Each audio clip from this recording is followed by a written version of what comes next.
Traveling to other worlds is all that anyone seems to be writing about these days. Goodness knows what they find so disappointing about their own world. Don't talk to me like that, yeah. I just started the recording. You hit recording one time, and then you just get beat down by a sugar mommy. Let's be real here, that's exactly what she is, and people in the fanfiction community know what I'm talking about. Anyway, that's a start to this. I'm gonna pretend I didn't say that. And I'm just gonna instead click on this. Everwinter Without Mercy, at Chapter 7, Act 1, Into the Wind, Into the Frigid North. Finally, you and Paimon prepare to set off for your next stop, Snezhnaya. Oh, it's actually time, isn't it? It's actually time. Oh, this is exciting. I promise it's in my voice, even if I just sound kind of dry about it. I'm really excited. The day's finally come! We're off to meet the Tsaritsa of Snezhnaya! What is she planning? And why does she need the noseies? Soon, we'll have our answers! Oh, I really hope we do, Paimon, but something tells me we are not going to get answers anytime soon. Guess this'll be the end of your journey that your brother mentioned. What is he expecting you to find there? That's a good question. It still feels like a long way away. Hopefully, there'll be plenty of time to relax, eat some good food, and have fun before we arrive. But whenever Paimon gets thinking about how our destination is right around the corner, all these questions come flooding into Paimon's head. It makes her so nervous. God, the amount of questions that my friends have talked about having and, like, being answered and then having more questions. Like, as far back as version 1, all the way up till now. Yeah. Anyway, enough about all that. We can't start the final leg of our journey with that kind of mindset. Just think, we've fought dragons and sea monsters, defeated creations of the gods, faced prophecies of doom and the threat of the abyss. Heck, we've even been to the moon! We went to the moon before we went to Genshin, Russia. How can we be any more prepared? Like... Sure thing! Now, stick close to Paimon, the best guide you could ever ask for, and let's charge straight for the finish line! Off we go! Hell yeah. What about me? Oh, Do hi, I get a Columbina. call out? Whoa! Columbina? Huh, you kind of snuck up on us there.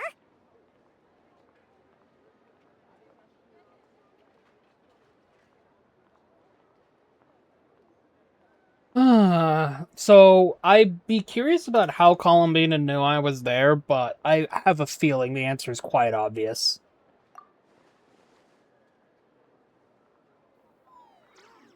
Don't look at Paimon!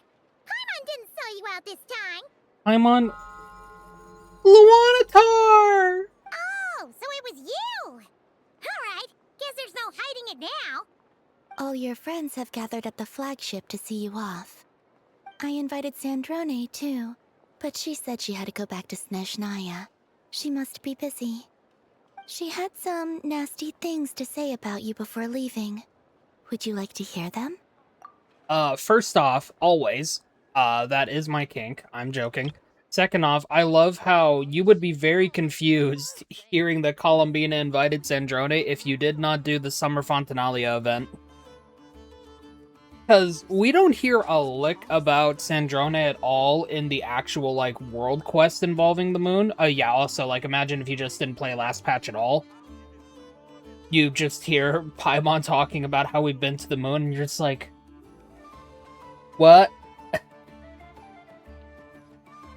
So if you just didn't play the last patch at all, you'd be so confused going to the moon, Columbina talking to Sandrone, because, like, didn't Sandrone die? Yes, but also no. She hasn't changed a bit. Alright, let's hear it. If they're heading to Snezhnaya, I'll bet it's to cause trouble for Her Majesty the Tsaritsa. Attending a farewell party for people like that would not be a good look for me right now. Thanks, Also, Androne. please tell them not to count on getting help from a Fatui Harbinger in Snezhnaya. Alright, can't wait for her to Our help time us. working together was not terrible, precisely, but we're on different sides. So when you get there, don't do anything to make life difficult for both of us. Well, that definitely sounds on brand for her. The attitude, the reasoning. Honestly, that was a All pretty right. good interpretation We'll do our of best to keep our Syndrome from distance then. Columbina as well. No, you've misunderstood. I think she means that she'd like you to go see her. Columbina, only you would come to that conclusion, girl. As long as you don't make things difficult for both of you, you'll be fine. Okay, that's actually true, though. You really have to read between the lines with Centrone. Go on, get to the flagship. Everyone should be there by now. I told Lama that you once treated me to a truly unforgettable meal. Today, I want to return the favor. It's my gift to you. Oh? It's definitely nice to be treated, but hopefully by this point, you know that you don't owe us any favors. Yeah. The moon of Nodcry will always give you a warm welcome. Time flies when you're having fun, enjoying delicious food with friends, and reminiscing about past adventures. God, like, Nodcry being the... So, I came back to Genshin in 4.6? It was when Arlecchino released. I think it was 4.6. I had initially played Genshin all the way on my PS4, all the way back in, all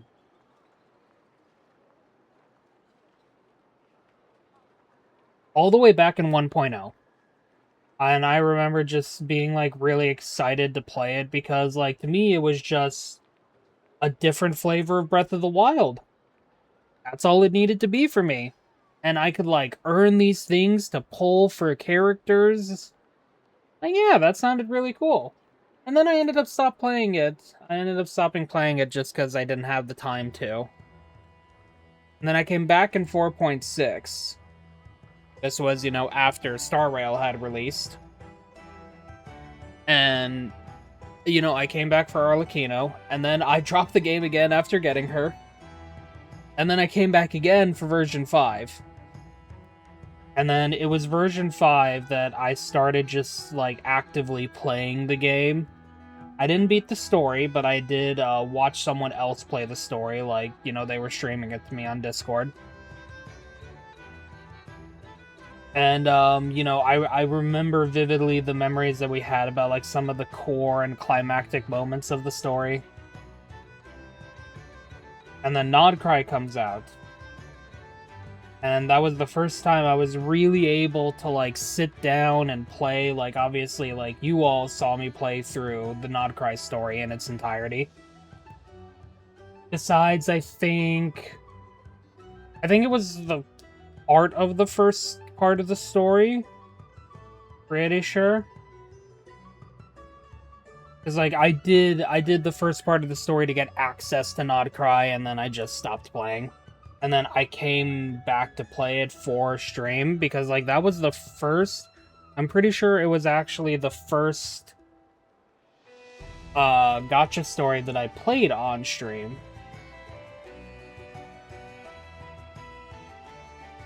So, I think that's really cool to know that, you know, I might not have been here for long, and I might have messed up being able to play the rest of the Genshin story. Like, I played through Inazuma on stream, but being able to play through the rest of the Genshin story, like I had originally wanted to, I still plan on doing that. But I think, regardless, being able to have played through the majority of Nodcry, the ups and downs that I've already had with streaming, the fun I've had, you know, the lessons I'm still trying to learn.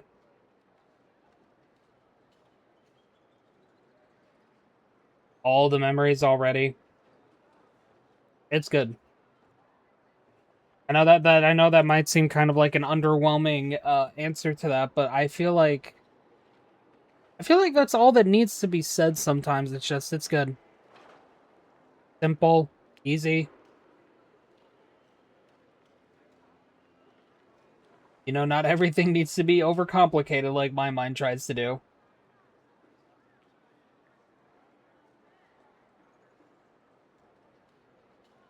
So yeah, it's good to see this new chapter of Genshin and me still be here to do it. You played early but stopped for a while. What was your Genshin journey like, Delta? After a lovely meal filled with laughter and warmth, it's time to start the next chapter of your journey. Hey, that's what I said.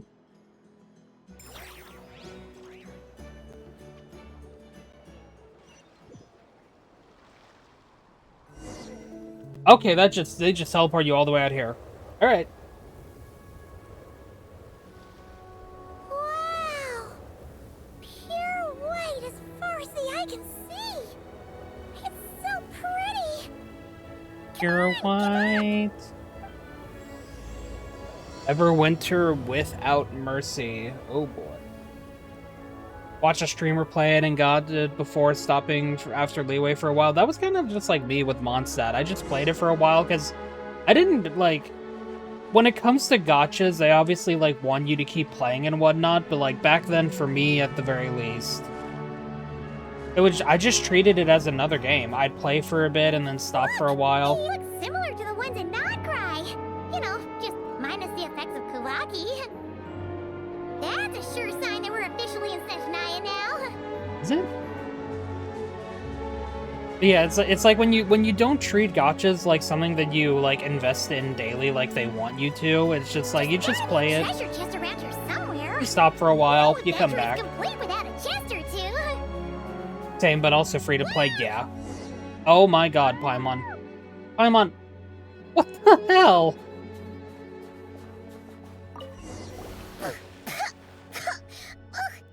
Paimon got a mouthful of snow. You can just ignore this chest. That's funny. It's so cold. Destiny's always taking up your time. Yeah, like you know, you only have so much time per day, so. Keep this close. Oh, the first cryo sigils. You didn't see it because my model's blocking it. I really want to get an overlay eventually, so like I can actually set everything up. Yeah, like we only have so much time in the day, so you know we just play the stuff that interests us the most. Hey, check it out. Oh my God, that's a bear. Bears, right? Oh, look how big and fluffy they are. So cute. You're big and fluffy. You're so Take a right. picture before the moment passes. Right here. If we get any closer, we might scare them away.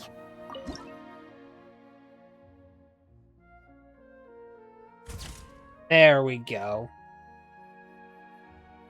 Our first picture in Snezhnaya. Screenshot, please. Twitch just thinks I'm schizophrenic. Let's see how your camera skills are these days. Oh, wait a sec. Paimon sees something. Come on, quick. It looks like a train carriage.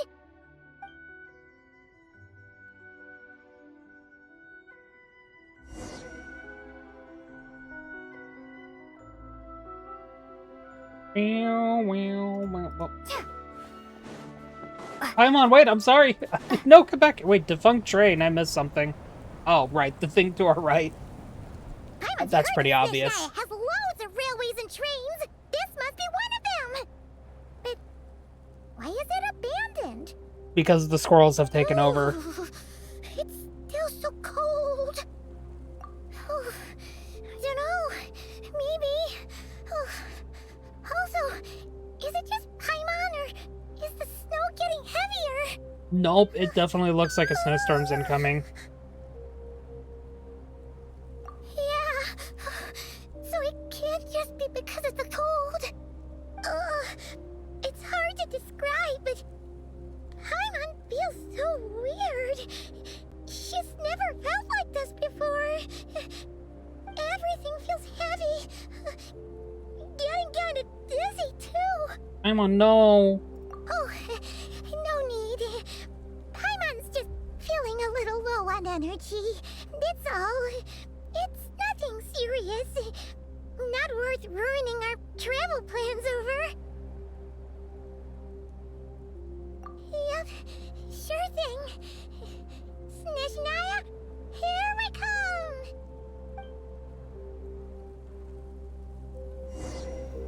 Away we go.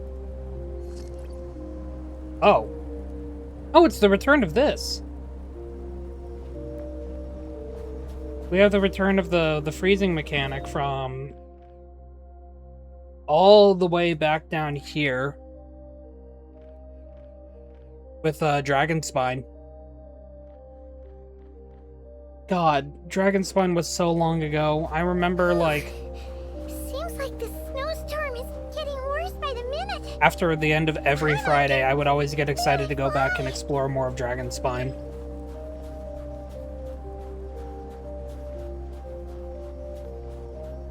Come on, Paimon, we got this.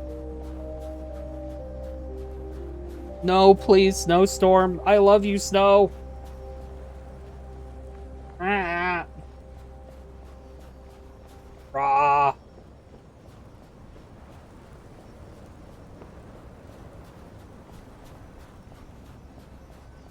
See, just needed to do a little shuck and jive. There's a cabin over there. Okay, it's my meter's still increasing, by the way. Paimon, please. The meter's still increasing. I say as I go pick up items anyway. I want my 100 Mora. Keep going, gang.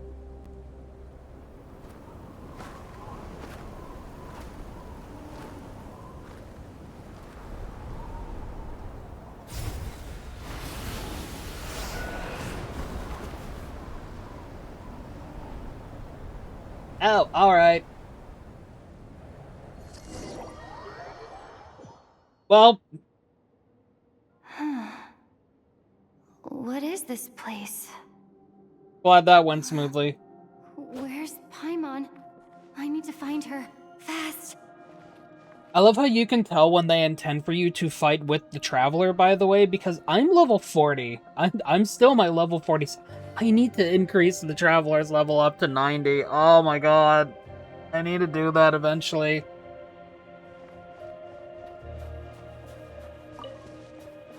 Oh, we got new material though. Snowball flower. Paimon! Paimon! Jason!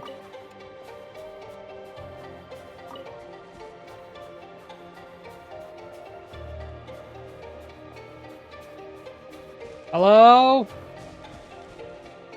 I didn't mean to upskirt you. That's strange. Where could she be?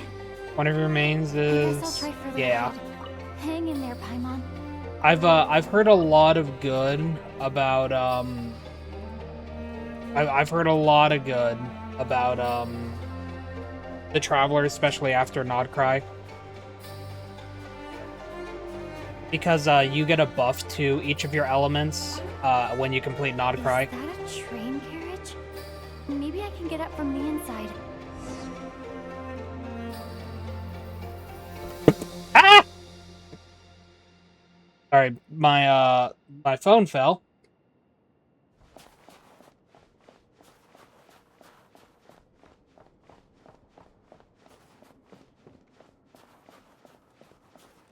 Oh, a chest.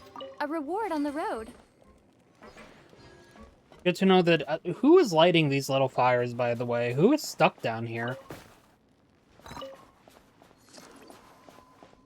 Alright, well, up we go. Don't mind the upskirt. I do like how they have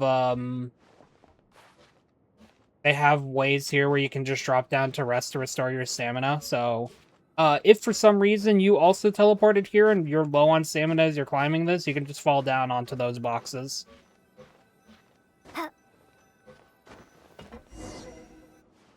A lantern. My bad, a strange device. Says It's a here, lantern. Krasnik's torch, civilian model. Ah, it's definitely getting a little warmer now it's turned on.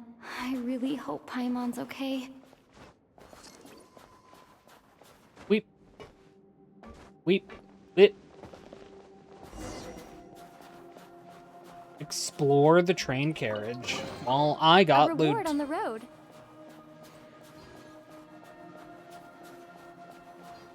What was that strange sound? I can't tell if... Paimon? Paimon, is that you?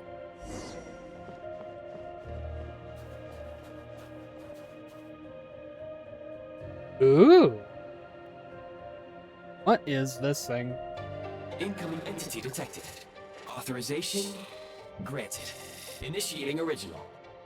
Hello, Descender, who's reached the eve of tomorrow. Eye of Grey at your service. What? Last activation. Time measurement unavailable due to the influence of...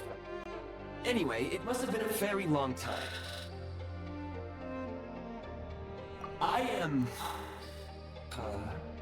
I was born to fulfill a mission. To reach tomorrow. To this end, I must...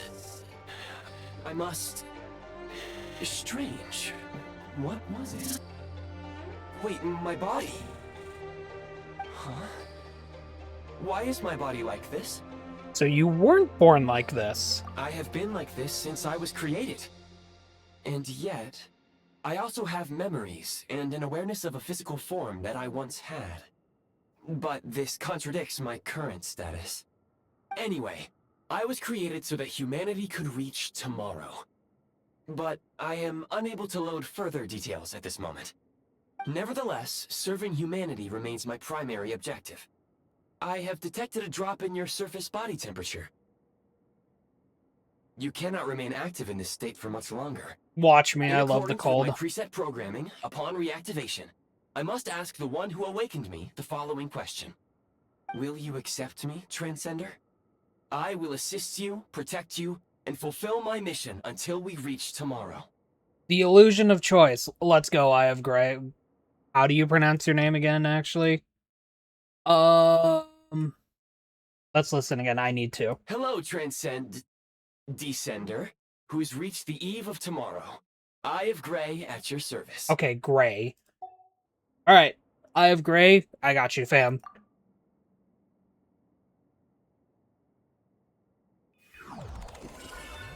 Oh. Alright. Oh, that's cute, actually. You have made a very wise decision. I don't believe you, but I still have these? Oh no, I still have this popping up. Oh no. Oh no. I saw one that still said no. I'm Alwika. Now, I detected that you called out a name earlier. Presumably that of your missing companion? The name was Paimon. After helping you get out of here, I will search for a match in the nearby area and pinpoint their location. Merely the tip of the iceberg. Now that we have reached A bit accord, too on the you will be nose, my or new I guess user. on the tip of the May I ask iceberg, your since name? we're in Sajnaya. Very well. I will remember this name until the mission is complete. I need to recover my body, retrieve the power to unlock tomorrow, and help the suffering masses to reach the far shores where the empty ark floats. I can sense my Oh, power no. scattered Okay. across this ice-covered land. I even have a vague sense of where it might be found. But right now, that is not essential. The key right now is you. You must survive and reunite with your companion.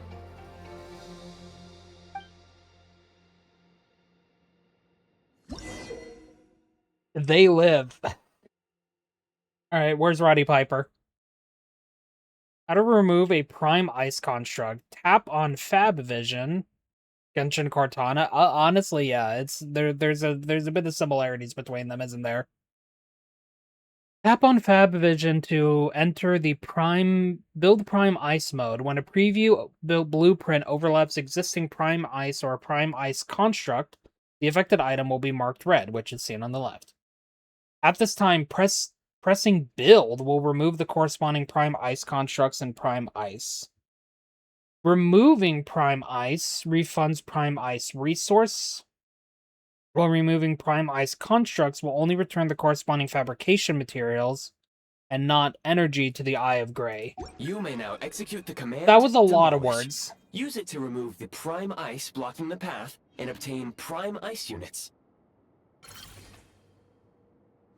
Okay, yeah. Prime ice unit count has been updated.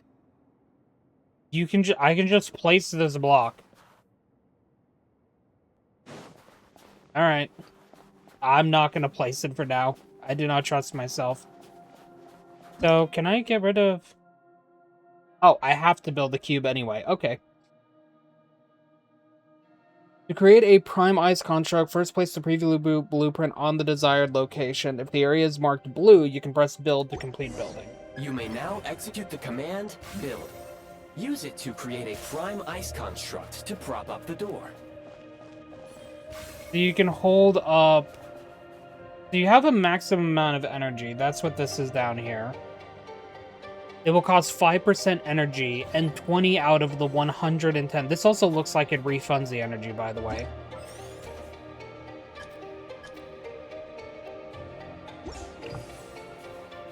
Yeah, I'm pretty sure this will refund the energy. So it's going to cost 20 of the prime ice that we have and 5% energy. And was that right? Yep, that does indeed refund it. So if I were to...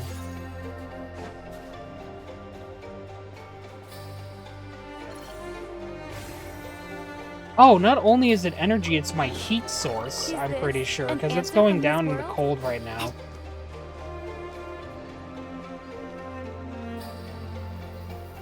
So, scanning local environment.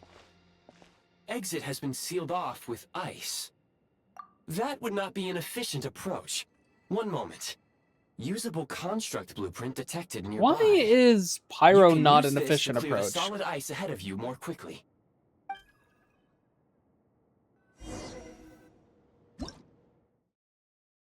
So after recording Prime Ice construct blueprints with the Eye of Grey, you may build various mechanisms and devices that will help you during your journey, using the Prime Ice in your inventory and the energy from the Eye of Grey.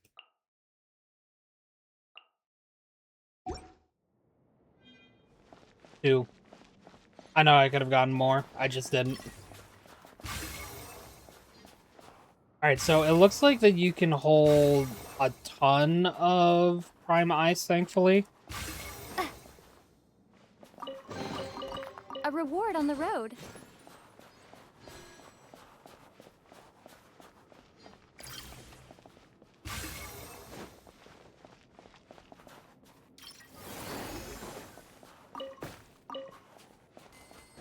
And by that, I mean it doesn't look like there's a limit. Oh, that actually just refreshes itself. Okay, smart.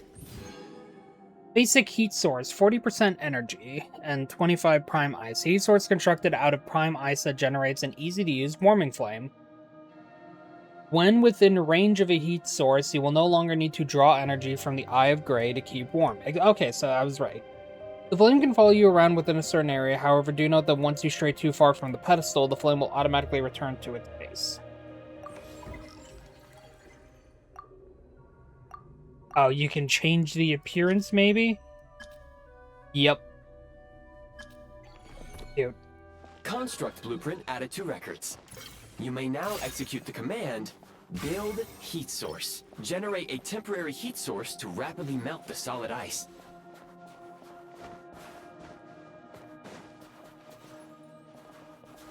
Oh, before that. Please refund me. Alright, multiple ice and snow. In Snezhnaya, when you find some ice blocking your way, you can try melting it with a pyro attack or a heat source. Between the two, the latter is more efficient in this regard.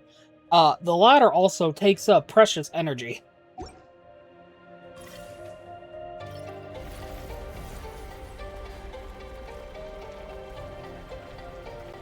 But I can see what they mean by it being more efficient.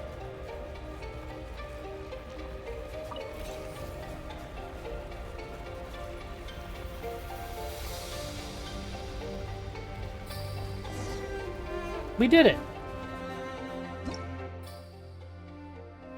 No longer need to draw energy to keep warm, but you cannot refund it, though.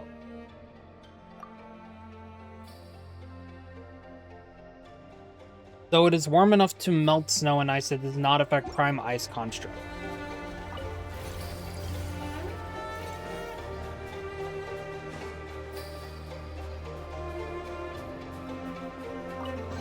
Rewarded for our loot. Rewarded for our loot. Nope, that's not how that works. The path is straight ahead. I recommend we proceed.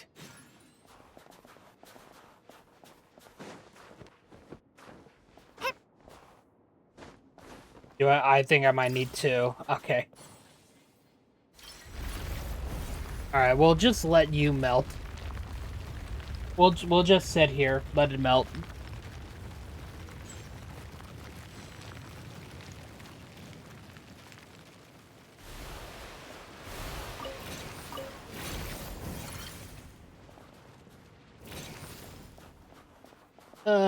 Drop you right there. Perfect. And then we go back and wait. This is how we have turbo fun in the hood. And by that I mean we just literally wait.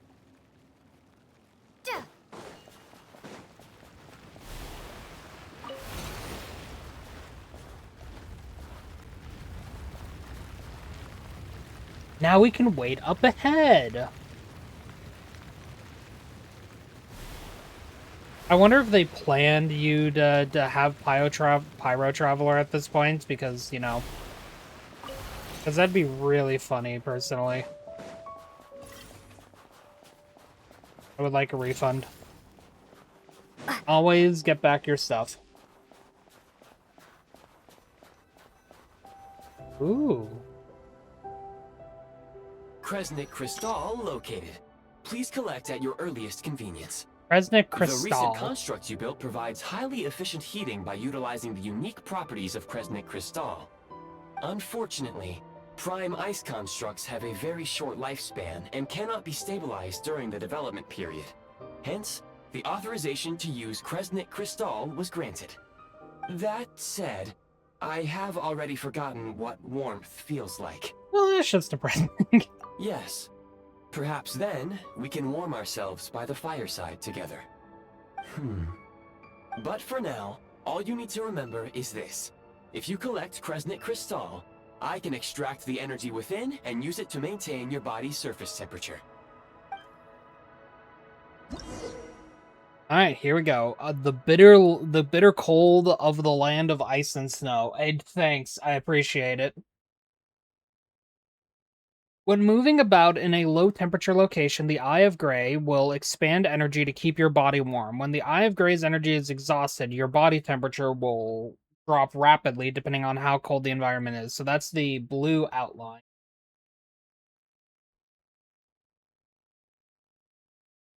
You might even get hurt. Increasing the Eye of Grey's Kresnik energy helps to withstand the cold. You can get Kresnik energy from various sources, such as Kresnik torches of various kinds and Kresnik crystal ore. Low power. Please use Kresnik Crystal to replenish energy reserves. You are not low power. You were at 90%. Calm down, you drama queen. Signs of physiological activity detected in the distance. It is highly likely to be your travel companion, Paimon.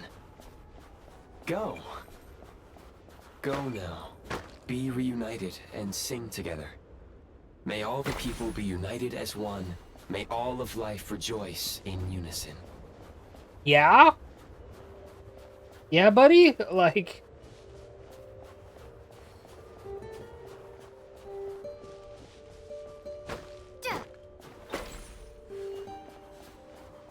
Where'd you learn that little ditty from? Approaching the target location. Scanning for signs of life. Life forms detected. 2. Oh. Affirmative. However, that is not the reason for my confusion.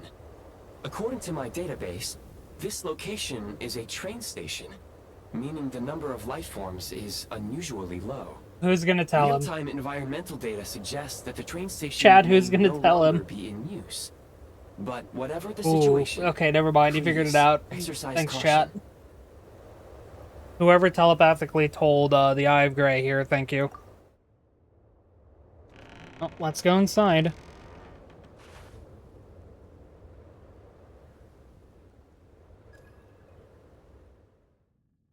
Paimon! Paimon! I wrote this game.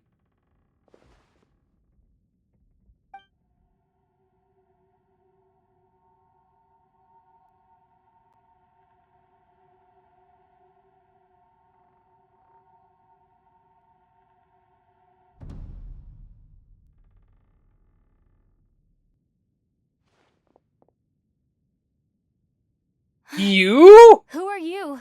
Oh, I didn't Don't expect to worry. see you early. She's only sleeping. You must be the Traveler. She called your name repeatedly while attempting to battle her way through the blizzard. Newcomers to Snezhnaya struggle to adapt to the sheer cold at the best of times. Lately, even the locals are suffering, with a powerful monster having summoned a bitter snowstorm. I did not expect to meet you immediately. Of all the people that we meet when we first get to Snezhnaya, I did not expect it to be you.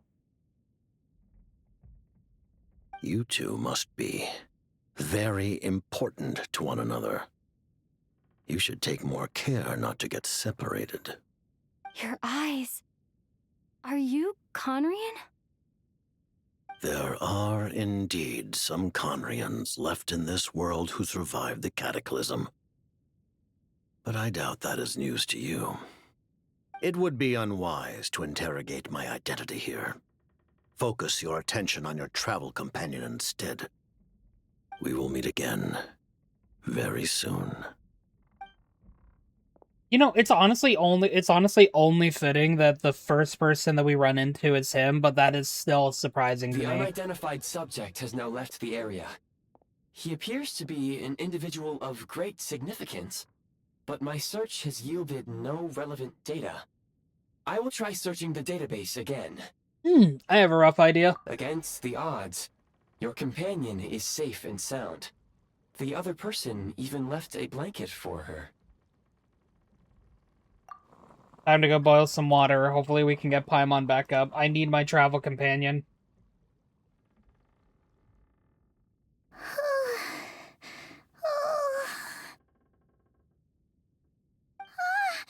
Traveler! Oh, thank goodness you're okay. Paimon was so worried. She looked everywhere for you. It's okay. Take it easy. Are you feeling alright? I'm just glad you're okay, Pretty much Paimon. the I really same am. as when we first got to Snezhnaya. Paimon must have caught a cold. She was feeling so faint. She just couldn't keep going any longer. So she had to lie down and sleep it off. Wait, where did the jester go? Oh, yeah. Yeah, Paimon, thanks. The director of the Fatui. The Jester Piero. So, you met him? Yeah, we definitely met him, alright. I still remember the trailer where the Heavenly Principals were all talking to each other, and it ended with him looking up at the sky where he knew Renova was.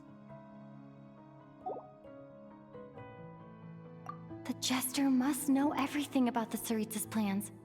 But there's no way he'd tell me just like that. We might well have ended up clashing.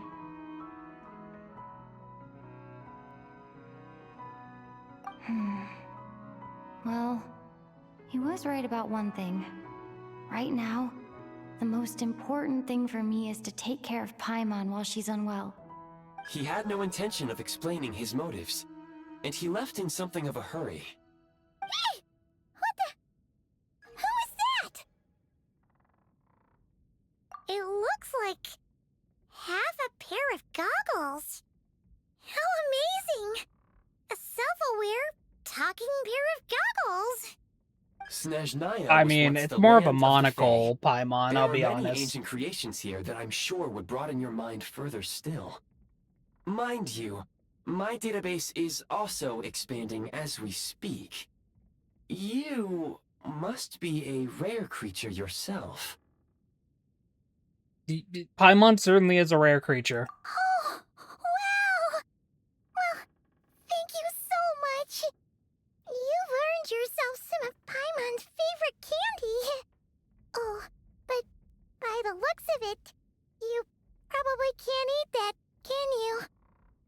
skill detected. Instead of candy, perhaps I can suggest my preferred strategy.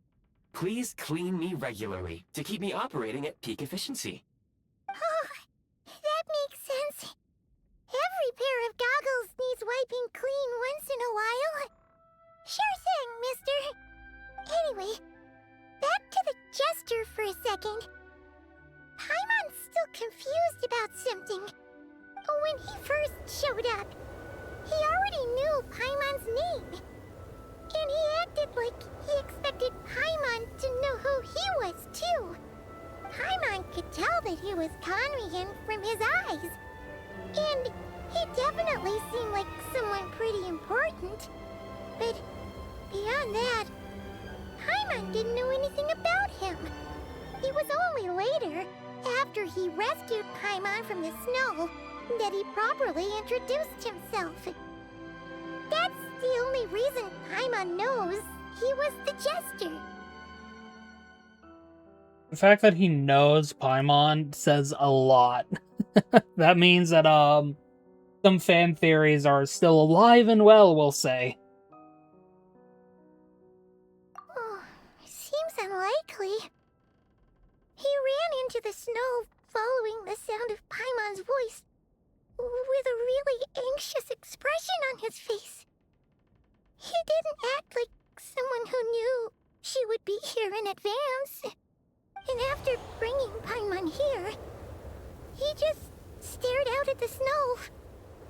He didn't do anything to Paimon at all. In fact, he barely said anything. Wouldn't even answer any of Paimon's questions either. Paimon didn't feel unsafe around him, and he didn't seem to have any ulterior motives. For all we know, he might have just ignored Paimon's questions so she'd give up and go to sleep. Please allow me to interrupt.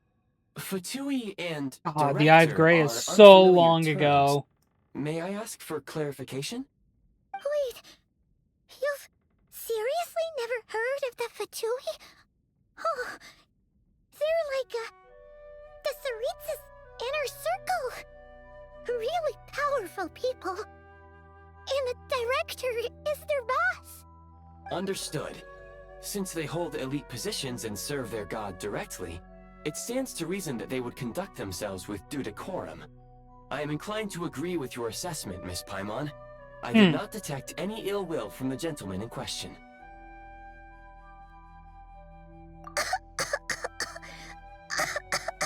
Oh no, Paimon. Sorry, I shouldn't have encouraged you to talk so much. Paimon, new plan. Let's get out of Snezhnaya for now.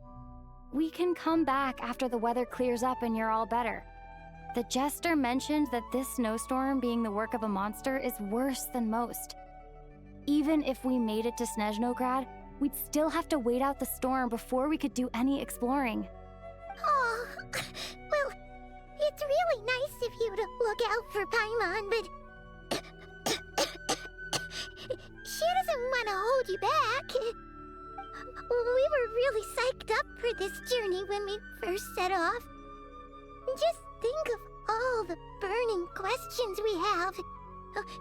If we turn back now, who knows how long it'll take before we finally get Hearing answers. this type of Paimon in Further comparison to the information is Paimon that we required regarding the usually monster like, that's situation. usually just been by But our side. objectively speaking, there is another more pressing issue at hand. At this point, we have traveled a significant distance into the blizzard. Were we to turn back now, the Ugh. road would be extremely treacherous, especially since we would need to travel on foot. If, however, we continue onward, there may be a better solution. Do you remember what I said as we neared this location? I told you that this is a train station. While it has evidently fallen into disuse for unknown reasons, the tracks remain intact. We can break through the blizzard and forge ahead by driving a train. That is the Snezhnayan way. I There is a believe it, small town up considering ahead, what Snezhnaya which is would be based the on. perfect place for Miss Paimon to rest and recover. Paimon thinks Goggles here makes a great point. Alright, their name is Goggles now. Let's do that. Honestly, I'm down. Oh, come on. Don't worry. Think of all the traveling we've done so far. When has Paimon ever gotten sick before? Practically never. 'Cause she's in great shape. Sure, she's a little tired right now, but it's sure to clear up on its own. Alright, well... We really are in a lose-lose situation like this. If we try to go back, if we try to go back and get Paimon out of this abnormal weather, I'm gonna be honest, because anything made by a monster is abnormal in that regard. Or we try to force ourselves in and continue forcing Paimon to deal with this. Yay. We'll stay the night in town and take it from there. Should you ever need my assistance during your future adventures, please call for the Eye of Grey whenever you wish. Otherwise, I will remain silent to avoid causing any unnecessary distraction. Oh my god, that's so nice actually. So nice actually. I appreciate that they're aware of that. Alright. I appreciate that.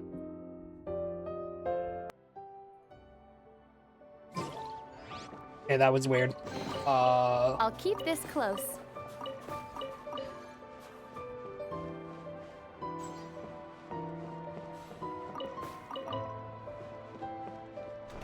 Got a cabbage.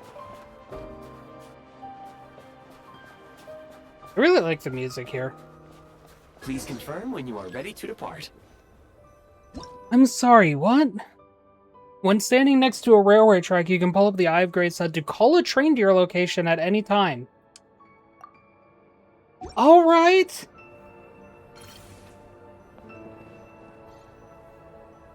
So, oh, we need to actually equip it from our inventory. Oh, okay.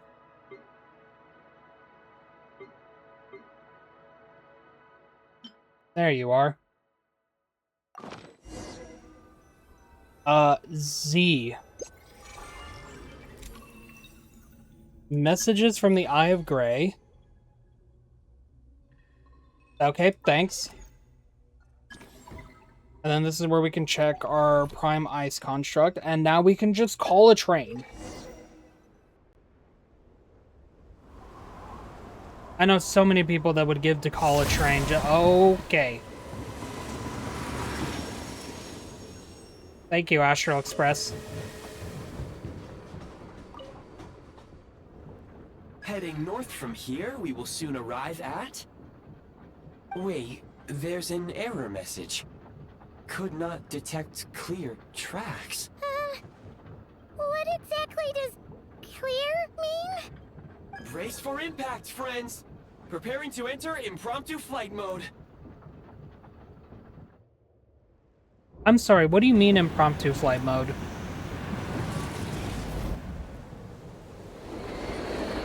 Oh.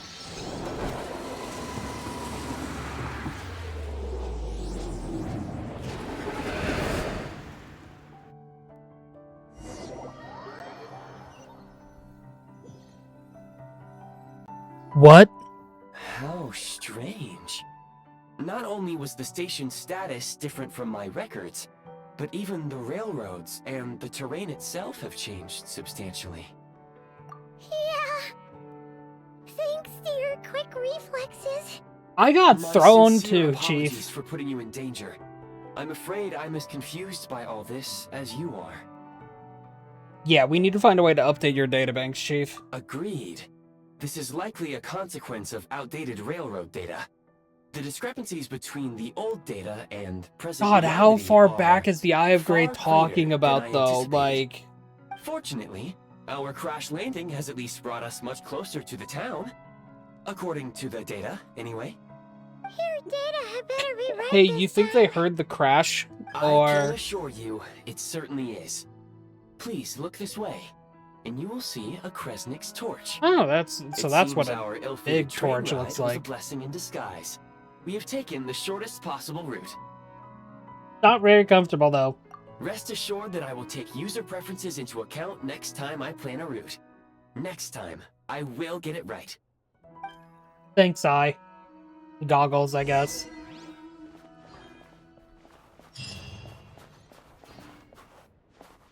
God, yeah, we fell all the way from up there. I think, like, literally, if we were just, like, a normal human being, by the way, we would have just died. Oh, hey.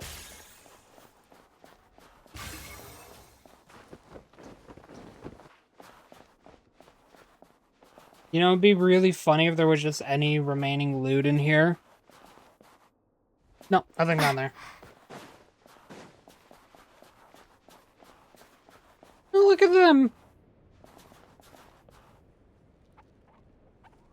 Aw, they're so cute. Will you let me love you? Wow, okay, my bad. Man, not even the animals love me.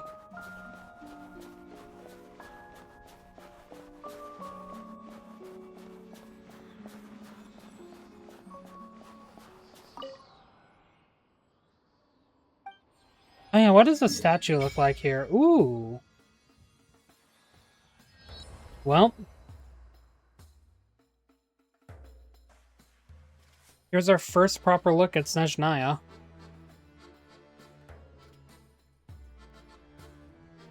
You know, like, if you were to, like, zoom out, like, this doesn't look like it's that big of an area. And then you realize everything that they fit in, it's pretty big for a 1.0.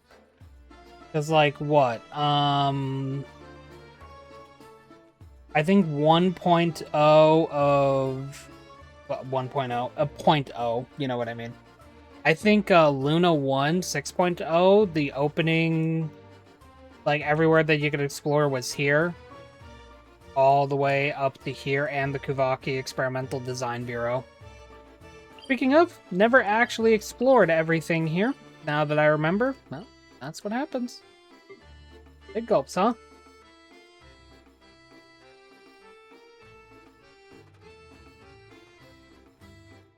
Boom. Oh, there's one of the things that I need to farm. But that's for later. Wait, I'm sorry, did it say resonate with Cryo? Okay, now I have to see. Also, I saw the good boy there.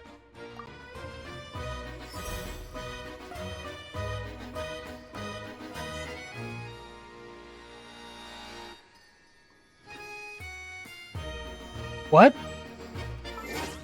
What was that achievement?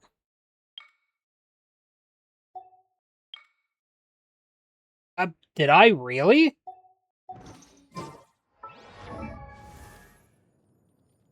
Oh. Yeah, I did? Okay. You know, after Nodcry, not after Nodcry, after Natlan, I thought we get like another epic means of like accessing Cryo and whatnot, but no, we just get it literally without fanfare. I don't know how to feel about that, I'm gonna be honest.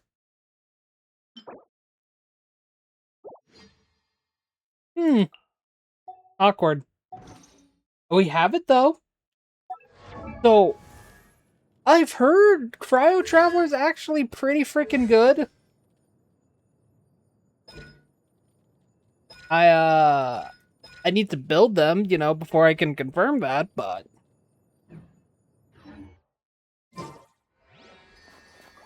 Anyway, there's a good boy. Go, good boy. Go, good boy. Go, go, go, good boy. Excuse me? Is there an inn nearby?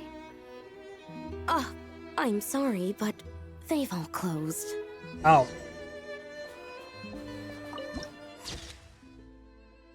Well, at least we got the Borderlands town. Unrelated to Borderlands.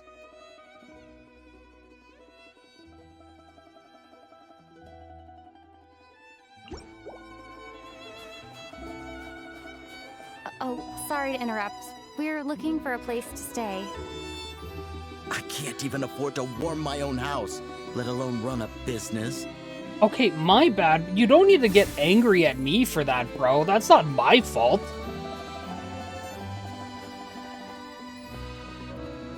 Sorry we're not from here. Is there anywhere we can stay around these parts? I'm afraid not. You'll have to try your luck somewhere else. Wait, is that All we can Alosha? do is wait for the next shipment of Kresnik Crystal to get here. And I think that's Alosha.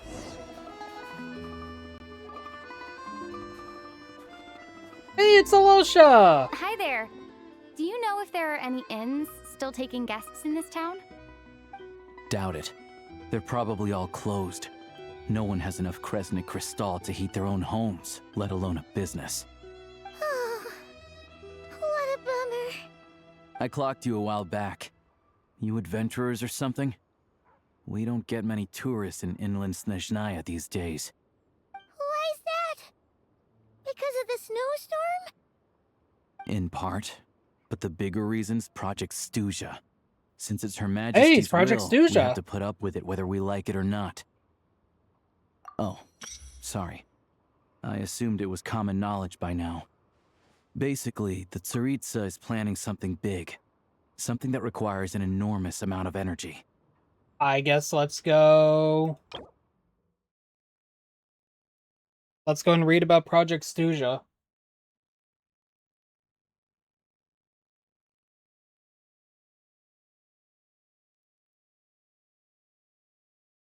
An umbrella term given to various limited-time energy policies implemented in Snezhnaya. They aim to conserve energy that can be directed to research at the Armory Palace. However, progress has been sluggish while energy costs have soared far above projections.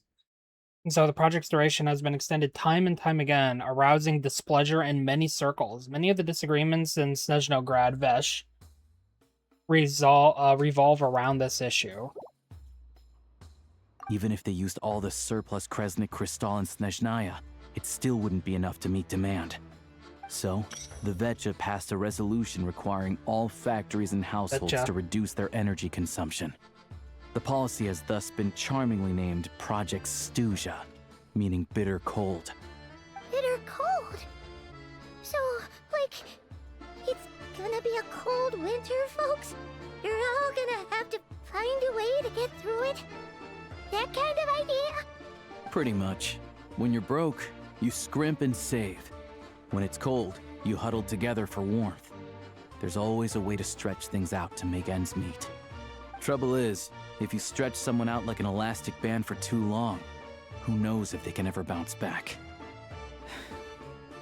You know what? Come with me and see for yourself.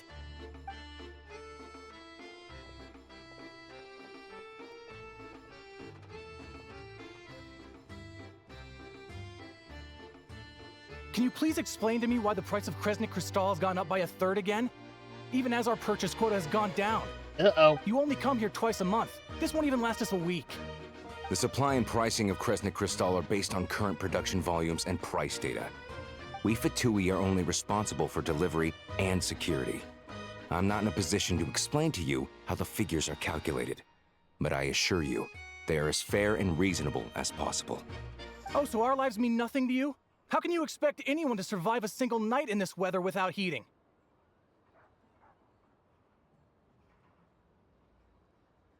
Nope. Are we just gonna... I was gonna Since say, you we're just insist gonna on sit making there? me repeat myself every single visit, I will remind you again. There is no monopoly on the trade of Kresnik Crystal. You are free to purchase the shortfall from elsewhere on the market. What market? Nobody else is selling. And when they do, they charge 8 times the normal rate. It's robbery is what it is.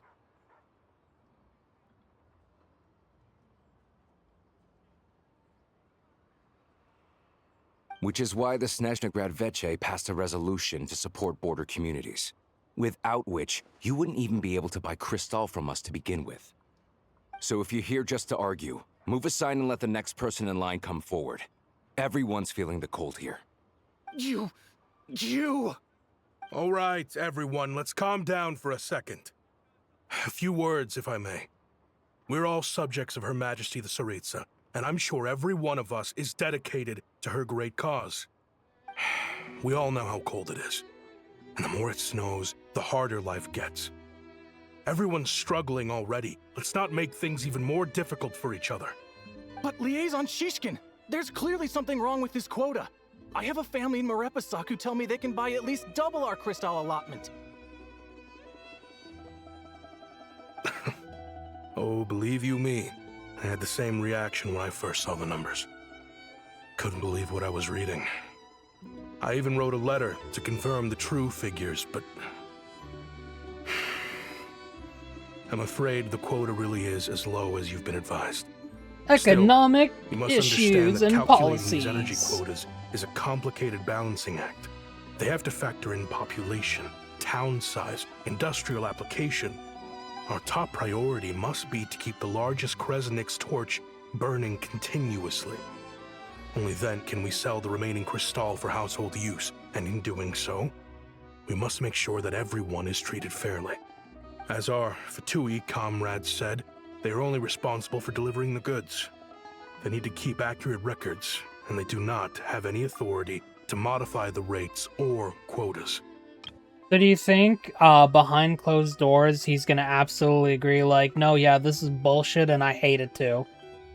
Because I think behind closed doors he would just say that. He's saying, as our Fatui comrade said, you know he's just giving him lip service. That's right. Our duty is to do things by the book. Tell you what, listen. I know how anxious and upset everyone is. As a matter of fact, I was just discussing it with the mayor. What we can do is open the lower combustion chamber of the Kresnik's torch to the public. You can come to me directly to register, and I will allocate time slots accordingly. I can't guarantee there'll be ample energy for household use, but we can at least make sure you'll be able to boil water and cook food each day. Let's hang in there and make this work together, all right? Fine.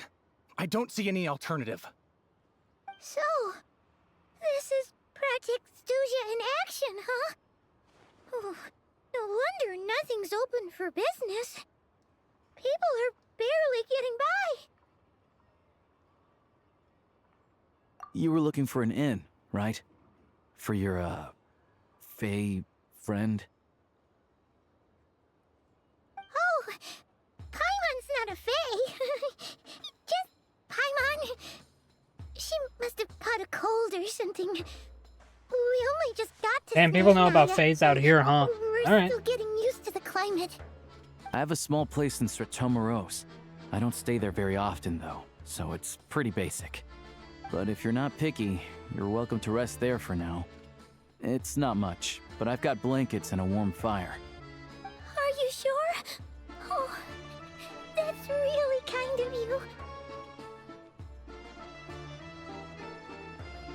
Thank you very much, Alosha. All right, then. This way. Hello. I'm Oh, Alosha. okay, we just get him. I'm a hunter. Though, if you've talked to any highwaymen, you might have heard a different side to my story. But anyway, Look at the let's good boy. keep that between us for now. It's the good boy. And so we got Alosha.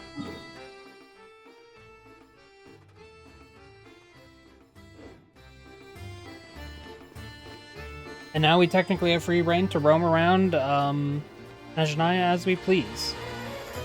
We're going to continue the story, but, you know, for those of you who are curious how long it takes before you can just start roaming around, this is it.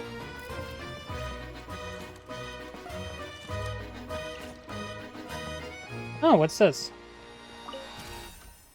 Oh, okay. Oh, Prime Ice resource. Nice.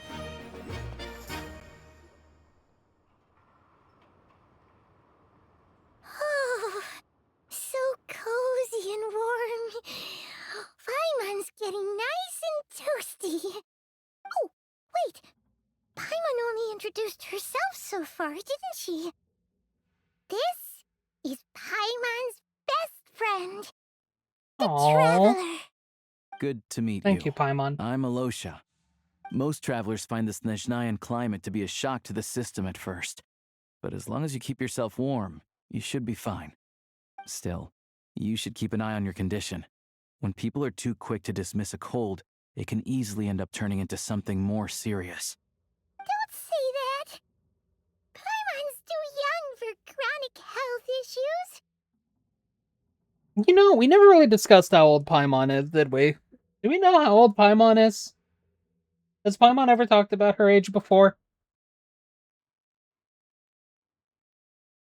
They aren't in town right now, and they won't be back anytime soon. The train station has been closed ever since these power shortages began. I do a lot of hunting, so I spend most of my time exposed to the elements. But even the animals wouldn't survive long in a storm like this, let alone a hunter. Nothing to do but sit tight in town until the weather improves. Yeah, that's not gonna happen. I get that you're in a hurry, but even if the station were open, that doesn't mean there'd be any trains. We could end up stuck here for a long time, I'm afraid. What? Your own train? Wait, hold on. Okay, they did hear That it. train? The one that suddenly fell out of the sky and crash landed on the ice? Oh, Yeah. we got lucky and found it in a cave. Oh, then our luck ran out and we had a little accident. Pretty crazy for a random find in the mountains. Well, as long as your train's good to roll, you might get to Snezhnegrad after all. I've been doing some digging recently.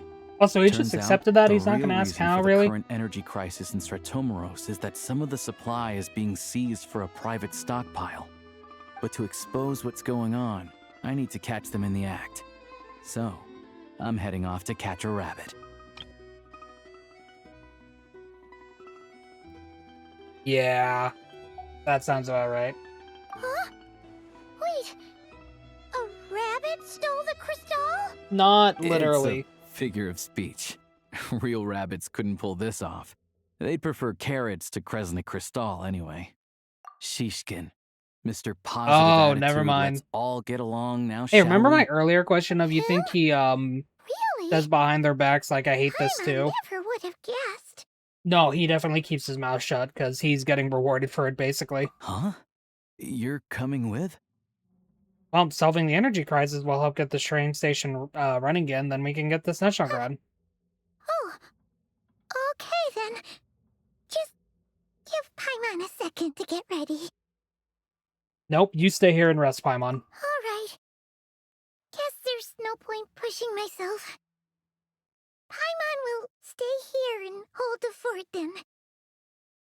Be careful, you two. Oh yeah, there's one more introduction to do. Tagarin, get in here. Garen! Look at him. A doggy.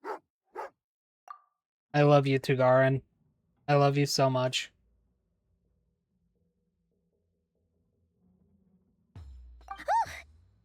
Angry doggy. Oh, Tugarin doesn't like being petted then. He likes to think he's Oh. above that kind of thing. He's my hunting partner. Oh, so that he'll makes be joining sense. us when we head out. That makes sense, Carrots actually. aside, we'll need to stay completely undetected. We can't risk spooking our rabbit, but there's no telling which burrow he'll scurry back into.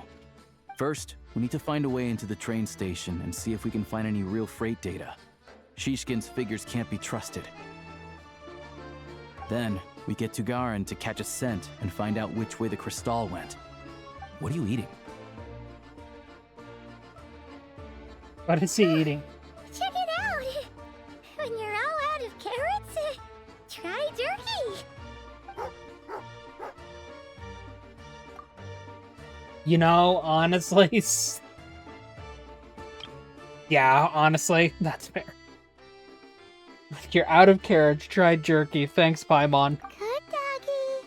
Good doggy. A fellow dog lover, huh? Yep. And rabbit lover. Carrots are great too, you know. Good to know. Eat up, Tagarin. We got a lot of work to do.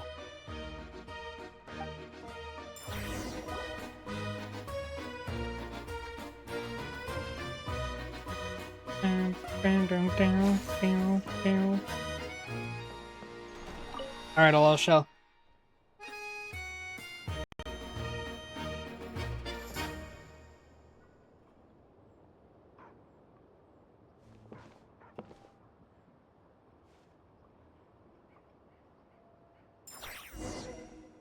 Alright. Oh, okay. We're just... You know what? This is honestly fair. I should have expected that we'd do something like this. Wait. Ooh. Sneaky. Tugarin? Go, Tugarin. Go, puppy. Go, puppy. Go, go. Go, puppy. Go, go. Good boy.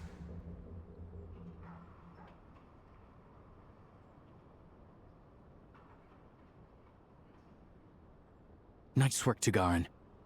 Come on, we'll go around.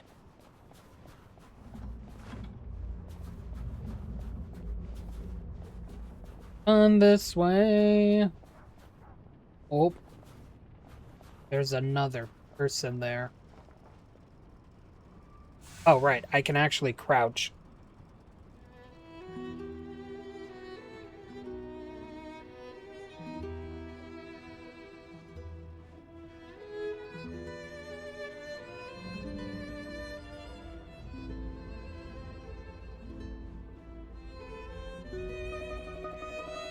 We are stealth. We are sneak.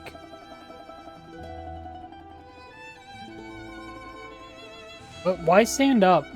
Bro, just stay crouching at that point.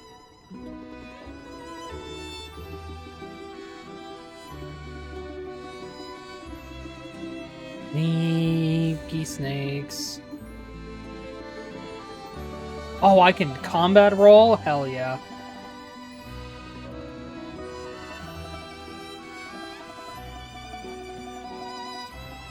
Me in any stealth game ever. I'm just gonna continue This way. crouching. We'll enter from the upper floor.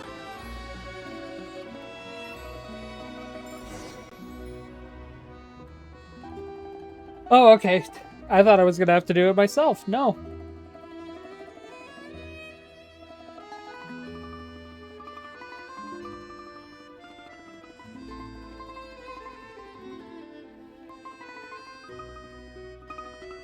There we go.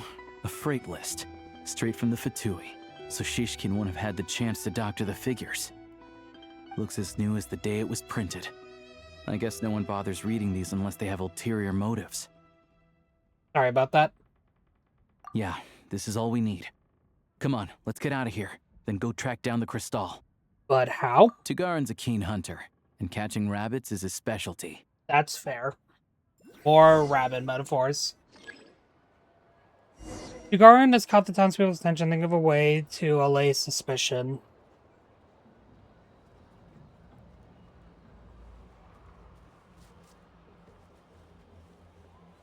Oh, he's being a good puppy.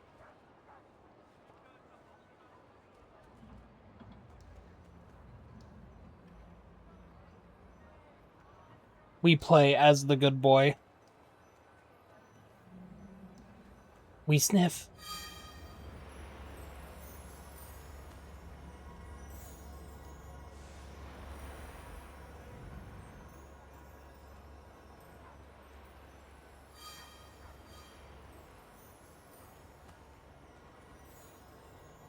Go puppy, go puppy, go, go, go puppy. Look at that little wag. Anywhere there's a stove, there'll be the scent of crystal. That's normal.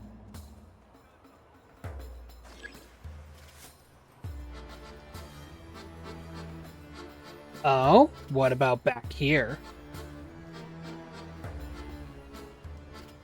Don't mind me, human. I'm just being a pupper. No need to look over this way. Oh no, this is firewood. But if he picks up the scent of crystal somewhere and there's no stove around, that's how we know something's up. Oh. I thought, like, this is firewood, but I guess the Crystal Lord wouldn't care about that? Listen, I'm not Tugarin, I don't know. This must be the rabbit's warren. Good job, boy. Sure enough, there's a tunnel. You stay here and keep watch. I'm gonna take a look inside. With the investigation complete, you and Alosha secretly notify the Fatui and recover some of the missing crystal. Oh, okay, so the Fatui are actually good in this case. Tellingly, the entrance to the tunnel is right at Shishkin's entrance. Now it's time to confront him. Buddy, you... I get that, like, you probably needed to store the crystal somewhere, like, easy and safe, but come on, bro. Like, why is it gotta be right next to your residence? Thanks for looking out for us. Things are getting tougher by the day. No need to thank me. It's my pleasure. Sure as Her Majesty the Tsaritsa watching over us, every sacrifice will be worthwhile. Let's grit our teeth until the blizzard passes. These days of hardship will be over soon. Maybe for everyone else, Liaison Shishkin, but for you, the hard times have only just begun.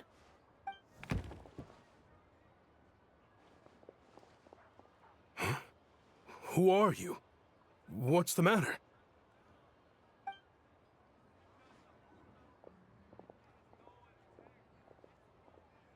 I just had a question for you.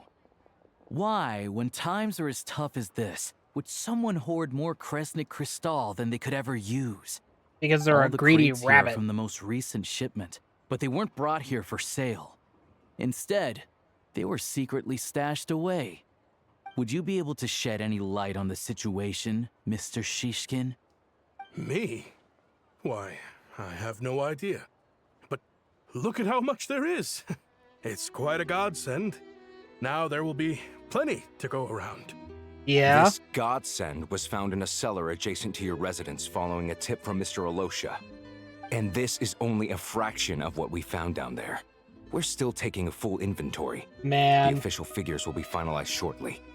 I've always been grateful for your efforts to mediate between us and the townspeople of Sretomaros. But now, Mr. Shishkin, it appears you were the source of the conflict all along. How could you do this to us? We trusted you to have our backs. You've been lying to us this whole time? Hey, Man, he literally doesn't even, like, have any, like, thing to say. He's just... I owe you all an apology. I'm sorry. I'm so very sorry. This isn't who I am. Please believe me, this was a one-time mistake that I will never repeat. We all know how difficult life has been since Project Stuja came into force. Energy is an increasingly scarce resource. People everywhere are getting desperate. But some places have been hit harder than others. Yeah? I grew up in Alatir, a small village with no train station. Deliveries of Kresnik Crystal have ceased there entirely. If nothing is done, they're all going to freeze to death. You know as well as I do how downright impossible it is to buy Crystal these days. The thought of my poor mother and father, with no one to help them, I felt so afraid. I watched as energy grew scarcer by the week, all the while knowing that their lives were at risk. Then one day, I looked at the Crystal shipment in front of me, and a terrible, selfish thought entered my mind. Looks like I'm just not cut out to be a criminal. I'm so sorry. Once the Fatui have finished their count, you'll see that the numbers match their waybill.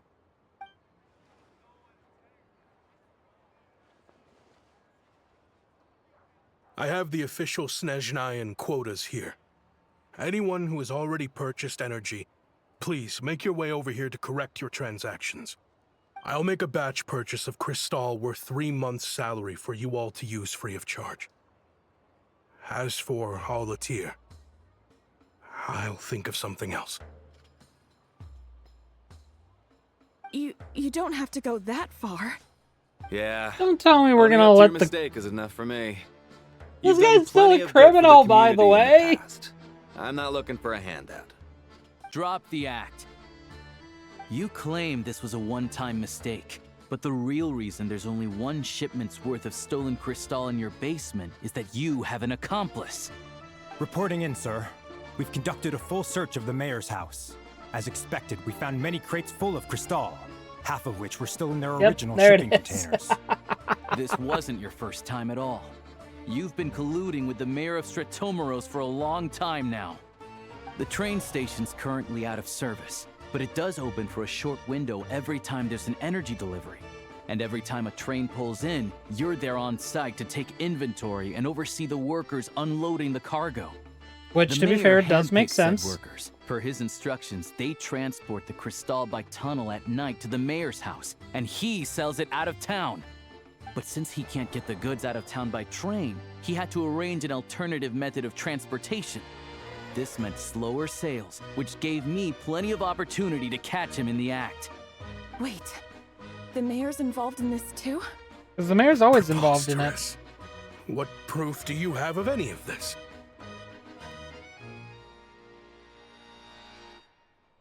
So we're just gonna sit on this? Basic math. I've spent a lot of time lately counting carriages as the snowstorm rages. Counting carriages? What? The energy consumed by a train depends on its total weight. And since energy is a limited resource right now, it's fair to assume that every carriage is packed full. So, if we take the energy required for the Kresnik's torch, add the sales figures you provided, then compare that figure to the train's theoretical cargo capacity, guess what? The numbers never match. It's always off by 1 or 2 carriages worth. Man, This someone's time, good at math in you this set a new universe. record. I'm afraid of 3 Alosha. carriages missing. You mean to tell me that you sat around outside counting carriages in this weather?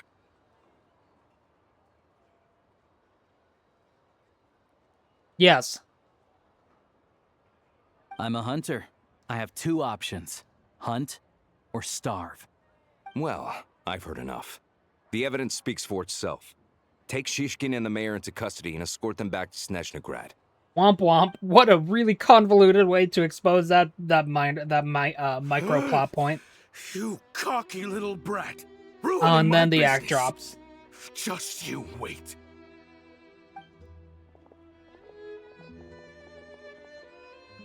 And then the act itself drops. Yep.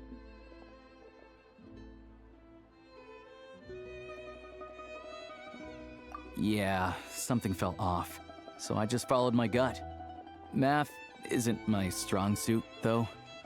I'm lucky my dad made me learn Sir, enough to the get amount of by, math but that you had to do, all you this call it number basic crunching math. was a I call million that way times too harder difficult than even the for me. aim and fire work I'm used to. So Thank you just for your saying, Chief, assistance. I think you did You're great. a brave lad. Shishkin was quite the cunning criminal, as I'm sure you can tell. He did all of this right under our noses, and we never suspected a thing. Oh, he had the charisma.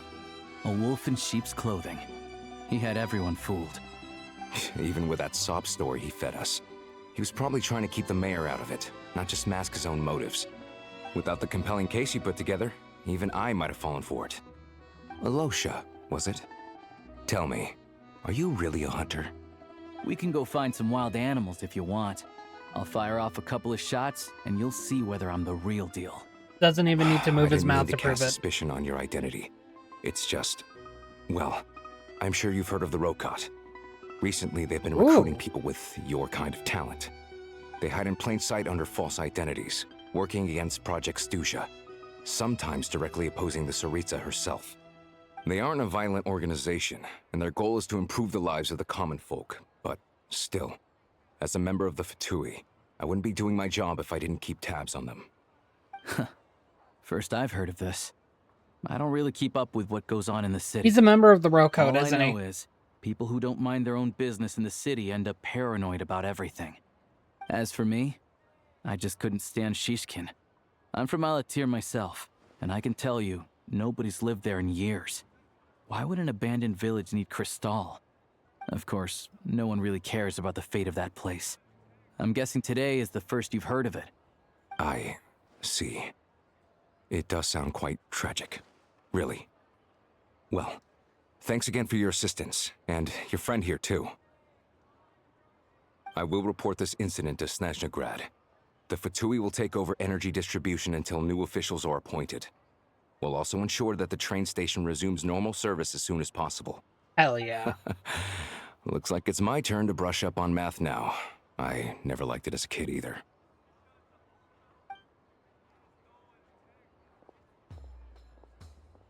Alright, yeah, so that micro plot point was really complicated, but I know exactly what purposes it Don't serves. mention it.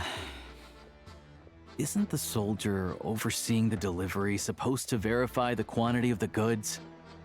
Was he just careless? Or was he being paid off too? Who knows? Excuse me. I'll take a share of Kresnik Crystal too. Thanks. I need to take a detour before we head back. There's someone I have to deliver this crystal to. Oh. Who's he delivering this to?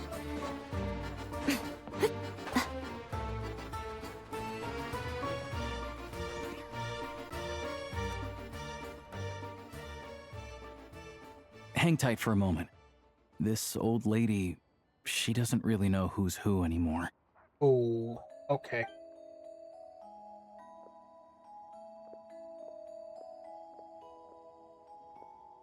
Aww. Oh, grandson. It's so cold today. Oh, You it's must one of be these. freezing. Okay. Heartstrings. Ma'am, it's me, Alosha. Alosha? Alosha who? Alosha, these nuts You know got me. him. I came by earlier today. Cleaned the ashes out of your stove, gave you some warmer bedding, and washed your back.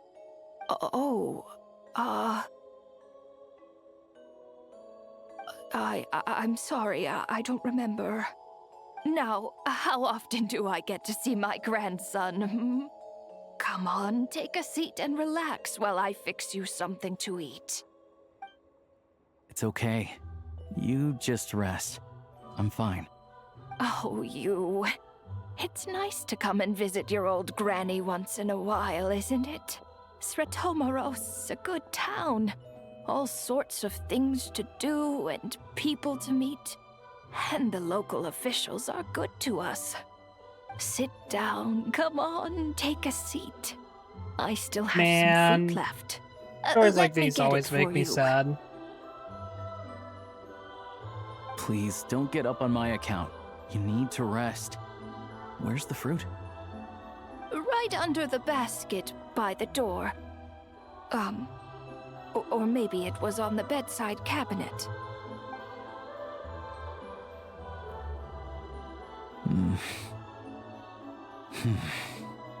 Well, grandson dear, do you like it?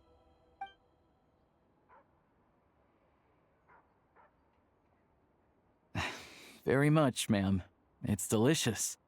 Good, good. Wonderful.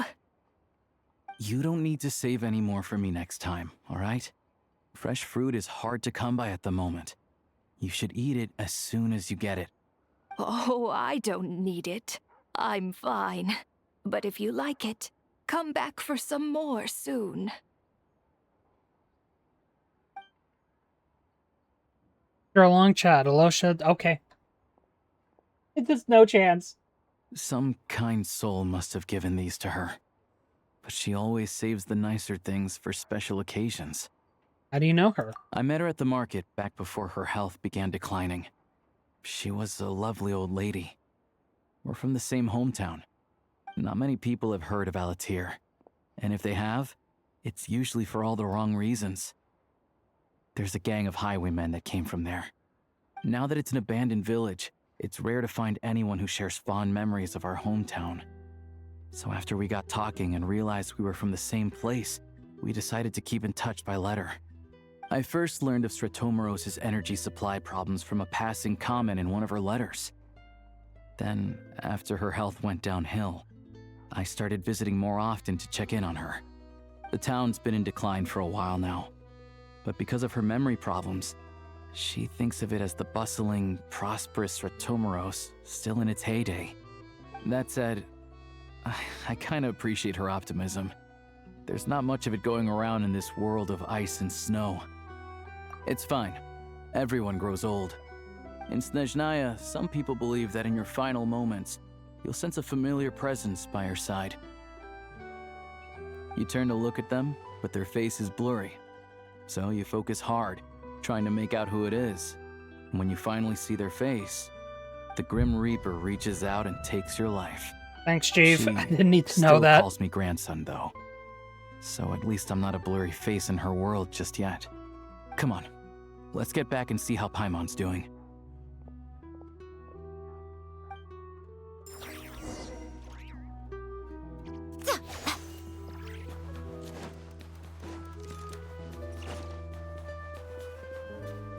Okay, no, that's not where we go.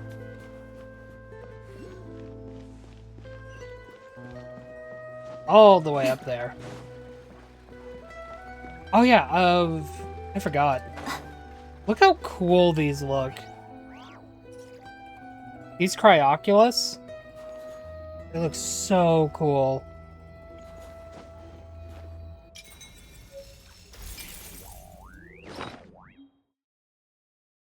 Like, honestly, like all of these have looked pretty cool, all things considered, but like, just the ice of it, the iciness of this one. And you can also tell that there's a regality attached to it, because like the way that these are set up, they kind of look like a crown in a sense. Look really cool.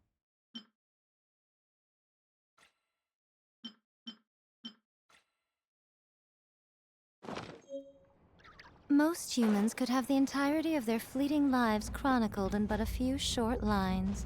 Their stories really make for terribly dull reading. Well, I'm sorry, my life is so dull, Yaimiko. Not my fault you've lived for so goddamn long.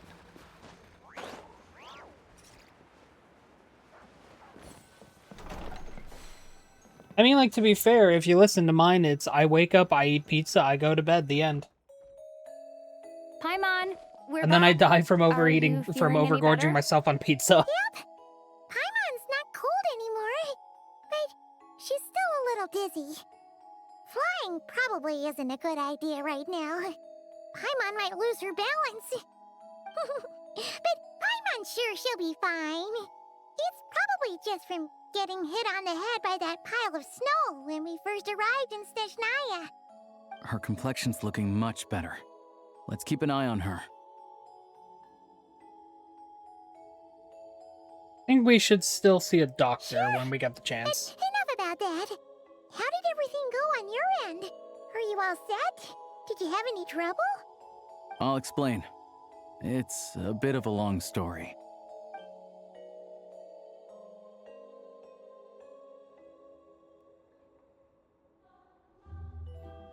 Jeez, you guys got pretty busy. Sounds like the liaison officer and the mayor were running quite an operation.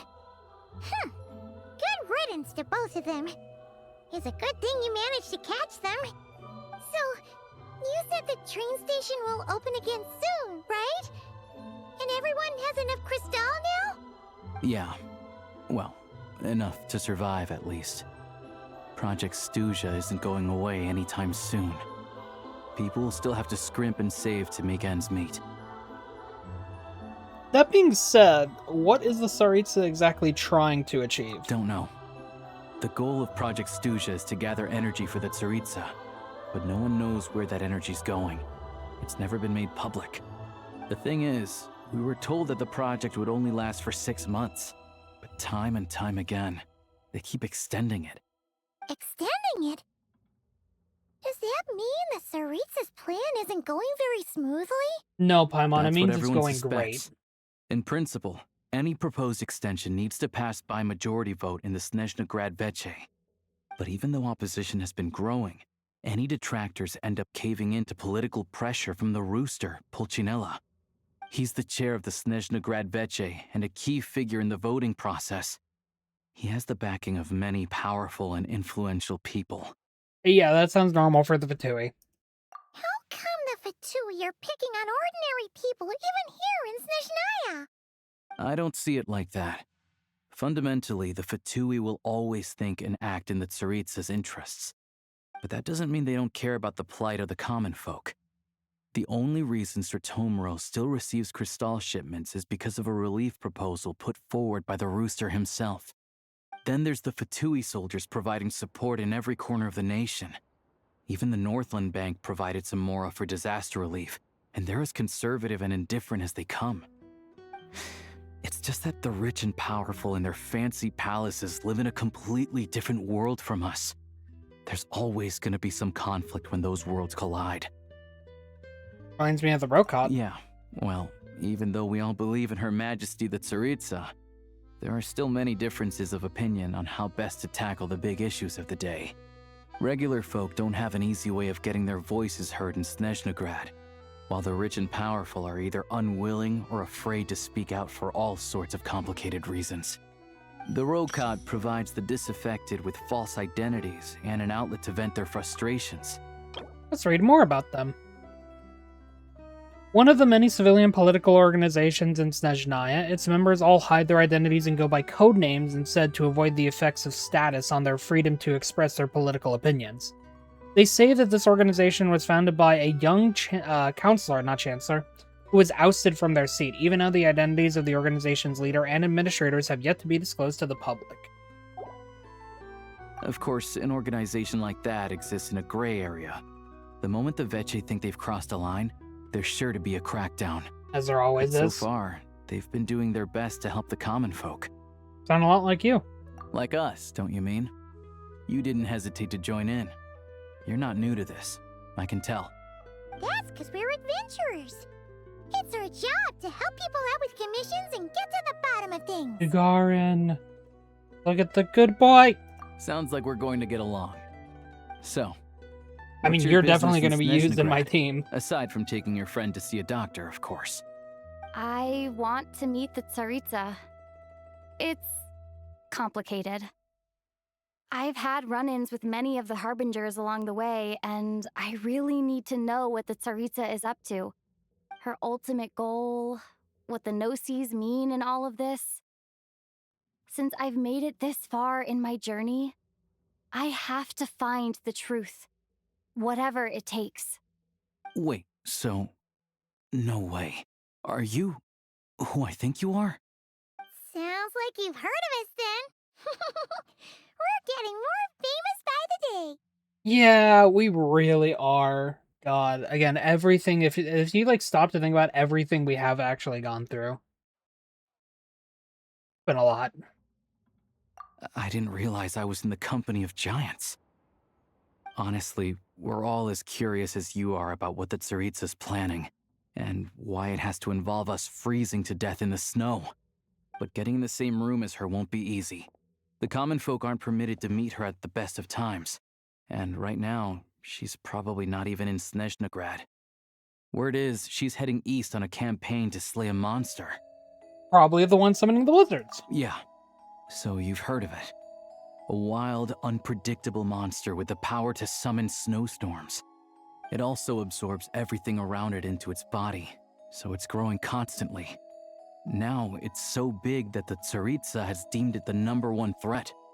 Luckily, as it grew, it became increasingly less mobile, so it doesn't pose an immediate threat to this town or to Snezhnograd. I'm sure the Tsaritsa and her personal guard, the Druzhna, won't have any trouble defeating the creature between them. It's just a question of how long it'll take. The Druzhna, a force of personal guards who answer only to the Tsaritsa. It is said that the Belisar personally led this force while he still ruled. Most of its members are Vila. Suffice to say, you won't be seeing her anytime soon. You'll have to wait until she gets back. No, it's fine. We gotta make sure Paimon. Well, the Get some Fatui help. will be taking over management of the train station for the time being. Things should be up and running by tomorrow. Once it's open, we can see about getting your train towed to the station. Whoa! That's gotta take a lot of manpower. Are you sure we can talk them into it? The Fatui aren't exactly spotless in this whole mess. Plus, we helped them out. Should be easy enough to negotiate. So much paperwork, though. As far as I know, all the paperwork is dealt with upon manufacture. I've never seen anyone check it, so I wouldn't worry. Oh, thank God. Having a train makes everything much easier. We'll reach Snezhnograd in no time. I need to head there myself anyway. Got some game to trade for Mora. I know a good doctor in the city. I'll introduce you when we get there. Oh, thanks so much. Let's Let's get a good night's sleep ahead of our big trip tomorrow.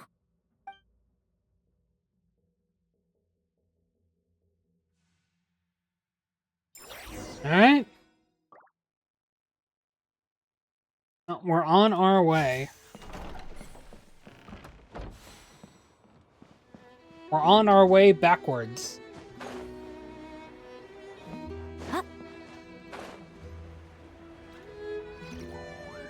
Excuse me.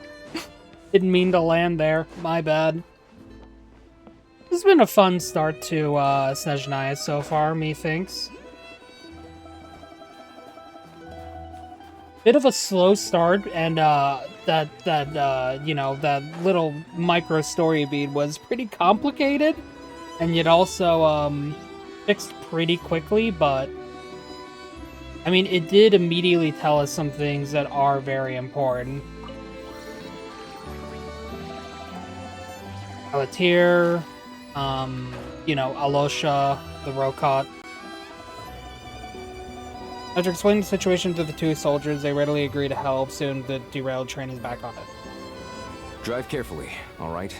You don't want to end up in this situation again. Yeah, we'll try to avoid Also, any random cliffs. I don't think I've seen a train like this before. Is it a new model or something? Yeah, it's... yeah. Not a fan of small talk, are you? Anyway, take this. It's an up-to-date map of the Snezhnayan rail network. Oh, thank God, we All won't the be track running into switching any is random automated. cliffs. So, as long as the train's moving, you don't need to worry about collisions or anything. We'll Cool leave with you to that. examine the train's conditions yourselves. Fingers crossed nothing's broken. I doubt Sratomaros has any engineers with experience working on this model. Shouldn't be a problem. Thanks for everything. All right then. Have a safe journey. And make sure to check everything's working before you set off. We have our own train. Oh yeah, your train, literally. Now this is a train that belongs entirely to you. Should you feel fatigued while exploring Snezhnaya, you can return to the train anytime for a rest. Oh, that's cool. While on the train, you can set your destination for any location on the Snezhnaya railway map that you have already unlocked. Ooh, that's cool. And then, when exploring Snezhnaya, you can return your train. You can return to your train at any time for a rest. Obviously, it's probably not going to appear immediately. Also, yeah, you can see the railways. So even though, like, of course, like, we can fast travel there, it's still nice that they, included... Sorry. That they did include this stuff, though. Huntsman's Cabin. And that's where we came from, right? Ooh, also, yeah, so I said earlier, we could, explore everywhere once we got access to Alosha. That is not true. You're still kind of locked off. I assume probably because I want to make sure that you have access to the train before that.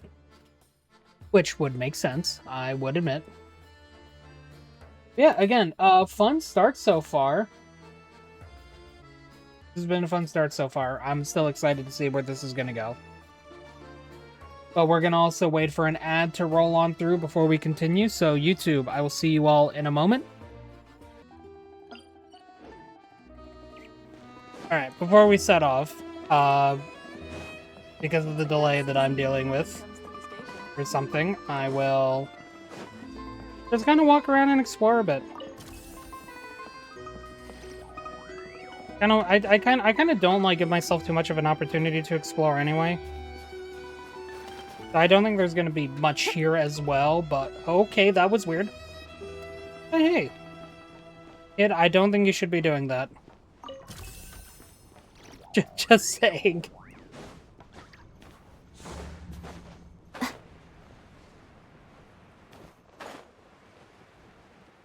Is there actually, like, anything else here for me? Like, I feel like there kind of has to be.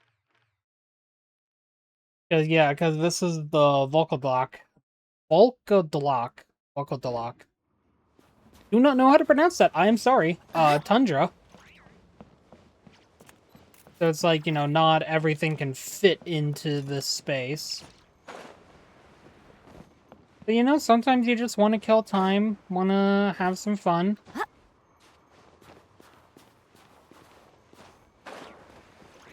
And I think there was only one of the Cryoculi. As something tells me there's only one of the I love how I'm just traversing the rooftops as if that's gonna have all of my... As if that's gonna answer all of my prayers. Will we even see tomorrow if this goes on? Are you alright?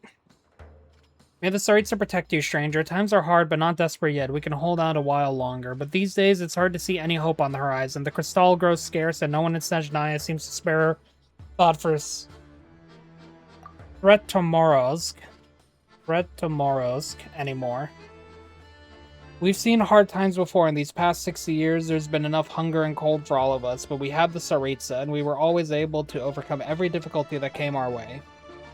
It is not that we cannot endure. In the past, we always knew what we were holding on for, but this time, it has never been this bad before, and now the trains no longer even come. And what has all this been for? No, the Saritsa couldn't have forgotten about us. She will see our suffering one day, won't she? Hope is just over the horizon. There is hope for us. Me when my depression gets too bad. That was a weird, camera stutter. It's not Tugarin, but it's a good boy! Oh, look at the good boy! See, this is why we explored. If anyone who's watching the YouTube video of this skipped over this part, you missed out on a good boy and you don't even know. See, look how happy the good boy is. Look how happy. Such a good boy, such a good boy! I wish I could pet you. 0 out of 10, we can't pet the dog. They find so disappointing about their own world.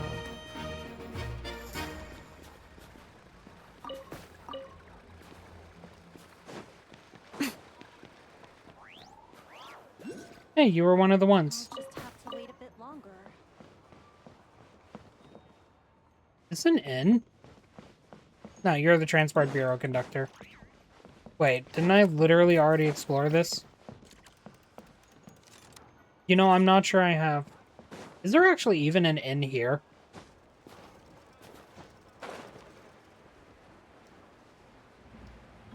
I'm curious, actually, if there is an inn here.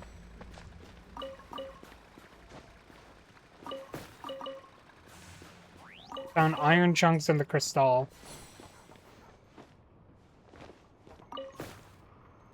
I mean, I'll take iron chunks.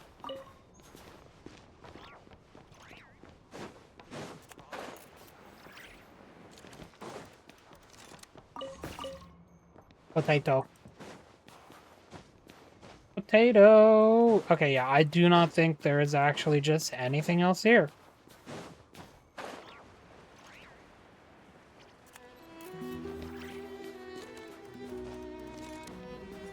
Oh, please. Let me jump.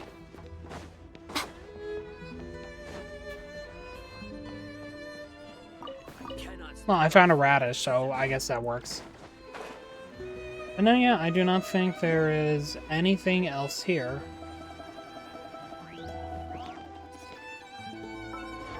Well, I guess we can take a look at our new character.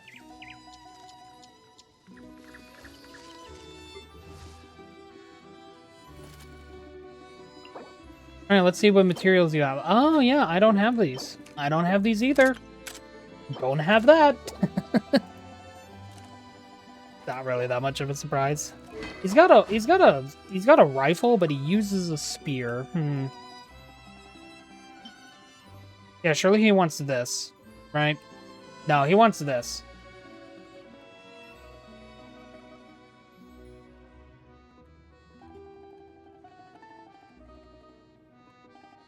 This is such a beautiful spear. It's so bad.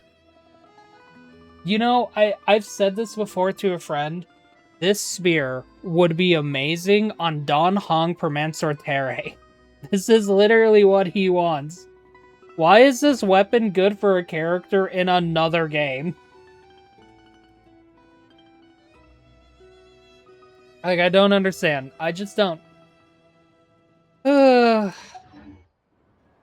But I will be back in again real quick. I am sorry about this. Sorry for the delay. When we get back, we will be continuing the story.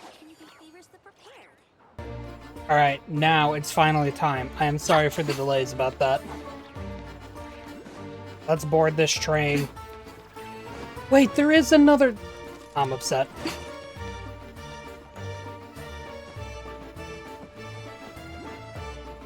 Well, let's go. Ooh.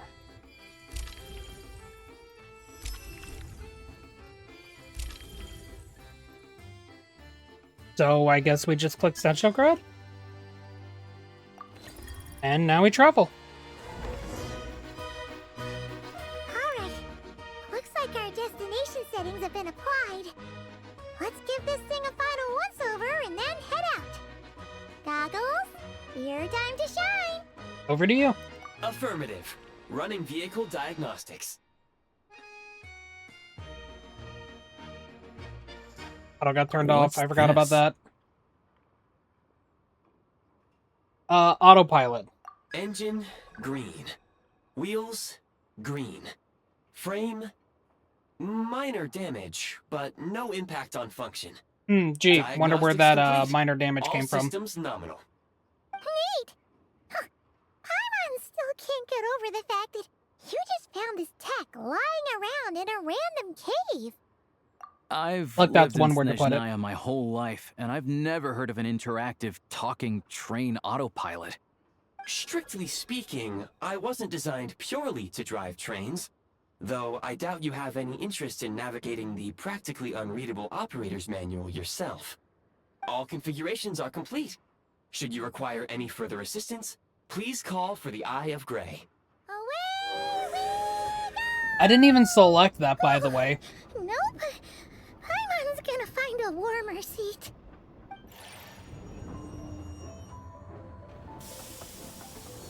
Alright, well, away we go.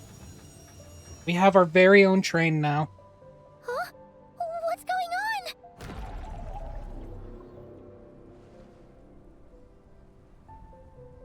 on? Oh, no. What do you mean, oh no?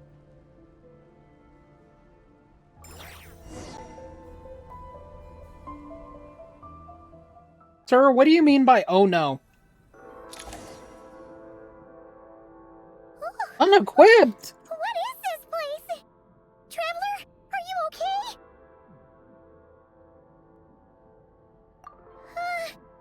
Paimon's still airborne, but it feels like swimming through thick, gloopy water.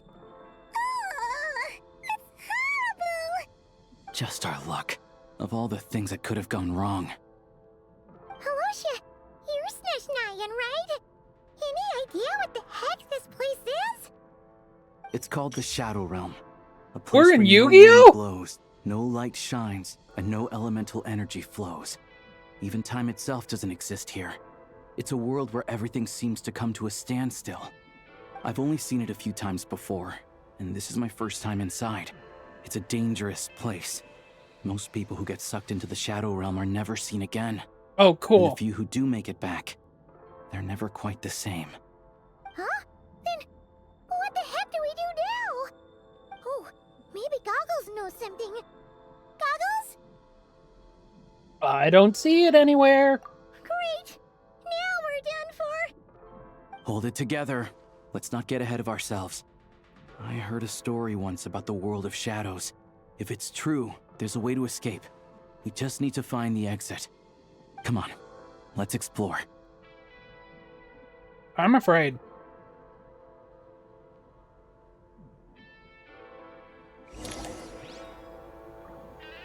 I'm just afraid.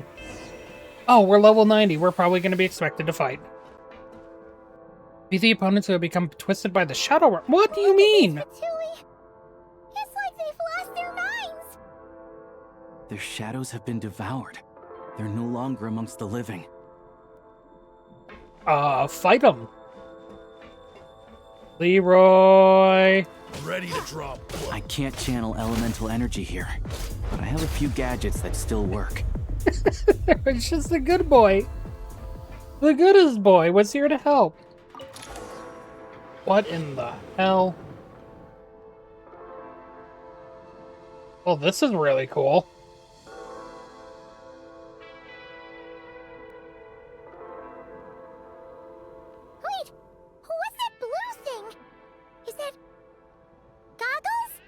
Guess we better find a way over.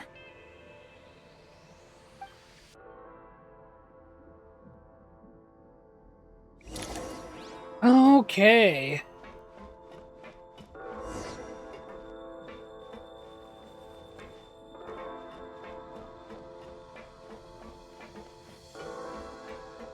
Fight a bitch. Summon the good boy. This is the last one. What do we do next? Play it by ear. The good boy helped.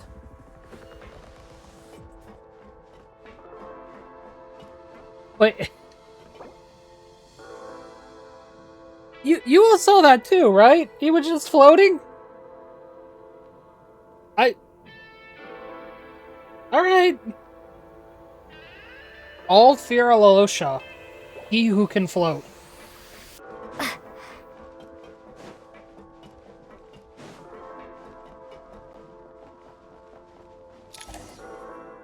Hey, Eye of Grey. Hello.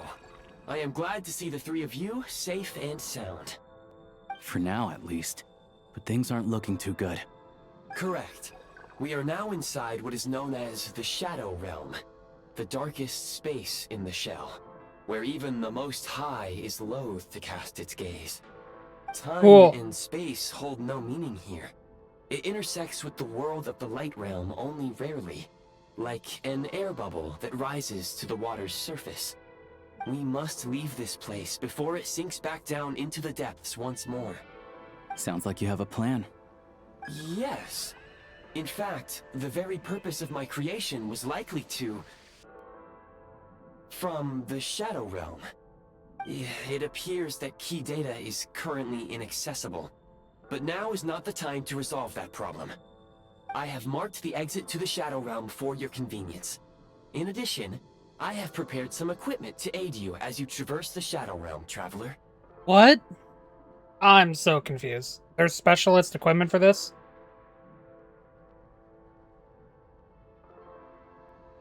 It may well be one of my core functions. Scan complete. Construction in progress. Activation code? We once peered into the past from the ruins of the shadows. This is what remains of the Golden City, Hyperborea. Oh! Oh, okay.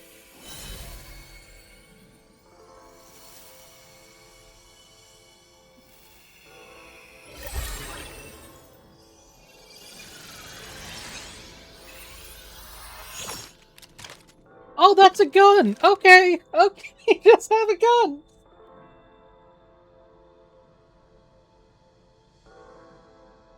Why do we have a gun?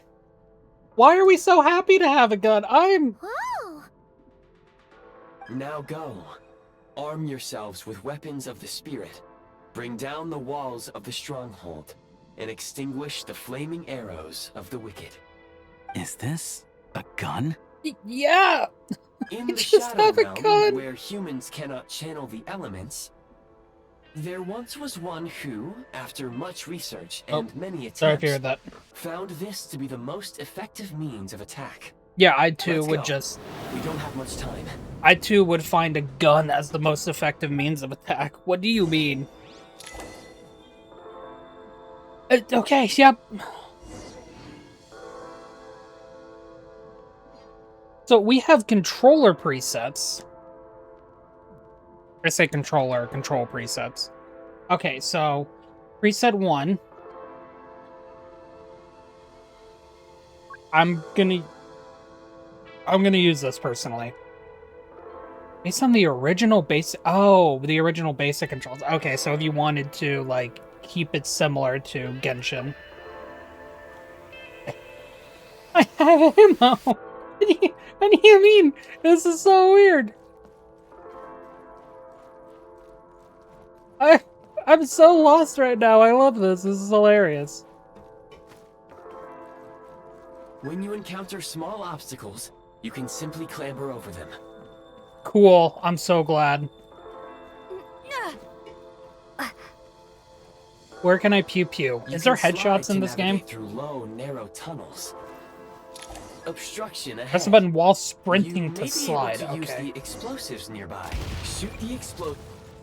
Since elemental energy is unavailable in the Shadow Realm, ammunition is an important resource. You can replenish your ammunition at various supply points. This is so hilarious. For long-range targets, try using the scope to line up your shot. Many hostile units approaching. Oh, now I we're just suggest in a new cover. strategy. Take cover and pick them off one by one. All right, we're just playing a third-person shooter now. Get wrecked, idiot. Okay, 45. Oh my god, there are headshots. Okay.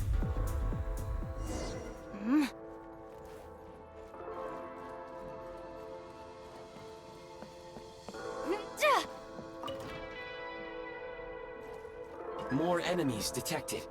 Try attacking with the newly unlocked assault function.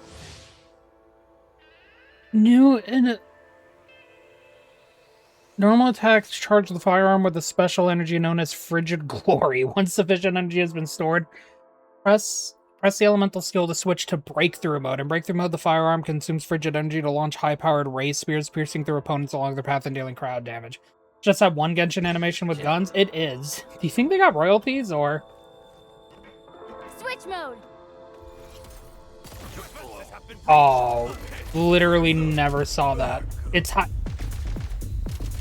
Okay, it's context sensitive. Got it. So the cover is context sensitive. Oh my god, my bad, bro. Listen, we can talk about this. We can talk about this. I lied. Die. Charge. Idiot. Nice.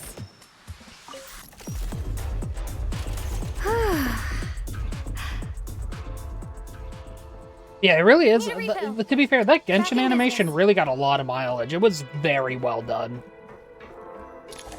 So I do hope that the creators of that like are feeling at least like proud, knowing what they've done has potentially led to this. Freeze Mark, a sigil that moves in mid-air. Aim and fire at the sigil and you'll be able to use the power of the Freeze Mark to quickly move around the Shadow Realm. Aim at the freeze mark and pull the trigger to move using the rope. Oh, that's gonna be so weird, the fact that there's not a button for that.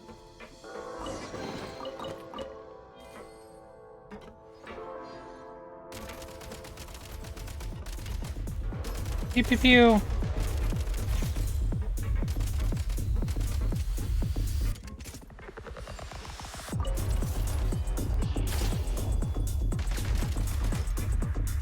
Genshin has guns now? Yup.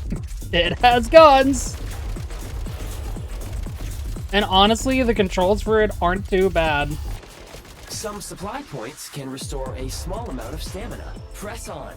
The only weird thing is just the fact that cover is context sensitive and you need to press a button, or like you need to press your fire button to activate that grapple.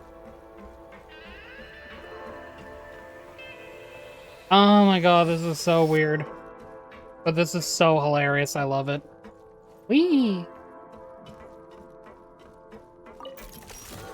Alright, 2,000 is the max ammo. I haven't touched new content because you're way behind on our conquest. Ah, that's fair.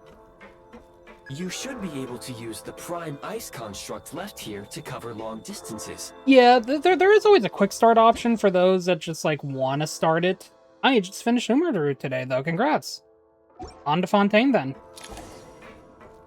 Hopefully you don't mind the fact that we're doing the new content then, because obviously we're doing all the story stuff. At least I'll say all the story stuff. We're doing story stuff today.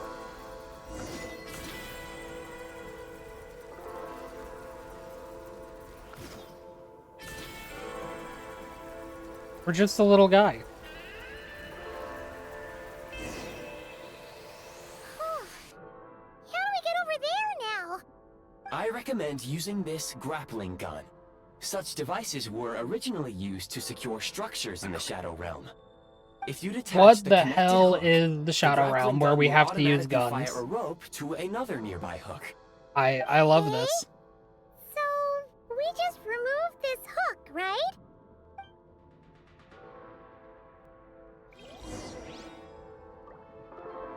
Alright, I fired the gun by accident. My bad, bro. A grappling device created out of prime ice that automatically launches a grappling hook at a hook mechanism within range, pulling the user towards it. Occasionally, you can also use it to cause damage to fragile items containing hook containers. Granted, I like 8 intertwined fates today, finishing Sumeru and a couple of interlude chapters. Nice! Do you have any plans on who you want to pull?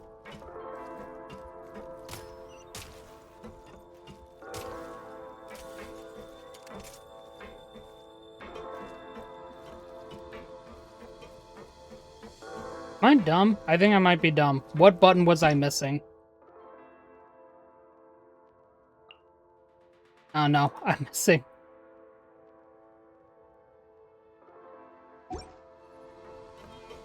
Next Leeway Chronicle banner? Ah, okay. Yeah. Alright, I'm missing something. I'm being a dumb streamer that doesn't know what button to press.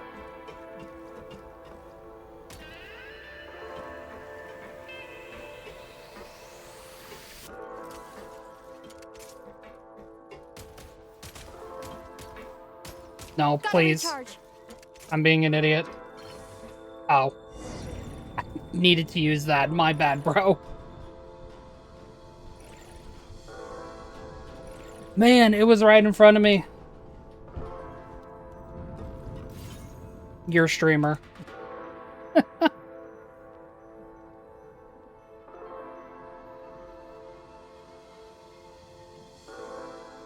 Who are you hoping to get out of the Leeway Chronicle banner, though?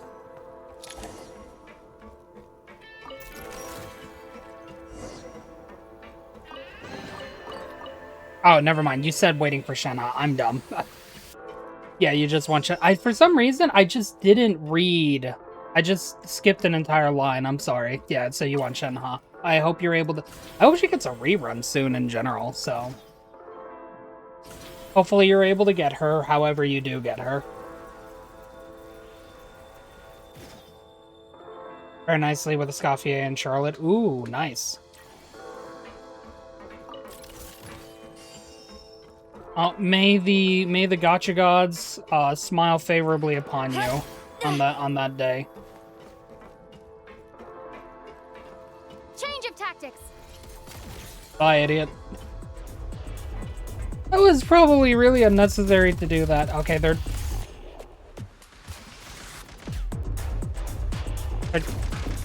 nice.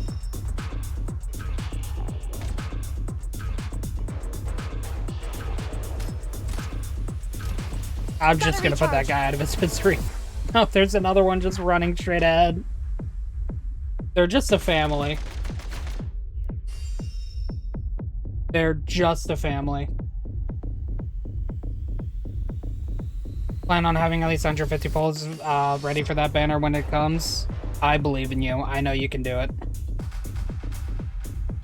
That guy is still there, by the way. Time to catch my breath. Alright, we'll put you out of your misery, guy. I'm sorry. That's 60 already? Hey, already a sizable chunk of the way there. And since, you know, we don't know when the next Leeway Chronicle banner is, I'm pretty sure. Sprint at the You're really not... You really are already a sizable chunk in there. Yeah, with Spiral Abyss resetting in a few days, that's upwards of 5+ polls from that. Since if I remember correctly, it's 800.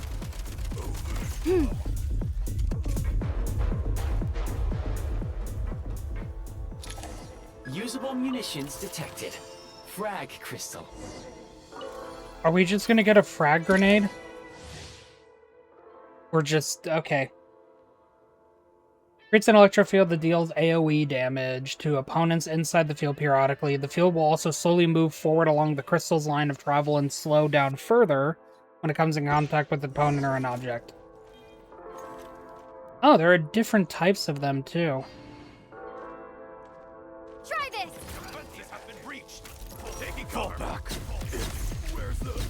These poor enemies. Oh, no.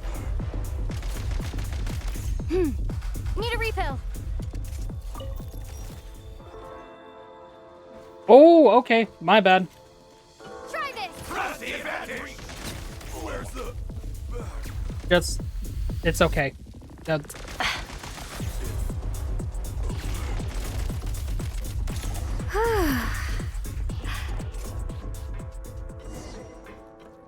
Yeah, with Spiral Abyss resetting, that's upwards of 5 pulls if you're able to max star it. 75 pulls to get a Scafia when you pull first, so you expect the same for Shenhai, even more. I mean, sometimes you have to expect the worst when it comes to gachas, unfortunately. It's better to prepare for the worst so you can at least guarantee them. I'm curious how my Odette pulls are gonna go. You feel a 50-50 coming when you go for Shenhe? Well, hopefully you win that 50-50.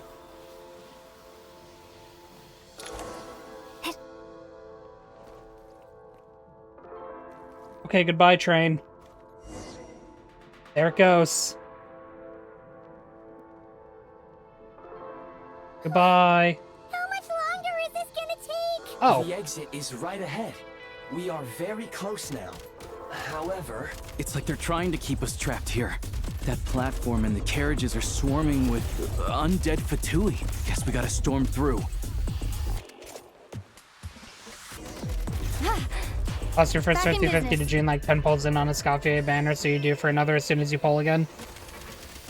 Sometimes you just feel that inevitability, like... State number 2. Mind the rhythm. The 50-50 is... The 50-50 loss is an inevitability sometimes.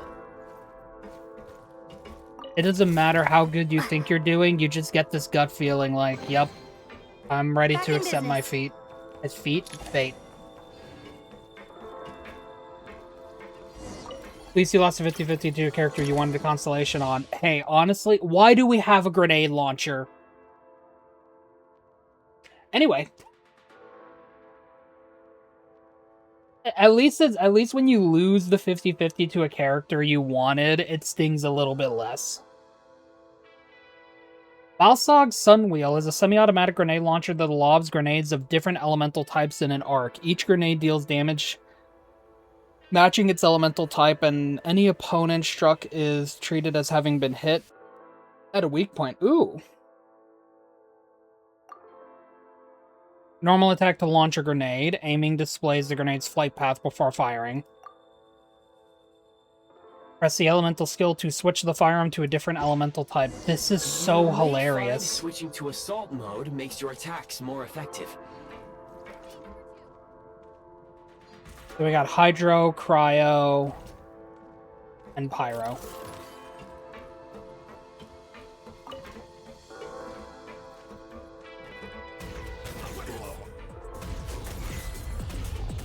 Say hello to my little friends!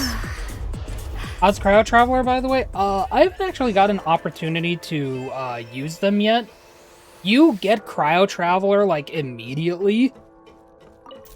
Like, it's very much like the status quo of how it used to be. Interact with the statue to get the power of Cryo.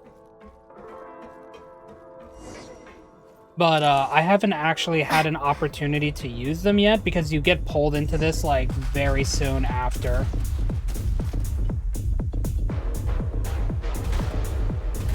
I destroyed my own cover. Demolition time! Come on! We're almost there! I'm gonna go heal. Yeah, there's definitely a ton of hype around Cryo Traveler. You get it immediately, like I said, which is weird, but I think it makes sense that they would want to give it to you immediately.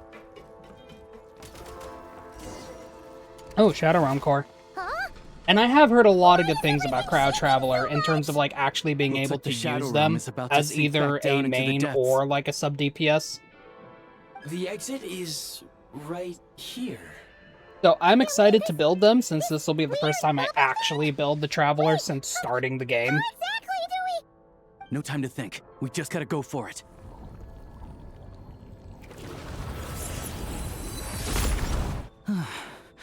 Looks like I was right. Yeah, my Traveler is level 40, so I really haven't used them too much, but I do plan on fixing that with with Crowd Traveler now. So I am excited. I can't believe the Shadow Realm manifested right on the railroad tracks. It's almost unheard of. Lucky we made it out. All thanks to you and that awesome gun. You mentioned Hyperborea. So you have heard of the Golden City before? We've heard of it a lot. Came up a whole bunch in Nocturne. Yours is level 60, but you hardly ever use her. In that sense, aren't you, Goggles? We had no idea they left cool gadgets like you behind. I have heard, due to the new Stellar Glimmer elemental reaction mechanic, and obviously Crowd Traveler being integral to that, their primary usages in teams right now are either as a main DPS on their own for Stellar Glimmer, or funnily enough with Yumi Mizuki Mizuki. So that's going to be fun. Just got your whole starting team to level 70 plus and only your Jean is level 80. I mean, she's not too far off then. You're getting them up there. Make no mistake, it was a team effort. For a first-time firearm user, your performance was quite outstanding. Far beyond my expectations. Yeah, As I'm good at Alosha that. said, it is highly unusual for the Shadow Realm to manifest in a place like this. Yes, you will But need we two should teams. Still watch out for similar dangers ahead. Let's hope not. If anything else goes wrong with this trip, Paimon's gonna have train trauma for life. The Shadow Realm can appear anywhere, not just on the railroad. I am simply advising that we take sensible precautions. Now, if you wish to further calibrate and upgrade your firearm, you may do so over there, provided you have You got the stuck on 4 or necessary 5. Oh, components. sorry about that. Please take a moment to catch your breath You while got I stuck on repair 4 or the 5 body last of time the because you're train. known to have two Amongst two other teams built things, up. Yeah, this it took will me a ensure while to get Paimon two full is teams a built little up. warmer while on board. Oh, thanks, Goggles. You're a trusty train conductor. Well, maybe trusty isn't quite the right word, considering. Anyway, at least you get the job done. Yeah, it took me a while to be able to do Spiral Abyss as well, just because I was not really prepared to upgrade two teams. Main team right now is Jean Escoffier Razor Fischl. That's a really fun team, honestly. Yes, of course. And just like the Eye of Grey, I am sure it will be a great asset to you in your future adventures. If not the trustiest, then it will at least get the job done. Let's get some fresh air while the Eye of Grey fixes the train. Will you be alright, Paimon? Yeah, sure. Paimon wants to forget all about the Shadow Realm. It was so creepy in there. Stretching her legs might help take her mind off things. That was a whole experience. And that was honestly kind of fun.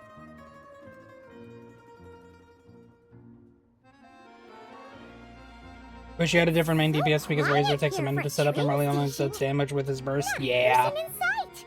Just abandoned houses. Yeah, that is an unfortunate thing.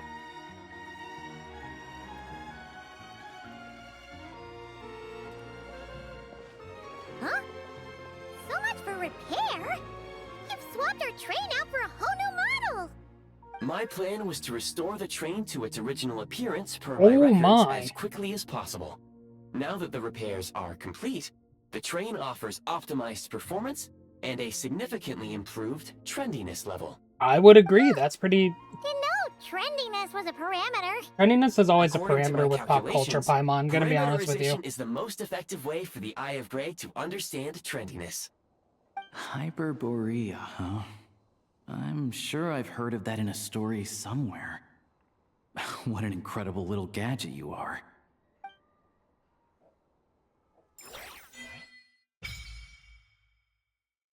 Snezhnaya Adventure Journal unlocked. Ooh. Alright, we got a whole ass thing here, don't we?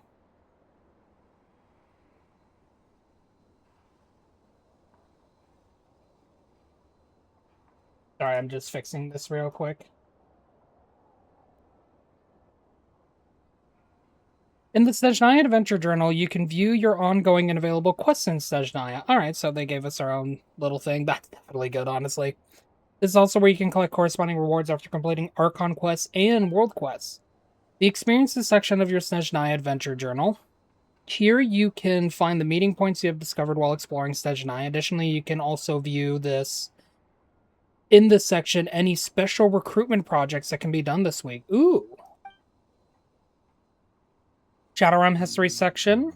Here you can find the Shadow Realms and even more dangerous Shadow Realms you have uncovered while exploring Snezhnaya, and quick travel to any of those realms for a good old cleanup operation. Snezhnaya Adventure Journal also allows you to look up the temperatures of the current area. In low temperature locations, the Eye of Grey will expend Kresnik energy to regulate body temperature. Kresnik energy depletes more quickly in frigid zones, which I'm pretty sure is this, and sub-zero zones, Kresnik energy will be depleted even more quickly and lead to catastrophic events, like probably instantly to killing you. Do keep an eye on the environmental temperature where you're going.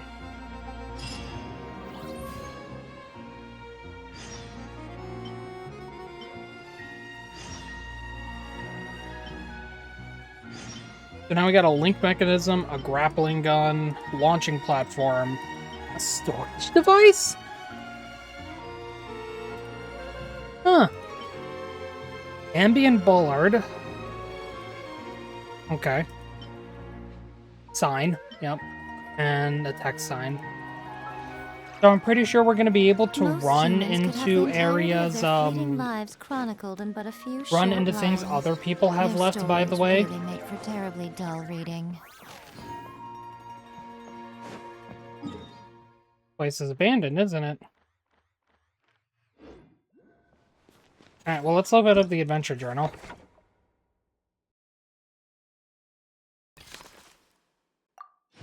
Gimme.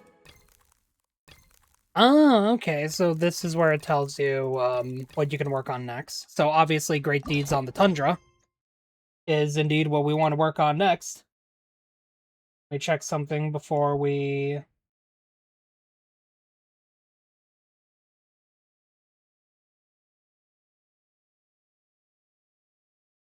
Okay. Just wanted to check something real quick.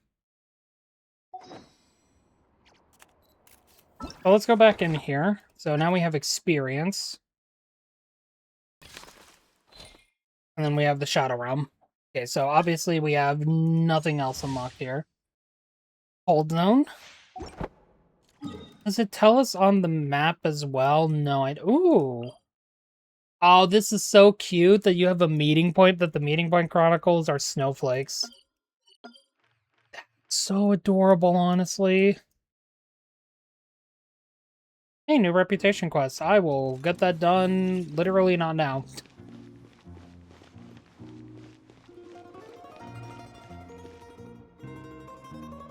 Hi, big buddy. You're like a little buddy, but you're big.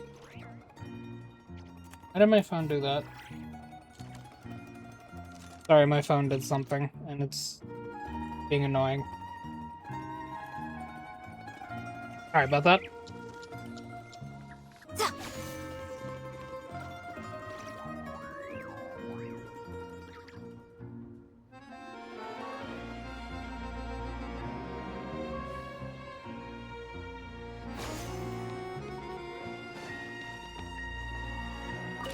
Open sesame. Well, now we gotta close the carriage door, of course. Can enter a shooting range. Alright, I want to see the firearms menu. Firearm damage, 10% of attack. Fire rate, 500 RPM. You can... Oh my god, yeah! You can get up to 4 different upgrades. And you have to do different objectives for each of them. Yeah, give it a muzzle. These are going to be fun to do. I may want to try to do those on stream, just because that would definitely be fun. So, these are the different types of frag grenades we have. Detonates after a certain amount of time or when it hits an object. Okay, so that's like an impact grenade. Impact grenade and a normal frag grenade. Bounces between different opponents. Oh, that's fun. I don't want to try that. Can I check a weapon tutorial? Yes, but I will not.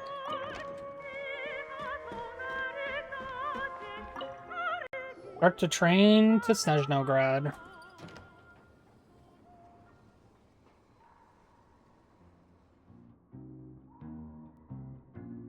Fancy.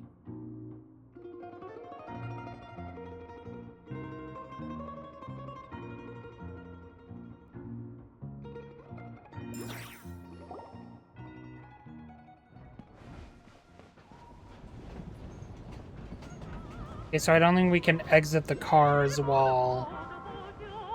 Yeah, we can't open up the carriage doors.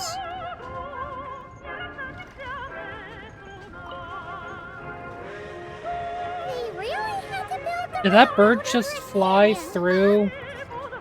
You might want to avoid looking down if you're afraid of heights. I swear that bird just flew through it. Paimon's just praying that we don't have yet another accident.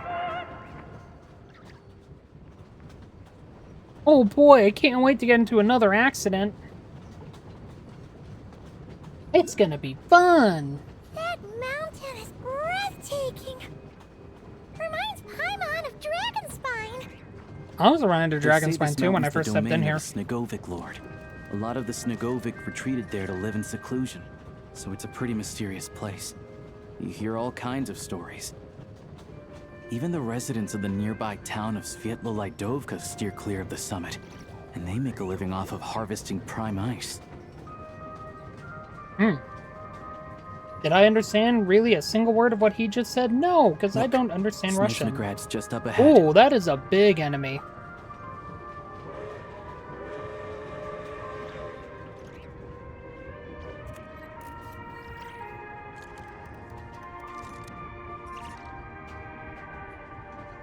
Well, this train ride has been comfortable.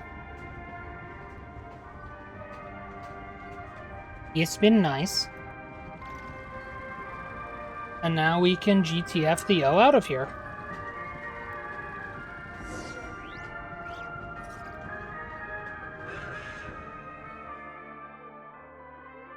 Alright, we did it.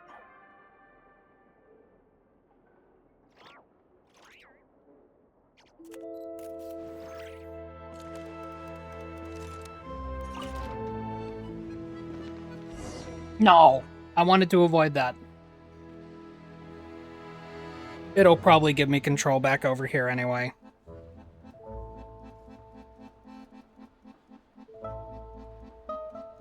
But still, how dare. Oh, never mind. No, it is definitely not. Welcome to Snezhnograd train station, the biggest transport hub in the nation. Wow! It's so majestic! Just flying from one side to the other would probably leave Paimon out of Welcome, breath. Amara. I am now further ahead on you in the It's story, built keep for in mind, maximum so... efficiency. But yes, if you want to transporting tab out, trains here can be a little obviously, tiring. by all means, I understand. In the future, you can use this train station to travel Just came to say anywhere hi, you want that in is fair. Snezhnaya. Hi. For now, though, Thank you for come stopping with me. by. Let's get Paimon checked out. This way. There's a lift car that goes straight to Sapoliarny. What am I supposed to do? Get yourself a copy! Please go on, I'm listening. Where was I just now?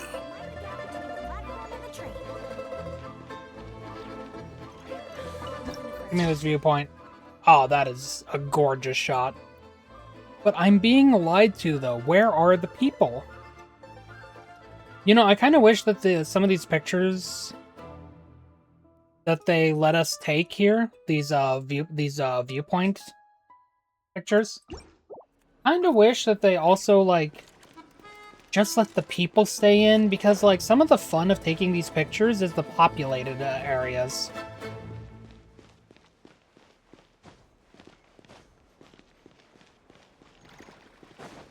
You can wait for a train to arrive. Look!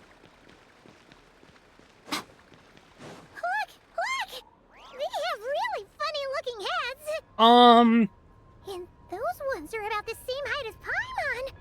But it looks like they can't fly. Those would be Volkudlak and Domovoy. You'll also see the winged Vila and the snowborn Snegovic amongst others. No wonder. We'd heard that Snezhnaya used to be the realm of the Fae. I love the ice.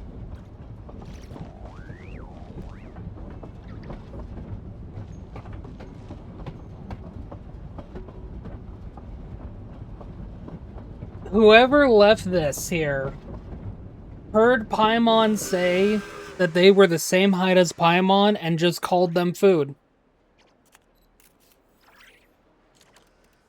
Guys, it has been traveling to other worlds 6 years. Anyone seems to be Almost, it's potentially 6 years since Genshin released. Goodness Are we knows what really they still find so making the disappointing same about their own joke? world. Come on.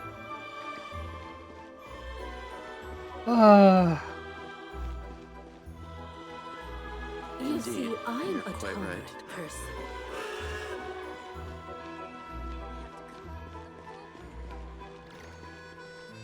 So do I just need to get in line, or?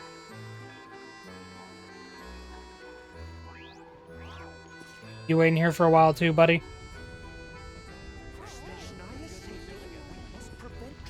Alright, excuse me.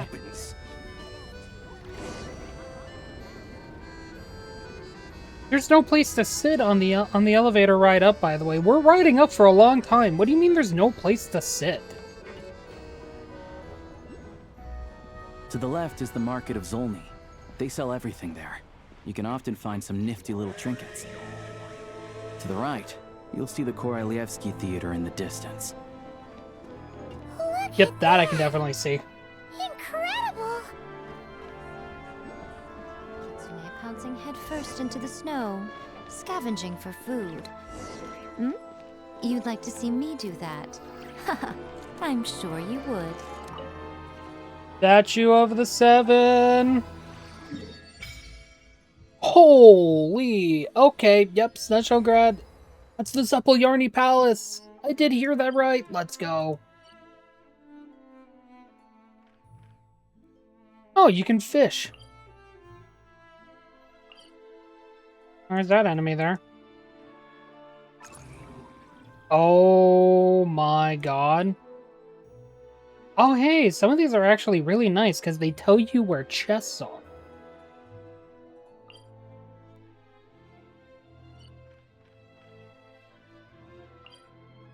Try using a snowball launcher. No.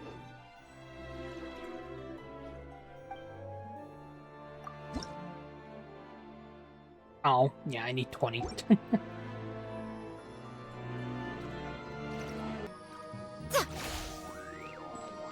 Oh, we gotta go to the Zupolyarny Palace. We gotta see if Sandrona's there. She talks about it all the time, so she has to be. Wow!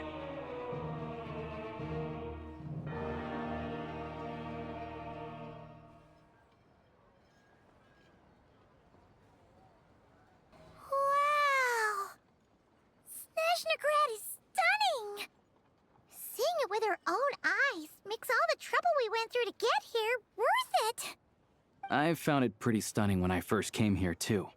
But I soon found out that stunningly beautiful means stunningly expensive. That is true. The prices here are crazy. That is true. I'm just a small-time hunter, so Zolny is where I spend most of my time.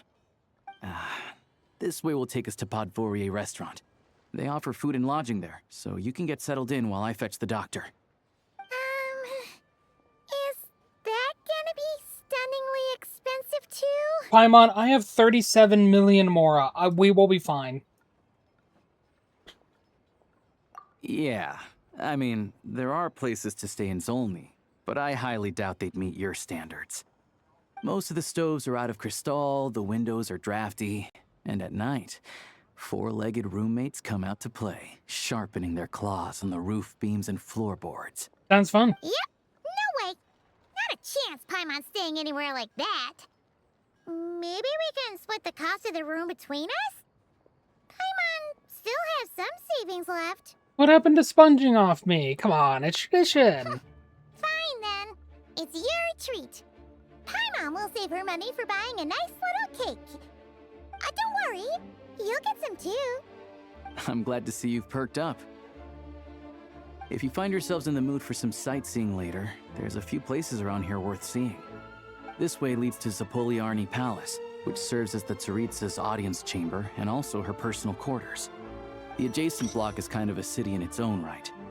That's Glupov, the headquarters of the Fatui. Ooh. Inside, there's a munitions factory known as the Armory Palace, producing a constant supply of all kinds of equipment for the Fatui. A lot of important research happens there too.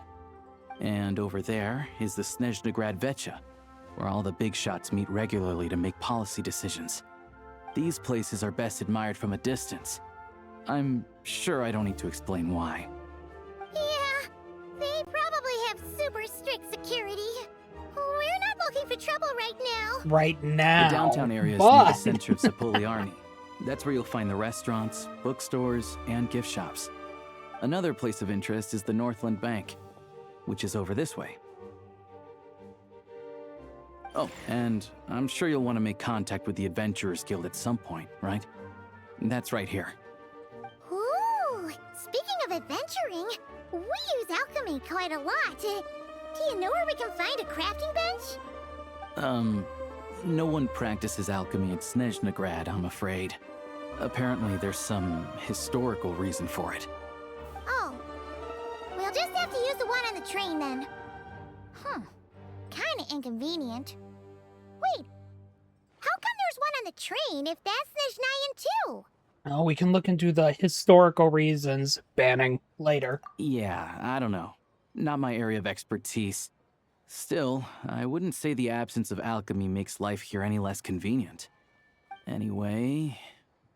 Finally, there's Zolny in that direction. It's mostly residential buildings and factories, but there's a few shops too. Worth a look around if you're interested. That's about it. You guys go ahead and get checked in while I track down my doctor friend. Sounds good. Thanks for all the recommendations. It'll be good to get out of the cold wind. Paimon's starting to feel another headache coming on. I am indeed a silly fox person that is a VTuber. That is correct. I am always a silly fox VTuber person VTuber fox. When can you pun Paimon? After she recovers. She's sick right now. Let's let her recover first.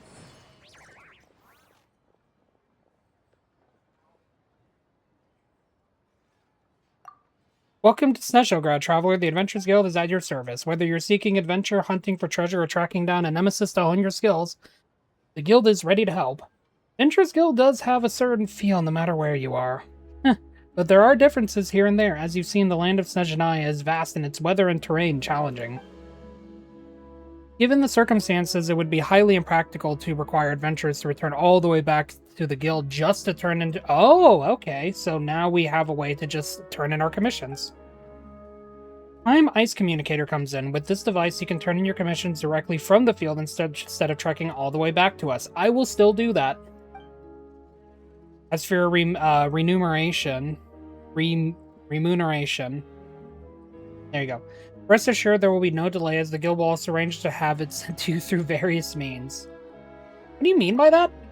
Please don't worry about it. The Adventurers Guild will ensure that you continue to reap the rewards of every adventure and commission you take on. Whether you're in hot and passionate Natlan or ice-cold Snezhnaya, the guild will always be behind our adventurers. Enjoy your adventures, traveler, Ad Astra Abyssosque. I will not be using that. I will still just teleport back, I'm gonna be honest. To be honest. Astra Abyssosque. Welcome to the Adventurers Guild headquarters.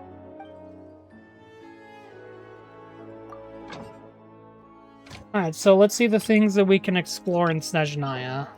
Red beets, apples, snowball flowers, egg.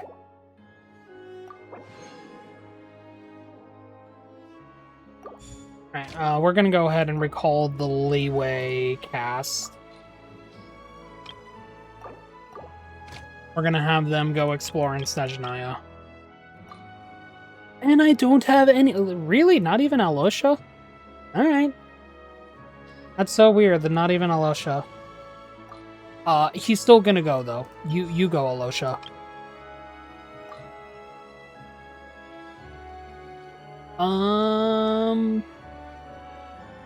You know what? I'm gonna be building you too, Yume, Mizuki, so you get to go out as well.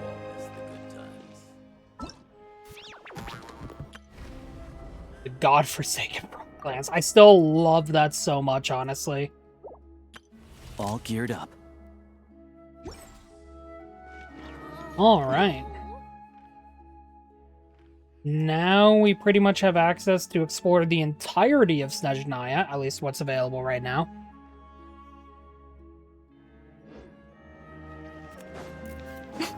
Yeah, once you get to Snezhnaya, it definitely opens up for those that are curious as to when you can start properly exploring. At the very least, when you get to Snezhnograd is when you can. Also, this is just such a beautiful screenshot. See, again, just have the people roam around in these, though. That would make it feel like so much more alive. It's always fun when that happens. What do you mean there's a thing down there? That's for later.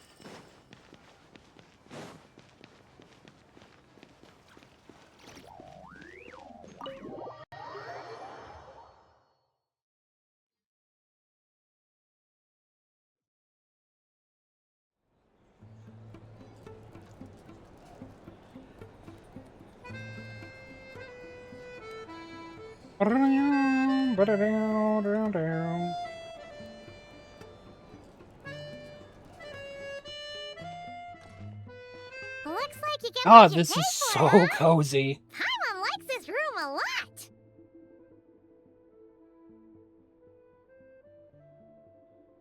Yeah, much better now that we're out of the cold. Oh, thanks for taking such good care of Paimon. Honestly, she feels kind of bad for throwing a wrench in the works.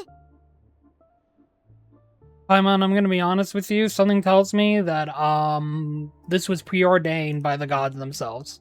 If this were anywhere else, we'd be out investigating and adventuring by now. But instead, we're stuck here waiting for a doctor.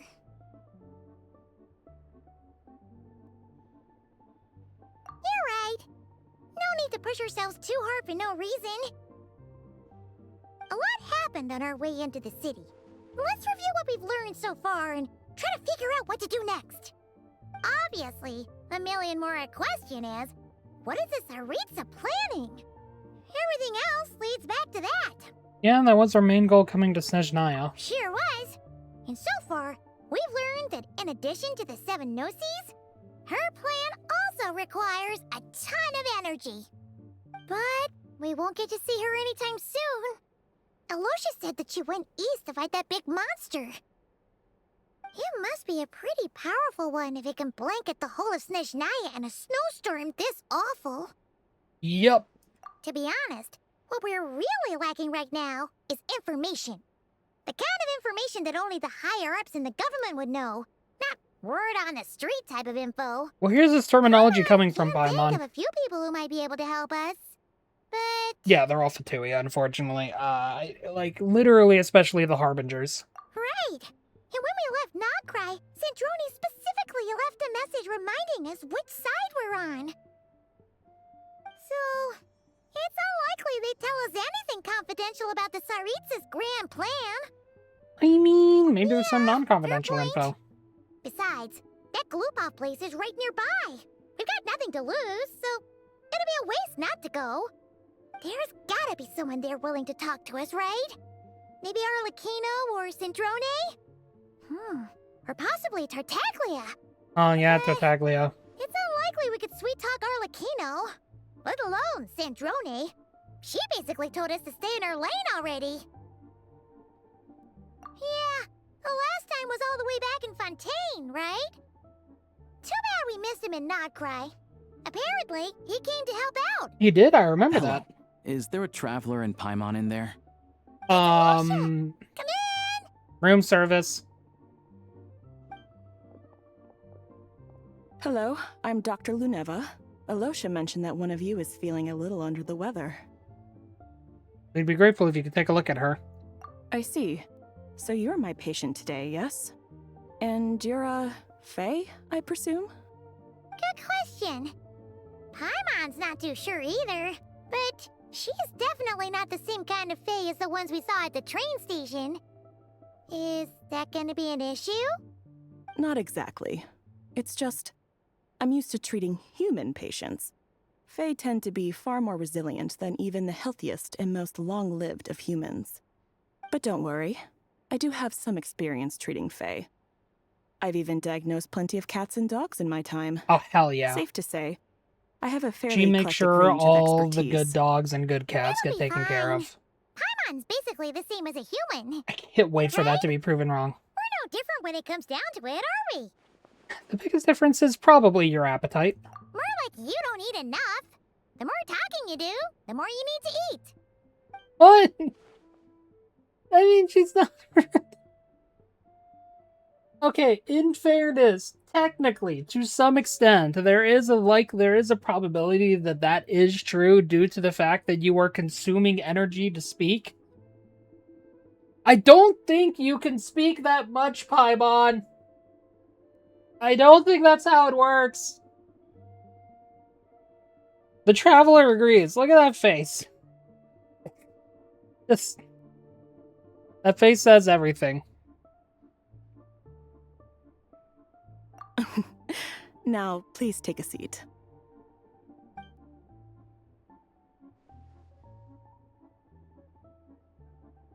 Okay, vital signs are good. Test results are all within normal ranges. I don't think it's anything serious. More than likely, you've just caught a cold. I can give you some medicine to tide you over, but as long as you rest properly for the next couple of days, you should feel better.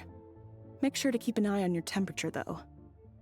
If you find yourself with a persistent low-grade fever, or if your symptoms don't improve, just contact me again. Sounds like there's no cause for alarm. Thank you, Doctor. You're very welcome. Just doing my job. I'll leave you in peace now. Time to visit my next patients. Take care. Goodbye. You heard the doctor. Best you rest up here for a couple days. No sightseeing for the time being. Stick to the local area then. All right then. Guess we've got no choice. Let's just treat it as a short vacation. I have to get back to it. If you need anything else from the doctor or me, go to the Hunter Trade Station in Zolny. The boss there knows how to reach me. Thank you for everything. Hey, no big deal. You saved my life in the Shadow Realm. This is the least I could do. See you around.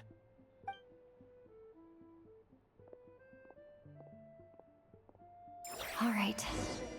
Time to find Child and see what he can tell me. Are we, like, even sure the child is here, by the way? I'd better not disturb her while she's asleep. With any luck, I'll be back before she knows I was gone. It'd be like not cry all over again. We're just gonna leave Paimon while she's sleeping. And then pray that we come back before she wakes up.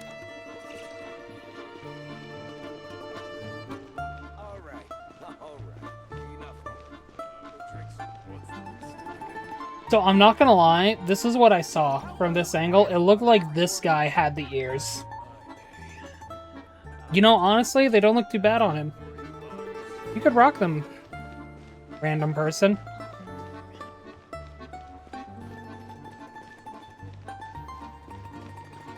Wait, this is the door to the restaurant? It's so innocuous. I expected that door to look a little bit more grandiose.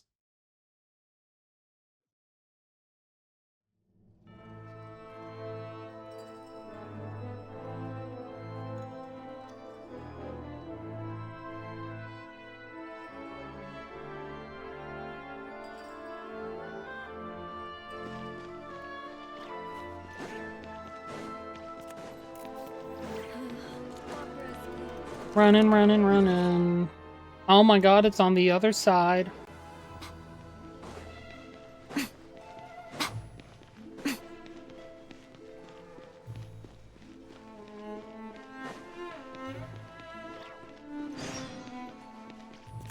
Just like a snowball. Is it you that I need to talk to? Yup. No, I'm not gonna do that now. You're home. This is my home? Okay. I guess I live here now.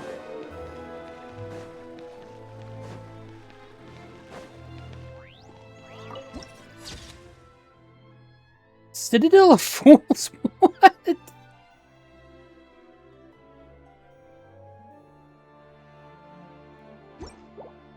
What a name!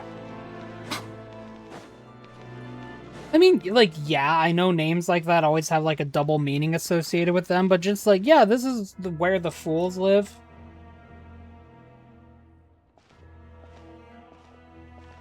Hold on. Please display your invitation letter or permit. Will you pass along a message that I'm looking for someone? Glupov does not accept meeting requests without a prior appointment. You'll have to apply per the advertised booking process and wait until your invitation letter is issued. But we're old friends. Might I ask who you're hoping to visit? Harbinger Child Tartaglia? Another one who thinks the rules don't apply to them. I don't understand why people think they can just talk their way in here. You don't just show up and land a meeting with the Harbinger. Where's your But nose? I have to go through the motions for protocol's sake. Honestly, it's such a waste of time asking when I already know what the answer's There's gonna his nose, Chad. Wait a moment. I'll pass on your message. If Child is unavailable, you'll have to go through the proper procedure.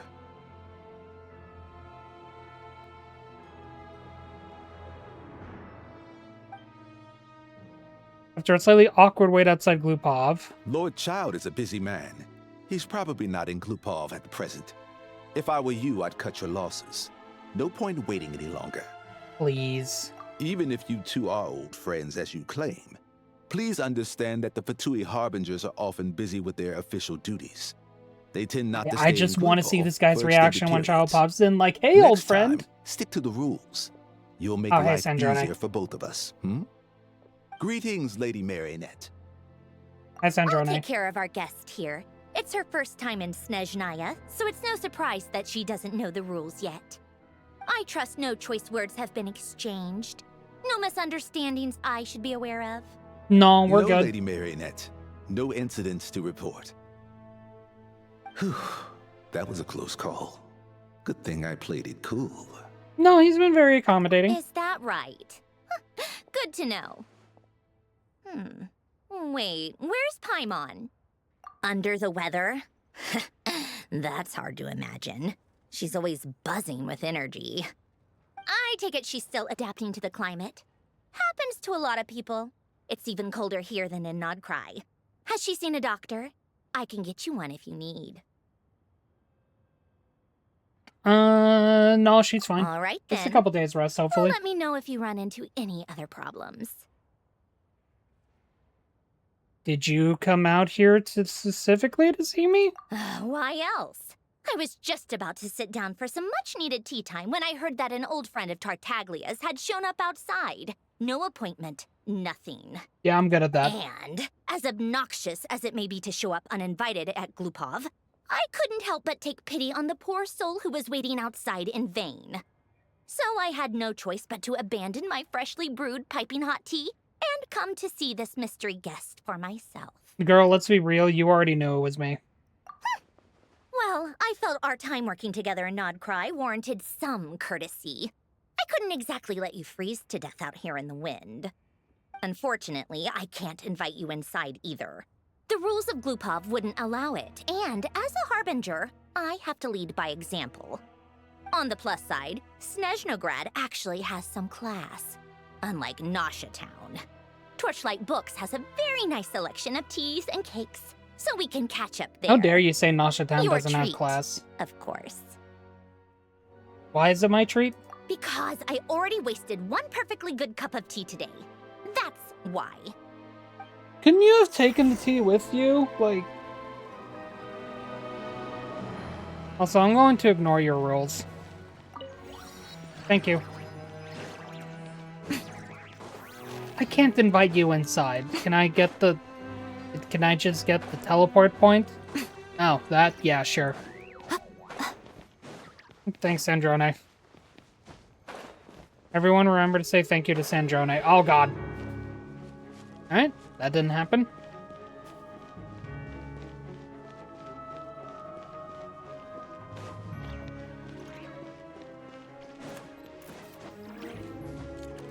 How far away is this? Okay, well... I'm gonna honestly go and grab that teleport point while we're over here. Right here. Oh, okay. Take a break, pick up the pace.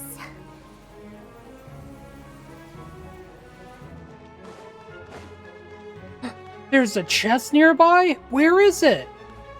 I can't find it. Oh well. Come on, keep up.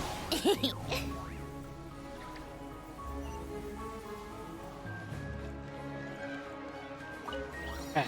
That teleport point has been acquired. Take a break. Also, I found out, by the way, for those that have Sandrone, her elemental skill is faster than normal walking.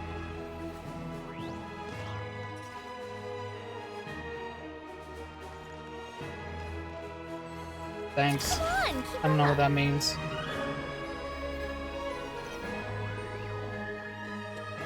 I did not think that I would be able to scale that, I'll be honest. I've ordered for the both of us. No objections, I assume. I'm sure you trust my taste. Sure, you mostly ordered for yourself, but no problem. Okay, let's get down to business. I'm guessing you don't actually have any urgent business with Tartaglia, per se. You just want information, right? Yes. But how is he doing? Wanna take a guess? Picking fights? Of course you'd say that. You shouldn't underestimate Counselor Tartaglia, you know. Is that underestimating them? Is that underestimating him, or is that understanding his character? That's right. I'm sure you've heard of the Snezhnograd Vecha by now. Well, he's busy preparing some paperwork for their next meeting. They'll be discussing yet another extension to Project Stuja. It's basically all anyone cares about in the Vecha these days. That's still a weird sight to imagine. Yeah, he's more of the shoot first, ask questions later sort, isn't he? It all started with a very detailed letter that Capitano left for the jester, Piero, before leaving for Natlan. In that letter, he detailed the future arrangements for his subordinates. All of his key people were reassigned to Tartaglia. Oh. I guess he'd already prepared to leave us for good all the way back then. But Piero didn't reveal the contents of the letter until the events in Natlan had concluded. Why Tartaglia? That was his reaction, too. Why me? With a bewildered look on his face. He'd always assumed Capitano looked down on him. He was a man who kept his thoughts to himself and barely spoke to him the whole time they'd known each other. But he occasionally brought Tartaglia along to my tea parties back in the day.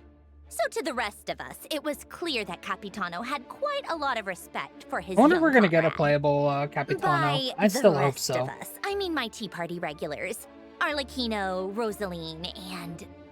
actually, not Columbina. She was probably oblivious to it. Anyway, then the Liues situation happened. Normally, it took a lot to get under Capitano's skin, but that time he was furious. It's not really my place to talk about it, though. You can ask Tartaglia about it sometime.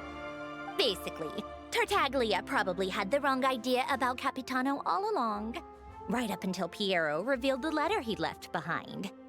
Capitano believed that despite Tartaglia's immaturity, he showed great potential.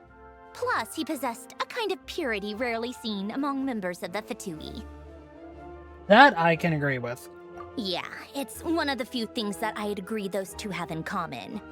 But there's one other reason why Capitano chose Tartaglia to assume command of his troops. He knew that after he was gone, several of the others would swoop in on his army like vultures. With the ones who stood to benefit the most being the rooster Pulcinella and Regrator Pantalone. Once they divided Capitano's troops between them, they'd be more powerful than ever. No one would be able to stop them. So, you can see why Capitano chose to hand that letter to Piero, right? Because the Jester needs to maintain a balance of power. Exactly. Piero also needed to back a Harbinger as soon as possible. And all things considered, Tartaglia was the best choice. Even though Tartaglia has had the support of Northland Bank for a long time, he and Pantalone are ultimately not cut from the same cloth. I'd say Capitano made a good judgment call. Anyone else caught in this situation would probably feel like they'd been hung out to dry. His best course of action will be to distance himself from any shady business, while still maintaining friendly relations with Pantalone, but seeking Pulcinella's support at the same time. So, are you sure it's okay to tell me all this, though? I died at the wrong time then? Good job, me? What's the point in having a tea party if you don't spill a little tea? Besides, none of this is confidential anyway. Ask any journalist out there. They'll give you all the lurid details. You'll see it firsthand if you ever sit in on a session of the Snezhnograd Vecha. All the factional strife, whether open or unspoken, it plays out for all to see in that one little room. Having a voice in the Vecha is the only way to steer policies in your favor. So, every person in that room represents a particular interest group. Pantalone, for instance, represents the financial sector, and Tartaglia represents the Fatui soldiers. Personally, I have no interest in political jousting, but since I have a number of engineers and researchers under my command, I have to make their voices heard. Then there's Pulcinella, the linchpin of the Vecha. He represents politics itself. Everything involves him, so nothing can bypass him. Any issue that comes up, he knows how to mediate. That's what the Tsaritsa values most about him. What? I'm starting to see why everyone is so frustrated with the way things are, but also powerless to change it.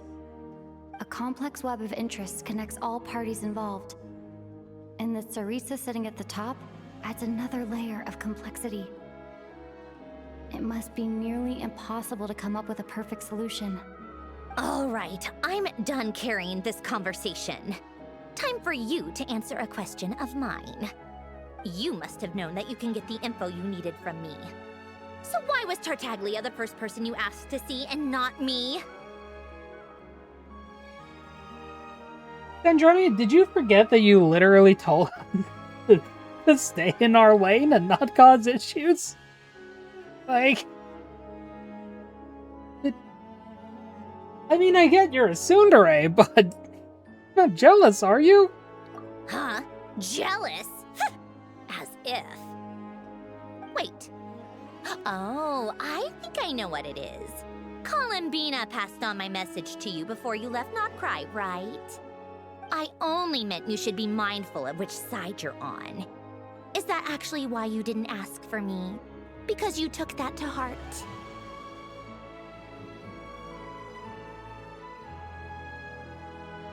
Well, I didn't want to be disrespectful. Fair enough. It's not your fault. I blame all these politicians I've been hanging around with lately. Always beating about the bush when they talk. I guess it must have rubbed off on me. Anyway, just ask for my help next time, okay? Little things like this are no problem. Lady Marionette. What now? Can't you see I'm on my break? Whatever it is, just leave it on my desk. I'll look at it later. Sorry to disturb you during your break, ma'am, but I'm afraid it's an emergency. Isn't it always? I've told you before, fixing the tracks and transporting ice blocks does not constitute an emergency. The equipment in Svietlolaidovka is in urgent need of maintenance. With how the weather's been recently, we suspect that the cause is a buildup of snow, exceeding the maximum weight limit. The supports on one of the machines broke and fell, awakening a dormant beast and leaving many of the ice miners trapped in a nearby ice cave.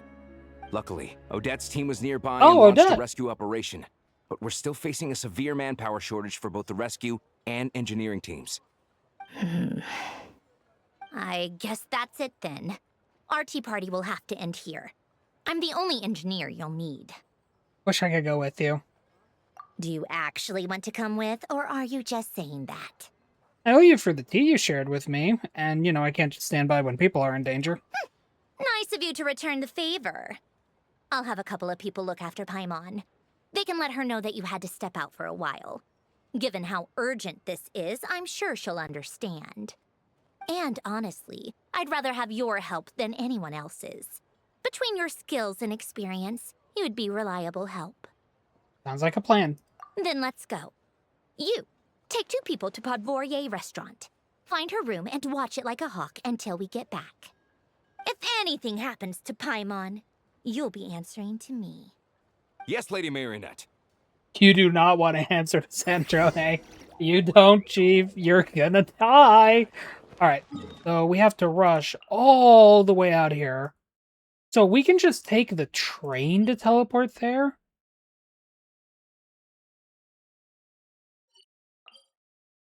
Yeah, we can go directly to the train there. I kind of want to grab, before we go there, I kind of want to grab this first before I forget, and then we can go down to the train station and call a train.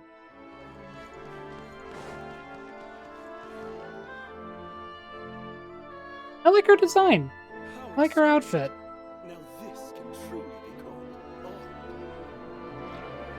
There's also a good boy.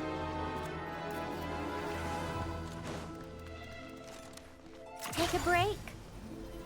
Alright, let's go grab this real quick. Just before I forget, and then we can drop all the way down to that, to the train station down there. How tiresome. Your home. Yep, this is now my home. You heard it here first. Where dancers and singers weave their dreams. You know, I thought it'd be... You know, you go from the gathering of the fools to this. There's a slight discrepancy in the way that they word things.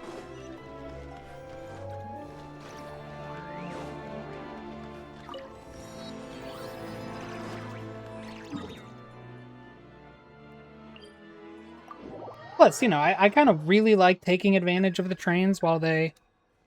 New message? What do you mean? Oh, god dang it, that's right. Oh my god.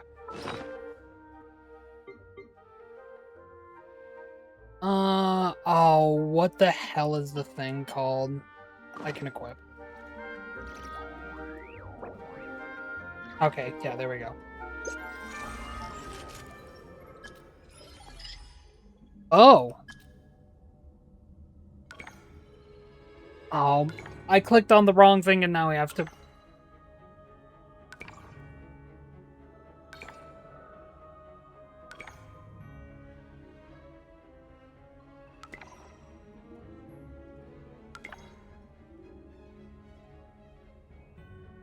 This will be a romantic story, unlike no... Okay, so you click on these and you have to let him speak. Alright, my mistake. I just... Alright, my bad. My bad. Mm-hmm. Alright, sweet. Get me out of here. Didn't mean to click on it anyway.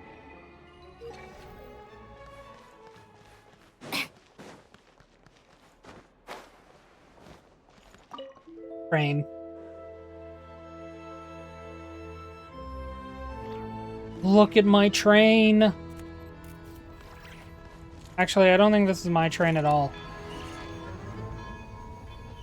Still a cool-looking train. Alright. No, wait, this is... Oh yeah, this isn't my train.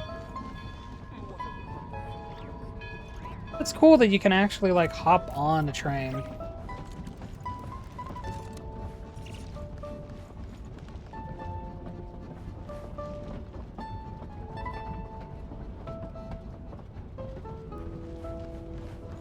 It's still going. Is it gonna stop here?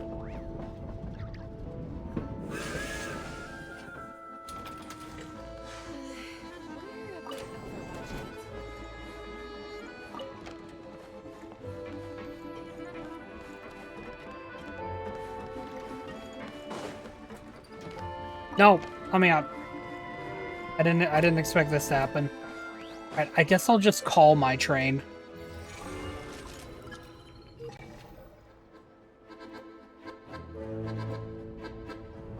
Alright, then it just basically quickly resets the instance. Oh, cool that you can actually call a train in and, you know, hop onto it and take a look around.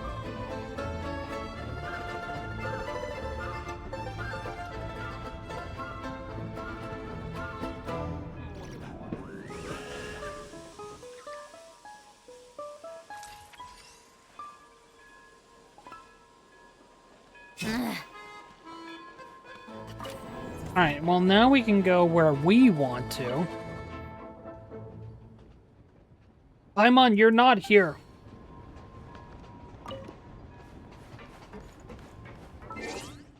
Yep, nope. Just straight up not here.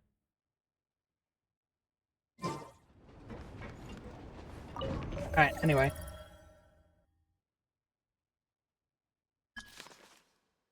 What? Oh, Crown Palace, what?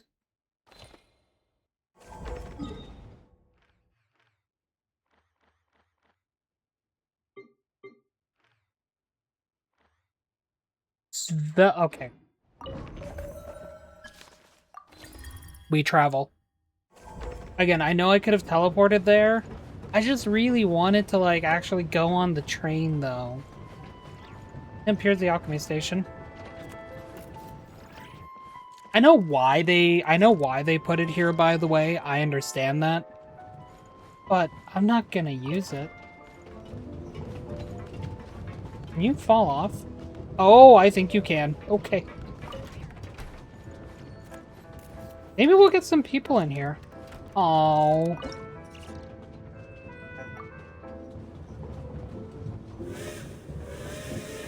Oh, this is cool. And then little Paimon's little thing.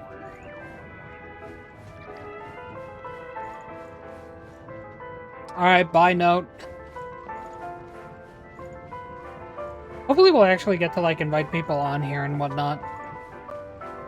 Kind of have to be, like, an Astral Express situation. That would honestly be really cool. Ooh, after analyzing a certain number of Shadow Wing drops, you will know more about the Shadow Realm and gain increased mobility within. Alright. Cool excuse.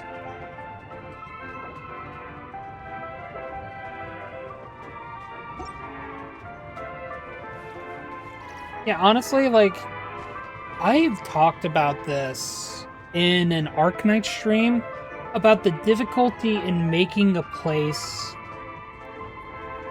more exciting for people to explore, and how it's difficult. It's about time we threw another tea party. No, it's not. How difficult it can be to, like, entice people and make people excited for a destination, like, when it's separated from 1.0, because, like, when we play, like, the release of a game, it's all entirely new to us.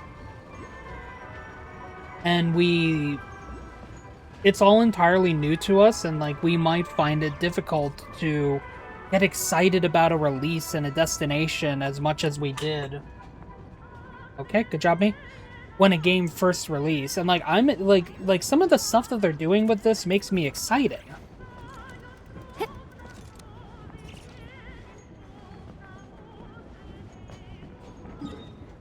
Like, it is genuinely making me excited to, like, see more, like, what we can do. The stuff that we can go unlock. Getting reasons to explore the area and, like, be excited about what to expect from exploring the new area. Oh god, I fell off the train. Don't mind me. Ah, there we go. Anyway.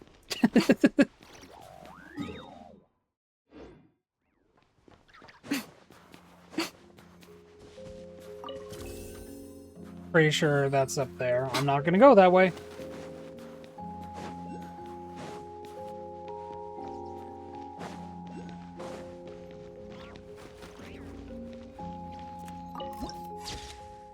Prime Ice excavation site.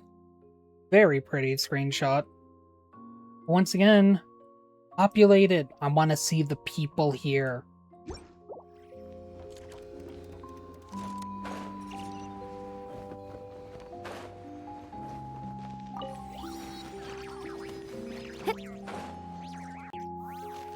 they weren't exaggerating. This is really dangerous. It's a good thing only one of them broke. From what I've been told, most of the trapped miners are over in that direction. Oh, time to go rescue you them. do that while I check the rest of the equipment. I'll evacuate the people around here as I go. Meet me back here as soon as you're done. On it, Chief. Don't mind the new mail thing.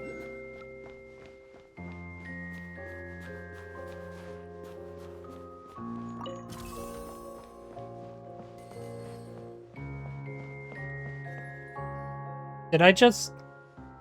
Alright, I activated a quest. I didn't mean to. That's what I get. Good job, me. Art exhibition jobs are always such a headache. If there's one thing they're good at, it's turning a simple matter into a whole problem. If anyone can just take care of this job for me, I'd be more than happy to give them all my career honors I received over the years. What's the matter?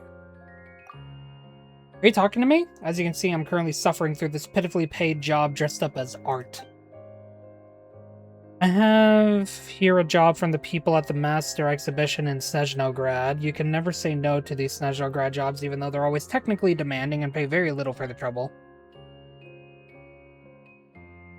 If I were to say no, they'd say, "Oh, but Zarkaya, this is a work that only an artist-tier designer like you can take on. We can't trust anyone else with it." Artists, after all these years, I finally understand that prime ice sculpting is nothing more than a job, so I'd rather they treat me as just another ordinary designer. And you know why? Why? Because in the time I spend merely working out the structure of a work of art like this, I can easily finish 5 ordinary non-art jobs that pay exactly the same. Each.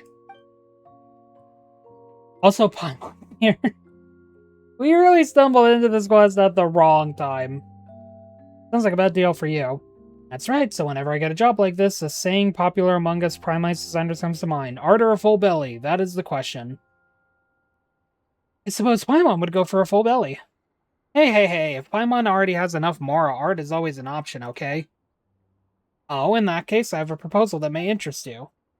If the two of you can help me position the next block of prime ice, I'll gladly share half the payment for this job with you, and even relinquish to you the title of artist-tier designer. That is to say, if the two of you are willing to spend some time helping me complete this job in the name of art, I will provide you with material compensation in addition to the immense psychological satisfaction you will undoubtedly gain. Alright. As for me, I'll be free to take on other jobs with the time you save me and thus fill my belly. Wow, Traveler, Paimon thinks she said material compensation.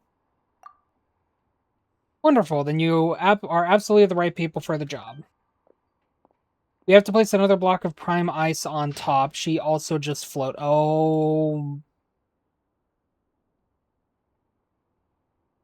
Okay, I see how this is. Yep.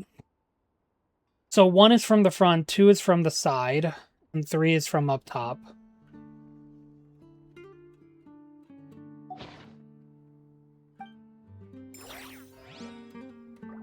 Alright.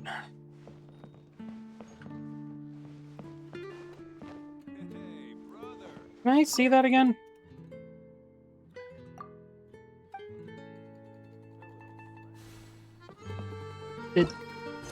Oh, is it right here?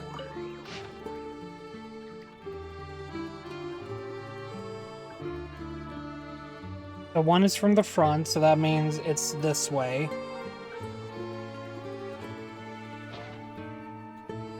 Okay, so it has to go right here. You will come across various prime ice contracts fabricated by other travelers. You can choose to reinforce it, but yeah, okay, yep. Yeah, but I don't care about that.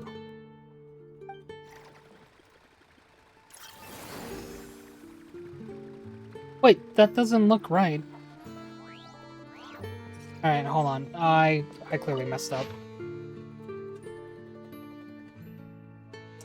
Wait, how does that not look right?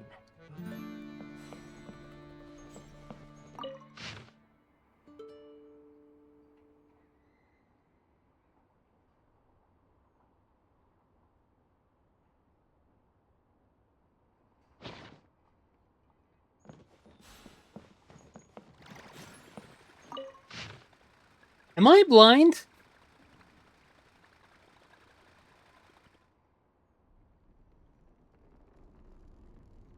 clearly has to be in the back. Oh, no, I read that wrong. It is in the front.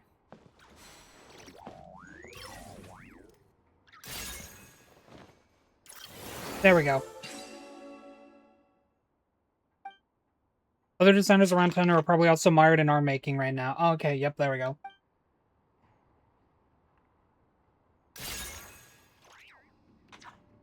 Oh, cool. It also auto brakes.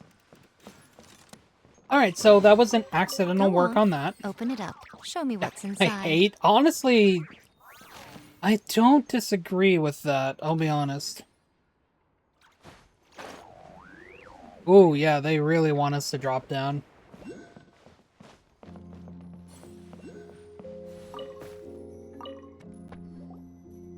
Did I just activate some... What's this? Some kind of invite?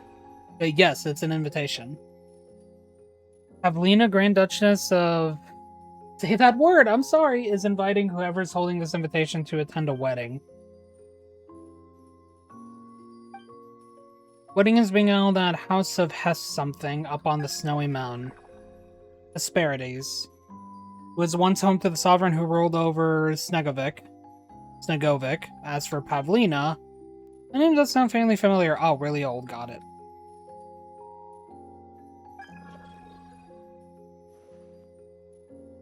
Go check out this princess's wedding. Okay, well, we got that as well.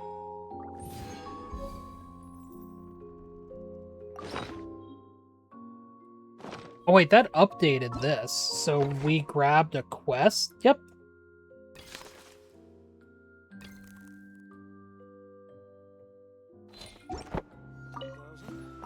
I keep getting distracted, Nar.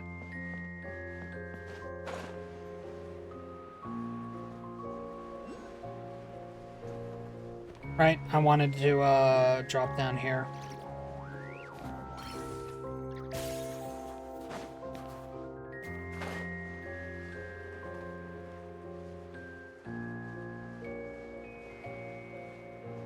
Man, are all these guys trapped down here? Are all these trapped miners, or are they just further down in? I have to be getting close. Don't go any further. Oh, hi, Odette. It's too dangerous here. There's a highly aggressive monster on the prowl. You need to leave, now. I'm here with Sandrone. Ah, I see. You're the backup from Snezhnegrad. Well, I'm Odette. Good to meet you. Good to meet you too. So this is Odette. She was the first member of the Fatui on the scene. There are 5 people trapped in the cave. Monster type is unknown, and so is its location. Girl, you need more clothing. Would you like a jacket?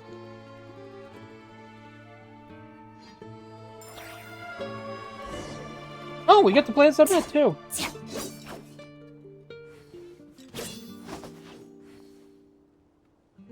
Yep, ballerina.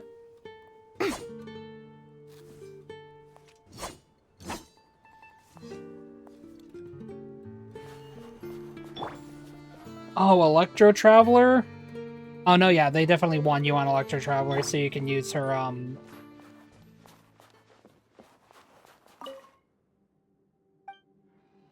because Odette is a Stellar Glimmer character, so she interacts with, as a Cryo character, she interacts with Electro and, Anemo. Something's moving. That was unnecessary.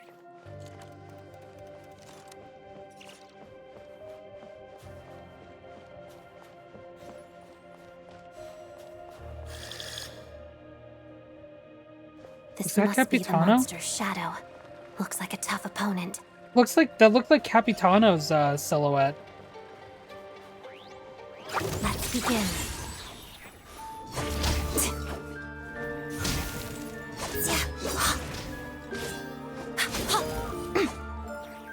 Slime flew!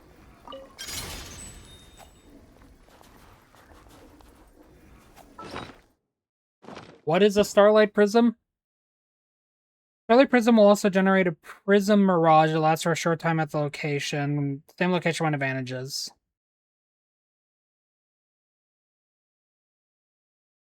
So what is the point of the Starlight Prism?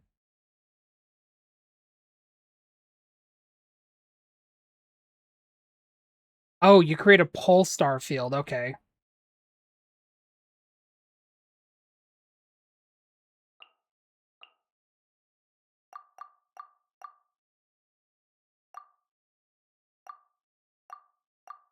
You know, I should probably go ahead and get the rest of these out of the way now while I'm still here.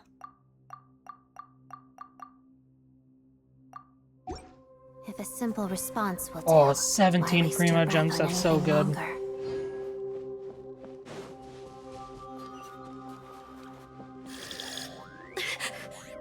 Stay back! Okay, now that I've gotten a closer look at it, nope, that's definitely not Capitano's silhouette. Crystalline Adagio. Harada. Oh. Okay, my bad. I wanted to have Turbo Fun.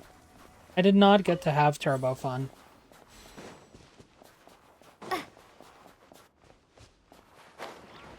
No.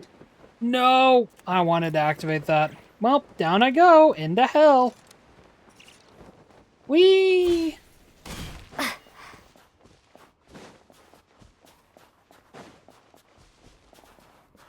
I see them. They're right behind the monster. That is The a very monster scary seems monster. Very agitated. It could attack at any moment. Let's make the first move. Its chittering noise, definitely frightening, I will be honest. Together.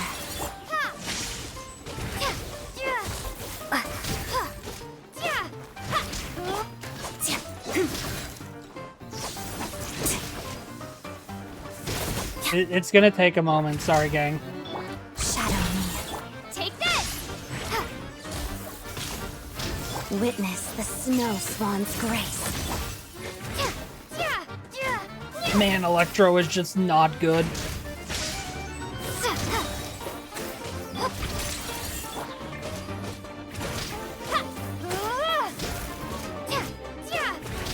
Electro is painful to use. Thunderclap!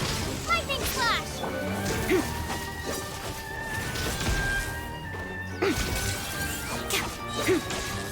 Crystalline Adagio. Pirouette. Oh my god, it exploded. Oh, thank you for saving us. We'd have been monster fodder otherwise. Thank you. Thank you. You're welcome. You should be safe now. Follow this route out. She and I will stay behind to watch the rear. The path has been cleared. Thank you. Come on, let's go. This way.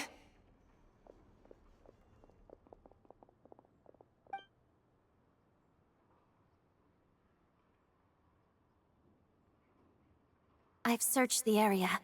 Pretty sure the monster made a tactical retreat. That's the Slayer. Can I click? Yeah, but with us here, it won't be coming back anytime soon. It may be small, but don't be fooled. It's a ferocious beast. People are just food in its eyes.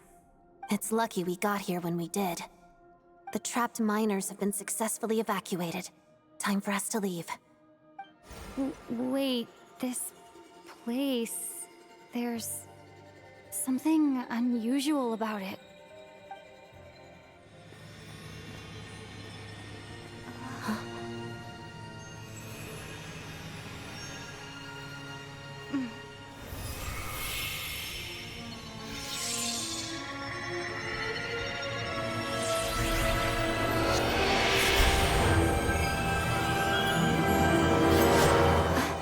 What is that? I don't know. It's back? Guess it has family.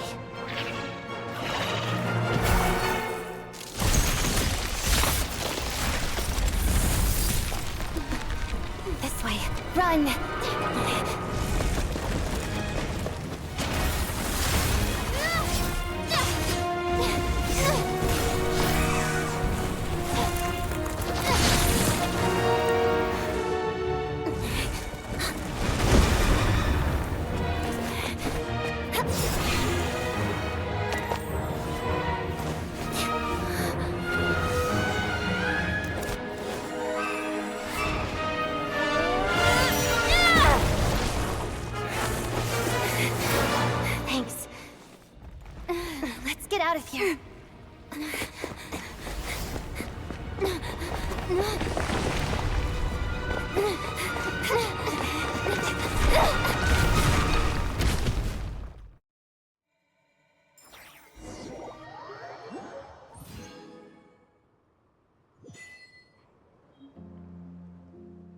So that's how we just get their sword? Alright.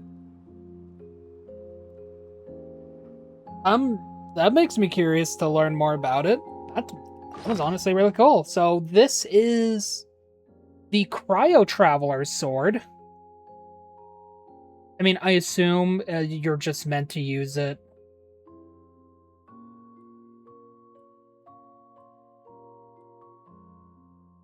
Yeah, so this is, so you can use this for any, for like any element of the Traveler, not just Cryo Traveler, but obviously, like, this definitely was curated to be for the Cryo Traveler. Let's equip it. You'll get up there eventually, girl, I promise. Oh, I need more Windwheel Asters, that's right. Oh, I'd grab those for someone else. Ah, that's awkward. It's fine, it's fine. We'll just equip.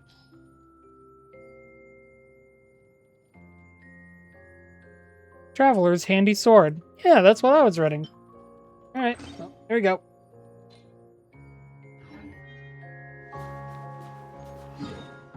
Alright, now we have to figure out a way out of there. Is there actually like a way out of here, or do we need to teleport back up? Oh.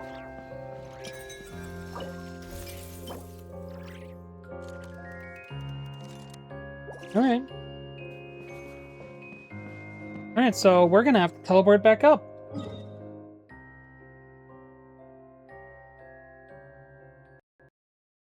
Teleport Mario!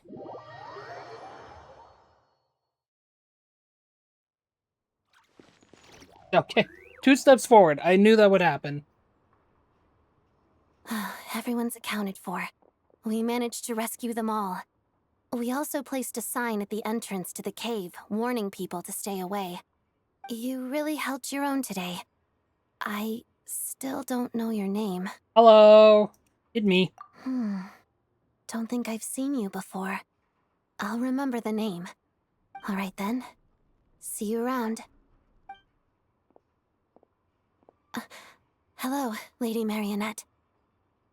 I hear the rescue operation was a great success. I knew I could count on you. Thank you. What brings you here, Odette? Here for a performance? No, a Fatui mission. I happened to be nearby and heard the crash. Performance? She hasn't introduced herself then. Odette is the prima ballerina of Snezhnograd. She's quite the celebrity.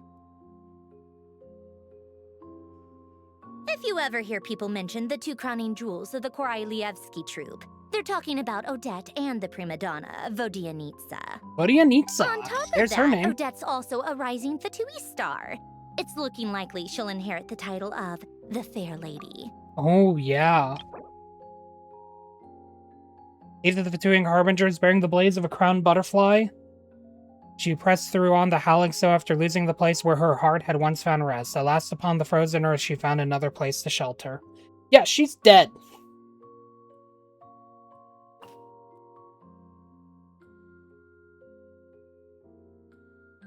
Standards are rigorous sometimes. Ooh, okay.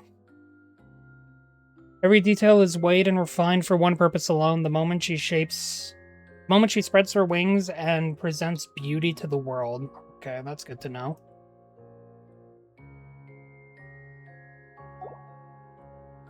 She learned all her combat skills from Rosaline herself.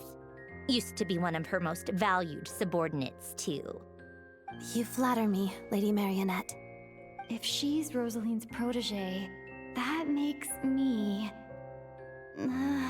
never mind. There's no need to bring it up. You killed my master. Prepare to die. That's what she's gonna say to us. How's progress on your end, Lady Marionette? Equally successful. I finished reinforcing all the equipment. Took me a little longer without Polonia's help. But the outcome is the same, of course. Even if the heavy snowfall summoned by that monster lasts for another 3 months straight, this equipment won't give way. All right, Now that we're done here, it's time to get out of this blizzard. That's it? Isn't there more work to be done here? But Snezhnograd will send someone to investigate and draw up a relief plan. Ugh, and I guess I'll have to write the incident report myself this time, since it involves a mechanical malfunction. First, Pantalone needs to approve the budget, then Pulcinella has to sign off on the plan. Once they've argued it out and reached a compromise, we can move forward. That's the rough process anyway. Could take anywhere from a couple of weeks to a couple of months, depending on how smoothly it goes. People here just have to wait? Yup, nothing we can do about it. There's a whole stack of incident reports like this back at the office. The snow has eased a little for now, but there's no telling when that will change with that monster still at large. Fuel for heating is in short supply, and relief is weeks away. There's no immediate threat to life, but still, it just feels like there should be a better way. Hey, quit daydreaming. Let's get back to Snezhnograd. Snezhnograd? Snezhnograd. When did you get a new sword? I found it in a cave. It handles pretty nicely. Found it in a cave. You have a strange affinity for secondhand swords. Yeah, I really did. Alright, we had our fun using the train to travel here, so we'll just actually fast travel back this time.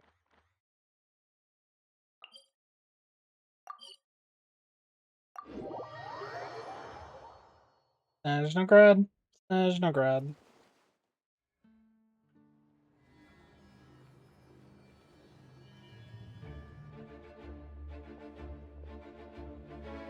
Hey, there's Child.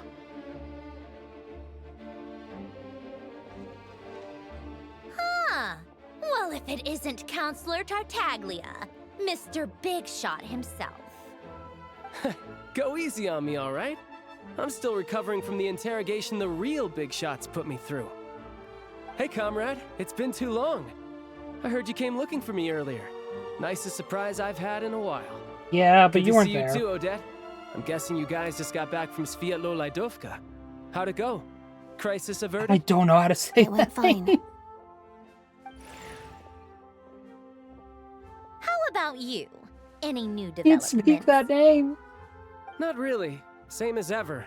Growing opposition to Project Theodoladovka Stuja, or and the usual whatever it rebuttals was? are I starting don't to know, ring man. hollow. I can't speak The Russian. results of the mock vote were pretty dire.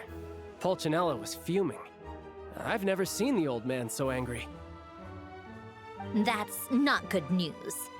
It takes a lot to rattle him. Yeah, obviously if push comes to shove, there are ways to crack down on dissent. But... Sorry, I have to ask something. This is going to sound blunt, but may I? Huh? Of course, fire away. It sounds to me like everyone's tearing their hair out trying to figure out how to deal with opposition to Project Stuja. But what exactly is this project's purpose? And how can it be so important that even people like you two refuse to stand up for the ordinary people of Snezhnaya? Interesting. I gotta hand it to you, comrade. You sure don't mince your words. Excuse her? What does she mean? Refuse to stand up for ordinary people? Oh my gosh. How does she dare speak to the Harbingers like that? She doesn't know, Are you chat. interrogating us now? It's okay, Sandrone. Let me explain. I think I understand where she's coming from. If I could, I'd take your side right now. In fact, my position's very similar to yours. I've only held back on casting a dissenting vote in the Vecha because the Tsaritsa would never let me get away with it. She's also Still, blunt. I have a responsibility to the Fatui armed forces, so I do what I can to make their voices heard. Most of them are just regular folks from small towns far from the capital. I'm sure you've seen how much those kinds of places are struggling right now. Oh, and for what it's worth, I'm from Marepisok myself. Things aren't going so swell there either. See, that's a name that I can say, even though Marepisok is not what I thought that how it would be pronounced. Because if you just look at it, it looks like Morpisok. Rerepasak, you know, like kind of differentiating the syllable distribution. The Tsaritsa wants to create a better, safer future for the people of Snezhnaya, but she's thinking long-term. I don't doubt that from where you're standing, Project Stuzha seems to be creating all sorts of issues for everyone. But considering the Tsaritsa's vision for the future, these are sacrifices worth making. Sounds cold, I know, but I promise it's not as black and white as it seems. Maybe Sandrone and I can't oppose Project Stuzha outright, but we're constantly raising our concerns in Vetcha meetings. Too bad that doesn't mean anything. Even though we can't put an end to it, there are plenty of other ways to make a difference. We're trying everything we can think of, and so is Pulcinella. I respect Her Majesty, the Tsaritsa, and trust her decisions. But at the end of the day, I'm still just a normal guy who cares deeply about my homeland. And my family, who all live here. There's no way I would ever abandon them. As contentious as things can get within the Vetcha, there's no selfishness or malice behind it. Everyone wants to get through this period as smoothly as possible. I think that's out the window right now, girl. Everyone under the present circumstances. Most of the time, we're trying to decide on the lesser of two evils, which obviously isn't a great look. But that is not the same thing as being blindly loyal to the Tsaritsa. No one's got their head in the sand here. We're all well aware of the way things are. We're just doing our best to make it work. In fairness to Sandrone, she rushed to Svietlo Laidovka's aid the moment she heard that people were in danger. And even Tartaglia, who used to only care about the thrill of the fight, is clearly doing his best to rise to the demands of his new role as counselor. My question was a bit rude, but I'd still like to know what she's up to. Come on. There's only so much we can say, so don't press us too hard. Look, I know how untenable the Tsaritsa's position looks if you don't understand her motives. Maybe you've heard already, but she's currently leading her army on a campaign to the east to defeat the monster that's been causing these brutal blizzards. Striking that monster down will be a significant step in dealing with the present energy crisis. As laser-focused as she is on we are gonna have to go deal with that. Ambitions, we already know that's gonna be a boss she's still of putting this time and fight. energy into taking down this powerful monster. To me, that says a lot. If she thought Snezhnaya and its people didn't matter in the grand scheme of things, why would she waste her time on something like this? God, coming from what Child used to be, now granted, I haven't done Fontaine's story on my own, so I only can pull off of memories of what my friend has talked about when they did it. So that means I only know him from Leeway, but still, knowing where he started in Leeway to all the way to where he is now, like, goddamn. I'm quite the smooth talker. I meant every word I said, though. I wasn't just trying to placate you. I've already done more than enough diplomacy for one day. I still think this adventurer raises a very important point. Our two harbingers have made their positions very clear. But there are many others in the Vetcha who must feel trapped and forced to vote against their conscience. I think it's a very valuable quality to be willing to speak one's mind, despite the risk of offending powerful figures. Well, I mean, do you want the story of how we know each other? You can say that again. I highly doubt we'd feel the need to explain ourselves so much if we didn't know you so well. Forgive me, adventurer, but might I be so bold as to ask about your background? How is it that you can converse So it all so started on a openly with spaceship. two harbingers? Oh, haven't you been properly introduced? Easier said than done. I like to think I'm not the kind of person who goes around busting open people's old wounds. I've only learned her name so far, and no details of her experiences. Is something wrong?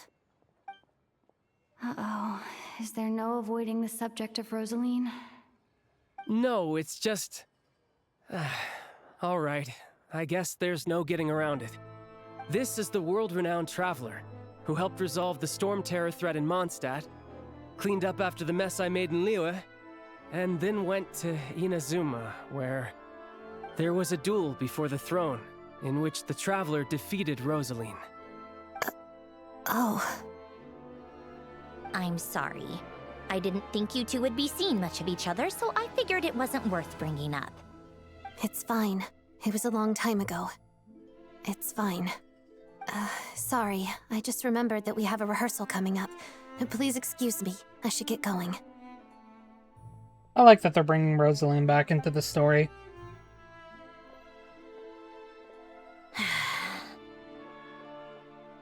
I've mentioned this to you before, remember? She was Rosaline's most valued subordinate. But they didn't actually get along. Oh. Not that Rosaline was really the type of person to make friends, but death has a way of resolving a lot of conflicts. Don't let it weigh on you. Like she said, it was a long time ago. It's in the past now. Odette has a very different personality from Rosaline. Give her some time. I'm sure she'll work through it. Oh, by the way, where's Paimon? It's not like her to hide away. She hasn't been feeling well, so she's resting at Podvorier Restaurant. I got a couple of my people to look after her while we were gone. Oh, right. Sorry to hear that. Poor thing. Reminds me of when Tonya was little. She really felt the cold back then. Used to get ill all the time. I felt so bad for her seeing her lying in bed, coughing. She was so mature for her age, though. Whenever someone came to visit her, she'd greet them with a smile and would never complain. I'm sure Paimon's a good kid, too. You're a little short on manpower, right? Let me have a couple of my people take over for yours. I'll send my most capable and reliable. They'll make sure Paimon can recover in peace. Well, that would be great. Your people are more qualified. Hey, don't mention it. I'm sure you have things to do. Hopefully this takes a load off your mind. So no more accusing me of not being on your side, all right?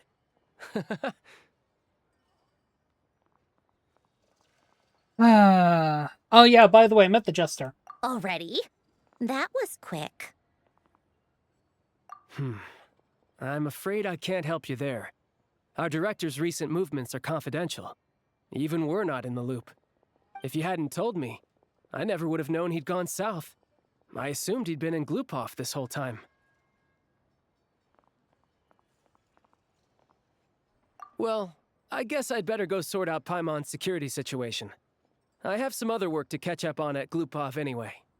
Me too. I have an incident report to write up. Let's leave it there for now. Alright, see ya. I guess everyone's in a difficult position. But Tartaglia's right. I have things to do. Things I want to do, and things I ought to do. To start with, I should go ask Alosha if he knows of any way to help Sviatlila Dovka.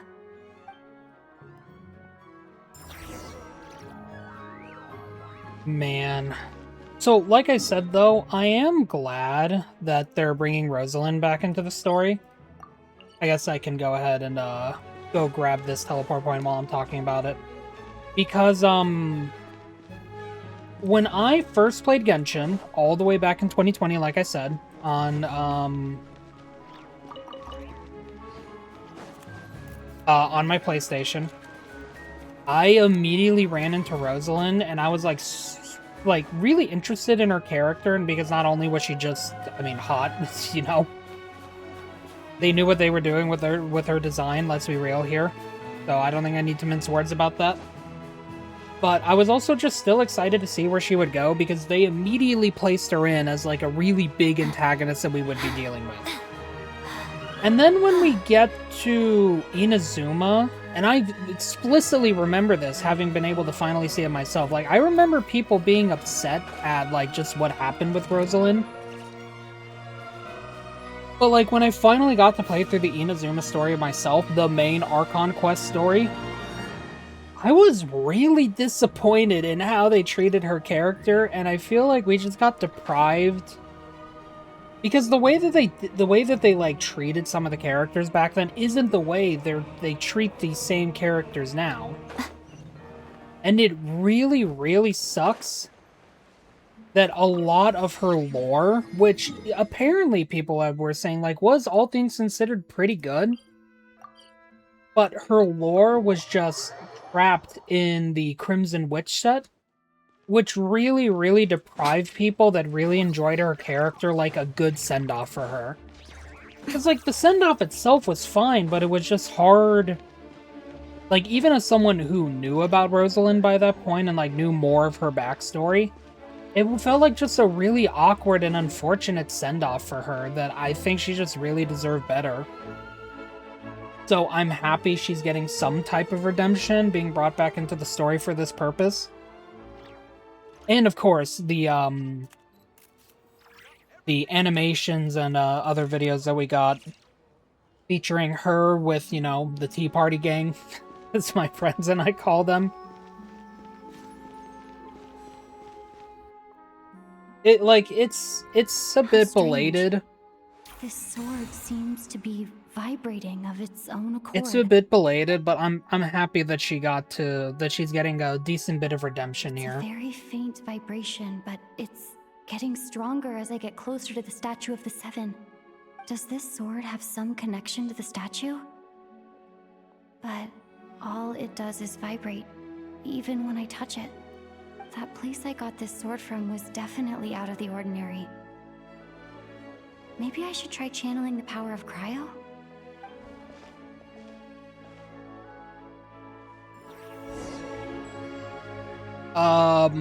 Okay.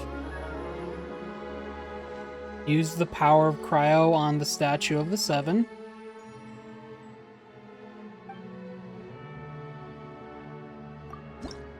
Oh no, we need to directly use the power of cryo. It Oh! worked. There really is something special about this sword.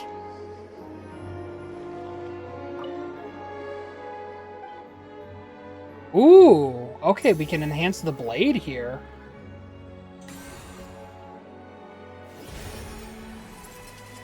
The traveler journeyed far into foreign lands, all for a slim chance of redemption. I'm sorry, what?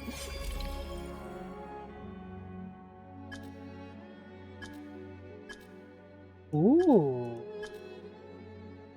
Awaken the statues of the Seven in Snezhnaya with cryo to enhance. Okay.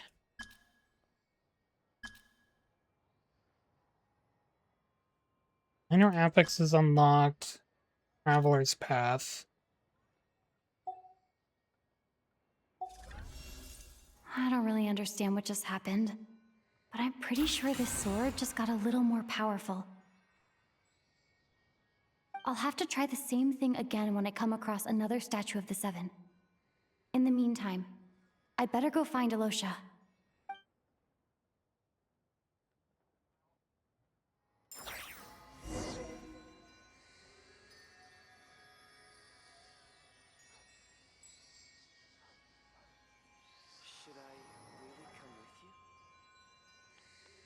Sorry, one moment.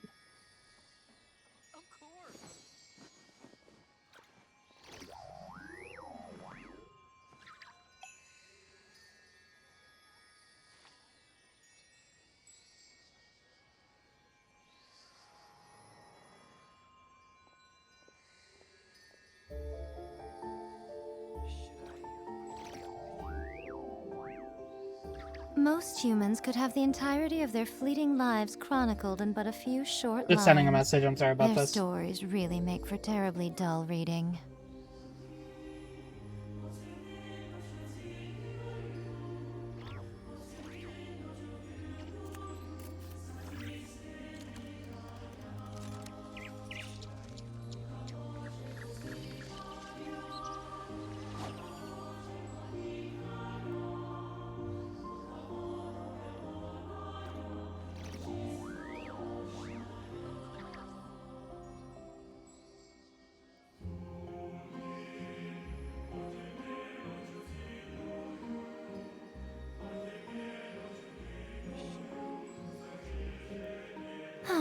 Traveling to other worlds is all that anyone seems to be writing about these days. Yeah, because traveling to other worlds is fun. Alright, hey, this is why we went and got that. Hell yeah.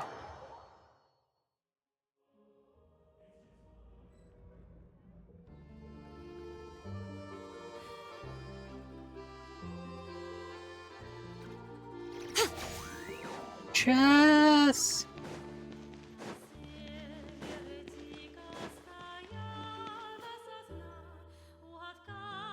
Hello there. How can I help? Looking for Alyosha. Ah, sure thing. Give me a second. I'll go fetch him for you.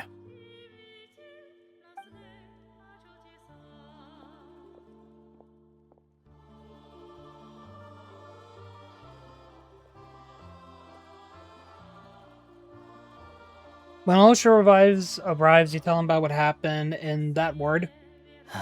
It's a familiar story. I've had similar experiences. Although Snezhnegrad doesn't deliberately delay or withhold relief, those first few days of waiting for help are always the hardest. It's a fundamental contradiction. If emergency relief can't be delivered in time, what's the point in even calling it emergency relief? I'll just have to wait? Not necessarily.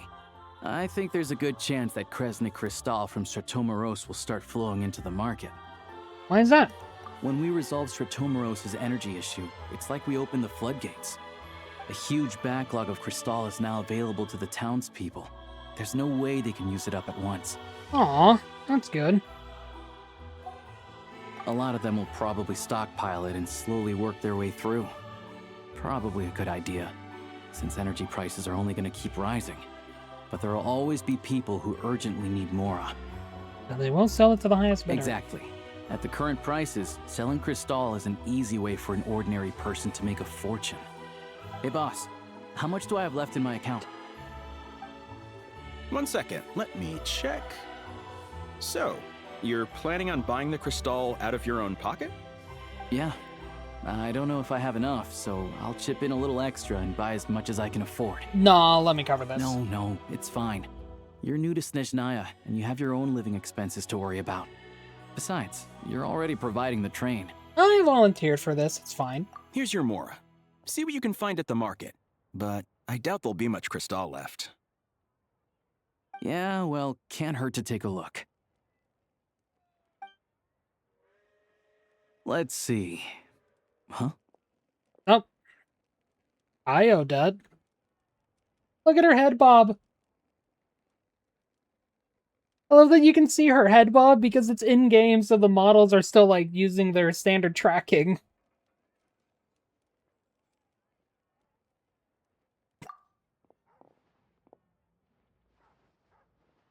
Oh, Alyosha, and... Hello. Hello. I didn't realize you two knew each other. We teamed up, blah, blah, blah, blah, blah, blah, blah. Yeah, But also, I didn't know. take on some odd jobs in the city to supplement my hunting income. Sometimes I work as a cleaner or prop hand at the theater where Odette is one of the big stars, so I've met her a few times. When the weather's as bad as this, it's better for a hunter to adapt than to keep looking for game.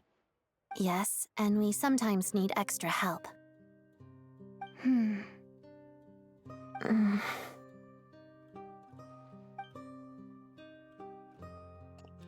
Why is the Awkward. atmosphere so awkward?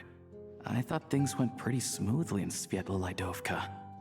So, what brings you here, Miss Odette? Looking for some new props? No. After I got back to the theater, I couldn't stop thinking about the situation in Svietla Lidovka. It bothered me so much, I couldn't focus on my dancing. So I decided I'd come here and see if there's anything I can do. And let it go either? You too, I presume. I suppose that's why you're here. I didn't feel comfortable expressing my true opinions in front of the Harbingers.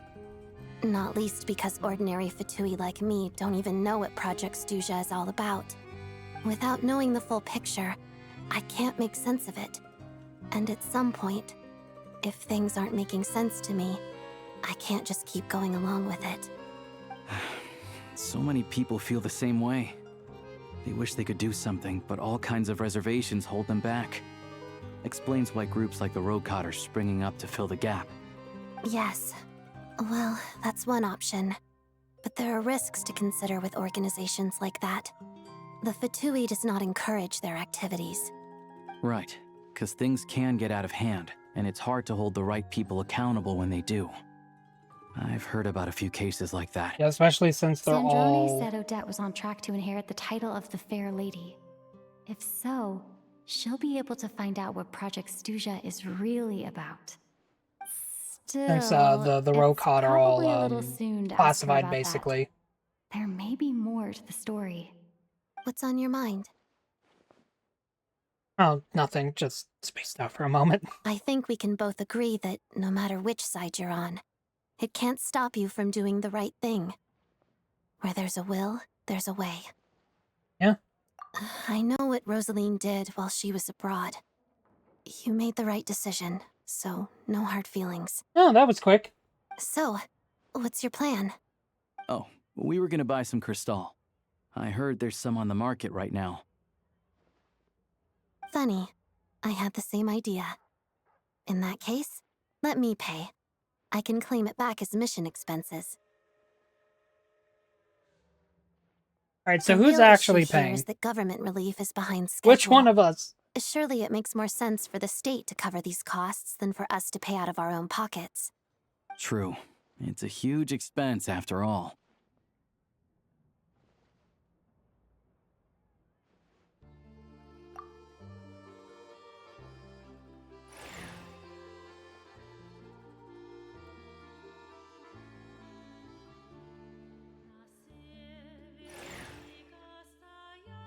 Oh, now we just go around collecting a ton of crystal. Let me see. I'll take it all, please. And I'll be needing a receipt. Right. Choose mission budget under the expense category, but be sure to specify emergency rescue operation in the description. Otherwise, the normal reimbursement limit will apply.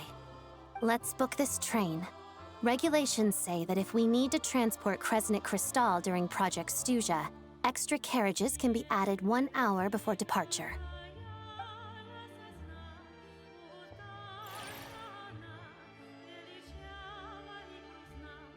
What is the plan for this? That should do it. The train will be escorted to its destination by Fatui guards. This is my first time seeing you handle Fatui affairs, Miss Odette. It seems you're as skilled an officer as you are a dancer. You flatter me. It's only because I've been doing both my whole life. Ow.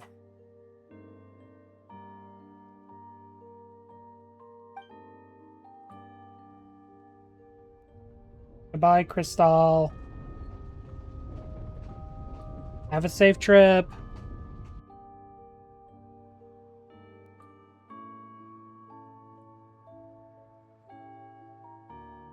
Well, I'm glad we're in safe hands. Anyway, I bet you've been non-stop today, am I right? Any idea how Paimon's doing? Well, yeah, I have been non-stop all day, so it's time to go check on her. What's wrong? Who's Paimon? Her travel buddy hasn't been feeling well. She caught a cold right after they got to Snezhnaya. Sounds like she's important to you. I can't believe you've been dealing with this on top of everything you've been doing to help the people of Snezhnaya. Oh, Paimon Nora, I would want to turn a blind eye to their suffering. I've got nothing going on right now, so I'll join you. I want to see how she's doing. May I come too? I have some I candy can't that wait for someone this to gave go me wrong. back I in can't Svietlana wait. Doka. Please tell me this Plus, is gonna go I know a wrong. little bit about relieving cold symptoms. Well, she'll appreciate the company and the candy. All right then, let's go.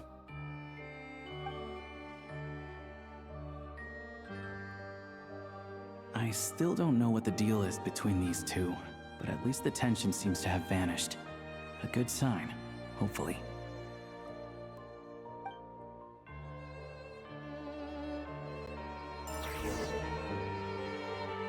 Alright. Back to the restaurant. Oh, we're actually down here. I was actually thinking about coming to get this. As famous, or why is it always you? Bingle.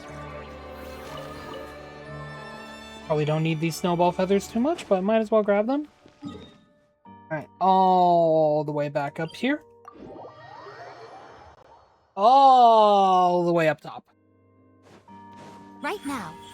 Emerge. Come on, keep up. Can't stop. It just slid. Meow.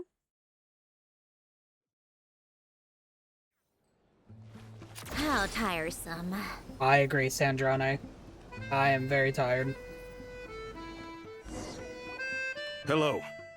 Sorry, but there's a sick person recovering in this room. Can I help you? What happened? Hi, I'm the friend of said sick person. Oh, please, excuse me. Are you the Traveler? Could I take a quick look at your Adventurer Handbook? Master Child said I should verify your identity. Good idea, honestly. Here you go. Ah, it's really you. Sorry for the inconvenience. We're under strict orders from Master Child to keep this room well guarded. At the same time, we can't interfere with Podvoye Restaurant's business. That would only seem all the more suspicious and draw unwanted attention to this room.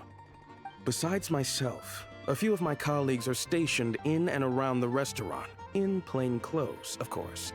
Rest assured, you're in safe hands. I didn't expect such a high standard of protection. Well, Master Child handpicked us for this special assignment. We're not about to let anything go wrong. Anyway, I won't keep you any longer. Please, head inside.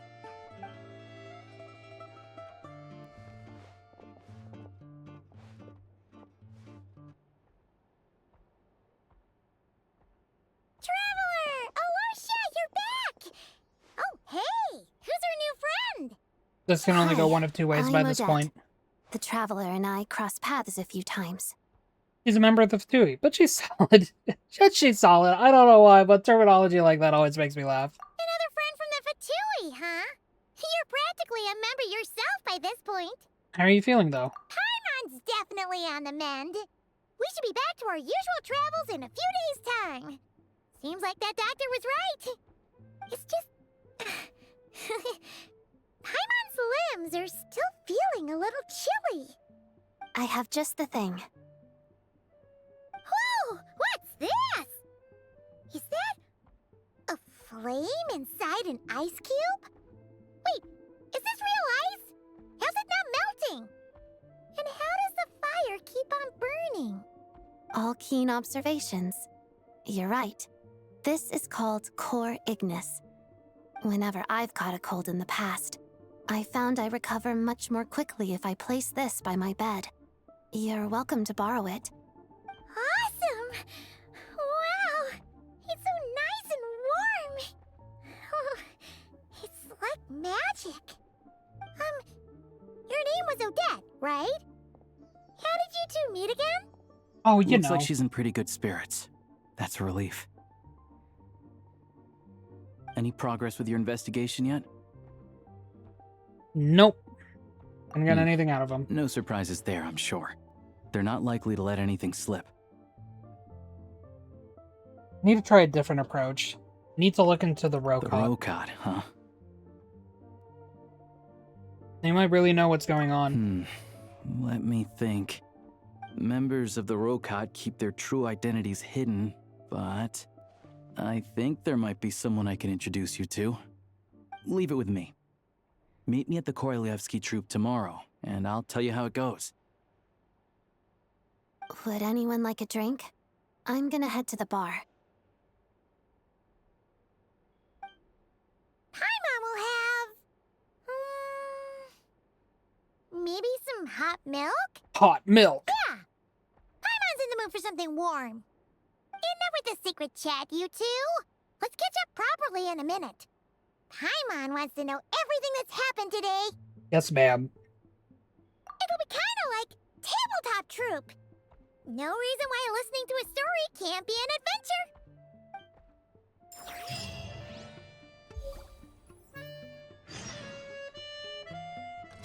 Rest until the following day. Silence alone is disavowed.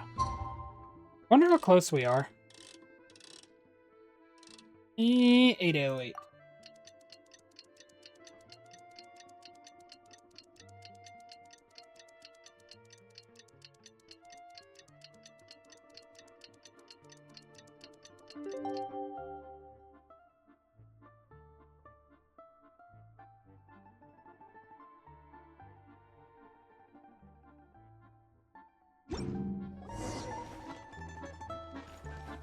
Korolevsky I think I said that correctly. Korolevsky Theater.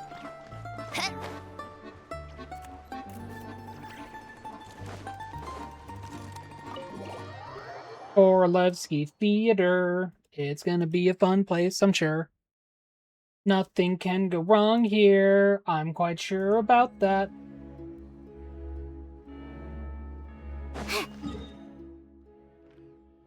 Hey, it's a good thing we got that teleport point earlier, by the way. Smile. Ah, you made it. I've got some tickets, and I managed to set something up with the Rokot. It'll have to wait until after the show, though. Happy to stay and watch? I doubt you've seen the Korolyevsky troupe on stage before. Of course, no problem. I'm really happy. I'm really excited to see Pleasure. this. Here, this is the way in. This is the way in. Points to the very obvious for a door. routine inspection in accordance with theater regulations. Thank you.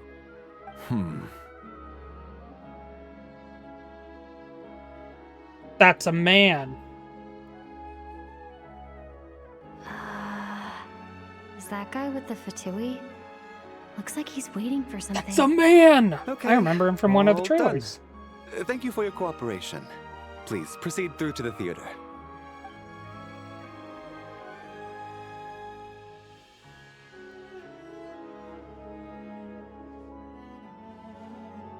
What's up?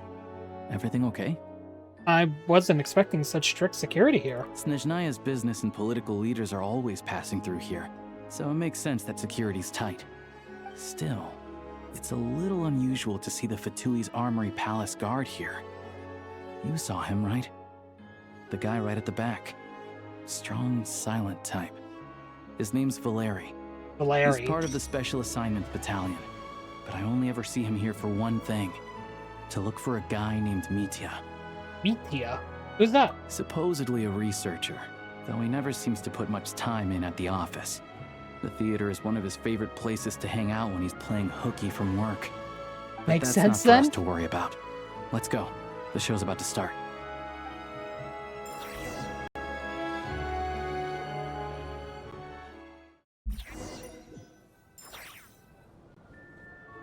What do you think?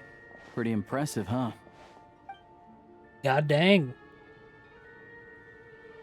Impressive indeed. Reminds me of the opera Epicles. Oh, the one in Fontaine? I hear it's iconic. Never seen it for myself, though. Here we are, just in time. Sorry, coming through.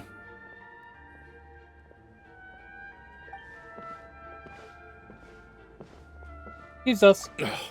If you're gonna show up late, keep your mouth shut. What's his problem? Whatever. No point arguing with people like that. Look, there she is. That's who I'm introducing you to later. She's the lead singer of the troupe, Vodyanitsa. Ooh. I think her model translated well from the trailers.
This leads directly to the green room.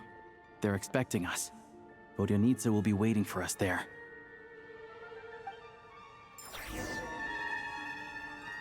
So that doubly confirms it. We already saw it in the trailer, but Now that we're able to see it on like her in-game self, she is going to be Hydro.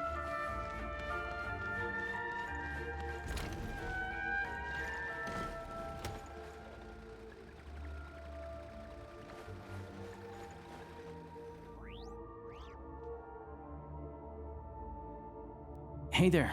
Excuse me. Ugh, can you believe it? I'm so mad right now. Come in. Oh, it's you two. Hi everyone. Huh? You know each other? Oh, wait. Is this who you were telling me about? The one you met yesterday and couldn't stop thinking about? I never said that. Yes, you did.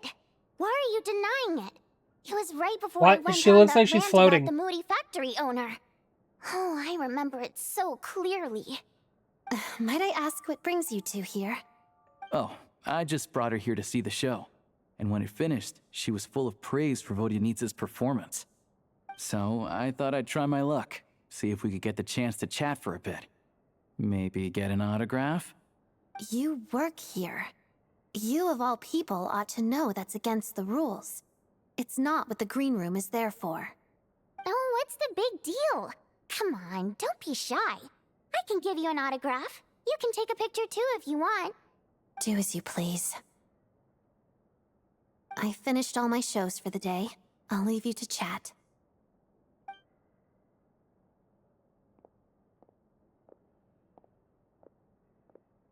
I wasn't making that stuff up, you know. Odette's just too proud to admit it. She thinks very highly of you. And so do I. You did the right thing in Svietloladovka. Svietloladovka. Odette's out of earshot. I'll lock the door. Alright, we're getting right into that now, aren't we?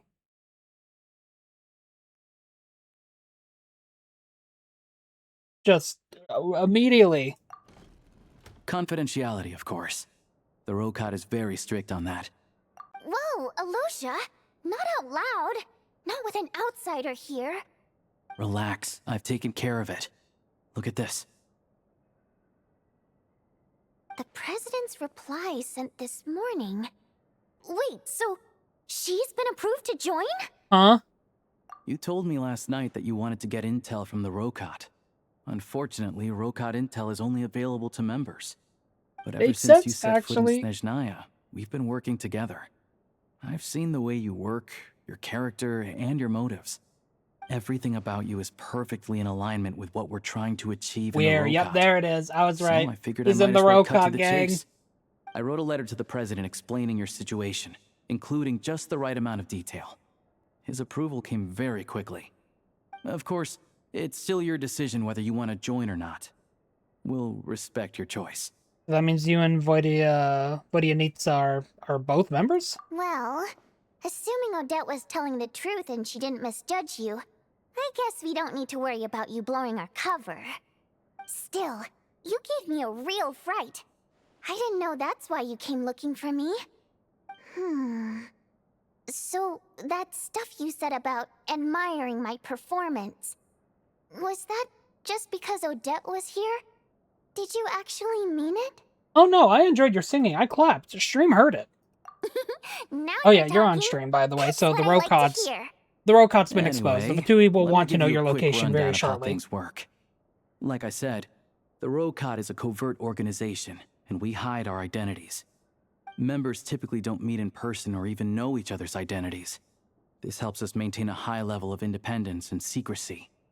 Because of this, members are basically free to decide their methods without constraints, so long as the outcome of any activity doesn't violate the organization's principles.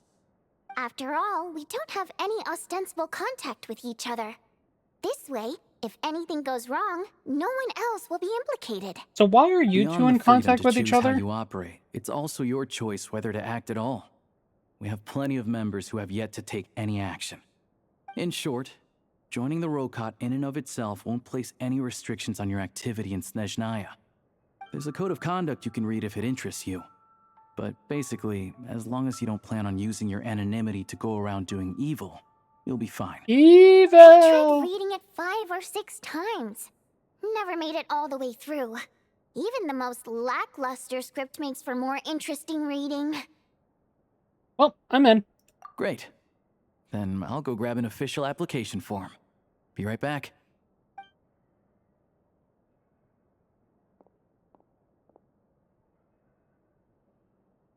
So, yeah, how come you two know each other?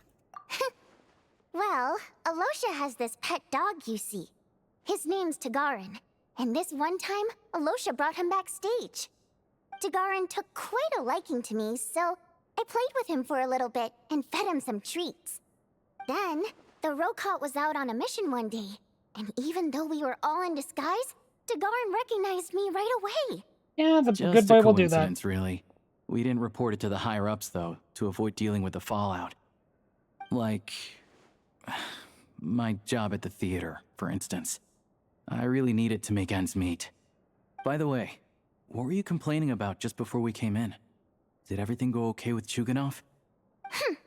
Everything did not go okay. That's why I was so mad. I tried to make some small talk with him before I went on stage to fish for intel about the Iskra manufacturing plant. But he wouldn't take the bait. No matter what I said, he kept dodging the question. And then he started complaining. He said he didn't appreciate his second-rate seat in the stalls because he usually gets a private box. Oh, wow. I mean, what did he expect? Everyone knows that if you want a box seat, you buy a ticket well in advance. But instead, he sends me a letter the day before the show when we're practically sold out. I had to juggle things around just to get him a half-decent seat, hoping he would appreciate the gesture enough to share some information. But nope, he didn't give me anything. Yeah, meeting Chuganov in person has definitely been a disappointing experience. Oh, you probably don't know who we're talking about, do you? Chuganov was that older guy you were sitting next to today. I'm sure he didn't make a great first impression on you either. Oh, yeah, no, that guy. To the citizenry, he's a family man and a kind boss. Oh, yeah, I bet. But our interactions with him Oh tell my a God. very different story. It's one thing to ask for a favor, but he acts like it's his right. He always expects special treatment. Take the ticket situation, for instance. I've actually gotten him a private box in the past. But not only was he not even grateful, now he's acting like I've sold him short this time. Not to mention that he's never paid for a single one of his tickets. Yeah, that sounds about right.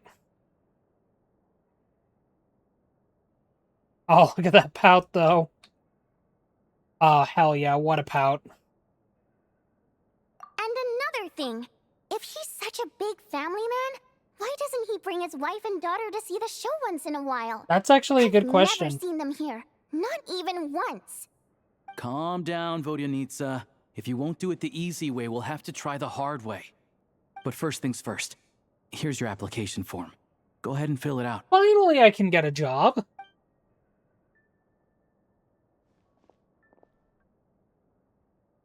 Oh, wait, are we actually filling it out?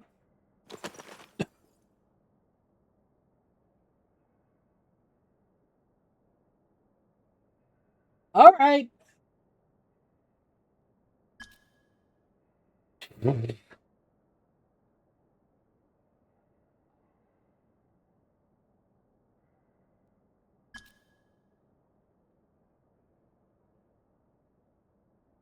This is already the strangest application form I've ever filled out, by the way.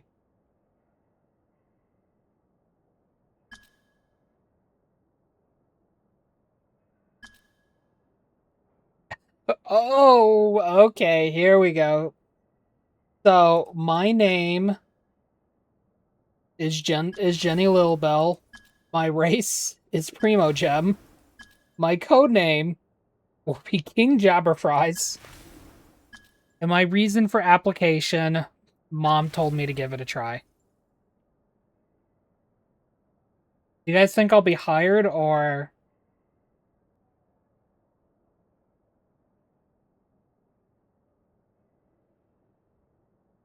Oh.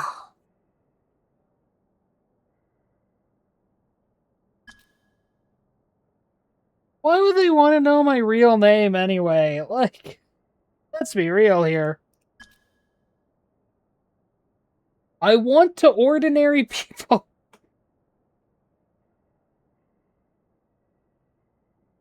You can't make this up, man. You just can't.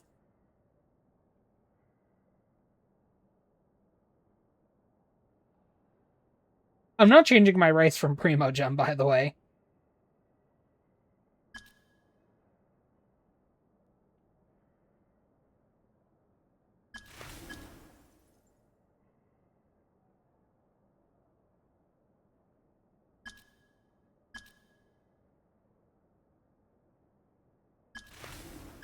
That'll be the one thing I definitely do not change. My race will be Primogem.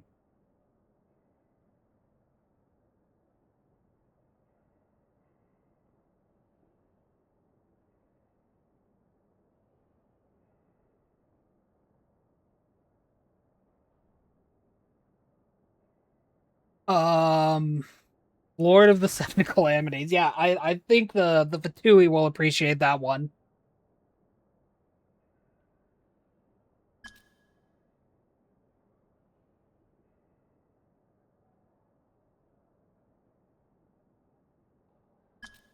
It's just the more I look at this.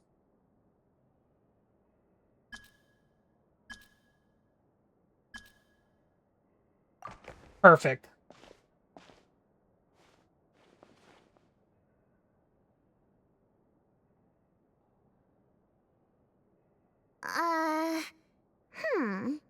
Looks like I'll need to make a few little tweaks here and there. I'm not surprised. But other than that, you're good to go. We'll hold on to this for you. Alright. Now that we're officially Rokot comrades, I can tell you. Chukhanov is the target of our current operation. Recently, we've done some recon work at the Iskra manufacturing plant, which pretty much confirmed that their energy consumption is way beyond the legal limit.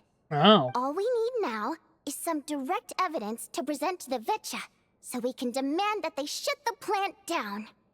That way, the Kresny Crystal can be allocated to where it's needed most. I was hoping he might let slip during one of our chats, but he's too tight-lipped. We'll have to find another way.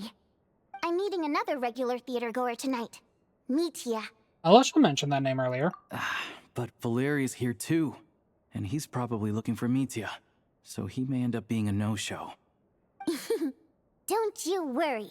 He must know how to dodge Valeri, or he wouldn't be showing up on time for every performance. Mitya is a renowned energy expert. Although we can't get any direct evidence of the excessive energy consumption at the plant, we can accidentally let the information slip to him. The authorities should take someone like him seriously. So if he starts raising questions about energy use at the Iskra manufacturing plant, there will be a proper investigation. Also, we're not allowed on site, but he has clearance. So all we need is his cooperation. So you might know the inside story of Project Stuja. Yeah, so that's the other thing we're trying to figure out. Though I think we're far less likely to make any progress on that front. Still, I hear that Mitya is a bit of a chatterbox. So, who knows? Maybe if we catch him in the right mood, he'll let something slip. What do you think? Sound like something worth your time?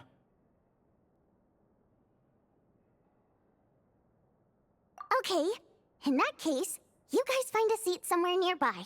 Pretend you're a couple of buddies there to eat, and keep your ears peeled for useful information. He's a huge fan, so I doubt he'll have his guard up around me. But you two need to be convincing. If he suspects anything at all, he might stop talking. Sure. Don't worry. We'll make a believable pair of buddies. Here we can manage a bit of friendly chit-chat. Perfect! You've sold me already. Now, help me tidy this room up a bit before we head out. Okay. What needs tidying? Everything! Oh. Alright.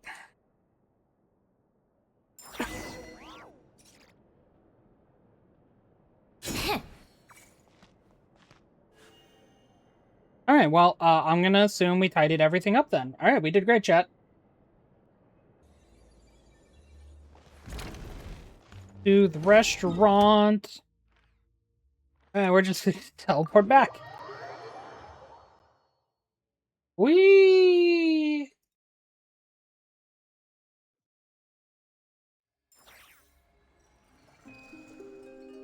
Cha. Take a break. What did that shot fire at? Excuse me. Just climbed right over that guy. Sorry, bro. Gotta scale you. We come here often, so we shouldn't stand out. Let's sit here. Now, it's up to Vodyanica. Let's see how the conversation goes. Ooh, okay. Oh, that's Mitya! Mr. Mitya! Over here! Over here! Oh, sorry. I got a little held up on my way here. Now we have even less time than we planned.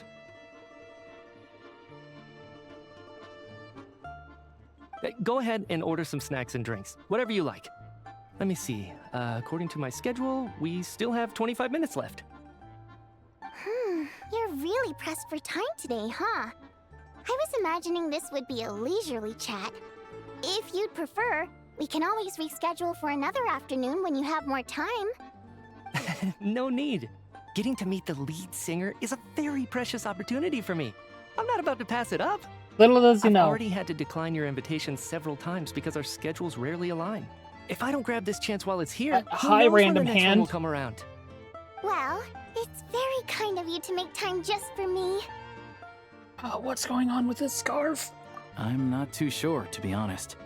But Snezhnaya's full of weird and wonderful things like that, so people tend not to bat an eye. I'm sure the same will go for the Eye of Grey and Paimon. Yeah, that'll make getting around easier. The reason I invited you out for tea and a chat today was to get some feedback from a true fan of the theater. Well, I genuinely have nothing bad to say. No matter how many times I hear you sing, it never gets old. It always seems fresh and new somehow. Maybe it's because the more times I listen, the more details I notice. Or maybe you simply improve with every performance, delivering it better each time. Thank you! I'm delighted to hear that! Could you give me any specific examples? Oh, yeah. The piece you sang today, for example. Beneath the Frozen River? Hey, what's with you? I'm just praising a good performance. I always used to find that such a bleak and lonely song. I think the scarf is trying to save you from talking about stupid stuff, buddy. Appears. When you really dig down into it, there's a certain level where you're surprised by the emergence of hope. Wow, I'm impressed. I didn't expect you to pick up on that. Actually, I only tried out that angle after talking with a composer. Still, Beneath the Frozen River wasn't on today's program. Oh, really? But it's a classic. You sing it every time. Almost every time. Oh, well then, let me say a few words about that other all-time classic, Flying in the Wind from the Mountain Sparrow. I didn't sing that one today either. My voice wasn't quite up to it, so I switched it out at the last minute. Oh, but, Sorry, Mr. Mitya, but you were at the theater today, yes? Of course I was. Remember? I said hello to all the troupe members before the show started. You, Odette, and the others. So, what did Odette sing today? Elegy of the Snow-Winged Goose, of course. Correct. I see. I see. You find my singing boring, don't you? Oh, no. That's why you don't remember a single song. Looks like I'll need to cut a few from the program next time. No, that's not it. I swear. All right. I'll be straight with you. I'm sorry. My mind was wandering as you took the stage today. No. I enjoy watching your shows, because the exquisite performances stimulate the mind. It always sparks some inspiration for my research. Yeah? So, whenever I get stuck at work, I come to the theater for a change of pace. Odette's dance during the elegy of the snow-winged goose today was simply incredible. It got me wondering what she's been going through recently. That look of sheer defiance in the face of utter tragedy? It was so inspiring. I started scribbling in my notebook right away. Not that I made a ton of progress in the grand scheme of things, but I still think it was productive. By the time I snapped out of it, the entire show had You didn't even finished. pay attention to Vodyanitsa. So what you're saying is, you didn't listen to my singing at all? Unfortunately not. I'm sorry. I don't know which is more disrespectful. The fact that I don't always come for the show itself, or the fact that I missed your performance. Seems like things are getting a little awkward. Hmm?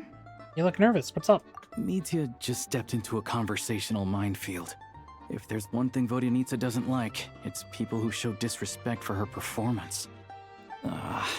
This meeting was so hard to set up. Don't tell me it's already falling apart. It's fine. I suppose this is affirming in its own way. Oh, she is trying so hard to not shows that scream our at him. performance She is really trying so touches hard. people's hearts, right? Don't let it bother you. It certainly doesn't bother me. She's showing a lot of restraint. Oh no, bro. You're so dead later. Well, I'll be sure to let Odette know how much you adored her performance. Oh, she is Please don't say pretty. that. I always love your performances too. It's just that inspiration struck at the wrong time today. I'm usually all ears. I know, I can tell.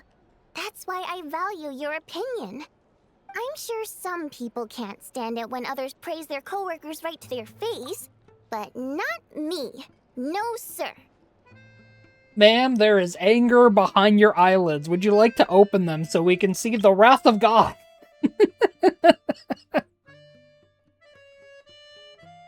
Oh.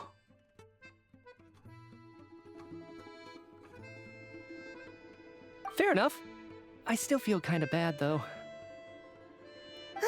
But you know what I really can't stand? People who only show up to the theater to pretend that they're cultured. Makes me sick to my stomach. Oh, there we go. Oh, yeah, 100%. There are too many of those people around. By the time they're walking out the door, they've forgotten all about the show.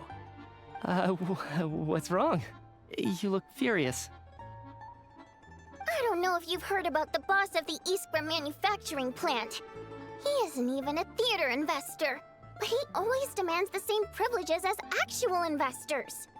Box tickets only, premium drinks, even the right to request specific songs. Well played, Vodyanitsa. Seems like she's harnessing her rage to steer the conversation back on track. Now that you mention it, I've interacted with that guy before. I gotta say, everyone holds him up as an example of a benevolent businessman, but I don't know. I don't see it. Yeah, he couldn't care less about what's happening on stage. He's just there to flaunt his social status. I hate that I have to prepare programs for guys like that. What's the big deal with that factory he runs anyway? I asked around a bit and heard some pretty shocking stories. Sounds like he's just another greedy capitalist. Amen, sister. Oh, really? Say it out loud. Yep, the things people are saying are pretty damning. Low wages, insanely long working hours, equipment running around the clock. And as if that's not bad enough, he also strictly forbids his employees from giving any kind of interview. Project Stuja has now been extended so many times, we're at the point where crystal rations for the common folk are barely enough to survive on. Yet he even wants to get his greedy hands on them just to boost his own profits. If the rumors are true, he's in serious violation of the law. Interesting. So you've heard about it too. What? So it's really true? Oh, yeah, keep going. Who knows? Vodyanitsa. I've only heard the same rumors you have. But there's no smoke without fire. The rooster's been coming down on us hard lately, demanding that we track and trace every single batch of crystal. My coworkers in the Department of Energy have been tearing their hair out over it. The rooster? I didn't realize he cared that much. Yeah. Even though there are no restrictions on crystal trading, the poor will wind up freezing to death if we let the rich buy as much as they want. That's clearly unfair. Looks like we'll need to arrange an investigation into the Iskra manufacturing plant as soon as possible. I never knew you kept up with current affairs beyond the theater, Miss Vodyanica. You really have a heart for the common person. Most Fae in your position have long been indifferent to the plight of humans. Well, those of us who choose to live in human cities are naturally going to pay attention to any It makes sense, I guess. I just didn't put two and two Rooster together a there. Fae himself? I'm just surprised to learn that even someone with as much experience as him is getting so stressed out over Project Stuja. What is the end goal of this project anyway? This is it. We're finally going there. I'm sure Mitya can sense on some level that she's fishing for information.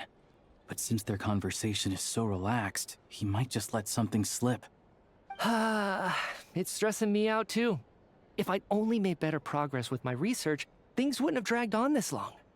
Oh, so your work is related to Project Stuja? That's right. The Armory Palace needs a brand new energy source. Not the power of the Light Realm and not elemental energy. Right now, the only thing that meets the requirements is the power contained within stellar linchpins. Oh. But harnessing that power is costly.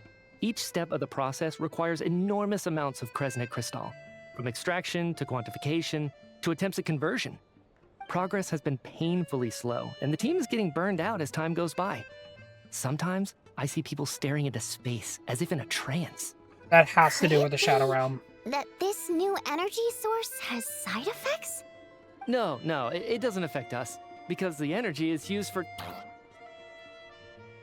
Okay, I got it. Stop choking me. Sorry, I can't talk about that. I think we're all just exhausted. We've been working ourselves His to the own bone for scarf so is like, long, shut with up, so you little idiot. progress to show for it. It's no wonder people are struggling to stay motivated. Seems like I owe you an apology. I shouldn't have gotten so mad at you for not paying attention during the show. Nah, girl, stay petty. You're based. Don't worry about it. I count myself lucky, to be honest. I don't envy the people who work closely with the Tsaritsa herself. I'd much rather be in my current position. At least I don't have to shoulder any major responsibilities. So they're trying to develop a completely new kind of energy. And we didn't get to hear more. Censored by a scarf. Who would have thought? Oh, dear. It looks like my time is up. I'm afraid I have to leave. I'm so sorry. We ended up barely talking about the theater. That's okay. It was a pleasure chatting with you, really. Let's make up for it next time. Yeah, hopefully once the work pressure eases up a little, I'll be able to focus more on the performance, and then we'll have more to discuss. We touched on some confidential issues today. I'd be grateful if you could keep it between us. Oh, don't worry. It'll be kept between all three. I mean, all one of us. Gone worse. Nice job. Why was Mitya in such a hurry to leave, though? Oh, no. Sorry, routine inspection. Oh, Valeri.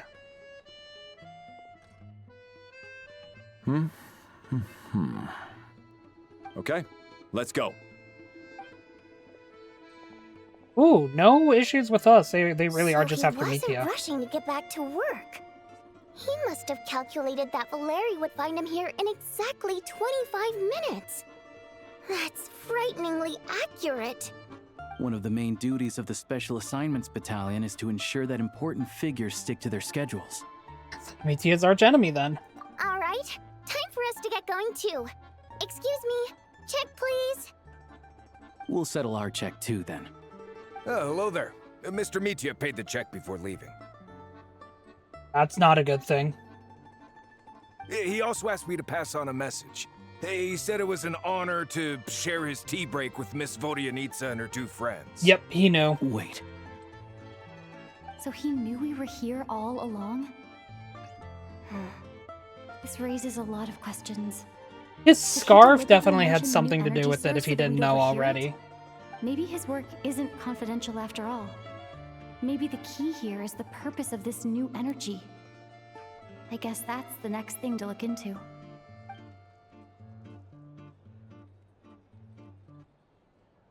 Vodianitsa and Alosha have both left. Time to head back and call it a day.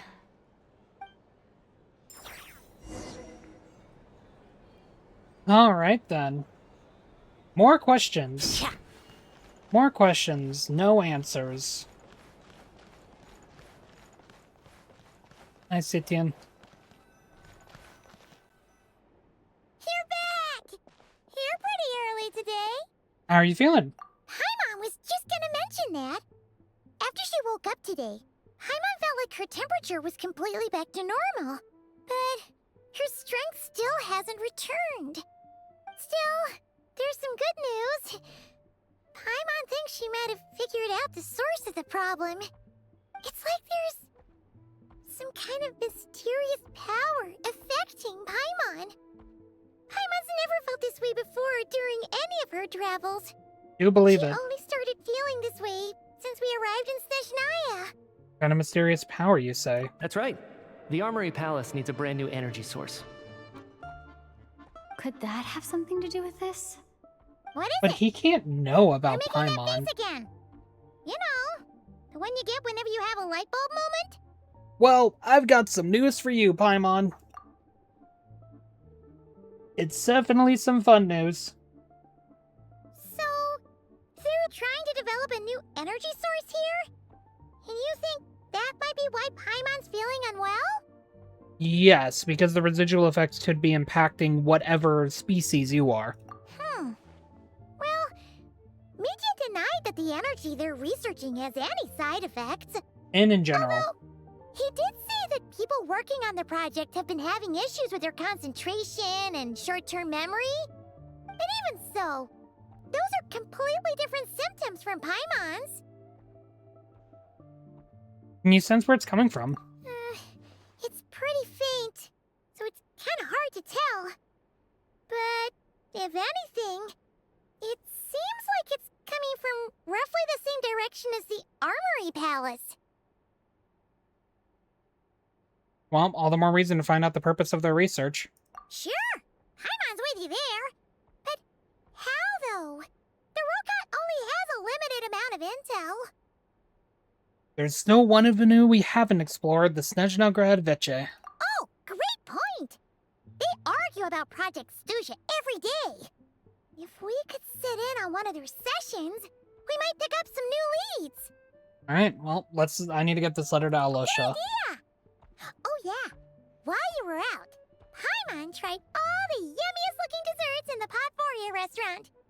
This one seemed right up your alley. So, Paimon Oh my saved god. some for you. Come try it once you finish writing your letter. That is a tower. I think I would probably die. I hate that. Oh, they won't let me. Alright, fine. E for time. Woo, woo. Little after it. 8:01. The perfect time.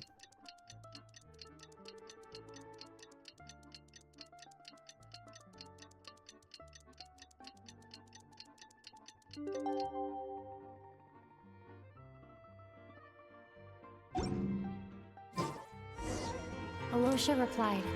He says that we won't be able to speak at the Vecha, but he can arrange for us to attend as visitors. Time to get ready.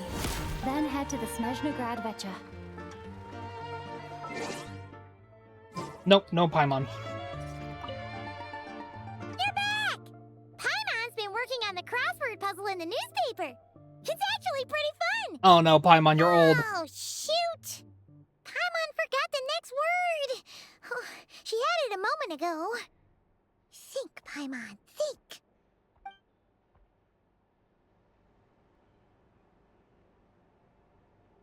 You got this, Paimon. I believe in you. Alright, head to the Snezhnograd Veche. Come on, keep up. Yeah, come on, everyone. Keep up with me. I'm only floating. Oh. I am no longer floating.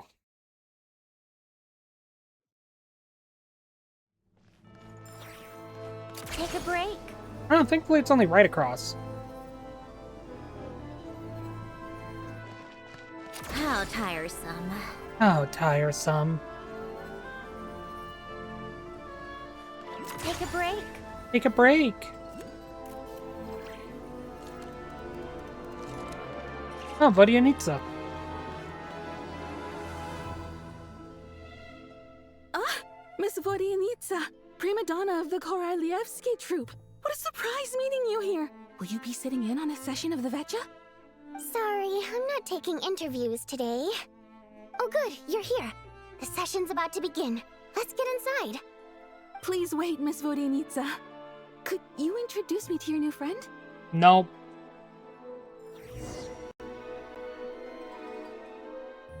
I could never be a journalist. I'd feel too bad about certain things. Shortly after you take your seat, the meeting of the Snezhnograd Vetcha officially begins. Discussions on whether to extend Project Stuja are saved until the end. As the rooster, Pulcinella shares various energy-related statistics, the dull and lifeless room suddenly becomes more animated.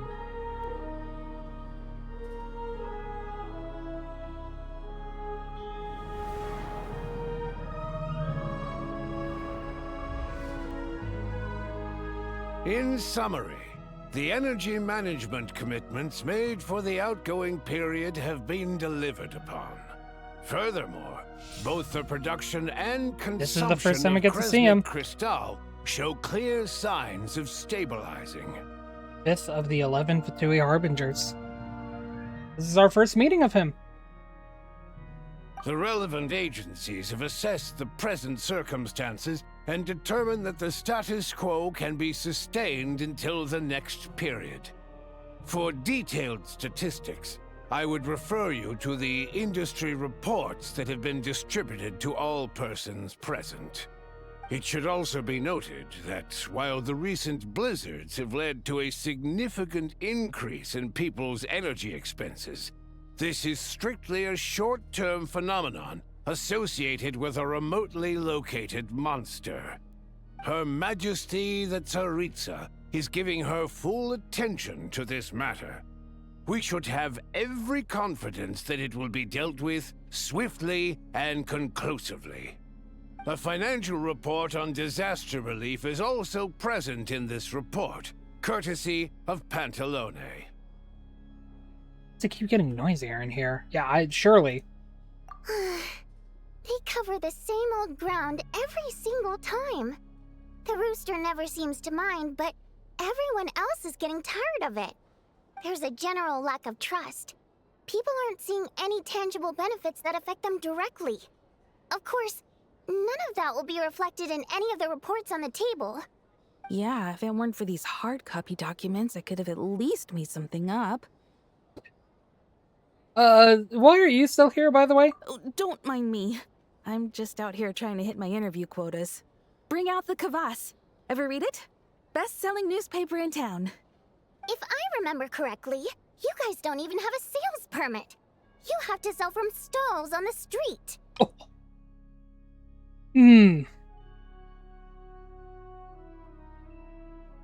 Okay then, best-selling street stall newspaper in town.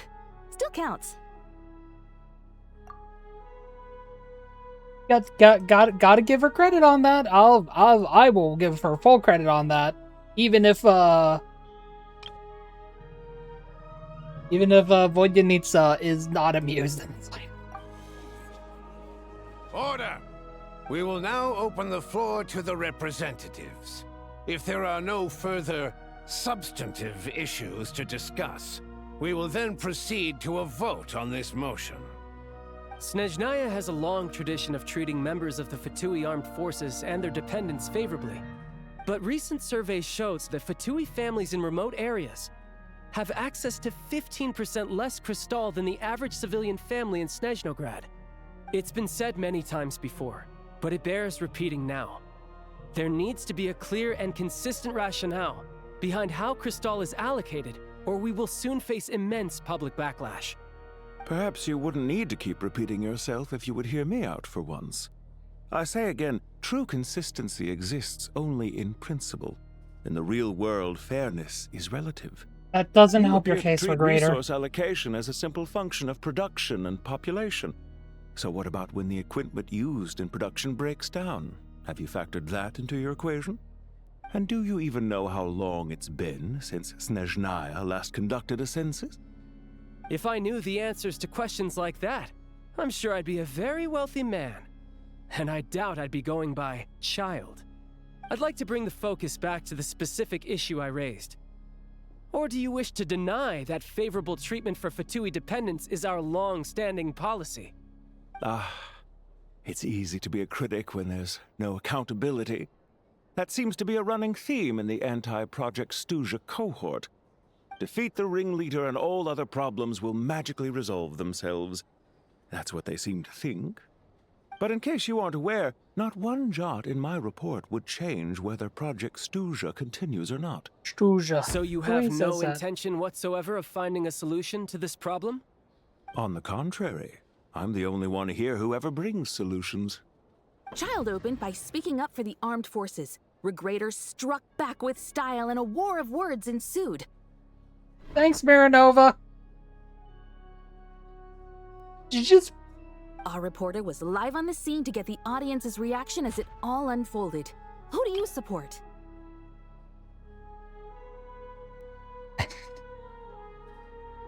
I think Child raised some issues that need addressing. The people have spoken. Child received raucous applause from the crowd as he pushed Regrator onto his back foot with a relentless barrage of questions. It had to be seen to be believed. Now you see why they don't have a sales permit. Yeah. However this reporter wants to spin things, I haven't forgotten that Tartaglia was representing the Northland Bank when we first met in Liyue. So, surely their relationship can't always have been this strained. You two are getting off topic. Let's focus on what the data is saying. Mr. Pantalone, may I speak on your behalf? Oh, please do. I'm more than happy to save my breath. Crystal distribution policy undergoes modifications with each new period. The ultimate goal being to find the most reasonable method of allocation, which I believe is what Mr. Tartaglia also seeks. But I fear many may have been misled on this topic by extremist activists.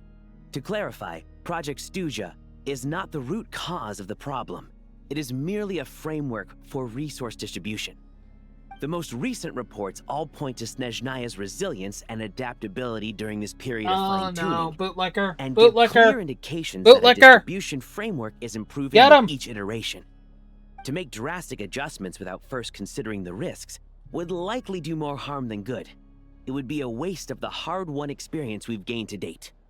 Renowned scholar of finance, Arapov spoke up to clarify the fiscal logic, clearly alluding to social organizations like the Rokot in his words. With the notorious Lelek still active to this day, should the Rokot be held responsible? No, there is someone else to blame. Where did the telescope come from? Where did the telescope come from?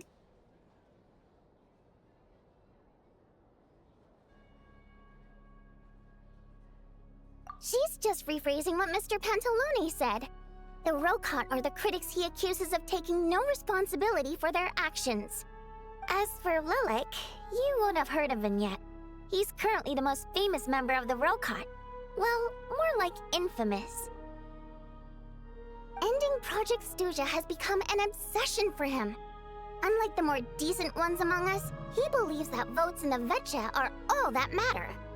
So whether it's threats, coercion, or bribery, he'll use whatever means necessary to get people to change their vote. Damn.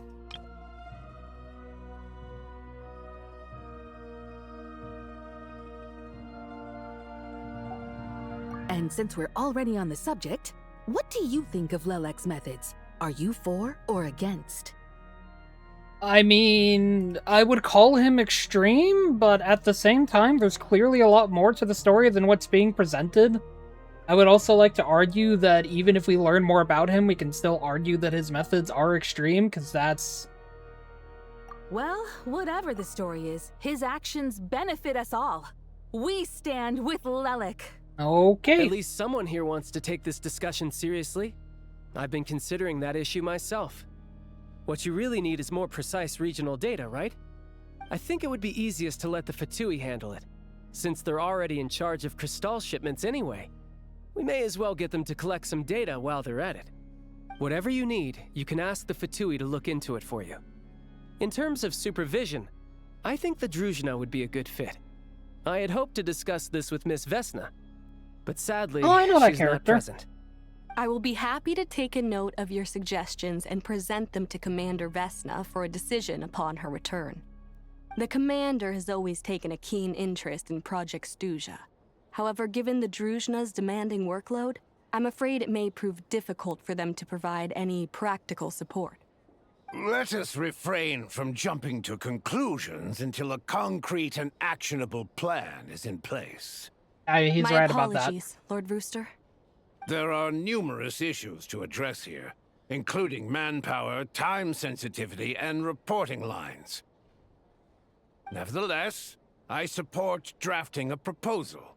Follow the usual procedure, and it can be raised as a new motion for all parties to evaluate at the appropriate time. In that case, I'd like to share one thought before the proposal is drafted. The issue of time sensitivity was raised just now, which I presume relates to the official reports. In fact, the Energy Commission already collects regular statistics on each urban center and its surrounding area. Would these be of any use? That's a good idea. I read every issue of Sviet Lolaidovka's report, and Sviet although my focus Lolaidovka. is mostly on the Sviet section about Lolaidovka. equipment operation, I'm learning the a energy word. consumption statistics also yield a lot of insights. Be that as it may, does no one see an issue with using local data to determine Crystal quotas? In the long term, it seems like a very risky solution. Not if they are used purely for reference. So long as we have the report from the Northland Bank's headquarters to corroborate it, no one will be able to fool me. Very All well, right. then. It appears that this arrangement is acceptable to all parties. Yeah, sounds good to me. The members reached a provisional consensus on the issue of improving treatment for Fatui soldiers. Kill that girl. Suddenly crossing everything out and starting a fresh pack. Today, the prima donna of the Korailievsky troupe attended a session of the Snezhnograd Vecha in the company of a Oh most my god, charming of young course, lady. you're The just... question on all our minds is, what is the true nature of their relationship? Write anything like that again, and I'm revoking your permission to interview the troupe. Got it? The main discussion covers discovers everything from energy to healthcare, technology, and industry. All parties take the opportunity to express their stance on Project Stuja. You ignore Miranova as she carries on her writing sensationalist. Yeah, she's a sensationalist journalist. Sensationalist report, but after a while you start to feel that reading the news from her might actually be more interesting than being here in person. That's the one thing sensationalist journalists understand. And I'm not saying this for or against them, I'm just stating this as something separate. There's one thing that they get right, and that's how to write something, at least on the surface, interesting to read. Sure, a lot of it's probably false, or really twisted at the very least, because, you know, journalist professionalism is very important. A lot of it is very twisted, but again, they know how to twist the truth in a way that feeds the masses. Now then, if there are no further contributions from those present, we shall proceed to the final vote. Hey, check it out! Enough. What made him vote against? Why now?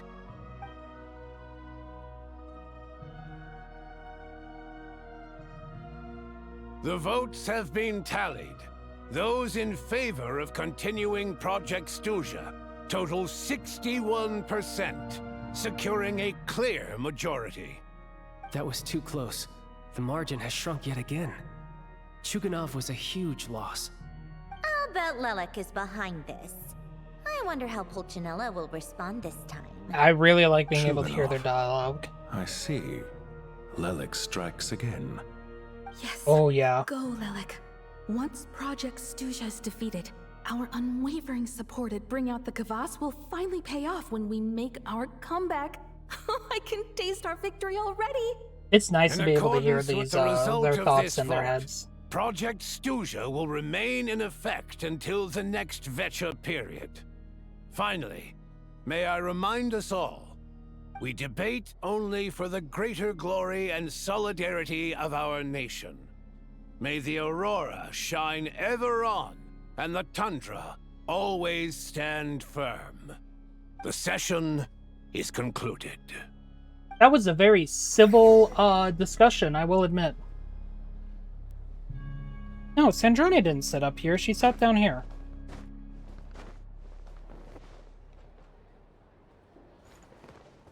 Huh? I forget which of the two seats she sat at. Is anyone...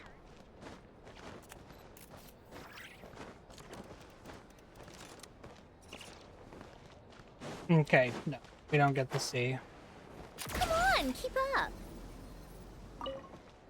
Vodyanitsa. I have to say, I really wasn't expecting Chuganov to vote against Project Stuja. What's so strange about that?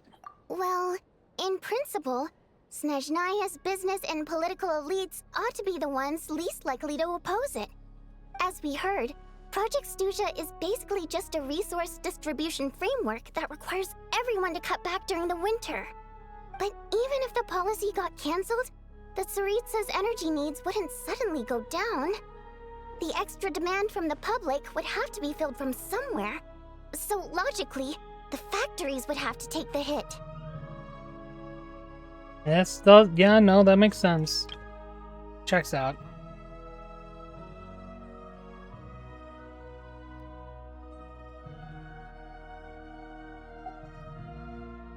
I got a letter from Mr. Mitya just before today's session. He said he's confirmed that there are issues around overtime and excessive energy consumption at the Iskra manufacturing plant. In a situation like this, once the Rooster receives the report, he'll order the factory to halt production and submit to an investigation before issuing a penalty. But that's a week-long process, and thus didn't make it onto the Vecha agenda this time. I don't think he suspects anything so far. So for him, it's a choice between reducing production and stopping entirely. Exactly. And as you know, he's a very selfish person. I was originally gonna try and flip him after he received notice of the official sanctions. My plan was to convince him that the whole thing was completely unfair. Rather than just sit back and take the hit while his factory stopped production, he'd be better off voting to end Project Stuja. At least that way, no one else would be able to make any money either, because all the factories would suddenly have more limited energy to work with. But now, he's already voted against it, which means someone must have used more forceful means to change his vote. Just like with everyone else who flipped. You mean Lelek? Yeah. Or No Lelek. one knows why Lelek is so obsessed with ending Project Stuja, but by the looks of it, he's inching closer and closer to success. Lelek must have strong motivations, given how he'll stop at nothing to achieve his goal. Maybe he knows the full truth of Project Stuja. Maybe my next step should be to focus on him. All right. What are your plans for the rest of the day? Shall we head out? Hey, comrade. I noticed you were here during the debate. I didn't take you for a political enthusiast. Greetings, Harbingers. I just happened to have some free time today, and my new friend here thought it might be fun to check out the Vecha. Ah, Odette must have introduced you. Looks like you two are getting along pretty well. Hell yeah. I'll leave you to catch up. I should head back to the troop. Sure. Break a leg and all that. Thanks. Thought it might be fun to check out the Vecha, did you? Things are never that simple with you, Traveler. There's no way you're here for kicks and giggles. Tell me I'm wrong. You're wrong, but you're also not. Some guy called Lelek. Oh, yeah. To some, he's a I captivating keep saying enigma. Lelek, it's Lelek. To others, he's the bane of their existence. No one ever thought that some anonymous nobody from the Rokot could cause such a stir. Can I dig around for his true identity? Huh? You want to look into Lelek? Then I'm sure his days of anonymity are numbered. What do you think, Sandrone? Fine Sorry by about me, I guess. If the Traveler actually manages to expose Lelek, it'll be doing Pulcinella a favor. In return, it seems fair to let her in on what we've learned so far. My thoughts exactly. Sharing is caring, after all. Head back to Glupov and grab the files on Lelek. It's easier to just pull the records than go through the rigmarole of getting the Traveler a visitor's permit. As you command, child, sir. In that case, since we're going to be waiting anyway, I'll have someone brew a pot of black tea. This girl loves her tea. Where's One the common hand? thread among the many incidents Where was the Lelek has hand been in that involved is cutscene? that the victims are all too scared to share any real information about him. Clearly, he must have threatened them in some way. They His also modus don't own an air operandi is fryer. to silently infiltrate the scene and leave a threatening letter behind. But neither the letters nor sorry the about crime that. scenes ever yield any clues to his identity. So all these files have to offer are short statements by the people affected. They don't give us a lot to go on. If nothing else, it shows we're dealing with a trained professional who's versed in counter surveillance. Yes, and to that point, he often strikes in highly secure locations. The victims are high-ranking and influential people who take their personal security very seriously. Somehow, Lelek slips right into their rooms without making a sound. There's never any eyewitnesses, nor the slightest trace of a break-in. If he can get in and out undetected, it means he can strike without warning. Not that that's ever happened so far, but the thought is enough to scare these people sleepless. It's hard to believe that a human being could pull this off flawlessly every time. So they switched the focus of the investigation to Faye. Unfortunately, no one's found anything yet.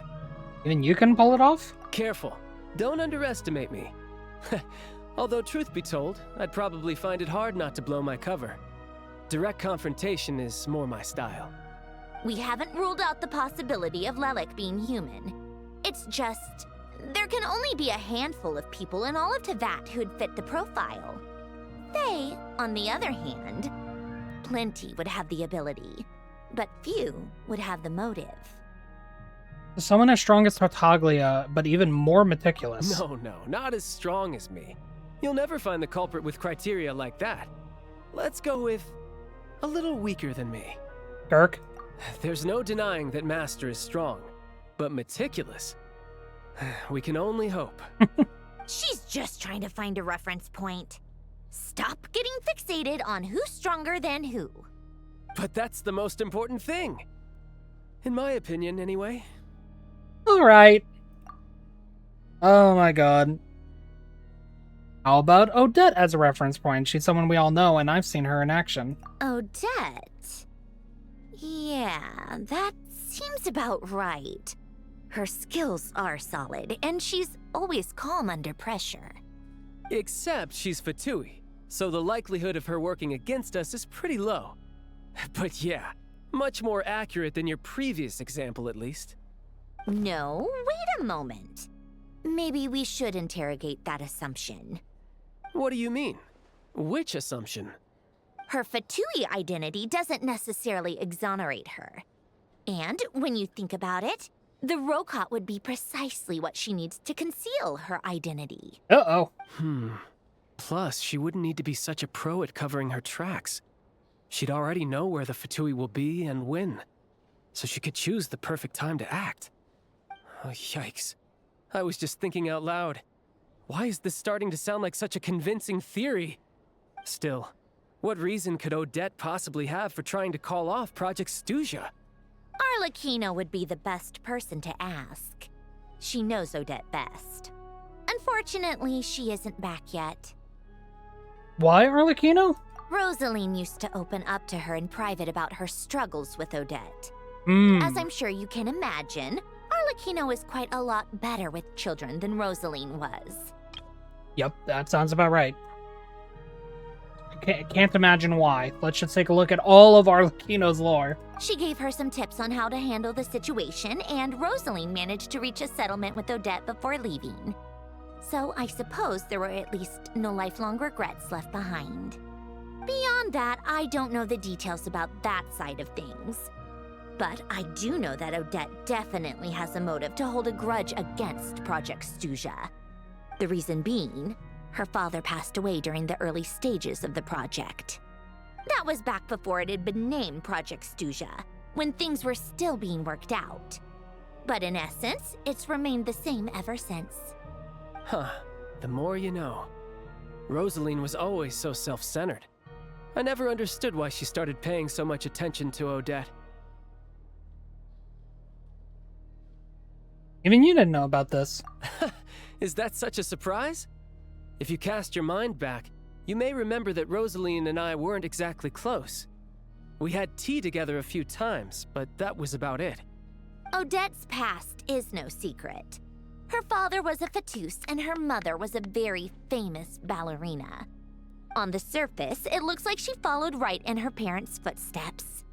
But the truth is quite a different story. After her father passed away on a mission, her mother was overcome with grief. She broke her leg during a performance and could never dance again. Odette was only interested in ballet at the time, but this tragedy left the family with both breadwinners gone. They could barely make ends meet. Per Capitano's policy, family members of Fatui who died in the line of duty had to be appropriately accommodated and provided with adequate assistance. So, regardless of how Rosaline may have felt about it, it fell to her to resolve the issue of Odette's family's livelihood. In the end, the solution they agreed upon was to have Odette join the Fatui.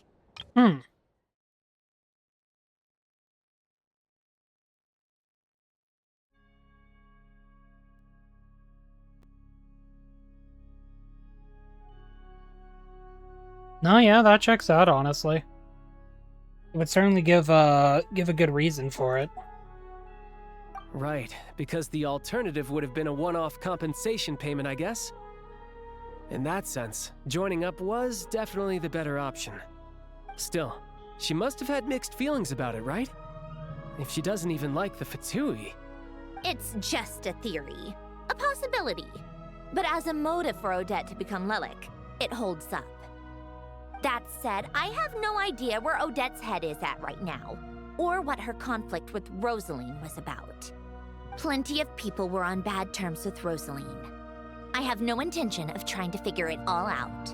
So Signora actually wanted to mend a relationship with Odette. Yes, but there's not much point in discussing that now. Yeah, back to Lelik. Since our investigations so far have turned up next to nothing, we've got nothing to lose by trying a new angle. Funnily enough, Tonya and I had actually made plans to go to the theater tomorrow to watch Odette's rehearsal. Unfortunately, thanks to this Lelik situation, I'll be stuck working overtime again. Which means you can go in my place. No point wasting the ticket. Plus, you'll get to meet Tonya. What's the rehearsal for? Spirit Seeker. Quite the classic ballet. It was passed down through Odette's mother's family for generations, though it hasn't been performed in years. But Odette's been practicing it diligently, and it's finally ready for a return to the stage. Excitement is through the roof. Tickets for the official performance sold out long ago. Tonya's excited for it too. She's desperate to see it no matter what. Personally, it's not really my kind of thing, but since she's my little sister, I had to figure something out. I've actually seen it several times before. The story's pretty straightforward. The lead character follows a trail of clues left behind by a spirit, gradually recovering her memories along the way. It's a tale of love and regret. So not exactly reinventing the wheel, at least by today's standards. But when that classic melody kicks in and the lead character begins to dance, it always gets me. It really is beautiful. Not an easy dance to do justice to, though. I know it's always been Odette's dream to perform this piece, but I'm not sure she's really ready. Huh. Always toward the end of like even if she these, is it's Lilith, it's always we should toward the wait end of until her acts that we performance normally is get over like big before we reveals like respond. this and like I'll justifications. let you take it from here, comrade. So I assume we have to be nearing the end of Act 1. Alright. How tiresome. Return to the restaurant.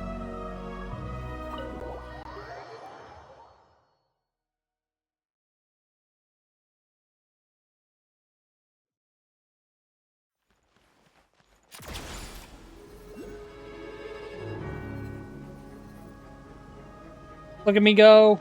Come on, keep up. I'm floating, boss. You can't stop me. Man, na, na, na, na, na. Take a break.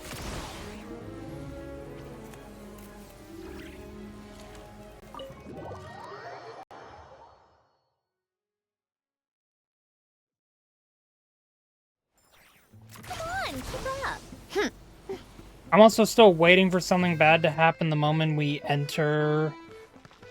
Oh no, Paimon's still there. Sounds like you made a ton of progress today.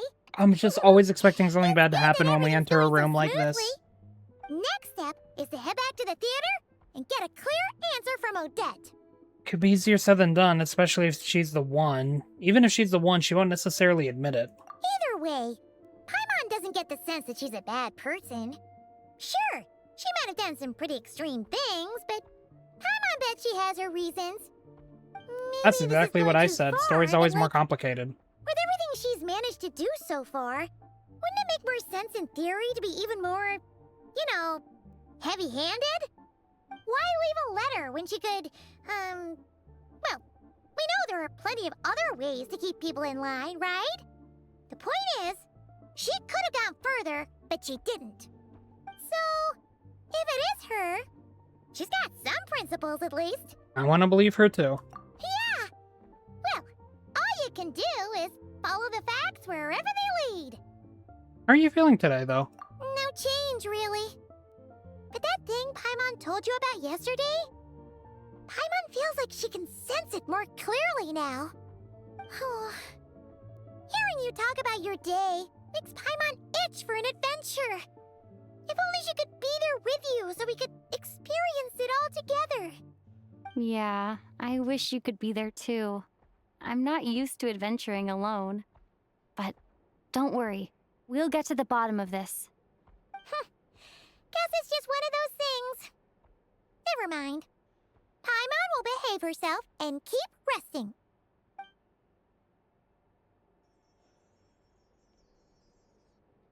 If Odette is Lelek, she may well have inside information on Project Stuja. Her father was involved with the project's early implementation and tragically died in the process. Now, she's dedicated herself to bringing it to an end. It's hard to imagine she could have gotten this far without knowing anything at all about the Tsaritsa's true intentions. When she spoke to us as a member of the Fatui, how much did she let on? And how much was she hiding? Only time will tell. Maybe tomorrow everything will be answered. Hey look! It's snowing! Could be a tough day ahead. Make sure you wrap up warm tomorrow.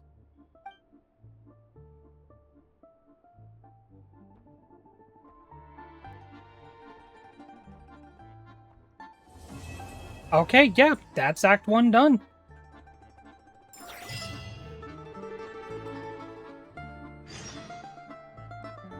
Rest until the following day. Okay, so that means Act 2 will be starting up soon. That's definitely going to be saved for another time, though. As much as I am tempted to want to just immediately go into the next act, my day's going to be very early tomorrow, so hopefully I might be able to stream tomorrow. I can't make any promises, but if not, you will see me Friday. So, YouTube, I'm not sure if I'll be uploading this separately, or if I will end up splicing these VODs together, these recordings together. But until then, at the very least, Thank you for your time. Thank you for being here. I hope you have a good rest of your night. And if not, I hope tomorrow is better. Alright, so I did do a bit of exploring yesterday off stream. That's why we're out here. Strange footsteps. Oh god, I forgot that I forgot about this. Oops, I should probably do this. Right now. A little emotion. Defensive mode engaged. I was farming enemies to get materials. Shut up. Run faster. Because there are so many characters that I need to farm for. Only thing you know about that game is that all the players adopted the Broncos as their fucking last year. Honestly, that's so fair. Okay, right, I was gonna also go get this teleport point. There's also something that I found last night when I was exploring, and I have to see if I can find it again.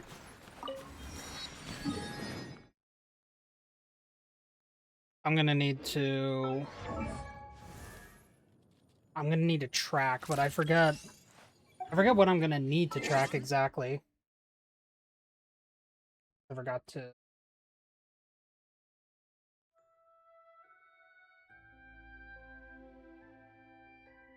Adventure handbook. We will get into the story very quickly, I promise.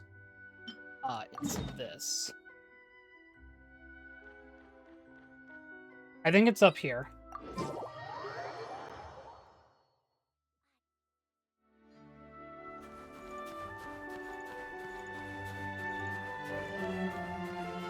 Yep, here it is. So Genshin community. Show me what you... I think the furries win. Look at this. You know, do you all want to talk about it, or do you just want to say that you win? Because if we just want to say the quiet part loud, we can.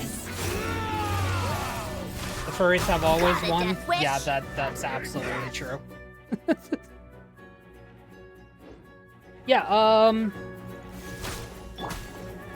you know, congrats on winning, guys. Stay winning, honestly. I'm gonna run now. Before the furries kill me.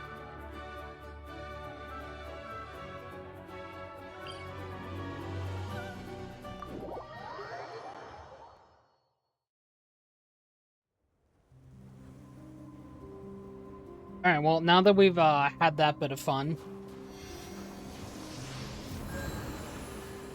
you have unlocked the train. Choo-choo, motherfuckers. Proud of you. We love to see the train being unlocked. Okay, let me reactivate the quest follow. We left off with the White Curtain Falls. You suspect Odette of being Lilac. To be sure of the truth and obtain more intel, go to the Korolevsky Theater to take part in a test performance. During this time, the blizzard that sweeps across Snezhnograd seems to grow ever stronger.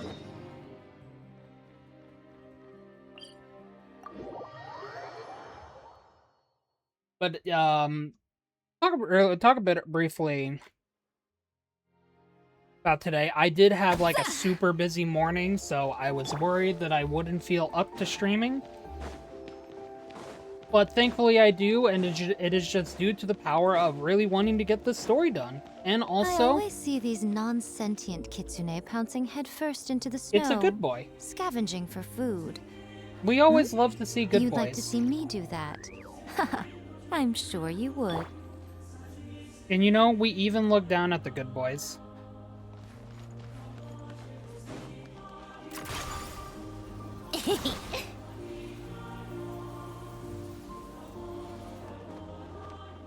Oh, okay. I guess I just got close enough that it pulled me back into it. Oh, yeah, because we have to play as the Traveler, which now we have our ice powers, by the way. And also, the sword that I picked up yesterday, I was able to get it up to level 60. There are ways to do that. I will go over it. It's pretty obvious what you need to do, but I will go over it at the end of, well, stream. And then I also plan on making a short little video. Why is the camera panning out? I can't see where I'm going. I plan on making a short about how to unlock it and some fun, how to upgrade your sword and some fun details. It sure is cold today. I wonder how much heavier the snow's gonna get. Here to see Odette? I just need to see your tickets for the preview. Perfect. Thank you. I'll hold on to your tickets. Come on in. It's freezing outside.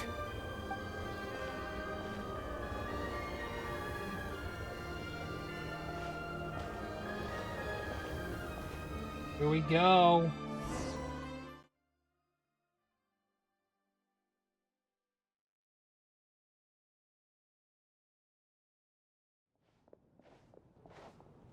Here we go, here we go, here we go, here we go. I think I'll leave the Lelek question until after the show's over.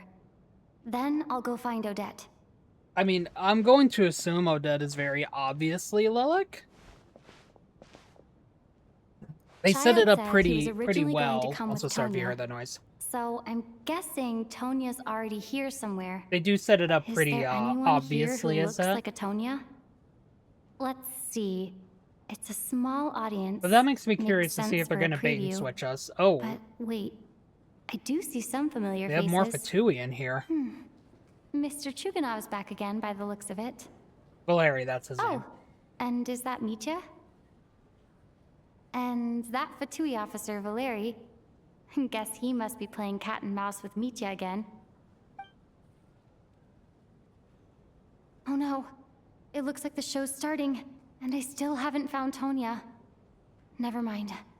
I'll just have to take a seat for now and see if I can catch her afterwards. How is this going to go?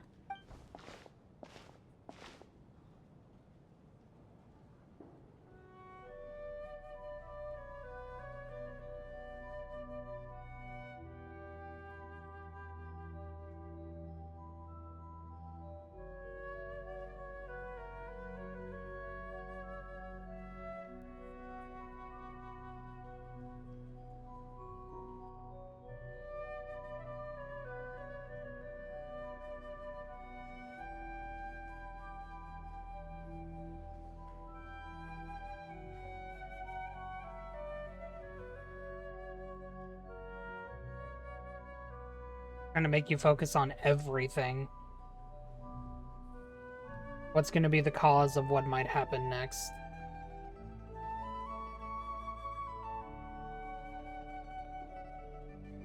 Is anything bad going to happen?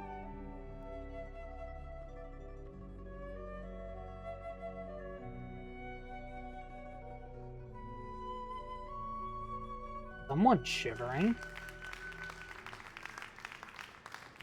Hello, members of the audience. I'm a staff member here at the theater. Rampana. Today's performance was a very special one for us, as it marks the first attempt in a long time to revive the classic Snezhnayan ballet, Spirit Seeker.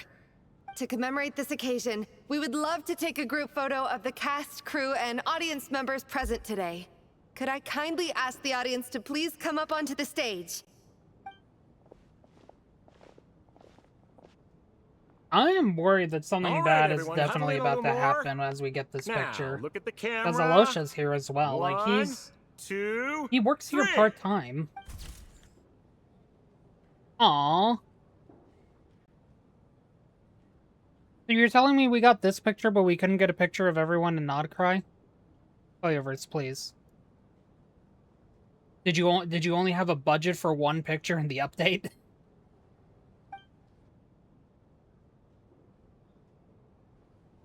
Are you quite satisfied, Mr. Energy Scientist? I rather hope you don't have any other escape plans to add to my workload today. What are you talking about, Sarge? This was simply my way of inviting you to watch Miss Odette's new show with me. And wasn't the performance spectacular? In the future, I heartily encourage you to take a leaf out of my book. Find some soul-nourishing pastimes to enrich your time outside of work. It was indeed a fine performance, but I must correct you on one point. This is not time outside of work. These are working hours. Working hours and non-working hours are just a social construct. Human technology can never advance if we're too rigid in our thinking, Sarge. May we leave now? Already? I mean, I was kinda hoping to soak up the atmosphere for a little longer, but... no. Okay, guess I'm pushing my luck. Didn't seem like too much to ask, but fair enough. Off we go then, Sarge. Back to the land of working hours. Lead the way. Is that Tonya? I assume that's Tonya. That has to be her. She's the only person in the audience around Tonya's age. Excuse me? Are you Tonya? Huh? Your brother's busy today, so I took his ticket. Don't worry about him. He's fine. Oh, okay. Sorry for the trouble. Oh no. What's wrong? Are you sick? Does she have the same sickness Paimon has, maybe? No, I'm fine. Because we saw another person in the crowd. nothing. I keep clicking the wrong thing. Maybe she caught a cold on the way here because of the weather?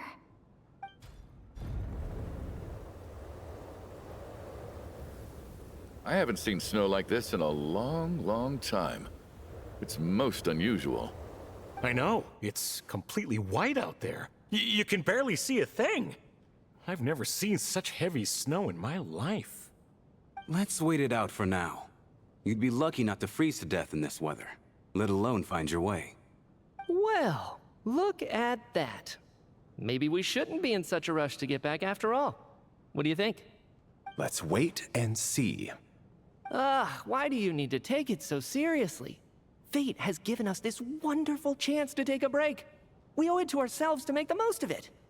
Come to think of it, there's a small inn not far from here that always keeps plenty of extra blankets on hand for guests. I know the route well. Shall I head over and borrow a few blankets? That way, anyone in a hurry can wrap up warm for the journey back. Just remember to return them next time you're over this way. Sir, there's really no need to go to all that trouble. Hey, it's no trouble at all. Wait here, I'll be right back. He was the one shivering, by the way. What a kind gentleman. Very good. My wife and daughter are waiting for me at home, so I shall be heading back as soon as I get my blanket. So... are you expecting us to go back to the Armory Palace wrapped in blankets too? Don't worry about that. I made arrangements in advance. Should I not return to the Armory Palace within 3.5 hours after Operation Showtime begins, an armed squad will be sent to collect us. Operation Showtime? What? They will escort us back. You are one of our key military personnel, so any weather-related risks must be eliminated. Operation Showtime? So, wait. Every single time you drag me back to work when I sneak out, it's a whole official operation? I gotta say, you've really turned this into quite a moral dilemma for me. It's snowing pretty hard out there. I think you should stay here for now. You seem a little under the weather. Sure. My brother might come pick me up in a bit anyway. Time to get to work. I should head backstage and find Odette. I need to look her in the eye and ask her about Lelek. Excuse me, are you looking for someone? Odette, I assume, is what I have to answer here? Ah, a fan, I'm guessing? Today is just a dress rehearsal, so Miss Odette won't be meeting with fans. She's taking a well-earned rest right now. Sorry, but that area is currently off limits to everyone except the cast and crew. Huh.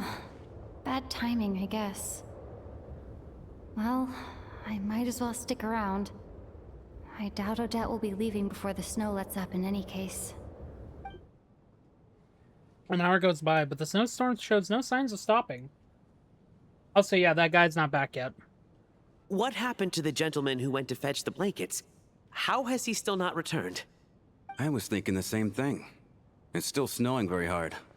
Do you think something might have happened to him? Whatever the reason for his delay, I must say I hate nothing more than people who make empty promises and fail to deliver. Well, I have to treat my employees like that on occasion, but that's different.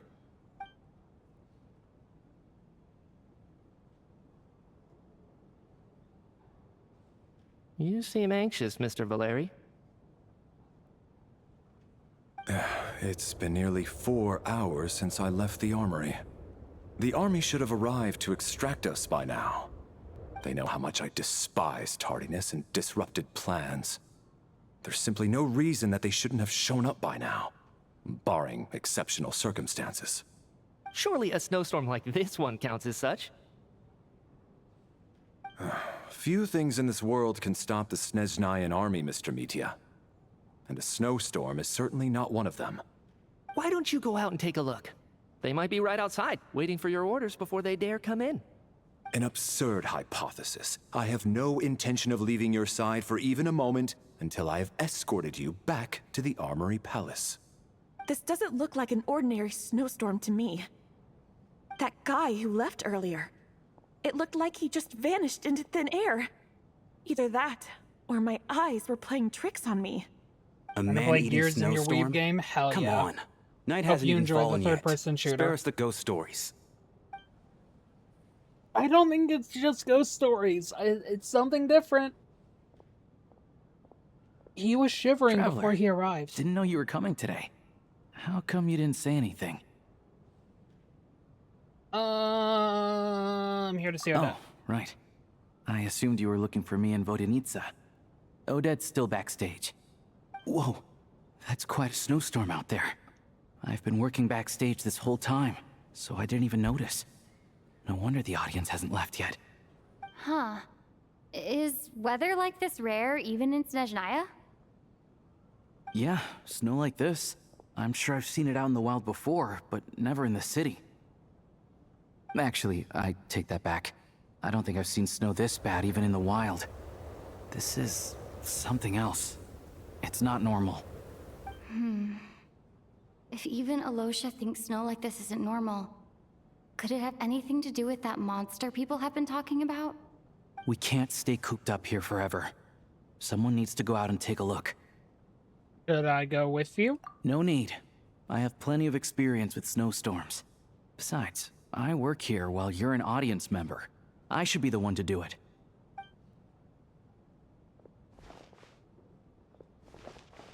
Everyone by the door.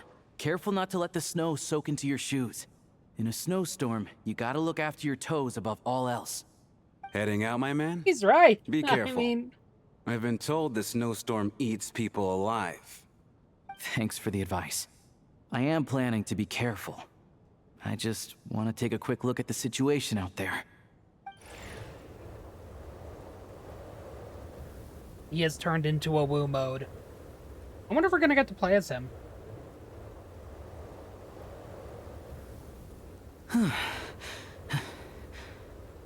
He's back! He's back! How was it?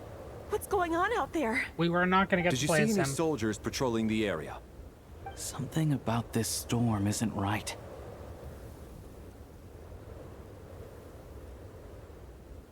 There's no one out there. Yeah, I know. I kind of had the similar thought Something in when the I air got to gives that. me the creeps. This isn't your average Not a single snowstorm. soul out there. I suspect Yeah. it might be related to recent events in our nation. I strongly advise everyone to stay here until the snow dies down. Are you serious? So all of us are trapped here now? That sounds a little far-fetched to me. Brother, do you know what wanna go world you live outside in? and Like, see? do you know I, how for Genshin one, works? am not risking my neck in that weather. This just turned from a minor delay into a major hassle. We can only hope that our friend who went to fetch the blankets just ditched us and went home. Is it really that bad? But my daughter, I won't be able to read her a bedtime story tonight. Huh? What are you all still doing here? Whoa! It's snowing hard. Cast and crew are quickly brought up to date. So now we're stuck here? Oh, this is terrible. Luckily, it was just a dress rehearsal today, so there aren't too many people here. Why does Mitya On look the like a bright male side, Freen a bit? You the know, I can caterers kind of always see well what you mean by stocked with that, especially supplies. the hair. If the snow still doesn't let up as we get into the evening, you can spend the night here, everyone. At least, I assume that's all right? Odette? Fine by me. This seems like a sensible backup plan under the circumstances. My thanks to the theater He also for kind being of so gets off accommodating. that like energetic What are you vibe, the staring same outside type of and energy praying that for, my Freen man? gives. You anxious to get home too? Oh, your majesty, the Tsaritsa, I beg you, Please do not let tonight's snowstorm stop. Huh? This is a golden opportunity to spend the night under the same Oh, roof never as mind. the 2 top stars in all He of is so Snezhnaya. unamused. It's a once-in-a-lifetime experience.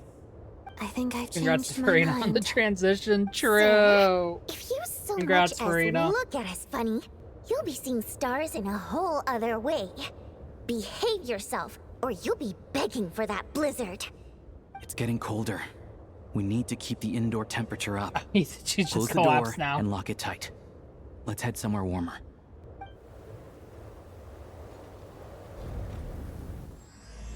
Chapter 7, Act 2, Wraith's Nocturne. No, that's the way to start that.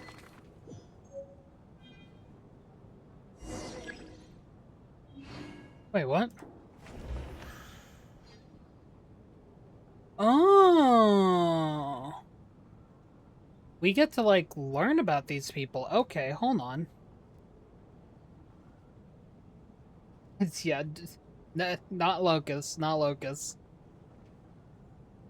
Staff member of the Korolevsky Theater, exceptionally diligent and reliable. He rarely makes mistakes. Regular theater goers know him well, as he has long been responsible for checking tickets at the entrance. He also seems to be a fan of Odette. Alosha, a hunter from Alatir and a member of the Rokot.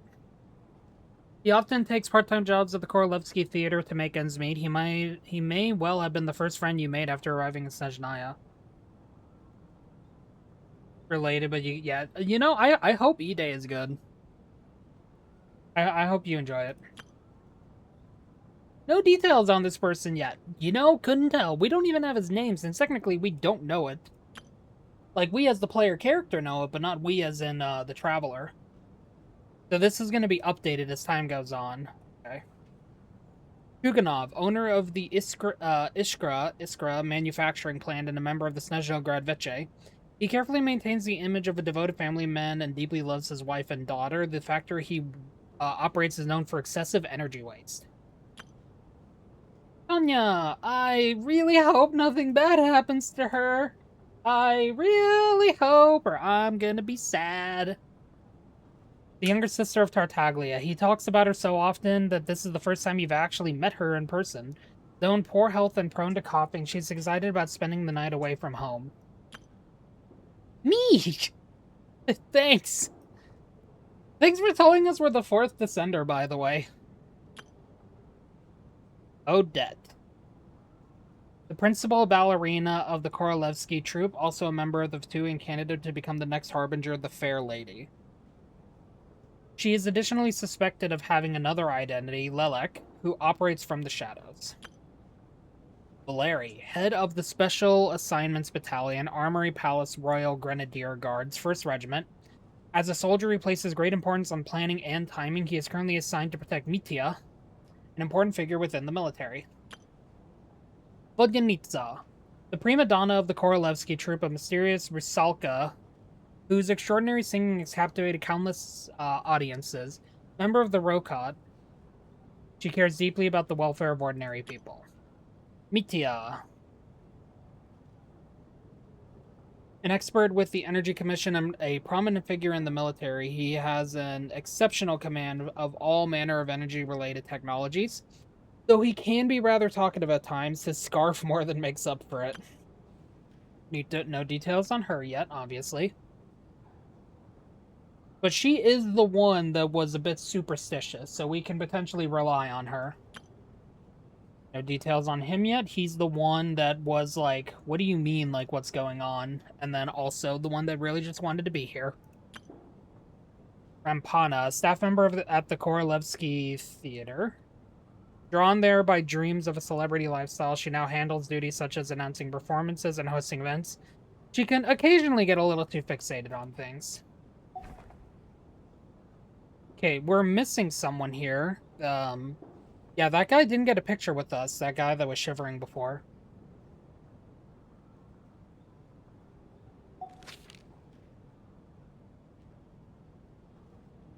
Check the group photo in the inventory for details on everyone. So now we have to see what is going on. Alright, this is gonna be a whole ass thing, by the way.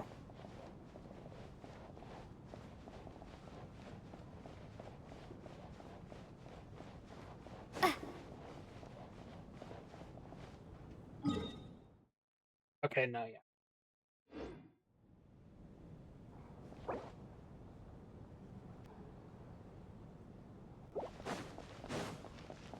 How is everyone doing right now?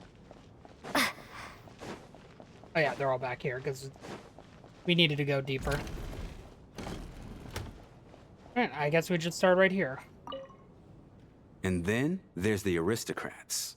Easiest of all to deal with. You Getting don't need to use any dirty force food. whatsoever. Yeah. All you have to do is show them the rope you plan to tie them up with. Do you know why?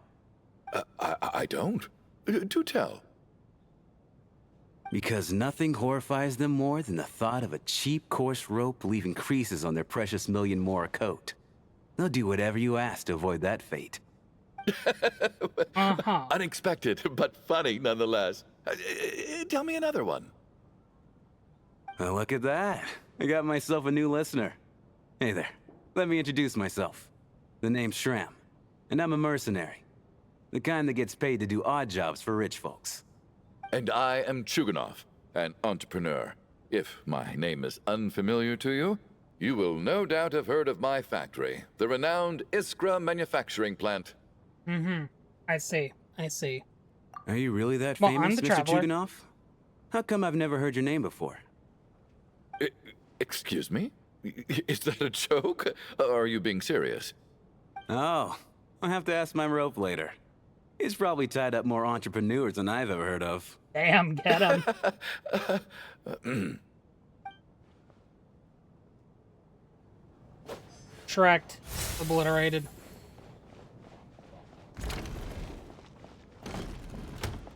How are you doing, Tonya? How are you feeling, Tonya?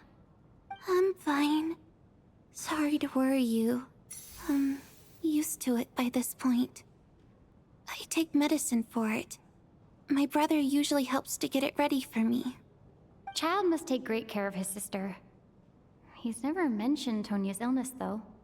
You know, I actually find this whole thing kind of exciting. Stuck in a strange place thanks to a snowstorm, having to spend the night with a bunch of interesting characters. It's pretty cool, don't you think?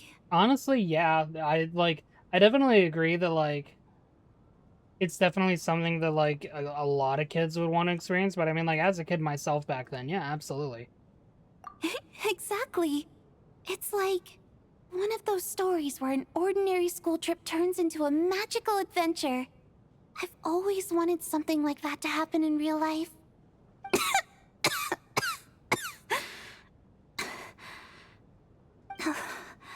I'm fine, really. Just got a little overexcited. Look after yourself. Otherwise, your brother will come after me. Yeah. Yeah, absolutely. And I definitely do not want him to murder my face. Gonna be real. I think it'd be kind of cringe. Sorry for slashing you. My husband has major trust issues. To him, I doubt even this snowstorm is a good enough excuse for me to stay out all night. That's the price of marrying into wealth. You'll get used to it. I'm not about to stop you if you want to leave, but don't drag me along. Hello? Can I help you? Girl, if your husband has trust issues, that's his problem, not yours.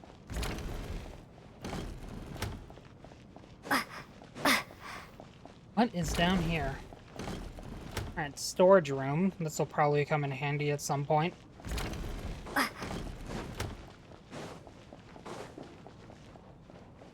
Definitely going to be getting some people down there that we might get to talk to. Also another room, but that door is closed right now. Alright, Alosha and Vodyanica. I don't think it's ever been this lively backstage before.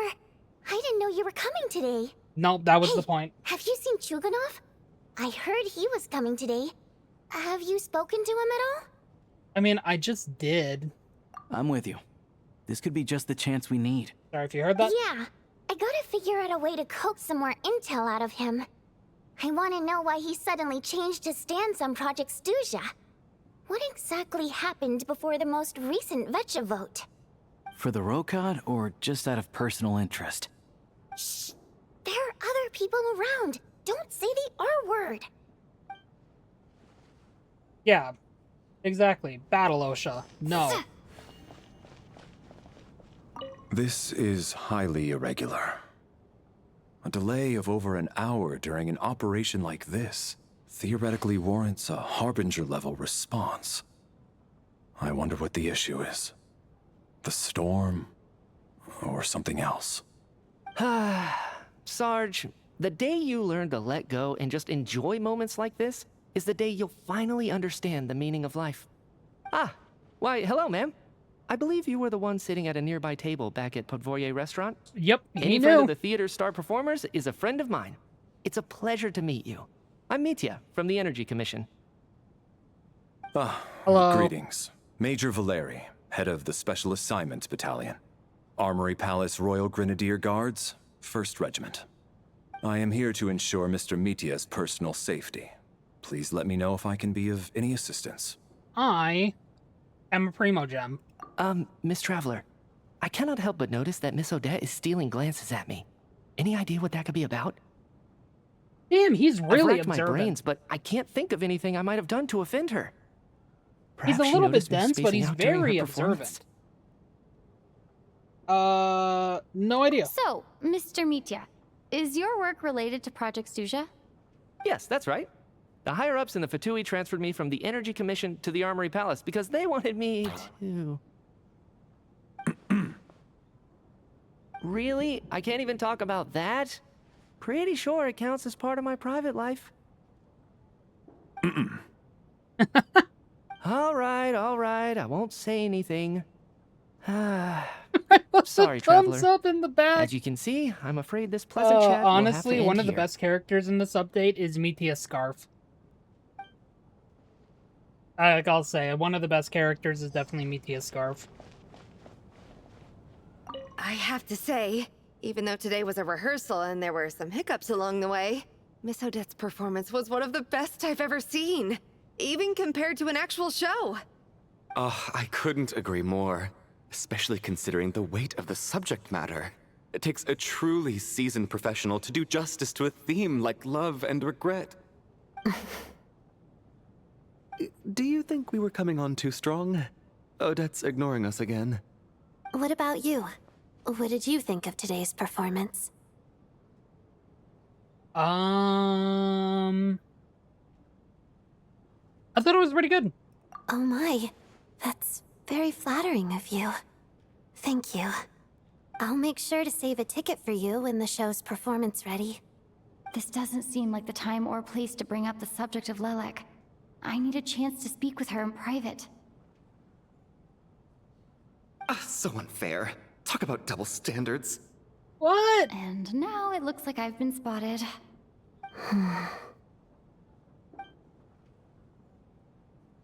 You know Mitya too? No, I don't. I just have a feeling that he might be dangerous. His scarf's definitely dangerous.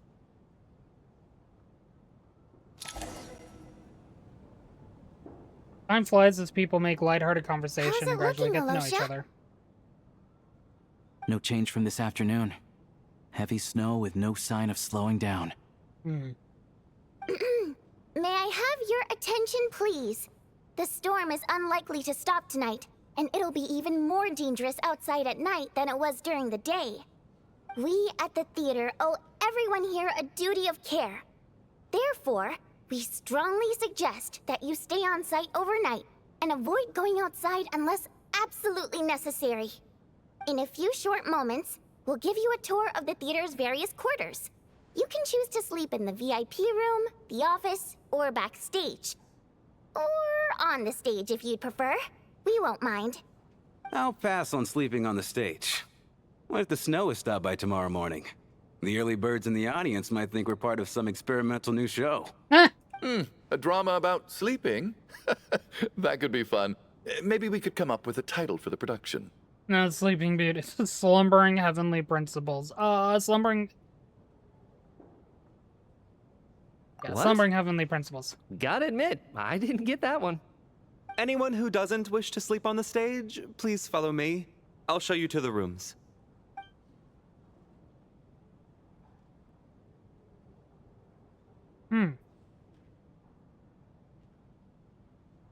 I guess I'll call it a night. Though I feel like I won't sleep very well without Paimon here. I'm sure she'll be worried that I haven't made it back yet. But as long as she looks out the window, she'll probably realize what's holding me up. Unless the snowstorm is a one-way thing that's like an I illusion wonder of if some she's kind. feeling any better yet. At least she hasn't been getting any worse. Still, I should try and get back first thing tomorrow morning.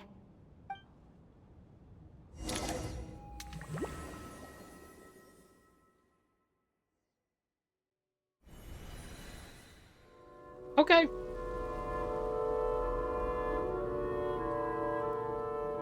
Am I in a dream?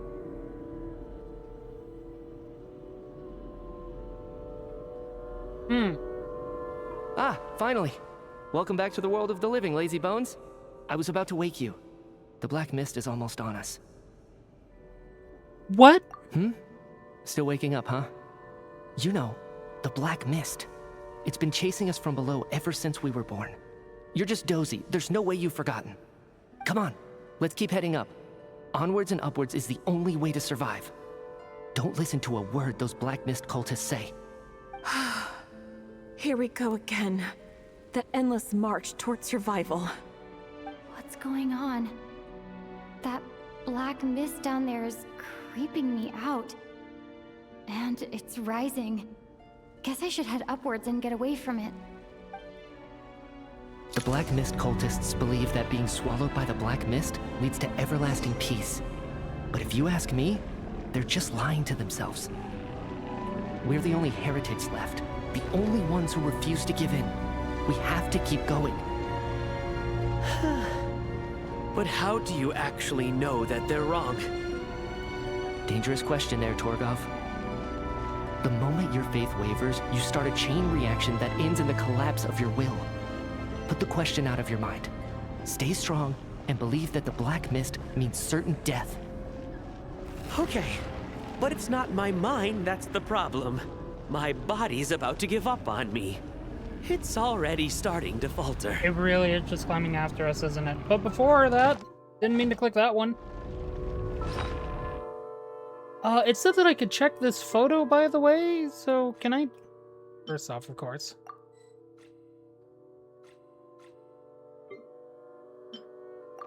Has it, like, been updated? Ah, there we go.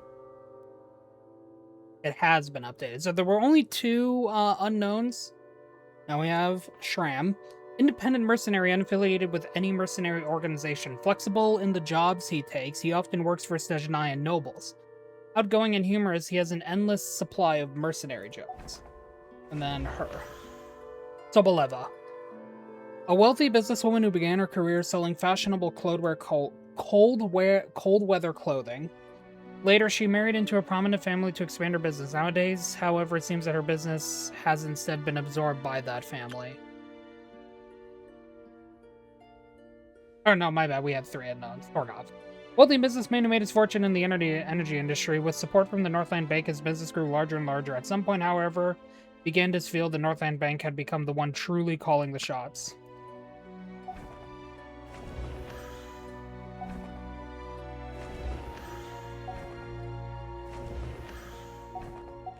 Okay, those were the only updates that we got so far, so now I can chase after them.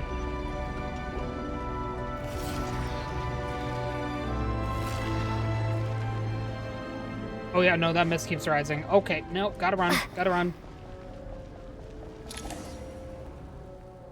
I can't do this anymore.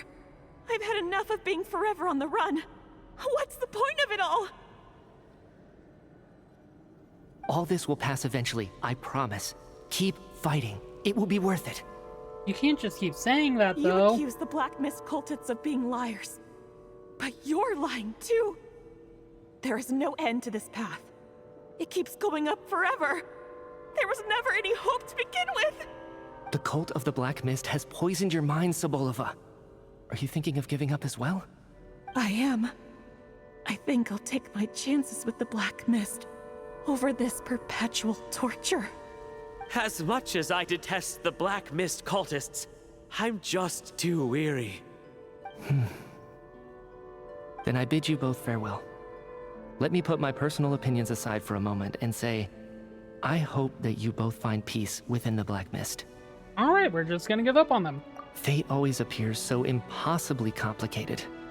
But at moments like this, its raw simplicity is laid bare. Their fate was sealed from the instant they entertained doubt. From then on, the outcome was both inevitable and irreversible. Let's go. Guess we have to. Don't like it, though. I don't like this sequence. Something tells me we're gonna wake up and those two are gonna be gone. Torgov and Sobolova are gone. I never thought the day would come when even they would be swallowed by the Black Mist. It's just you and me now. Okay, but why has the Black Mist stopped moving? Yes, it looks like it's satisfied. For now. This happens from time to time. But it won't be long before the Black Mist starts chasing survivors once again. No one knows how to stop its advance for good. Well, we should make the most of the precious moments of rest that those two bought for us.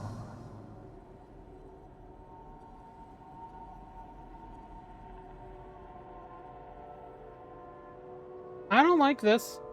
Huh? Are you really that sleepy, Traveler? Yep.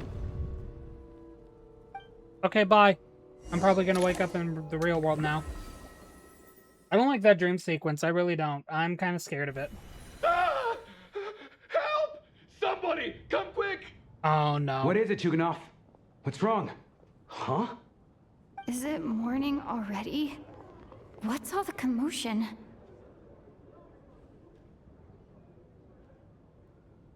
Sounds like it's coming from next door.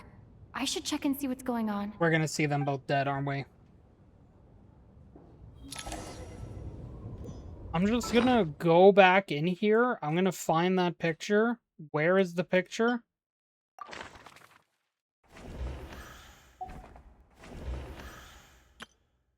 Okay, looks like nothing's been updated yet.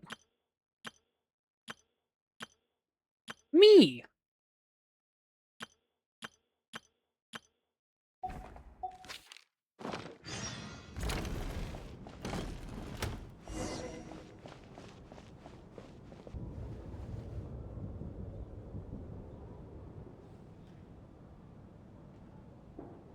It's gonna go bad. Don't look, Miss Tonya. Stay here. Okay. What happened to them?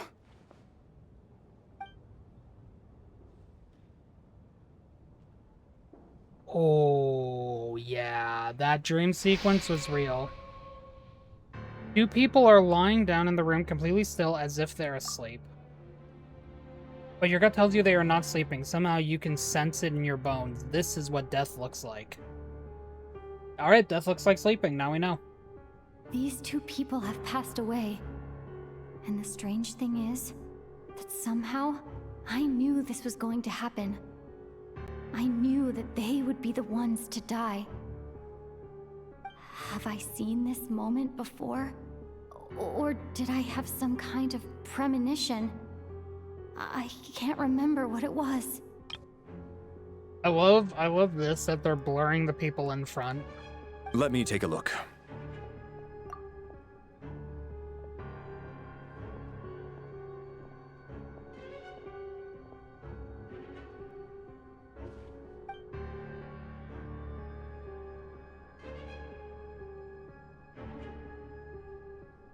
No vital signs in either of them. They're dead. The cause of death, however, remains unclear. No wounds on the bodies, no signs of a struggle, and no skin discoloration caused by the buildup of toxins. But just last night, they were chatting and joking away. This is so sudden. Could they have had pre-existing medical conditions? Even then, the odds of them both dying of sudden complications on the same night are extremely low. It's hard to believe that they died of natural causes, nor does this appear to be a suicide. Ugh. Who was the first to discover the bodies? Yep, Chuganov's gonna get blamed. It was me. But these deaths have nothing to do with me, officer. I got up early because I wanted to see if the snow had stopped. Then I noticed that the door to this room was open, and it looked like there was a man and woman inside. I just went over to see what was going on. I had no idea they were... I can corroborate this. I was doing my morning exercises near the stage. When I saw Mr. Chuganov heading this way, I followed him. I can also confirm that I didn't see a single person approach that room before him. The snowstorm was raging all night, and it's still going now. There's no way someone could have come in from outside, correct? You mean an intruder? No, not possible. I slept by the door last night as a precaution. There's no way I wouldn't have noticed if anyone had tried to open it. Everyone, split into pairs and search the theater for anyone in hiding, or any signs of suspicious activity. I'll follow up with a full search of my own shortly. Go, there is no time to waste. Oh god, we got a murder mystery on our hands. You pair up with Tanya. After a thorough search, you're satisfied that no one else from outside the group is in the theater and everything is exactly as it was left last night.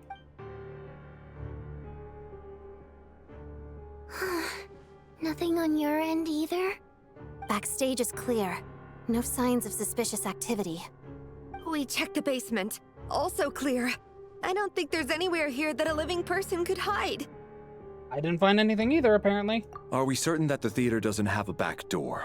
Or any tunnel or passageway wide enough for a person to fit through? No, there's nothing like that.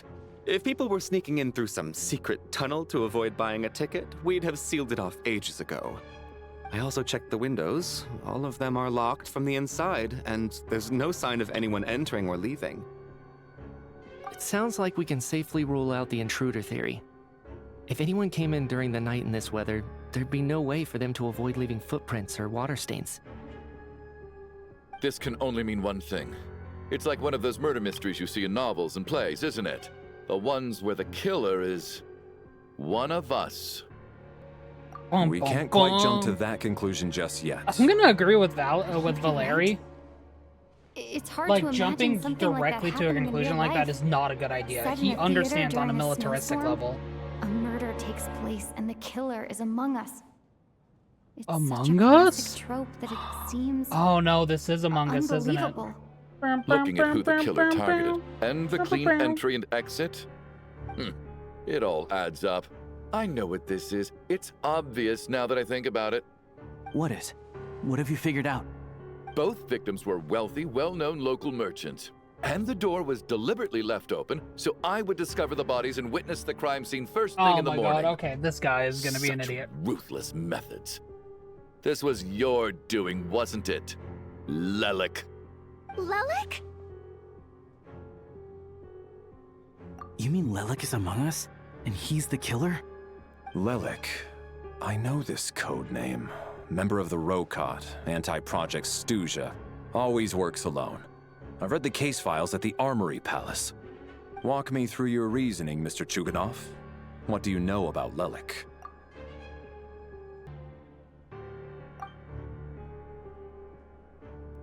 Is this where he admits? What now, huh? What now, Lelik? What more do you want from me? I already voted against Project Stuja at the Snezhno Gradvecha. Well, thanks You for snuck admitting into it, my buddy. house the other day while I was asleep. Left a threatening letter. And I did all that you asked. But Project Stuja cannot be so easily shaken. Not with the rooster in charge. I love the way he says Thanks for admitting that, by the way. You just made that really easy. So he really was threatened by Lelik. That makes sense. And now you're resorting to murder to threaten me. Isn't that right? I knew it. The Rokot despises the rich. The lives of the wealthy are but refuse in your eyes. Really not helping his case right now. Show yourself! Which one of you is Lelik, Tell me! I'll do whatever you want! Just stop playing these mind games!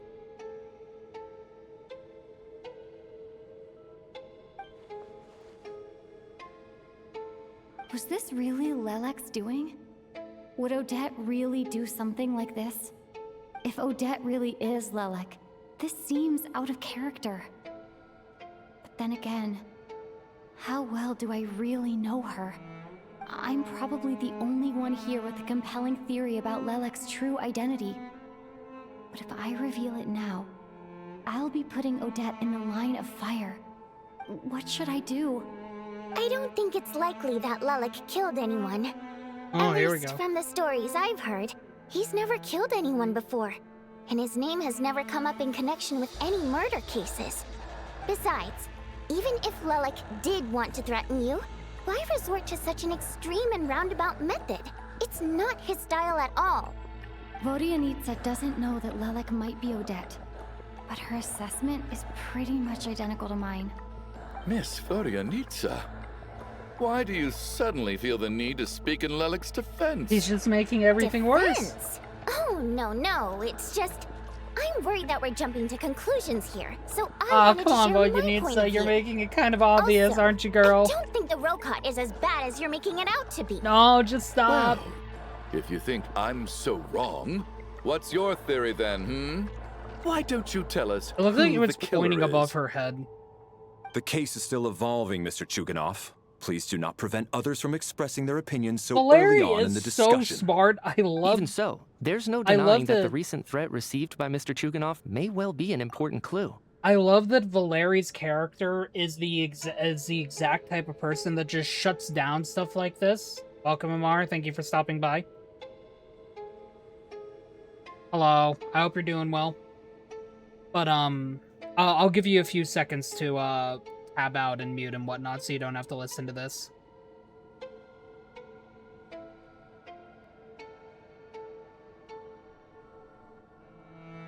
Alright, that was probably enough time for Amara to tab out tab out and mute. So I love how Valeri's character is the exact type of person that shuts down the stuff that you would probably see in like typical horror movies when characters begin panicking and blaming each other and whatnot.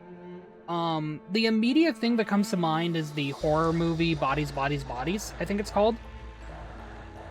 Like, I won't obviously be talking about that movie in this case, but I do recommend you watch it if you're interested in stuff like that. It's a very good movie for what it's trying to do. But I love how Valeri is just trying to shut down stuff immediately, like all she is doing is expressing her opinion about something, and the fact that you need to stop taking it as some type of aggravation against you. Like, yeah, we understand why Chuganov is panicked, but I love that Valeri is here as a character to dissuade thinking like that. Very nice. So there's still a good chance that Lelek is right here among us. I can't do this anymore. I don't care if it's still snowing No, outside. I have Coolish, to get don't out do of it. here. Don't do it, please. Come on, man, don't do that. No. Whoa, take a beat. We all know it's far too dangerous out there. Even the soldiers couldn't get to us. Go out that door, and you might not live to tell the tale. And whoever this Lelek is, they're surely not going to murder anyone in broad daylight. Be sensible, my man. You're safer inside. Yeah, please, As just... much as I regret having to say this, I'd like everyone to also, cooperate. he has an electrovision. And I just refrain noticed, from Valeri. exiting the premises until further notice. Because as things stand, every one of us is now a suspect. Unless anyone has further information to share, let's adjourn for now. Feel free to keep searching for clues, but make sure you don't go off alone. Okay. Lelek's confession. Oh. Okay. Open your quest screen or inventory screen to examine the picture for possible intel. Well, I mean, you say that. Oh. Man, I hate this. I hate when it does that because, like, you know that people are going to be killed off now.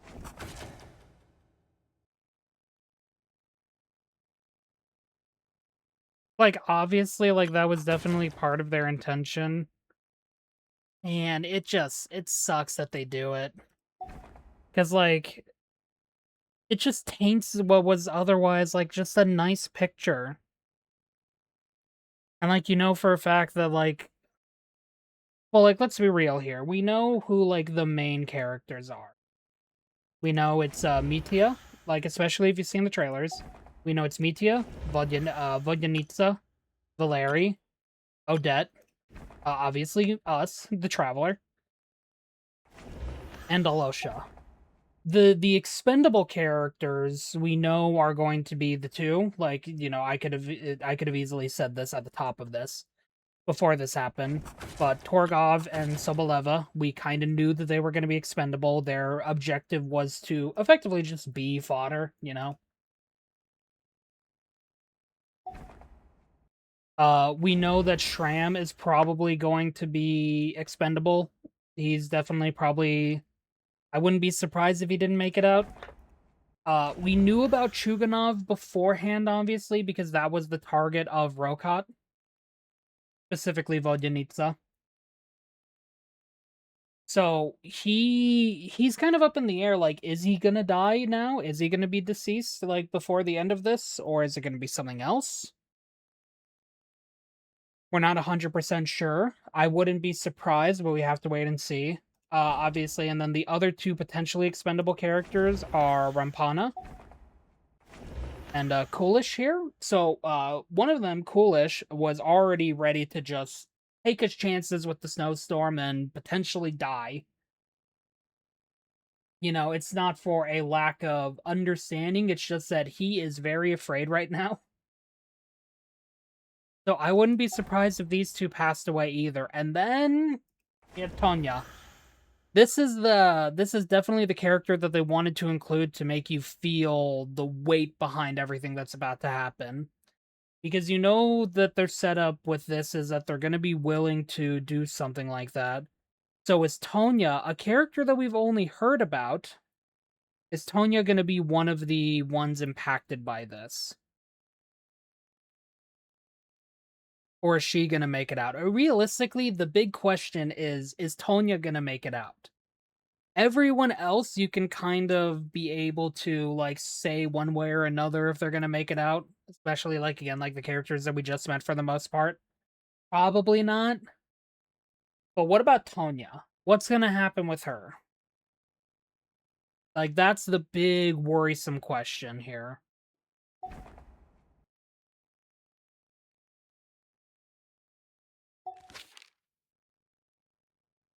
Still sucks regardless, though.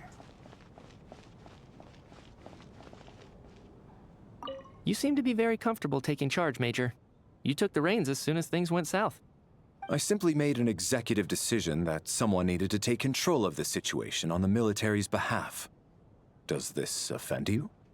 No, quite the opposite. We feel much safer for it. By the way, what does Major mean exactly? Is it a pretty high rank?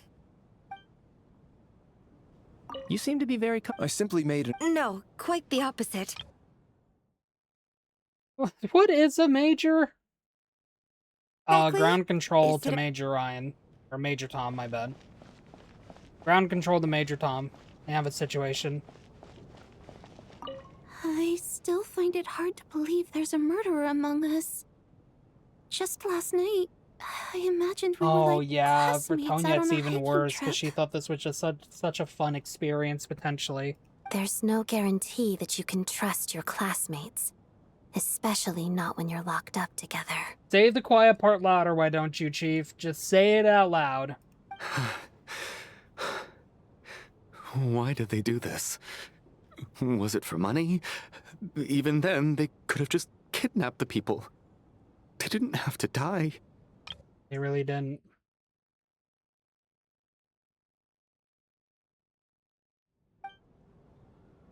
I agree, they didn't. The problem is the fact that this is definitely something supernatural that's happening.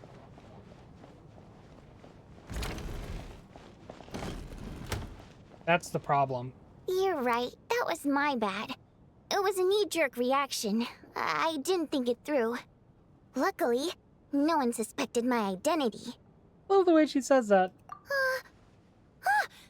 Oh, phew. It's just you. I thought someone was eavesdropping.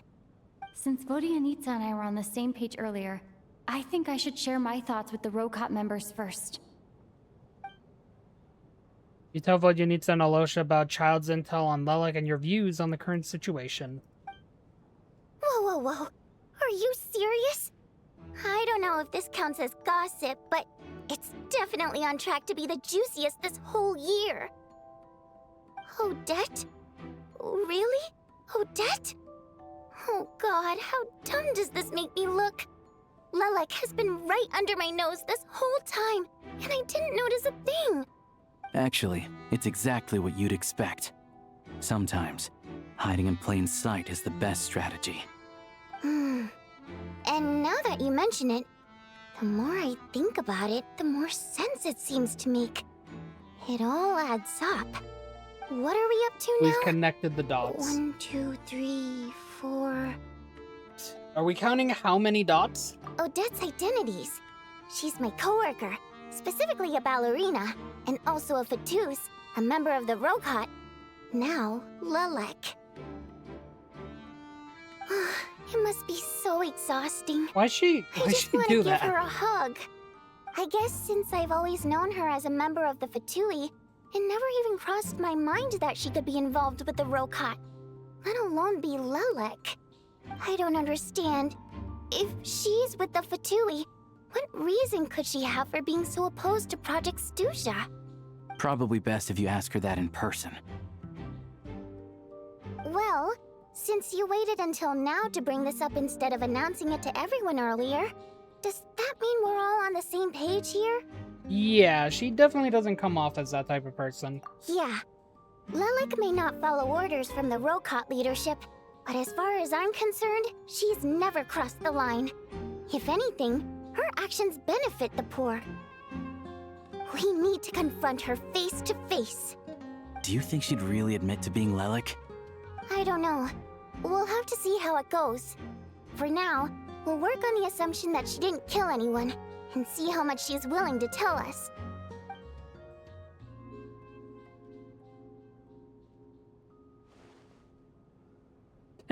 Now's her chance. Odette's alone. Let's go. It's always funny when they do something like this. Hey, Odette. What is it, you guys? Shh. Keep your voice down. We need to talk. So, you're Lilac, aren't you? Just ripping the band-aid off, huh? Alright, fine. You don't have to say anything or explain yourself. Just hear me out first. None of us believes you kill innocent people. Whoever murdered those 2 people last night, it wasn't you. Traveler was the first to figure out your identity, but she kept quiet during the discussion just now. Wait, Odette hasn't even confirmed or denied it, though. What do you mean, it's clear where Odette's the group identity? consensus is heading. Everyone believes Lilac is the culprit. If your identity is exposed, you'll be in a really bad spot. We're your colleagues, and we know what kind of person you are. I don't want anything bad to happen to you. So, can you clue us in? Tell us everything. The more we know, the more easily we'll be able to cover for you.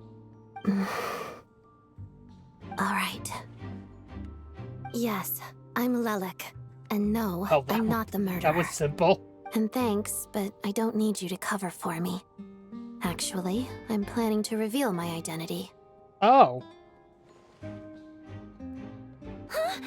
You're gonna reveal that you're Lilac? Here? That's right. I'll admit I was surprised at first when Shuganov guessed that I was here. It was just a lucky guess, but it caught me off guard. But after taking some time to assess the situation and confirm where everyone stands, I don't believe I have anything to worry about. Are you sure you don't need a second Yeah, I'm surprised that Odette's just like, yeah, I'm Lilac, guys. What's up? How are you? As if Shuganov isn't gonna blast her. Mr. Valeri! What?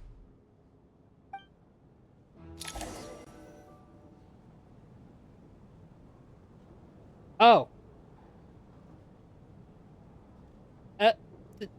Okay. So... Odette is Lilac? I don't know what game you're playing, but you've got a lot of nerve. It's just one identity. So what if it's exposed? I can disappear and adopt a new identity anytime I please. I made my peace with this when I chose to become Lelik. But more importantly, I promise I am not the murderer. Which means that someone I'm else gonna laugh is. if it's Mitya for whatever reason, by if the anyone way. still It's insists like he's the that one I that's did with this, us. he'd best produce the evidence now. Otherwise, I suggest that you bite your tongue. Because if you really believe I killed 2 people without making a sound or leaving a trace, pointing fingers at me would surely only make you my next target. Is this really the truth, Miss Odette? What part of admitting that helps your case, woman? If you point fingers at me, I will become the murderer.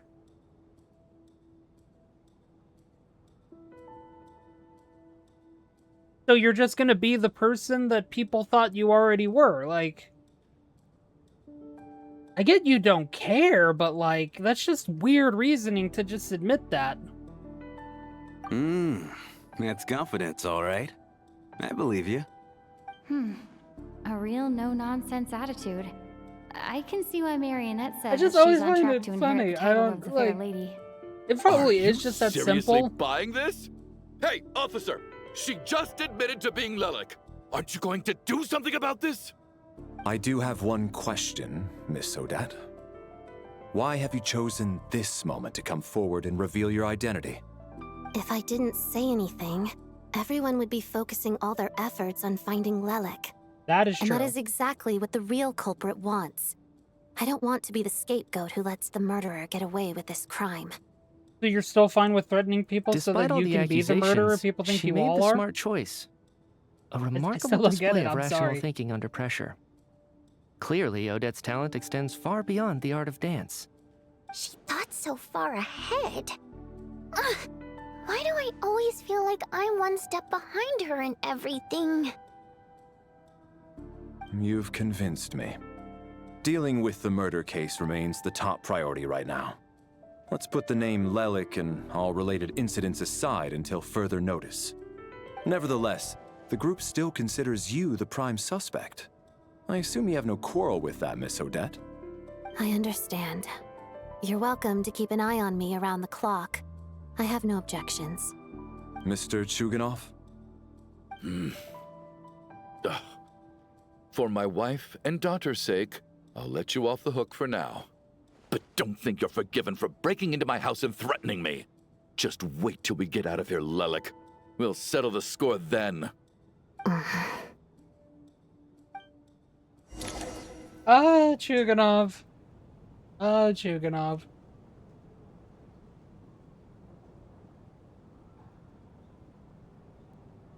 Good work, Lelik Guard Team. And Lelik, too. Here, have some hot water. Thanks, Vaganitsa. Turns out Valeri knew about my exploits, so now I've been told I have to guard Lelik with him. Shouldn't you be facing my way if you're guarding me? At the moment, it looks more like you're my bodyguards. If the true culprit is indeed still at large, as you have claimed, we must keep our guard up against them also. Correct. Don't worry, Tonya. We'll get through this. I hope she gets through Once the this. snow stops, the officials will step in. The investigation will get easier, and then we'll be safe. But once the snow stops, won't everyone just leave? You're gonna miss us, huh? Well, some of us work at the theaters, so we'll still be here. I'll even give you a special backstage pass. Really, Miss Vodyanitsa?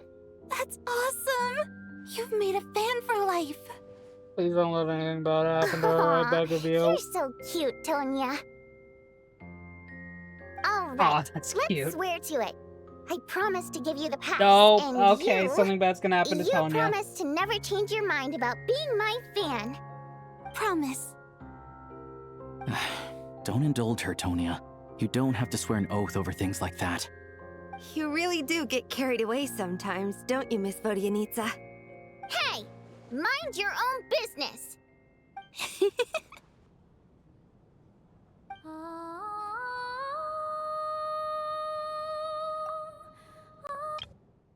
Oh, sorry about that.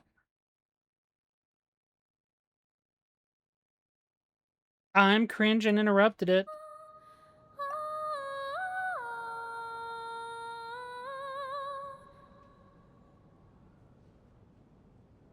Don't be nervous, Miss Water Imp. Everyone's here. There's nothing to be afraid of. Excuse me? Do I look nervous? Don't be ridiculous. Hmm? No. You sound nervous, lass. Oh. Wait, but how... Okay, plenty of people know that I'm a water imp, but still... How come you understand our Isn't gonna primary be happy? mode of No, expression? he's really not. I'm so Primary scared. mode of expression. I've not come across that concept before. Do enlighten me, Vodyanitsa. Well, it's just... We water imps tend to communicate our emotions to each other by singing, rather than facial expressions. I really the hope emotions that... we convey through I song really hope take nothing bad happens precedence to over Tanya, our but facial something else. expressions. So, we think of it as our primary mode of expression. I'm impressed, Shram. I didn't take you for a man of culture, but you're clearly rather learned. It's not about being cultured or not. The thing is, this mode of expression can usually only be understood by other water imps. It's not a simple case of a song sounding happy or sad. And yet, you're clearly human, Mr. Shram. It's really not the big deal you're making it out to be. I think I just have a knack for it. Plus, I have a... very close friend who's a water imp. A delightful lady. But keep that a secret. Aw, anyway, that's a crush. We spent so much time together that before I knew it, I noticed I could understand her expressions. Oh, I guess that makes sense. Still, the fact that you have a water imp friend is even more surprising. I'd better watch what I'm singing when I'm around you from now on. Hey, what are you implying? You're not secretly insulting the audience in your songs, are you? No, just you. Heavens! Why would I do a thing like that? Honestly, I feel that, Tanya. It's getting I'm late. tired. We should discuss our sleeping arrangements But I'm for here tonight. to finish this story. And to guard against the killer. So I do Someone apologize needs if to some keep things might watch. seem as a little less I energy suggest as that we time don't goes sleep on. in separate quarters tonight. It will be safer if we all stayed together. As long as someone keeps an eye on Lelik, I'm quite sure we won't have any trouble. Are you saying that you wish to bet your life on Miss Odette being the killer? Nonsense. Of course not. Then I propose the following arrangement for tonight. The Traveler, Odette, and I will form the Night Watch. We'll sleep in shifts, but two of us must be awake at any given time. Yeah, fine by me. An excellent idea. This allows us to handle the Night Watch while also keeping an eye on Lelik. Meanwhile, the rule of taking shifts in pairs resolves the other issue. Namely that we can't necessarily trust the Traveler or Valeri either. I expect that plan took you quite some time to come up with, didn't it? Actually, our field combat manual outlines a similar approach. Although the scenario there involves guarding prisoners overnight during field operations. That being said, I must clarify that I harbor no disrespect towards you personally, Miss Odette. In fact, Lelik's numerous covert operations make fine textbook examples for military agents. I care less about respect and more about the fact that you just robbed me of 2/3 of my sleep tonight. Oh, I'm calling dibs wow. on being the first to rest. Good night. Oh, bitch. Calm the fuck down. You're the one that willingly admitted to being Lelik. What did you expect? Holy damn. Like, what did you expect to happen? Oh no, my grand plan of revealing myself as the mastermind behind a lot of things that were happening recently has gotten people to be wary of me. I must act angry now because of my decision. Grr. No shit, you were chosen for the guard shift? Almost like so that we can keep an eye on you, and then we have corroborating evidence. Like, what? Oh my god, you priss! I get that you're a ballerina, so you're gonna have an attitude, but still. It's almost time. We should wake Odette. How are you faring? So I'm fine. I'll go after you. Oh, not going to argue with that. I'll take a quick nap. If you start to feel sleepy, wake me up anytime. It's finally time for Odette and I to share the night watch. I should wake her up.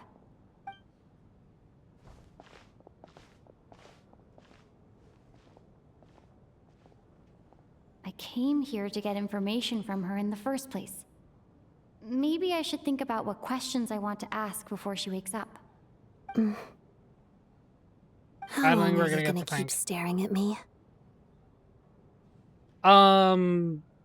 As long as I want. I don't know, woman. Couldn't sleep. My mind's been running haywire. Plus, there's something I've been meaning to talk to you about. What's up?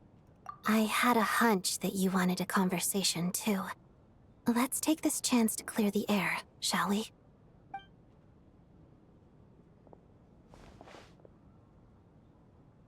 I just had a simple question for you, really.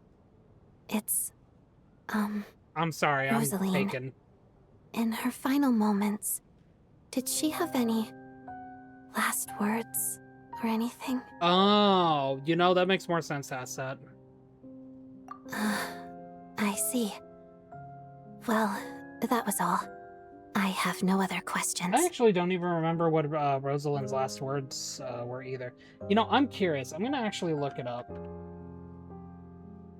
Like, I'm actually just curious so that we can see what they had planned back, like what Rosalind might have said back then, and like think about it now. Rosalind Genshin.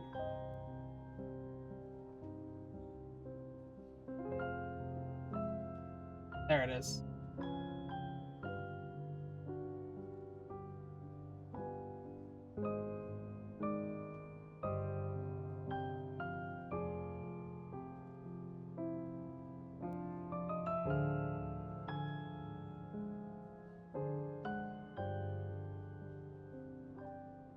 Alright, so, according to the Wikipedia page, Duel Before the Throne, the 7th part of the Tevat storyline, Archon Quest Chapter 2, Act 3, Omnipresence Over Mortals.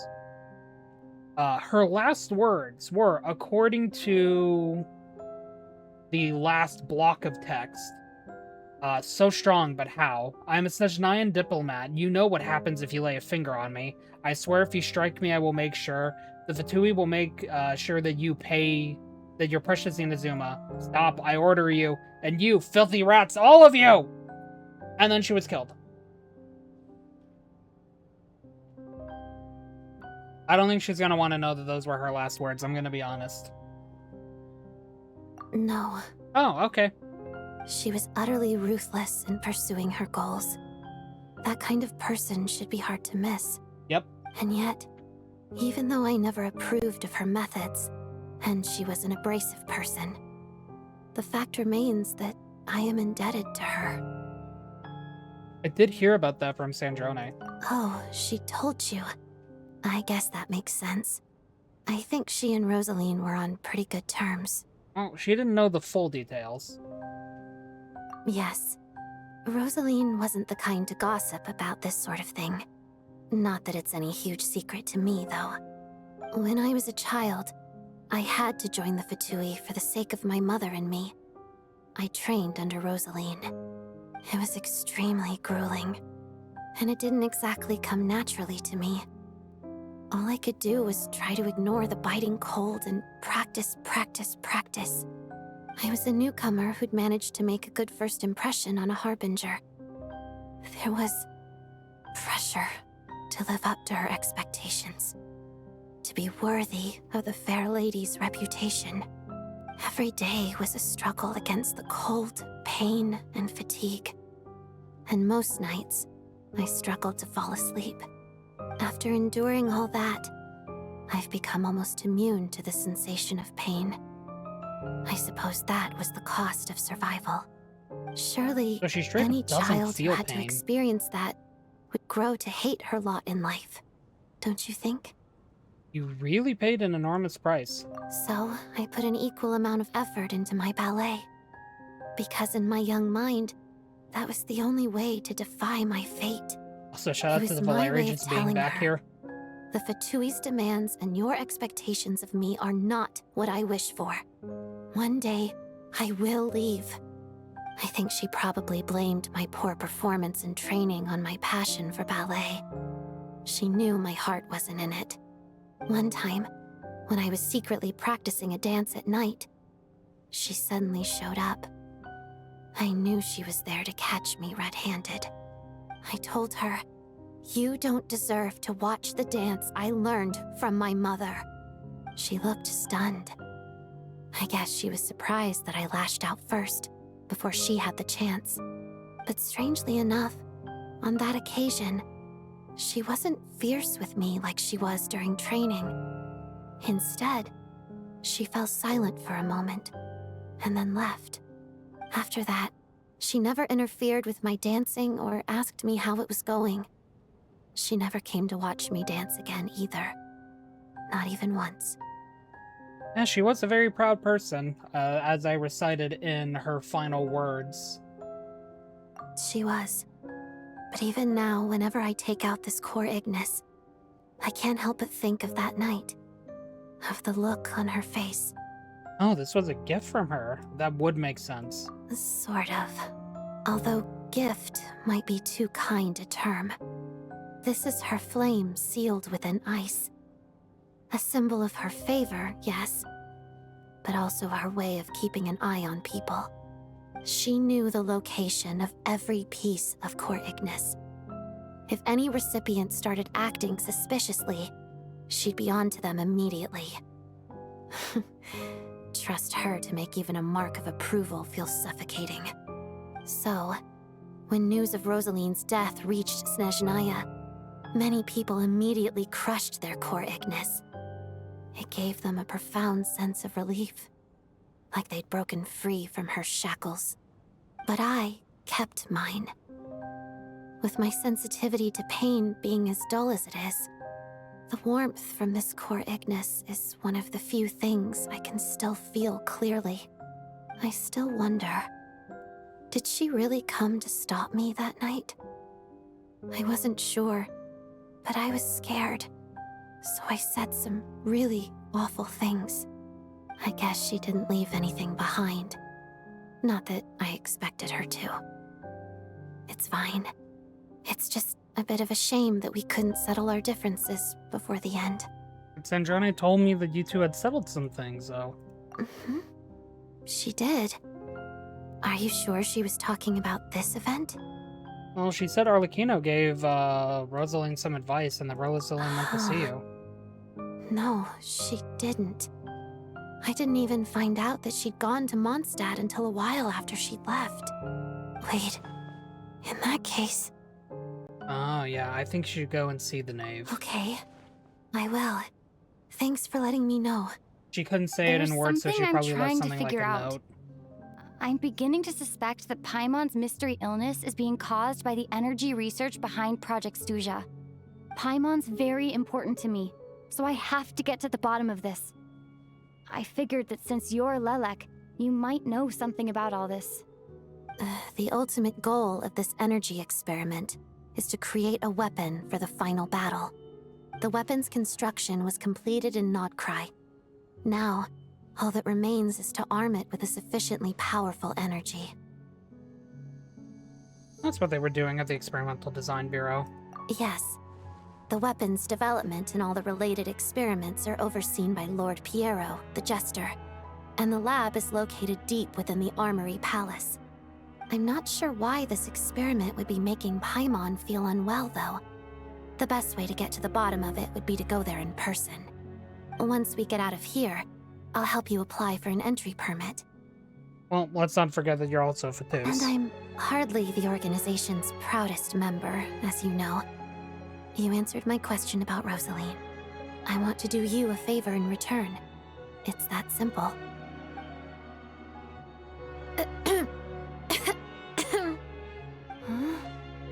What's wrong? Are you not feeling well? You two seem to be hitting it off. Yeah, thanks, Valeri. I thought you were sleeping. Of course I was. In the military, one learns to fall asleep quickly, even in the most inhospitable environments. It's vital to staying alert and energized. Why? Is something wrong? Nope, nothing. We're fine. Even if he was awake, he can't have overheard us, right? Well, thank you both for keeping watch. Traveler, I'll take over for now. It's your turn to get some sleep. Sure.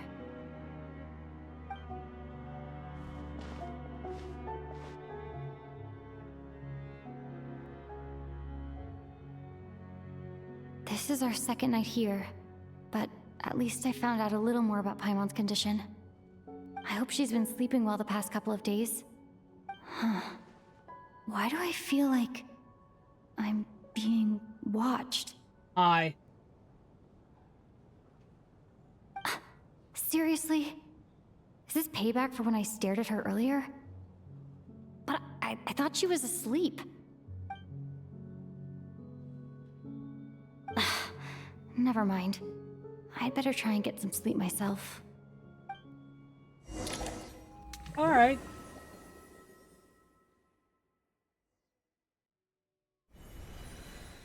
Alright, who do we have to potentially save this time? Hey. Oh, what are you spacing no. out for?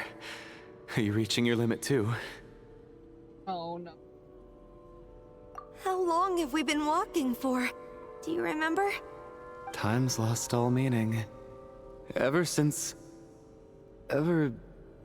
we noticed that thing above our heads. What was it called That's a again? star up there. A star key? Or key star? Anyway, the person who named it was swallowed by the black mist. Whatever it's called, ever since we noticed it, we've been walking up and up, hoping that as long as we reach it, we can find a way out of this place. But it seems like no matter how far we walk, we never get any closer. They're not gonna make it. Well, we've come this far. You never know. Maybe we're almost there? Come on, enough moping. Let's go. The black mist is catching up. We gotta keep going, guys. Come on.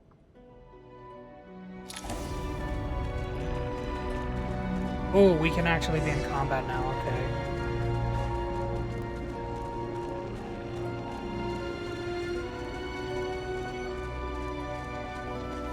Monsters!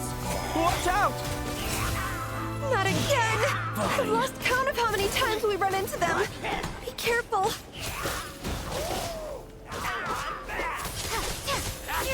Backup is here. What the?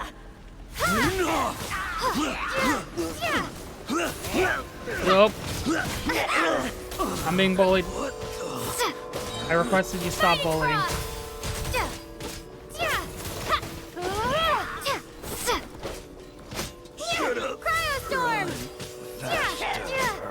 Come on, guys, let's keep going. We gotta keep making it up.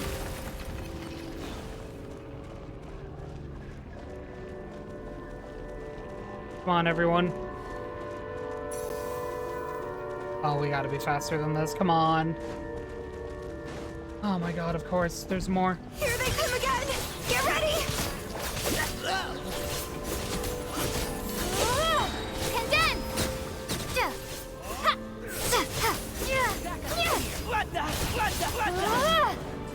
Oh, that guy just got plugged off.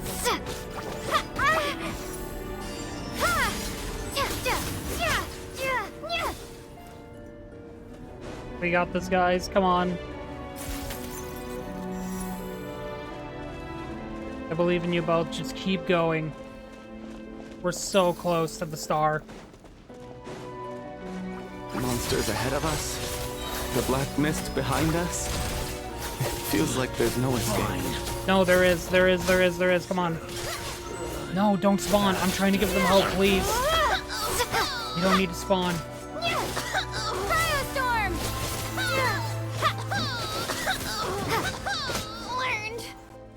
No, we're in a cutscene. Are you hurt, Coolish? No. I'm fine. It's just... Suddenly I don't want to walk any further. No. I get you. In fact, I reached my limit a long time ago. Sometimes it feels like there's hope where there shouldn't be. Yeah. The hope that the star gives us is the only thing keeping us going. But I'm not sure it's real at all. It may just be a collective illusion. Otherwise, why would it always be out of reach? Come on, we're actually getting closer to it. We know you mean well, but you're only saying that to try and encourage us to keep going, aren't you? Thank you, friend. But enough is enough. Please don't give me any more false hope. Hope is poison in this place. You're going to continue, aren't you? I admire that. I've given up, but I wish you the best. May there come a day that you catch up to the star and leave this godforsaken place.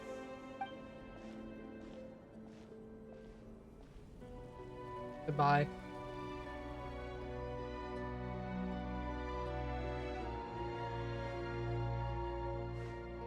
We were so close to the star. It's not an illusion. We really are getting closer to the star.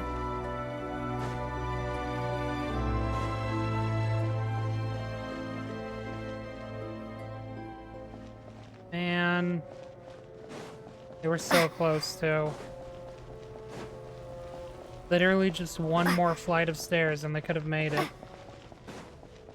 Just one more, that's all they needed.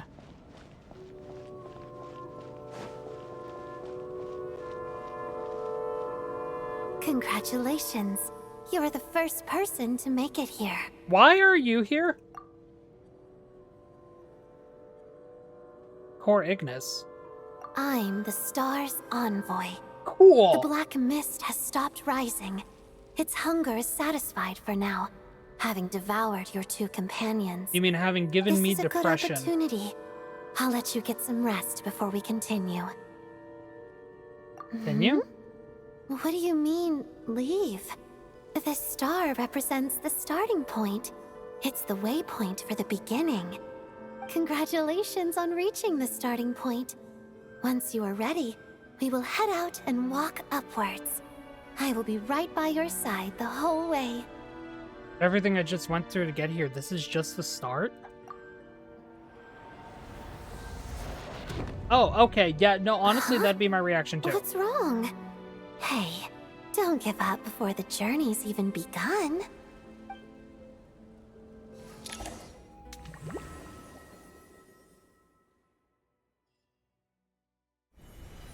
Rampana!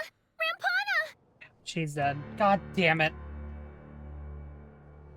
Is that Vodyanitsa's voice? What happened? Coolish, wake up! Please wake up!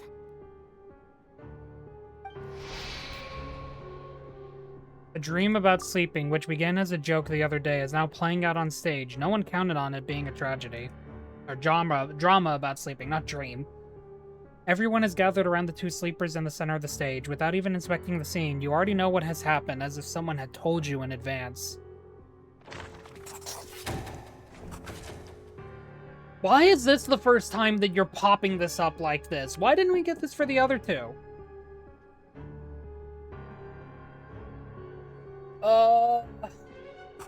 No!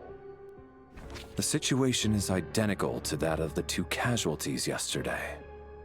We cannot ascertain the cause of death. Man, screw this. I'm getting up for a moment. I'm depressed, actually. Just give me a few minutes. I'm sad now. Alright, now that I'm back for being depressed, YouTube, I just paused the recording, so you don't have to worry about having to have waited. At least there are some elements that we can rule out this time. They slept on the stage with everyone else. So I suppose the surrounding environment can't be a relevant variable. Rampana. Coolish. Weren't some of us keeping watch last night? 3 of us, in fact. How could you not notice something was wrong? I'm as confused as you are. Certainly nothing unusual happened on my watch. Likewise, and from what I've observed so far, both Miss Odette and the Traveler can be trusted. I have no reason to suspect either of them, yeah. To be honest, I didn't get a wink of sleep last night. I couldn't help but think I was the target, so I just laid there with my eyes closed. I heard the Traveler and Lelik chatting, but otherwise I don't recall hearing any commotion during the night. Me too. I didn't want to wake everyone up, so I was concentrating hard, trying not to cough. I hardly slept at all. If anything had happened, I'm sure I would have noticed. Then, what could possibly be causing this? Once was bad enough. I can't believe it happened again. I worked closely with Rampana and Coolish for so long. I never imagined that one day they'd... And on this stage of all places... Florianitsa... 4 victims in just 2 days, and we still don't have a single lead. I need to get to the bottom of this as soon as possible. And above all, keep Tonya safe. Okay, yeah, Traveler definitely understands that our main objective is to keep Tonya safe. Still snowing? Yes, I just checked. Still no sign of anyone outside either. This has to be the So monster we only that's have causing ourselves the to rely snowstorms. If you ask me, this killer can clearly strike whenever they please. The Night Watch was a useless endeavor from the start. What the? Okay, Lelik bro. must be an expert in poisoning. Clearly she used some poison that can't be detected on the corpse. Oh my god. Here we go again. Listen, I was already thinking to myself last night, was Lelik's reason for revealing her identity the real story? Well, now I have my answer. It most certainly was not. She's been playing us for fools. You get off on this, don't you? Revealing your identity? Get Only to off on carry this, bro. with your Calm killing down. spree? That's a hideous thought. One that only a hideous mind like yours could dream up. How dare you? That's enough. Yesterday, you named Lelik as a suspect because the victims were both wealthy merchants.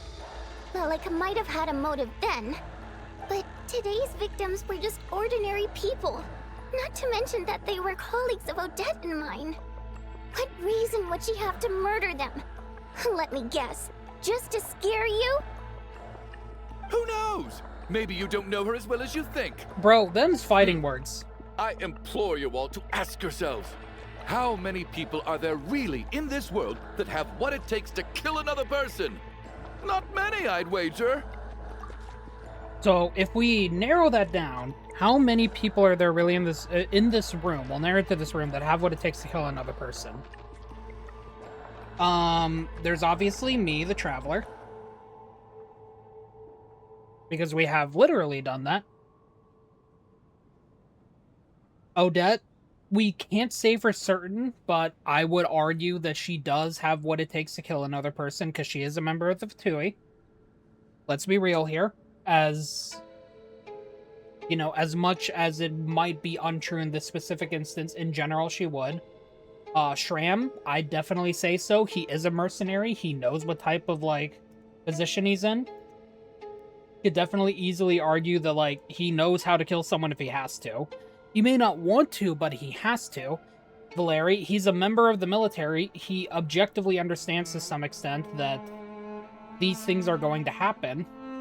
Again, he might not like it either, but he is aware of times that he would need to do that. Tanya's a cold-hearted killer? Absolutely. That's the killer right there. No further questions, Your Honor. Child raised her well.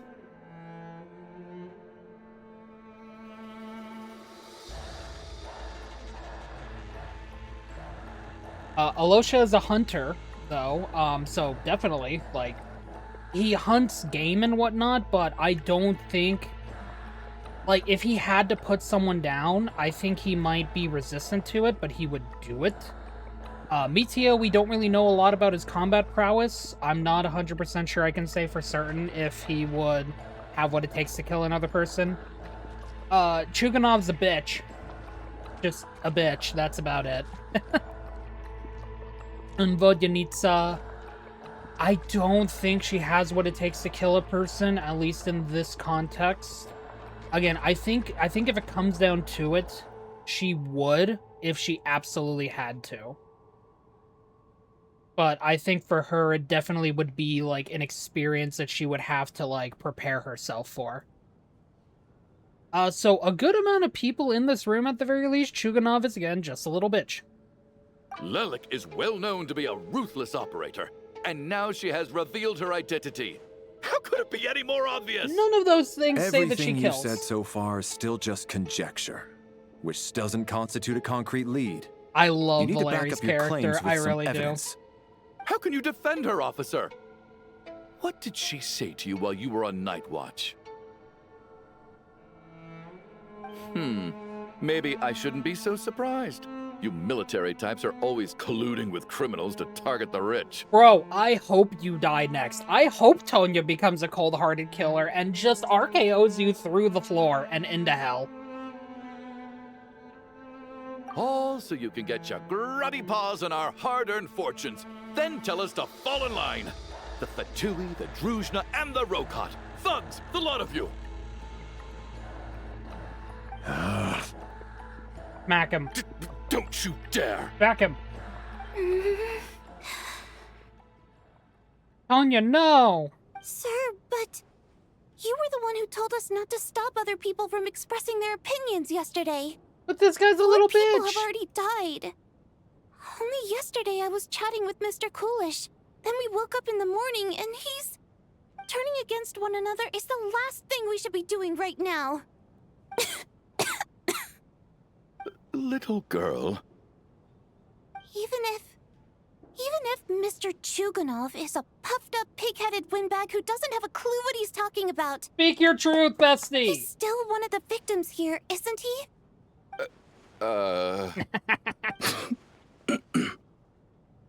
Quite. I had no intention of resorting to violence. But you're right, Miss Tonya. I ought not prevent him from speaking his mind. In any case, I believe Mr. Chuganov has calmed down a little now. We may resume our discussion. I don't think there's any need for that. What is there to discuss? Nothing about this situation is normal. Did you have an idea, Mitya? You're the brainiac here, right? Come on, clue us in. I've been mulling something over. All the leads we have so far concern things from outside the theater. Miss Odette's alter ego, the threats Mr. Chuganov received. But then there's the two double murder crime scenes themselves, which have given us absolutely nothing to go on whatsoever. That's highly unusual. Even with the most careful killers, there's always some evidence left behind. So what are you suggesting? I think this could be a supernatural event.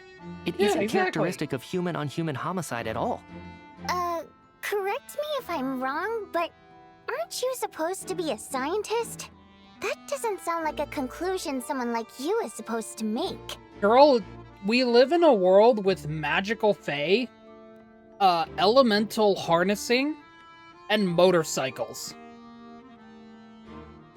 What part of that is actually just meant to be... What part of that would a scientist just accept? Like, just not just accept, like, yeah, some of this is normal. Did we forget what series we're in, or...? I got into scientific research because of my insatiable curiosity.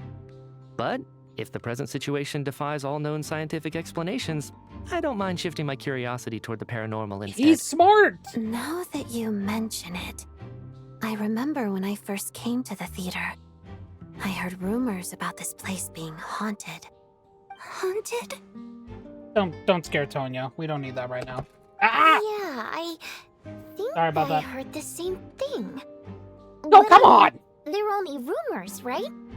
We've worked here for years. My phone just wants to keep Surely we falling. would have noticed any spooky goings-on by now. Well, this has taken an unexpected turn. And help. A haunted theater? If Paimon were here, she'd probably be hiding behind me in fear right now. Man, these past two streams have just had a lot of Clues issues. again with a more open mind. Maybe a different perspective will help us see something different. Very well. Whether it's criminals or ghosts we're looking for, the same rules apply. Everyone needs to tread carefully. I'll move the bodies into the same room for now.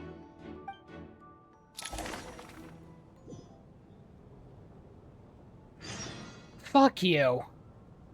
we're going on an ad break. I'm sad again. Alright, now that we're back from cursing this game, thank you for your patience, everyone, I'm gonna continue streaming.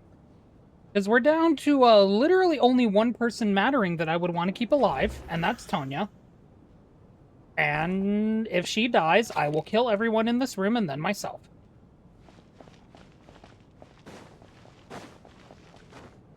Oh, Yanitsa, you're going down too. I'm not sorry.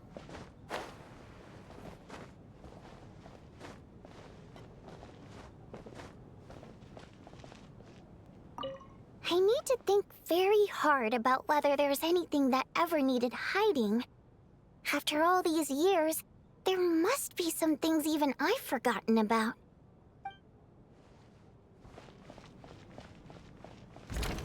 Alright.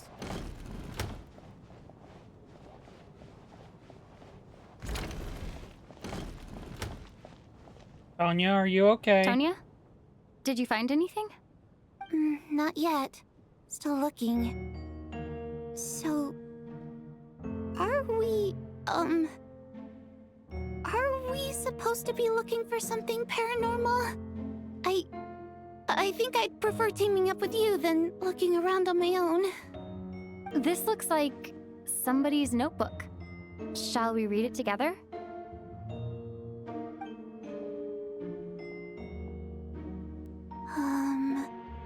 Well, it doesn't look scary or anything, so I guess it should be fine. Alright, let's read it together. Okay, let's read something about the paranormal. You once told me I would understand someday, but even now, I still don't. I don't believe anyone should be forced to abandon their homeland because of a change in power. She never considered the feelings of us water imp nobles. Every inch of this land reflects memories of my childhood. If I close my eyes, I can still hear everyone's songs echoing everywhere.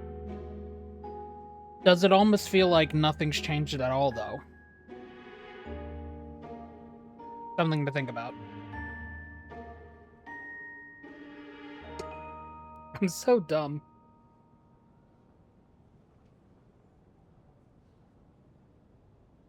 I will not forgive those who drove us away, and I miss you very much, Mother. I often find myself missing that dress with the tassels, the heavy bed curtains, and the first rays of sunlight that would stream into the manor each morning. But it's all right now. If I narrow my eyes a little, the light seeping through a crack backstage feels just like the one in our manor. I know that life is gone forever, and I can miss it all I want, but I also feel that what I have here now is no less than what I lost. The fantastical sets designed by the prop master, the many fans who come all this way just to see me, and the quiet dancing girl who doesn't talk much. These are all mine, and I won't lose any of it again. Never. Absolutely never. Rad. Water imp mention as well. I wonder if they might be related to Vodyanitsa. Oh, never mind. That is just Vodyanitsa. Got it. The first line kind of gives it away, doesn't it? I've joined a rather remarkable organization, though I can't tell you its name, hehe. Whatever that great figure intends to do this time, there should always be someone looking out for the misfortunes of ordinary people. That's what our organization exists for. Even now, I still don't understand her. Why is it that those in power always seem this way? They clearly have the ability to bring greater happiness. Some say she has her own difficulties, but what could possibly trouble someone so seemingly omnipotent? Never mind, I should just focus on what I can do. I suppose you'll all hear about our organization sooner or later. Its name is... never mind. I'll leave it as a mystery for now. Yeah, something tells me that's Vodyanitsa talking to her mother about, Rokot. This has to be Vodyanitsa's writing, okay, yeah, surely. there. Thanks for confirming Maybe it. it's a little rude for us to peek at this. I feel like I just read someone's secret diary by accident. Feel a little guilty, too. It sounds like she's writing this for her parents, right? I don't understand. Why put this stuff in a notebook instead of mailing it in a letter? Because her water imp parents belong to the aristocracy, who were driven out of Snezhnaya by the Tsaritsa long ago. And now they live somewhere new, where the postman can't get to. This is awkward. Is it too late to apologize? And can I break out into song when I say that, or will I get copyright striked by you, Vodyanitsa?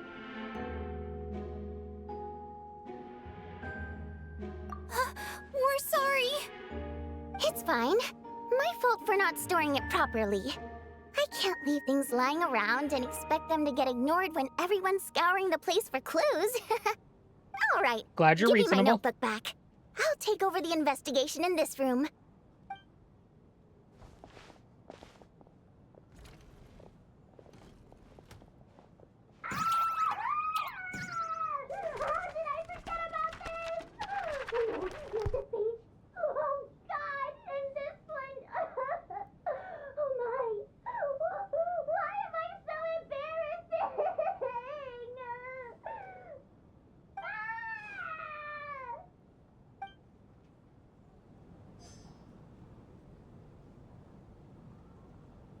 Oh, it's awkward. I'm gonna walk away now.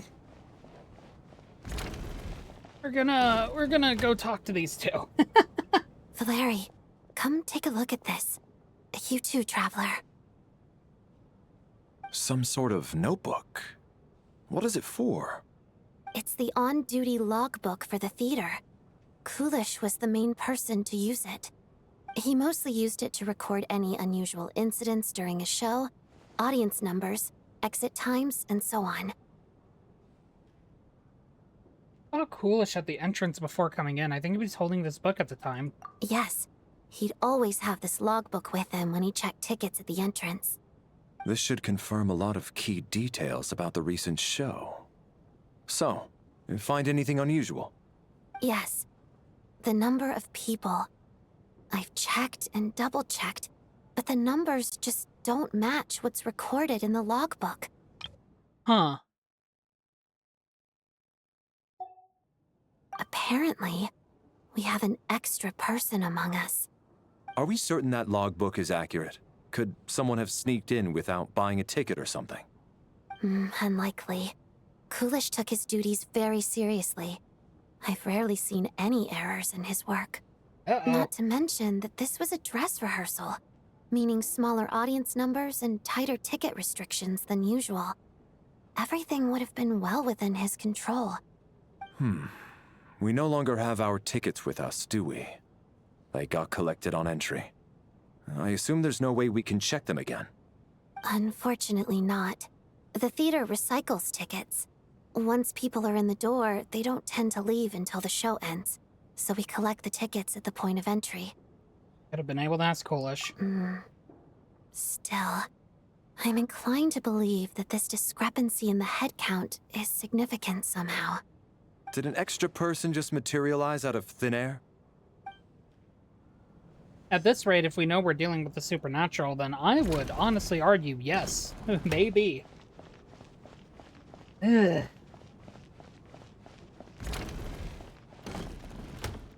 Oh, hey you two. Hey, I was right. We would end up going into this room eventually. Hell yeah. Oh, anyway, what's up? What'd I miss? Ah, Traveler. Since you're here, come take a look at this. Alosha found it. We're both curious to hear your perspective. It appears to be an investigation report.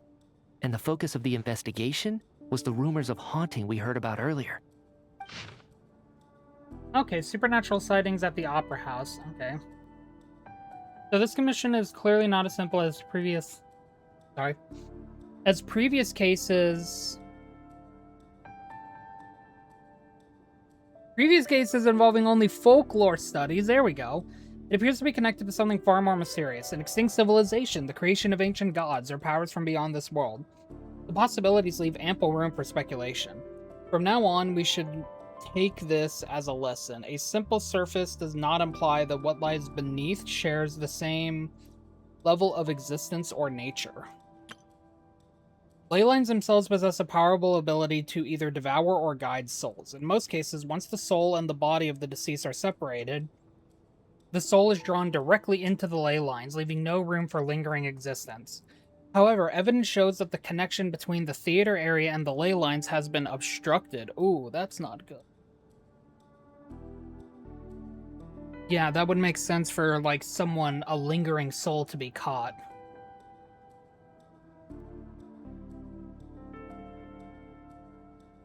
Though only partially, not completely severed.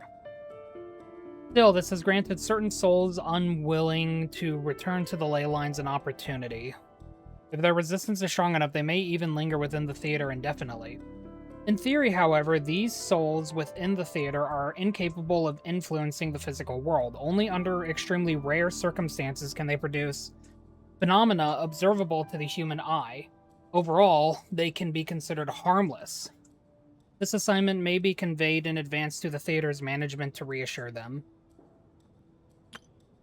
But for me, the investigation does not end here. Uncovering the reason why the ley lines have been obstructed is the true focus of this inquiry.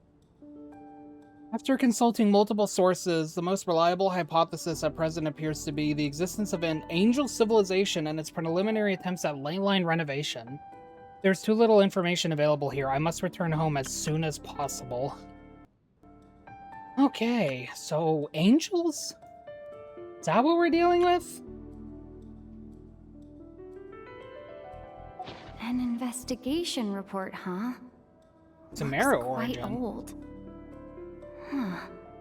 This person's name looks to be of Sumeru origin to me. Was the investigator from Sumeru?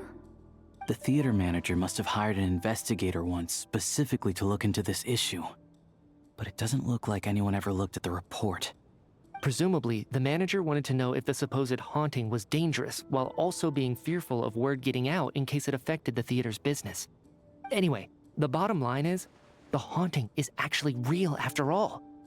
It's caused by an obstruction in the ley lines. Is there any chance this is the key to finally making some progress with the murder cases? Ley line problems are pretty unexceptional to me by this point. And while it certainly offers an explanation for the ghosts, it's hard to imagine what connection it could have to these two murder cases. Some of the language that appears at the very end of the report caught my eye. Angel civilization, ley line renovation? My area of research doesn't touch on any of that, so it's completely outside of my wheelhouse. Huh? A piece of paper just fell out from the report. It landed right by your feet. Let's see. Death is near. Okay. Rad. Sure, I don't like living. Pretty ominous no matter how you look at it. How unnerving. It was tucked inside the report, so it must be a note left by the author. Death is near. Is that supposed to be what's going on here? With us, in the theater? But if so, how did the author foresee it? Could he predict the future somehow? Maybe things are more complicated than we thought.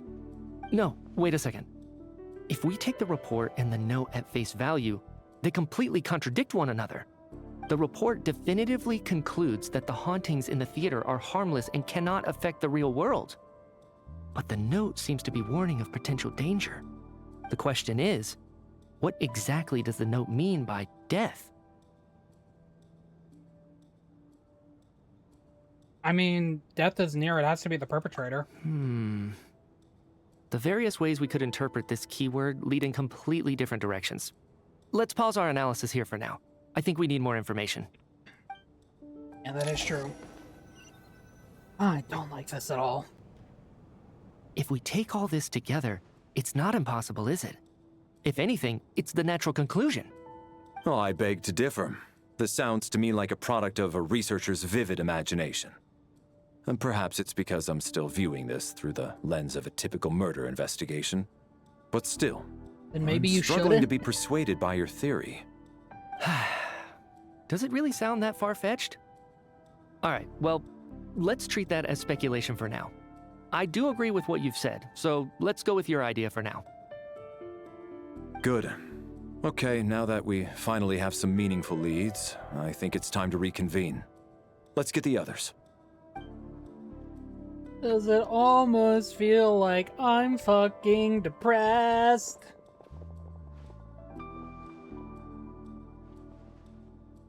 So, that's about everything we've discovered so far. I'll share my theory first.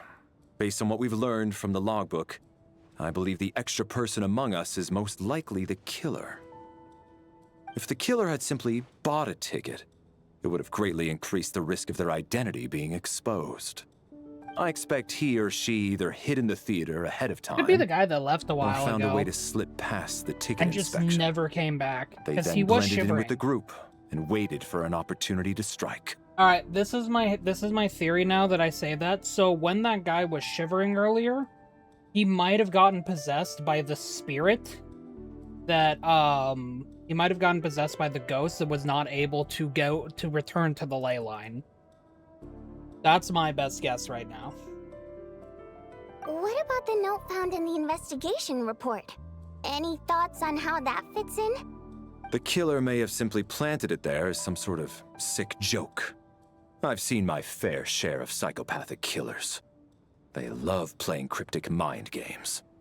So, it has nothing to do with the haunting of the theater after all. No, This theory makes sense to me. If we have an audience member unaccounted for, chances are they didn't come here to watch the show. Could it really be that simple? So, in other words, all we have to do is find out who got in here without a ticket, and all our problems will be solved? No! Then let me make one thing clear. All the theater staff should be well aware that I came here for the rehearsal legitimately, yes? There's no way I'm the one who didn't have a ticket. It's true. I hear you used every trick in the book to get a hold of that ticket, too. Everything short of throwing a temper tantrum and rolling around on the floor at the entrance. I most certainly did not degrade myself in such a way. But what if we just... I most certainly did not degrade myself in such a way.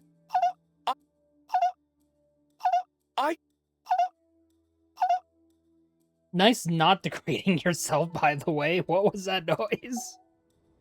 Probably a stupid question, but I might as well ask. Did anyone here get in without having their ticket checked? Hmm? Guess it was naive of me to expect them to just admit to it. Especially after the unprompted Lelik reveal. Once was already a miracle. Twice would be unfathomable.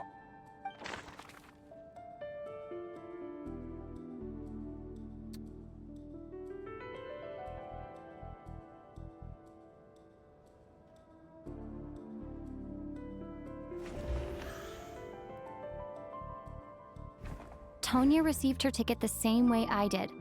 I assume Child got both of them together. In any case, I knew in advance that Tonya was coming. Okay. That's good. What about you? I don't believe any of us here knew Shram before all this. If no one can verify Shram's identity... Okay, hear me out on why I selected Tonya. Even though I remember that Child had... Because I wanted to make sure that I knew what angle they were going for this. Because they just talked about checking the ticket. My angle of thought process was the fact that we did not see her until after the show. We didn't see her before the show at all, so that's what I was worried about. Mr. Shram, did you really go through the ticket inspection to get in here? Huh? Me? Why am I being singled out, my friend? Do I seem that suspicious? It's not that you stand out as suspicious, more that everyone else has been ruled out as trustworthy. Okay. Well, we spent the best part of 2 days together now, so I'm sure you can all tell what kind of person I am. I'm a true gentleman. I never dream of doing something like sneaking to the theater without a ticket. I'm never right on my theories, by the way. I just want to you're a point good that out. person. But the problem is, none of us here actually know you, so no one I wonder can how say many for of my sure theories that I've you posited are on who you stream have claim actually to been be. proven correct. Although, actually, what was it you said last night? Yeah, you're friends with that water imp, which is why you understand our primary mode of expression. Last time I checked, there were barely any of us remaining in Snezhnaya, since most of the water imps left. Could you tell me a little bit more about your friend? There's a good chance I actually know her. And I suppose it's also kind of a way for everyone else to get to know you a little better. Shram. Good grief. Are you blushing? Pull yourself together, man. Stop giggling like a teenage boy. It's revolting. Oh, come on. Calm down, Hey, bro. revolting is a little strong. All right, fine. I'll admit it. That water imp friend of mine, the truth is, we're dating. I was just a bodyguard hired by our family. But the stars must have aligned, because sparks began to fly between me and their daughter. Never in my wildest dreams did I think I'd get so lucky. We don't need details. Just get to the point. Okay. I'm just a little hesitant to reveal her name, that's all. You know how it is. These are delicate times. Even with me to protect her. If word gets out that she's dating a human, both the Fae and human factions will give her a hard time. Really? Wait, no. That can't be. Huh? Shram, what the devil are you talking about? Hmm? Why is everyone looking at me like that? Surely you can understand where I'm coming from. Delicate times? Factions? Yes? You know, the Civil War? Ooh. Last time I checked, the Fae and the humans were still at each other's throats. If I'm not mistaken, the last significant civil war in Snezhnayan history was over 400 years ago, when Her Majesty the Tsaritsa Did the had spirits just taken like the give throne up their plan, by and the was way? consolidating her reign. What do you mean, 400 years ago? What's going on here? Is Shram from the past? All right, Mr. Was I Mitya, right about- you win this round. As far-fetched as Was it I is, right about spirit possession, it by appears the that way? your theory may be correct. I'm just as amazed as you are. I didn't even believe it myself, to be honest. Is someone going to explain what's going on here? From the look on your face, you figured it out too, haven't you, Traveler?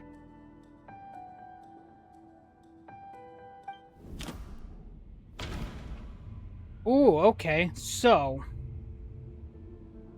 a clue that has yet to surface. Oh, you're gonna make me want to pick that. Select one hypothesis that matches the situation. Okay, well, you're not gonna guess that, actually. Alright, so the clue to Shram's true identity is, according to the theater's log, there seems to have been an extra person at the scene. A letter Vodyanitsa wrote to her family but never sent. A clue that has yet to surface. I mean... No. Oh, okay.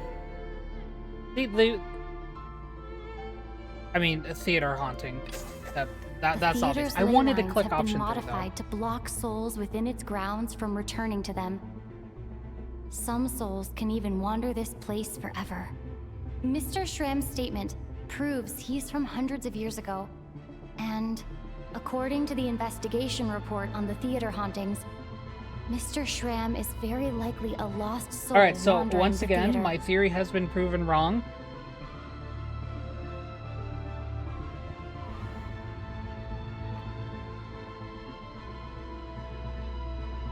I personally what? I personally what? What do you mean by I personally? The true nature of the extra person is a soul wandering the theater. The killer who hid in the theater ahead of time, just an ordinary ticket dodger. I don't think I'm that redundant. Okay, it's just a joke. Okay, they give you a joke option. You know what? That's fair. A soul wandering the theater, For yeah. some unknown reason, the soul that has been wandering the theater due to the ley line issues has joined our group and blended in. Yeah, that must be the immediate reason why the ticket count doesn't match the number of people present.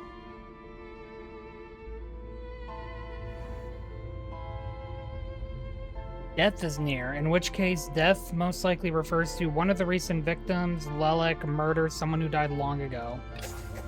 The contents of the investigation report have been verified. There are indeed ley line issues and wandering souls in the theater.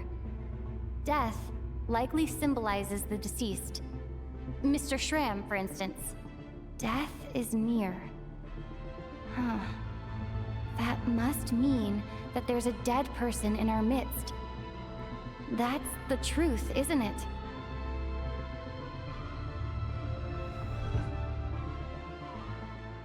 Yeah, the logic is clear now. The investigation report said that there would be souls stuck wandering around the theater because the ley lines were cut off. Mr. Schramm must be one such soul who died in the theater a long time ago. In which case, that also makes him our extra person. Considering so when the he's note a said tyrant, it death actually is does near, make sense as it well. must have been referring to death as in the deceased, people who died a long time ago. Someone who died a long time ago. In short, there's a dead person among us. The extra person we've been searching for is a ghost from the past. You mean I'm a ghost? No. Don't make jokes like that, my man. There must be some mistake. But even if I was dead, I know for a fact I didn't kill anyone these past 2 nights. Yeah, that still doesn't Yeah. answer that then. Even if all that's true, the report also said the souls inside the theater can't affect reality, right? They're harmless. Then what if the problem isn't the souls at all, but the ley lines themselves? The ley lines have a powerful ability to attract and devour souls. Let's say that the ley lines are like a black hole, constantly seeking to engulf souls. But the souls that don't want to return are trying to avoid being sucked in. Huh. Why does this analogy sound The black so mist, it's the familiar? ley lines. What happens when the black hole can't achieve its goal? I'm only speculating here, but what if it ended up swallowing innocent souls by mistake, or intentionally taking other souls to compensate? That could explain why we weren't able to determine a cause of death. If you're right, and their souls were devoured by the ley lines, it does make some sense. It does seem to explain a lot of the things we couldn't make sense of. Does that mean it's true? Except there's no concrete evidence. Mitya is relying on a lot of logical leaps. That is true. It makes sense to us, Still, but like to these characters. It seems like the best explanation we have Yeah, it under makes the sense circumstances. that they wouldn't be able to completely... Alright, so how could Schramm not know that he's dead? Seems a little unlikely that he hasn't noticed anything unusual even after several days interacting with us. On the contrary, it's perfectly normal for a soul to wander the theater for centuries without questioning their existence or reason for being there. It's simply what's natural for them.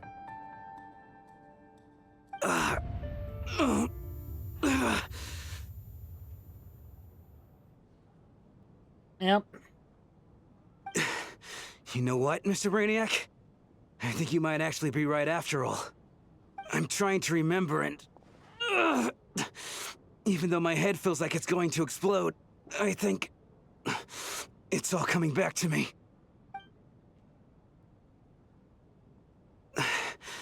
I was the one who didn't want to remember my own death, so I forced myself to forget. Well, I'm sure those are painful memories. My lady and I snuck out to go on a date one day. We bought tickets for the theater. It wasn't really my thing, but I was just happy to be together. All of a sudden, a group of people burst into the theater, shouting for all the water imps to get out, performers and audience members included. It was clear the conflict between humans and Fae had reached a boiling point. This time, the extremists were even coming after the water imps who had nothing to do with the war.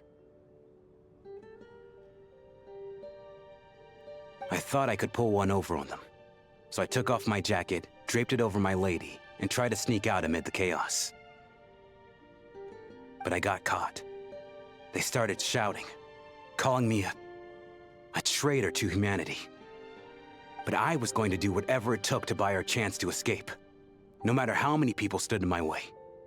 I had to, both as their bodyguard and out of love.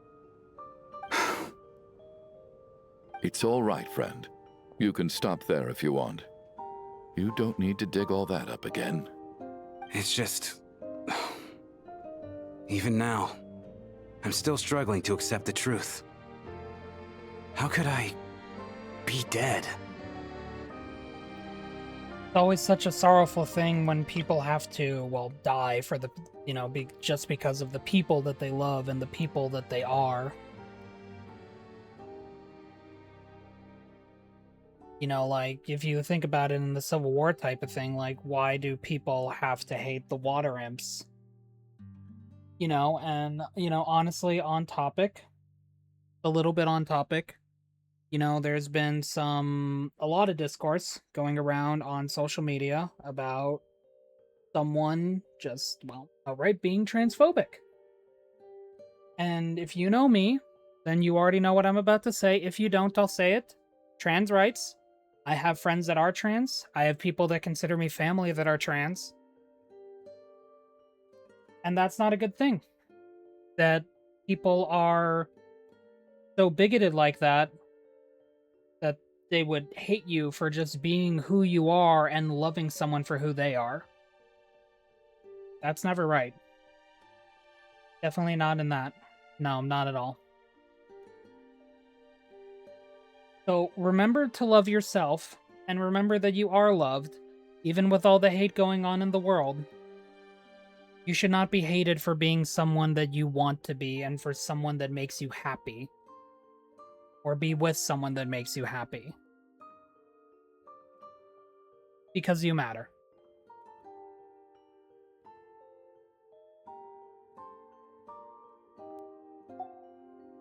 I'm sorry, everyone. If I'd known I was a dead man walking, I wouldn't have dragged you down with me. If I'm the cause of all this death, then punish me however you see fit. But, Mr. Shram... No. I refuse to be a burden. I know what I have to do. You said I've been wandering the theater for centuries, right?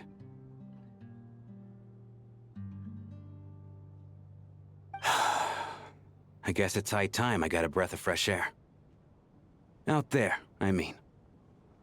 I'll leave this place and take all this death with me.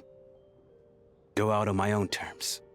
Mr. Shram, I'm sure we can figure out a different course of action. My good sir, we both know I'm not supposed to be here.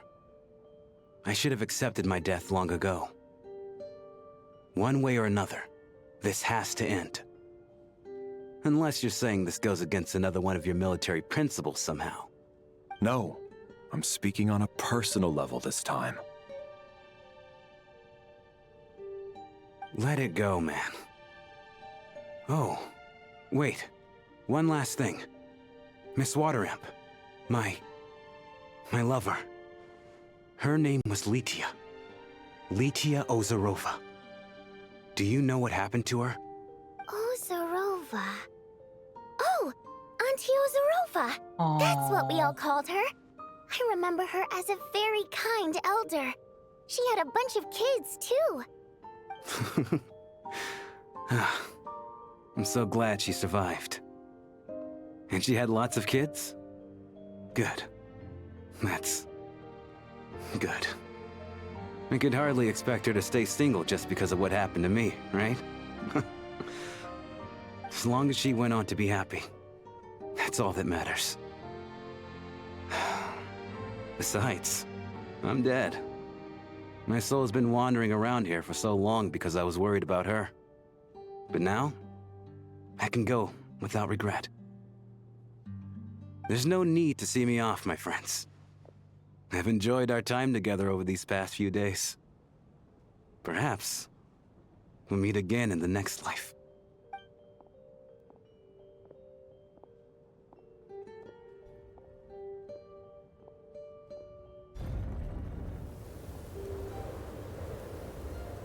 Take care, my man. I know Mr. Rest Shram in was peace, already Shram. dead, but... I still feel so sad. Death is cruel, no matter how we might try to make sense of it. So, was the conflict between Fae and humans really that bad back then?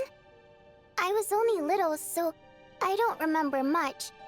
It's terrible to think that so many innocent people had their lives turned upside down.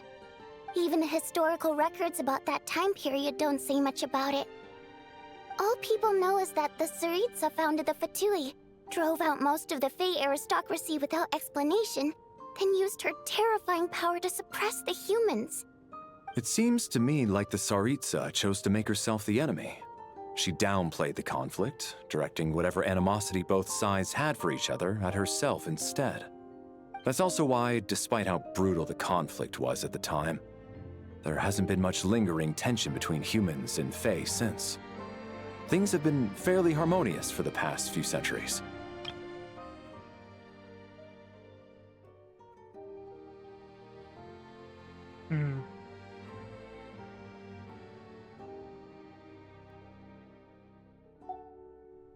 So, the Tsaritsa banished the Fae to protect the Fae living in the city? She offered herself up to be hated in exchange for peace. Maybe it's not quite as bad as it sounds. I don't think Her Majesty is too concerned if mortals hate her or not. And besides, there are very few who truly do. All this time, I had no idea. All right. If Mitia's theory is correct, then I think we can consider this matter settled. Let's all take a break.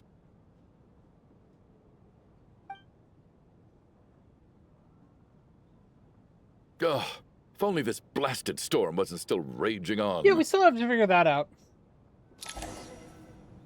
We still have to figure that out. I'm gonna be honest.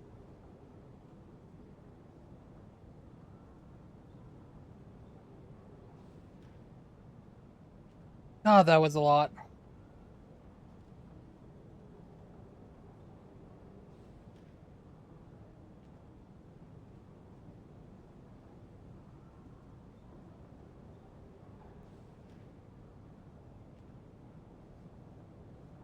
Oh my god. Just after everything that happened, you really can't help but feel for Shram. Oh yeah, I'm glad we get to, you know, still view that for intel. Yeah, let's take a look.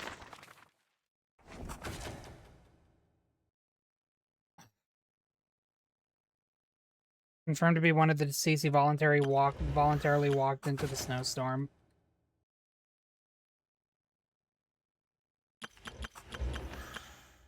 We still haven't figured out everything yet is the problem though, because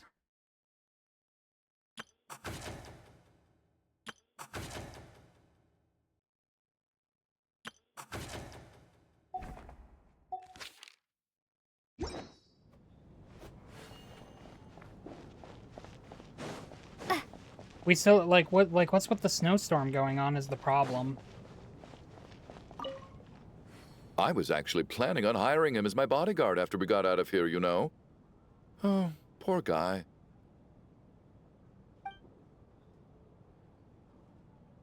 You know, I actually believe that. I'll be honest. I actually believe that he was going to. Sorry for stabbing you. I was actually planning on hiring him as my bodyguard after we got out of here, you know.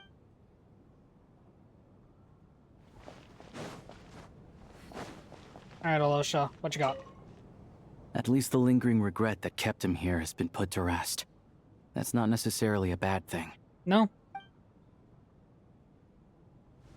It sucks that innocent people had to die for it, but... Well, at least it seems like Mr. Shram stayed optimistic until the end. The information he revealed, it's given me a lot to think about.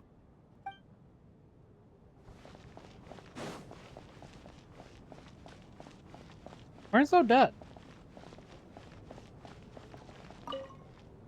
Even though Shram was already deceased, his decision to walk into the snowstorm was still a sacrifice, and a very brave one. This is one of the few times I don't feel at all happy to have my theory proven true. Yeah, I feel that, buddy. I actually wish my theory could have been proven true, that the deceased just, you know, took over someone's body, because at the very least, you know... Like, it still would have been sad in equivalent measure, it really would have, but... Still sucks. Still sucks. Alright, where's Odette, though? Oh, I can't climb this. Okay. Weird, I can climb the walls and... actually, what happens if I go interact with the door? I haven't done that yet. Nope, okay, I can't. My bad. That's some big gulps right there.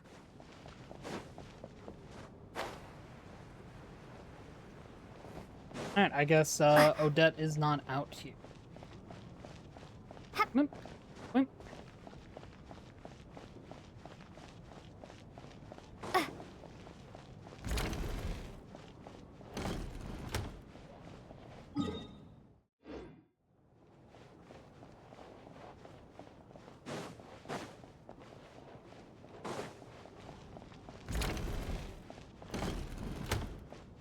Nope, nothing in here. Where is Odette? I wonder if she's actually in my room.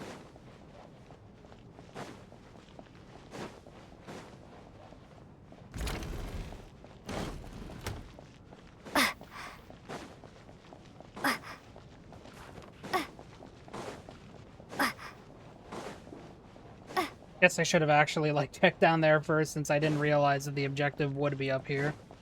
Actually, does that mean that these doors open?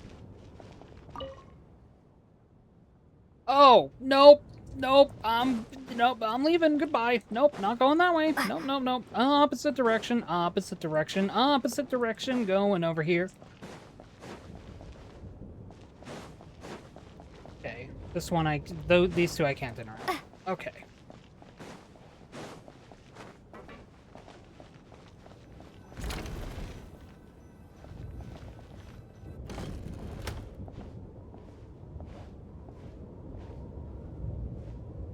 Looks like now we can just rest until the snowstorm stops. It's not. I still can't believe Shram turned out to be a ghost who'd been in the theater for hundreds of years. To think he was dead this whole time. What a strange turn of events. Knock, knock. Oh, hi, Odette. Hmm? Knock, knock. Who's there, though? You know the door isn't closed, right? You don't have to knock. Think of it as a signal, then. When I'm entering someone else's room and I knock, I'm here as Odette. If I don't knock, it's Lelik. I guess that makes sense. Oh, please come in then, Miss Odette. So, why did you come to find me? Is there something I can help with? Vodyanitsa said you knew about my secret identity from the start. But when everyone was discussing who Lelik could be, you were worried that revealing what you knew would be unfair to me, so you kept it to yourself, right? That's what you wanted to talk about? Yes. I'm extremely grateful for that. Oh, you're welcome. It's nothing. I mean, you didn't hold what happened to the Senora against me, so I should thank you for that as well. Actually, there's something else as well. I found myself in a situation similar to the one you were in when you helped conceal my identity. So I thought I'd come and ask you for advice. What's up? It's about Mitya. Before all of this, the last time I saw him, he was dead.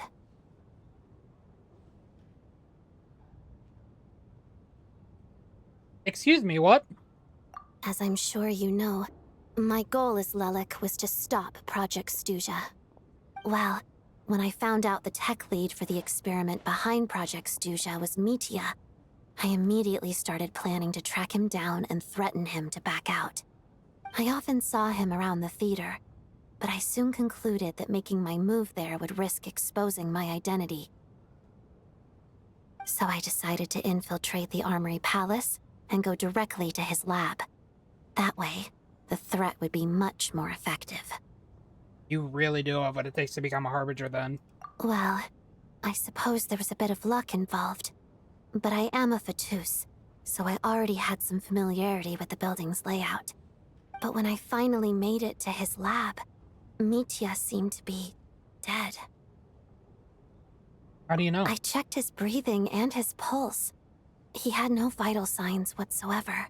I'm certain of that. I thought maybe another anti-Project Stuja activist had beaten me to it, and chosen a much more brutal method. So I made myself scarce. That's why you were so on guard around Mitya that first night here. Yes. When I saw him sitting in the audience during the performance, I could barely contain the shock. To me, it was a miracle. Somehow, he'd come back from the dead.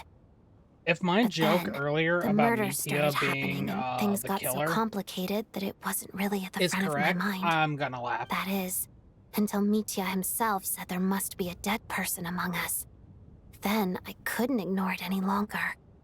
And yet, you thought that bringing it up right away would single Mitya out, just like when everyone was suspecting Lelek. Exactly. I thought there could be something I was missing. Besides, we soon figured out that Mr. Schramm was a ghost, and we knew there was only one extra person, so we thought he had to be the one. But now it seems like there's another candidate. I understand why you kept it to yourself. There was so much information being thrown around during that discussion. Bringing up Mitya would have just introduced more confusion. So, what do you think we should do? Let me confirm one thing first. When was it that you found Mitya dead? Around a week ago. Sometime in the afternoon. A week ago? That's earlier than I thought. I saw him just a few days ago at a restaurant. That definitely would have been after you found him dead. He seemed completely normal to me. Chatting with Vodyanitsa, trying to avoid Valeri. So he was definitely alive on that day. Huh. Well, all I can say is I know what I saw. Here's a thought. The reason we even suspected a dead person could be among us was because of the problem with the theater's ley lines. But Mitya's death happened inside the Armory Palace. The ley line issue affecting the theater shouldn't reach that far. You're right. I guess he doesn't fit the profile of the person we were searching for. I think the chances of it being him are very low. Surely he can't have died for real in the Armory Palace. Unless what? Unless he really did come back from the dead. You're right. Do you think we need to disclose this to the others? Huh, what's this? A private meet and greet? Hello. Where do I line up? That's not what's going on here. Well, I was just making the rounds. Thought I'd try to lighten the mood a bit. Vodyanitsa's handing out food if you're hungry. I guess let's go get food.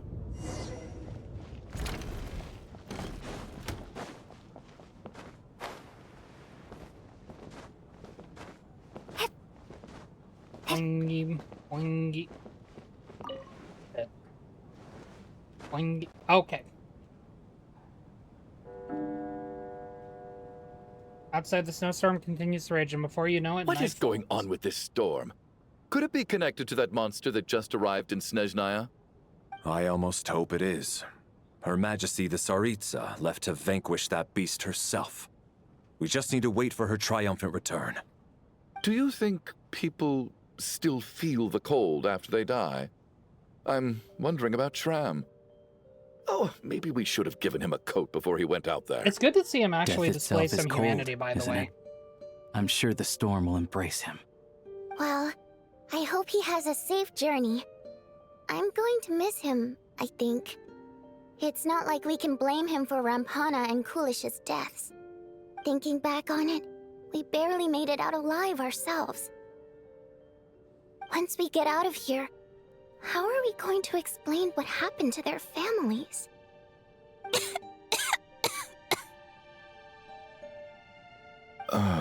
Anya. Are you okay? Here, take this. I've never used it.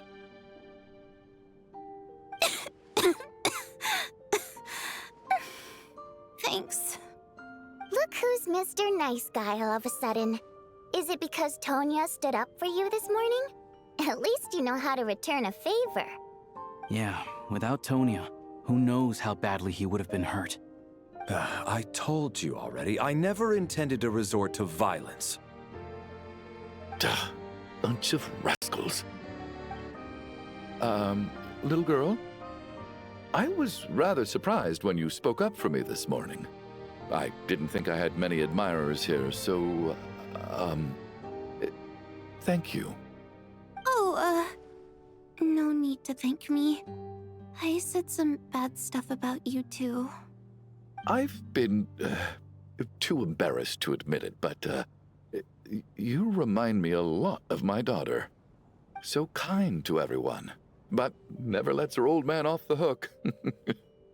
Unless my wife and I are having a fight, then she's always on my side. Especially when she was little. Every time I took her out...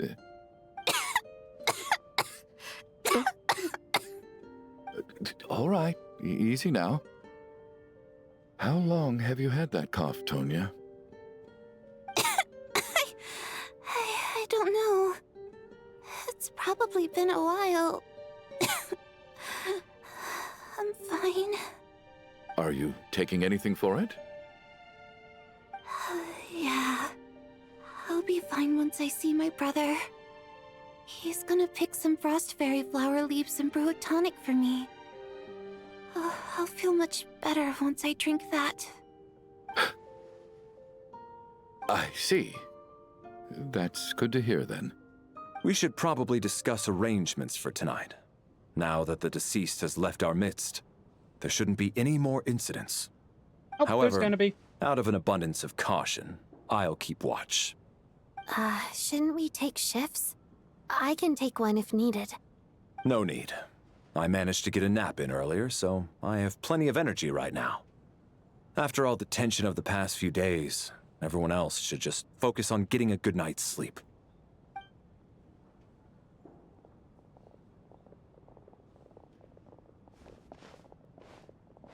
What a long day. This whole situation turned out to be way more complicated than I expected. And we're most But definitely not done Valeria's yet. right. I should just try to calm down and get some rest. The last thing I want is to give myself nightmares. Guess who's getting a nightmare? Alright, who's with us? Don't let it be Tanya. Don't let it be Tanya. She's awake! Get over here, you big lug, and take a look! If you must call me something, call me Mr. Door. The Black Mist is coming. You need to go.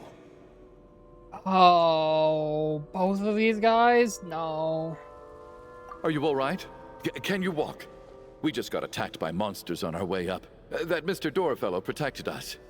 He just seemed to come out of nowhere. Not much of a talker, but when it comes to taking down monsters, that man doesn't hold back. Curses! The Black Mist is catching up to us. We need to keep going.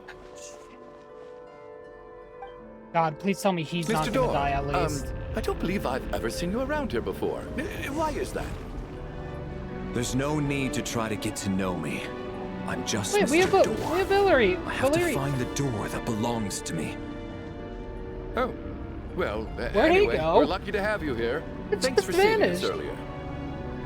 I should no probably need sprint. to thank me. This is where my duty lies.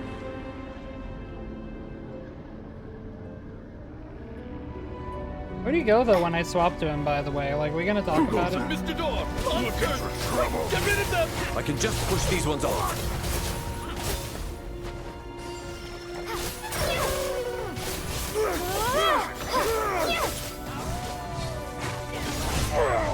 Oh my god, that was a lot of damage that I just did right there.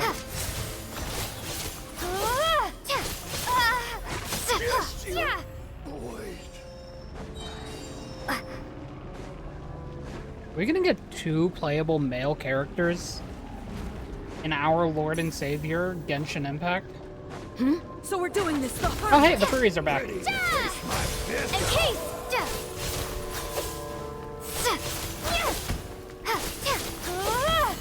Furries stay winning, I guess. win this. Remarkable work, Mr. Door. If I had your muscles, I'd do the same.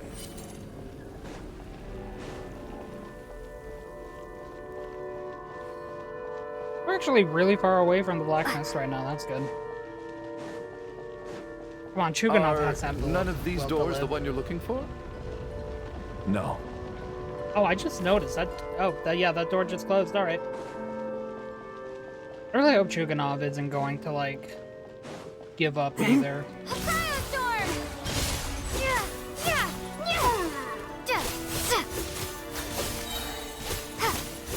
Fighting frost! Impossible! By my command. Oh, goodness. And Kate!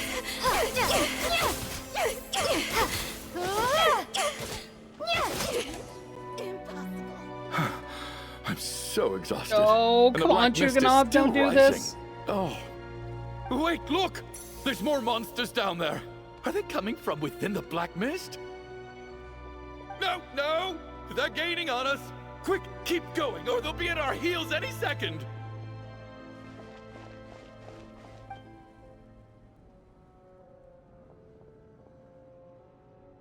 Mr. Door, what are you doing? We need to get out of here. They're coming! Found it.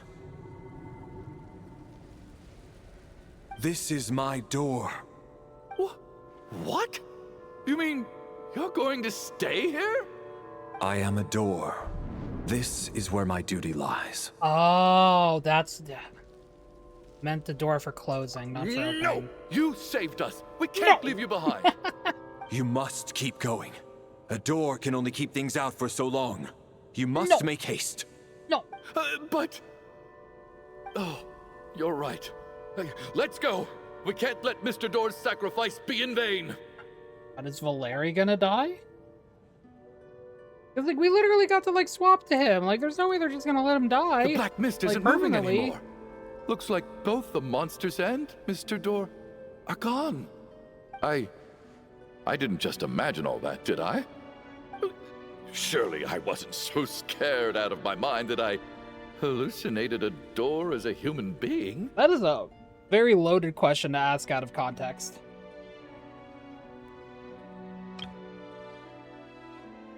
What a question to ask out of context. Oh, okay, good. There's no way we both hallucinated the same thing. Hmm? Getting sleepy? Well, looks like we're safe for now. Go ahead. Let's get some rest.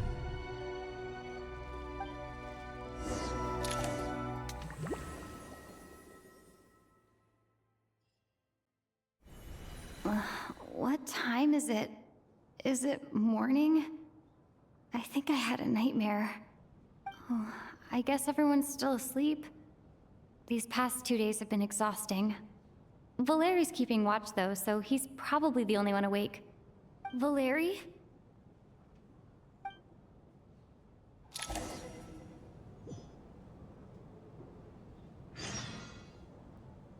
Fuck.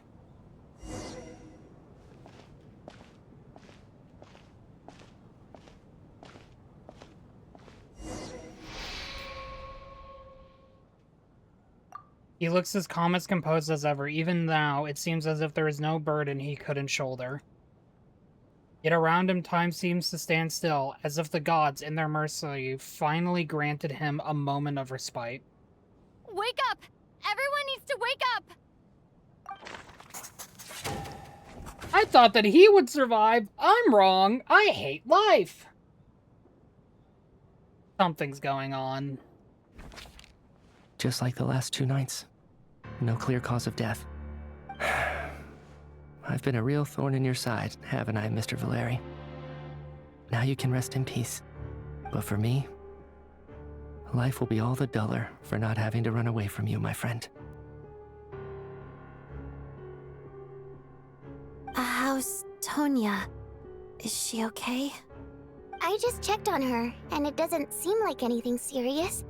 She's just exhausted from the past couple of days, and she's still recovering from her illness. We should let her sleep a bit longer. That means Valeri was the only one who died last night. If Valeri was awake and keeping watch, it would have been impossible to kill him without waking everyone else up. That much is certain. This is so frustrating. Why has nothing changed since yesterday? I thought we already dealt with the dead person causing all this. Actually, one thing has changed. There's only 1 victim this time, not 2. Does that mean...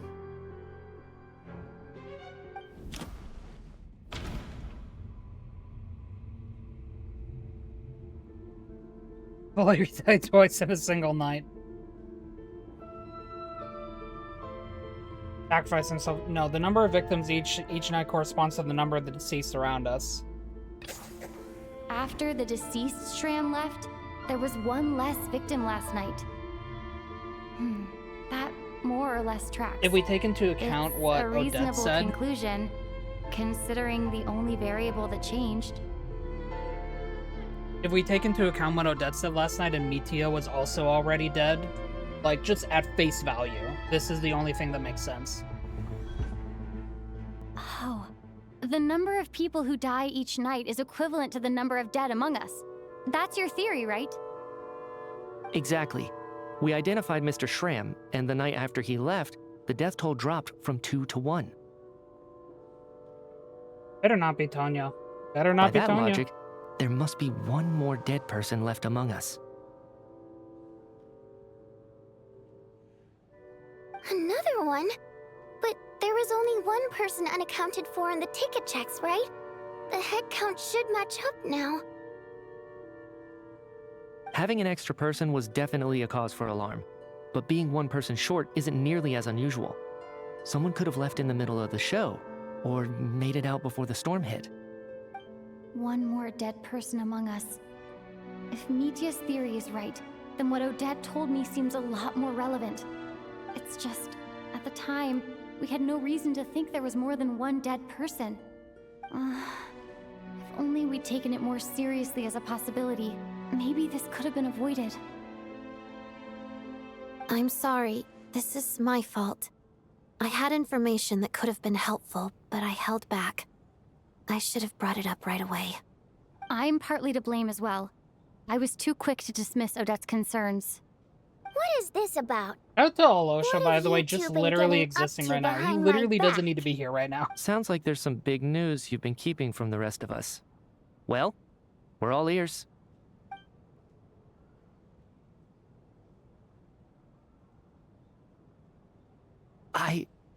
I'm the dead person?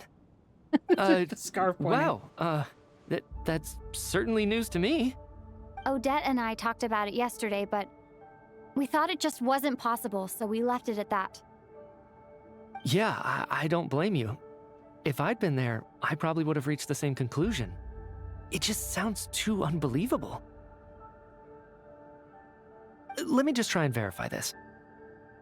I just scoured my memories trying to think back to the afternoon Miss Odette mentioned. But I honestly have no recollection of dying. That's where I'm different than Mr. Schramm. Having seen Mr. Mitya a few days ago myself, I also find it hard to believe he could be the other dead person among us. Well, if it isn't Mitya, then who? Do we vote on it? If you don't mind me asking, Traveler, I believe you mentioned that you know Tonya's brother. Had you ever met her before all this?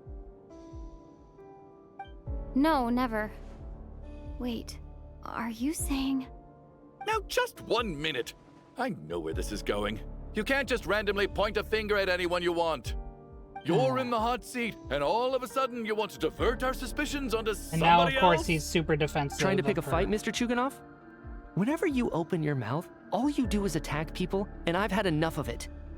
If you don't want to engage in a civil discussion, you can shut up. You little brat! Did Mitya ask about Tonya because he suspects her? I suppose I only identified her by age and nothing else. Could that mean... I'm just saying. You're going around casting suspicion on people for no reason. How could Tonya be dead? I can vouch for her, if nothing else. I've seen her before. She's the sister of that Harbinger, isn't she? The one called Child. Oh, really? You're telling the truth? Since being here, I don't think I ever mentioned she was Child's sister specifically. Does Chuganov actually know her? If Chuganov can vouch for her, then it can't be Tonya either. In which case, it seems unlikely that there's another dead person among us at all. Miss Odette, could you go over that afternoon with me one more time, when you found me dead? No problem. I have no idea what's happening anymore. I'm just here for the ride, and I'm happy for it. Also, shout out to Valeri, just still chilling there. Just chilling in the chair, dead because he's dead.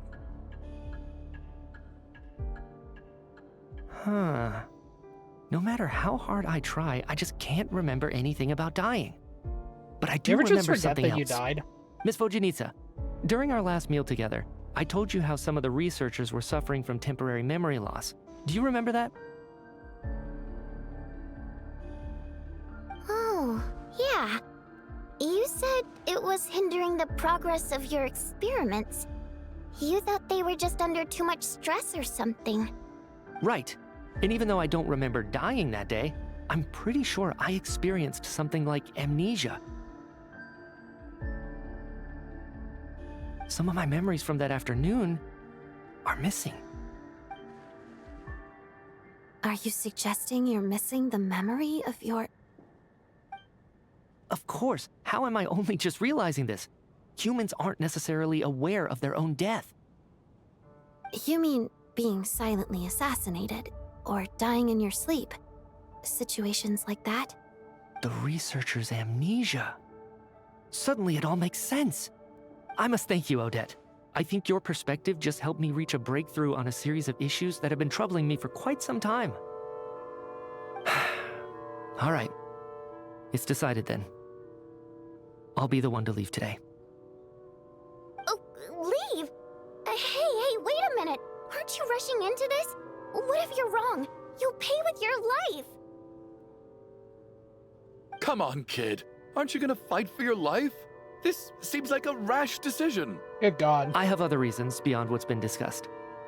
In fact, thinking back, I remember during Miss Odette's performance, while I was sitting in the audience stalls, a brilliant new idea for my research popped into my mind. But then, my train of thought suddenly cut off. I can't remember it now at all, and I didn't take any notes. I guess that must be another instance of temporary amnesia. No. Hold on. I see where you're going with this.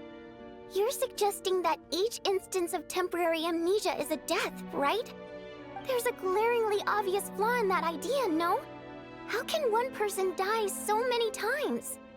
I believe Miss Odette's account. During the period where my memory is blank, I must have been either dead or in a similar state.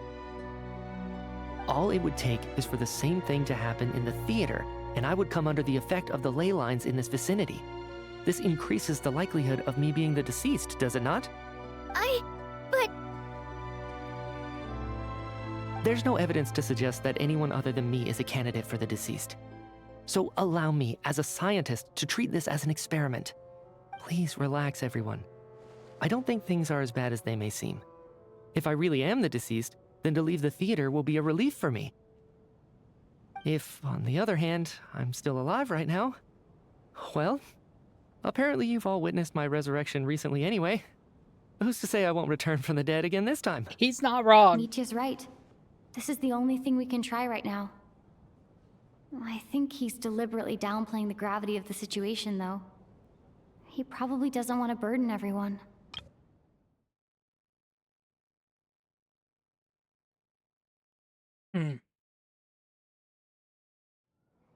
What is a scientist if not someone who gambles on experiment after experiment in an attempt to obtain the truth? With this snowstorm, the ley line phenomenon, ghosts of the dead, and my amnesia, we've been paralyzed by not knowing and powerless to do anything about it. It's a terrible feeling. But if I do get resurrected, you can be sure that I'll come back with the truth of all this. Just you wait. I'm Mitya. So, the reason why I doubt Valeri is dead, by the way, and that we will see, like, his return, is that we know that he's Electro. As night falls, the theater is filled with heavy sounds. More than half of the group is gone the first night here. Beyond the loop. Oh, fuck you. Stop talking about loops. Talk to Vodyanitsa. Oh, that Valeri guy was packing even more muscle than I thought. I can't believe how heavy he was. Hauling him over there nearly killed me. Oh, curse this confounded snowstorm. Go bother some other poor souls instead. He's at least trying to keep things light. What do you want? I'm not in the mood to talk right now. Oh, no, I don't blame you. Don't blame you at all, Chief. Alright, can I talk to anyone else? Nope, it seems most of the rooms are locked off now. Besides this one. This one still remains open.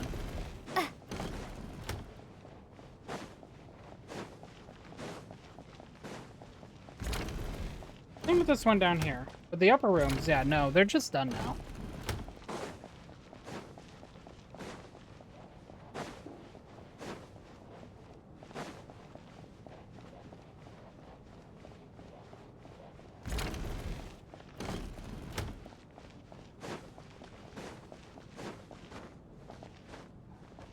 Hello?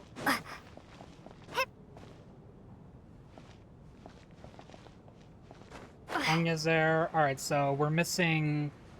Yeah, they're down here. What's on your mind, Odette? You haven't said a word. I was thinking about Mitya. If he'd been unwilling to sacrifice himself by walking out into the snowstorm, that would have made more sense to me. After all, it seems like the dead don't perceive things any differently from the living. Mitya doesn't even remember dying. So, to hear the news that you're apparently dead, and simply choose to walk out that door without a second thought, I can't imagine all the things that must have been going through his head. But when Mitya left, his expression revealed absolutely nothing. Perhaps he is even better at disguising himself than I am. Maybe, honestly.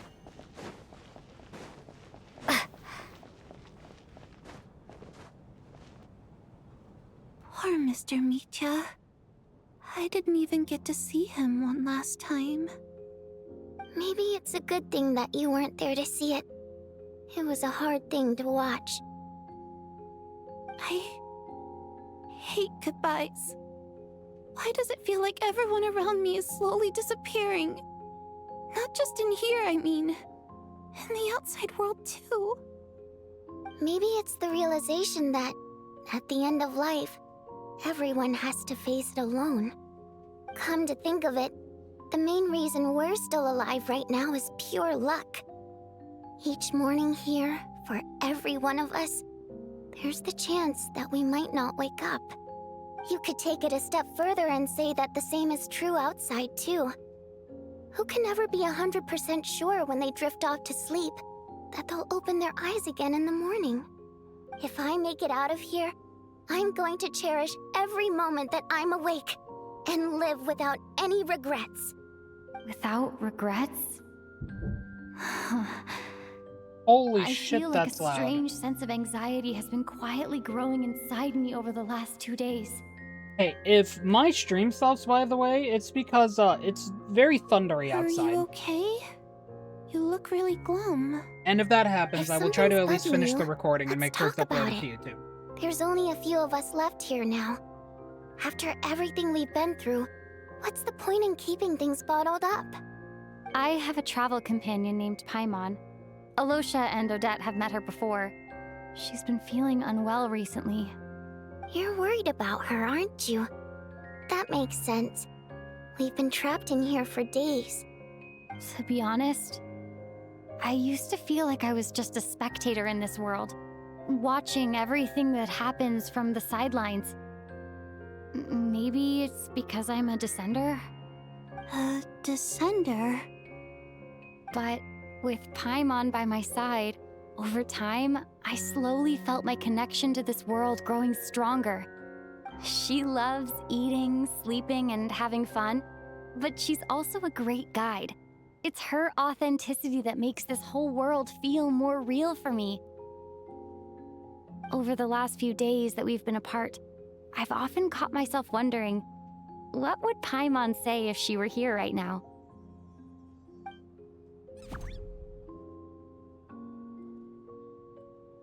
But by the time I snap out of it, the conversation has already moved on and I'm still in my own little world. I'm trying to overcome this sense of detachment, but I really miss Paimon. I guess, in a way, she means the whole world to me. I bet she misses you when you're not there as well. Maybe you're her entire world too. We learned that back in Natland. Absolutely, that was confirmed I in don't know Natland. if this will make you feel any better, but back when the water imps left Snezhnograd in droves, I also felt like the whole world was suddenly empty. I could be surrounded by people all smiling and having fun, and still feel completely separate from it. So, I totally understand how you feel. Later on, I started to think, maybe accepting the fact that our loved ones won't always be with us is something that takes a lifetime. All we can do is cherish their companionship from moment to moment. So, once we get out of here, you better hurry back to our side as fast as you can. You can't let your story end in regret. You're That's goddamn the trope I right. hate the most. You're absolutely goddamn right.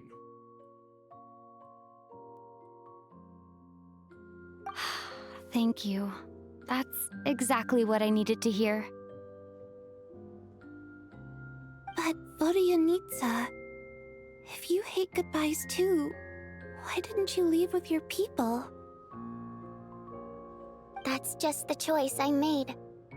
I used to regret it, but I don't anymore. Like I said before, singing is a water imp's primary mode of expression. It's how we convey our emotions. Our songs have echoed through this theater for hundreds of years, each one a story pieced together through moments of joy and sorrow. But does a story exist without someone to read it? To me, the answer is no. So I made the choice to stay. That way, there would still be someone left to sing these songs and listen to their stories. Otherwise, they could have been lost forever. Could you teach me how to understand your people's songs sometime? I want to be able to truly hear them, like Mr. Shram. A fan after my own heart. Thank you, Tonya. How about I sing something for you, and you tell me what you hear? Okay, I'll do my best.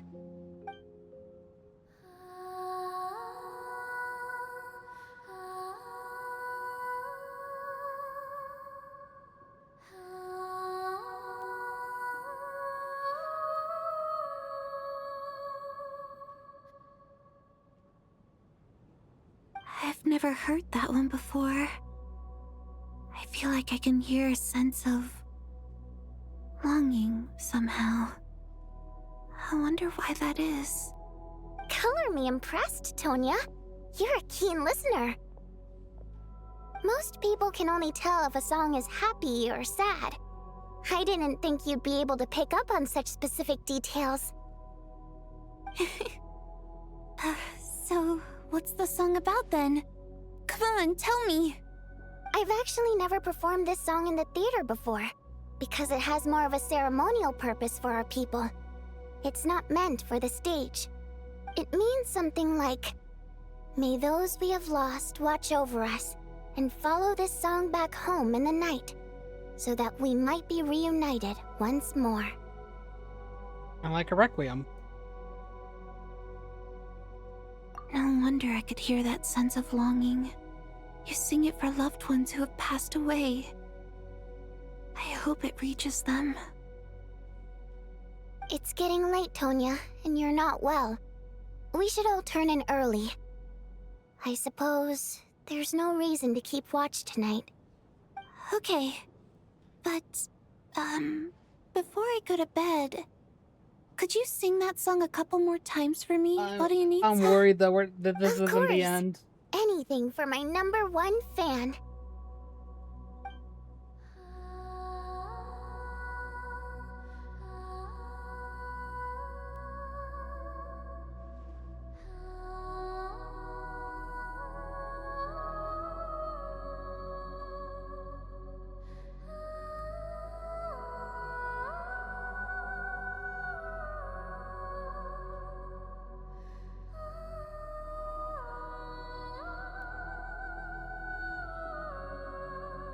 Once I get out of here, I definitely don't plan on ever coming back. Same. But I guess that means I'll never get to hear Vodyanitsa sing again. That's a sad thought. Before I fall asleep, I should cherish this moment of companionship while it lasts. We're gonna enter that frickin' realm again, aren't we?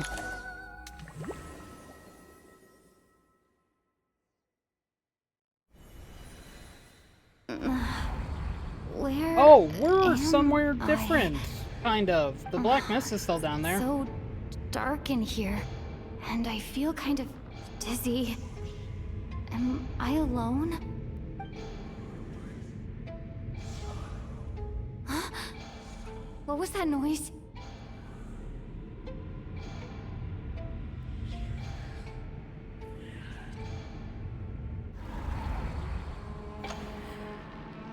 Oh, that looks like Konya.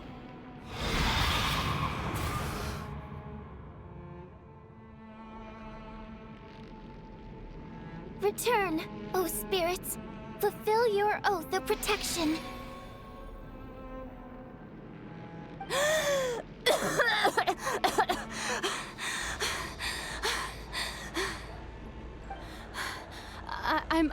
I'm alive? What just happened? No time for questions. Quick, over here. Turn on the switch. We need to bring back the light.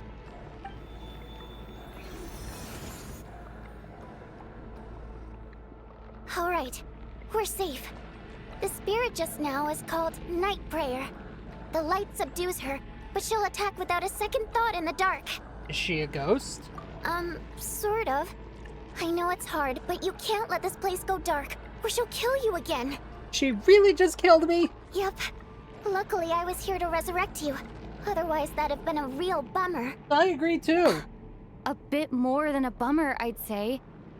Wait, so you have the ability to resurrect people? Sure I do.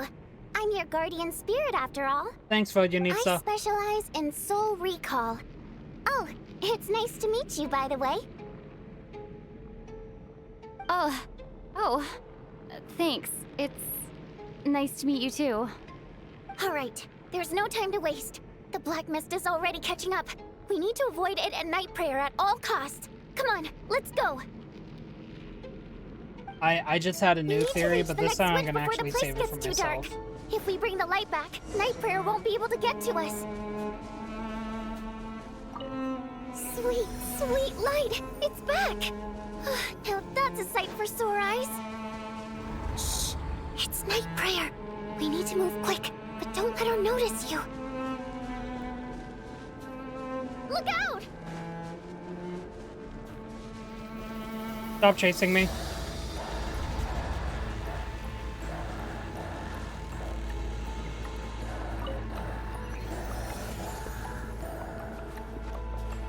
No, I'm gonna wait here for my stamina to regen. That was scary.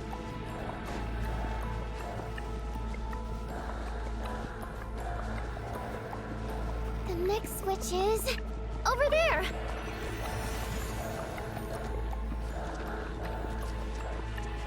Oh, lightness. I don't like this.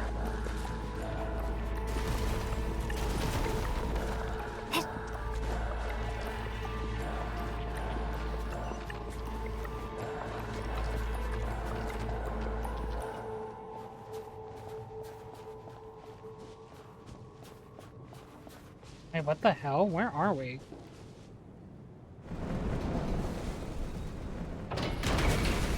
Oh, thanks, train. I appreciate you just stopping there.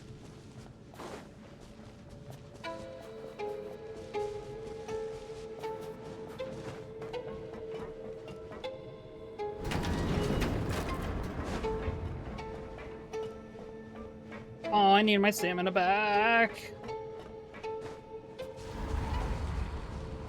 Oh, hey, can I just go? Yep. I'm going above the train. The switch is just up ahead. Hurry!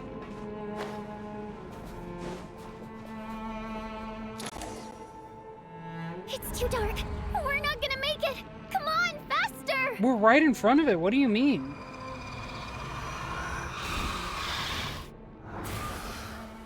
Traveler!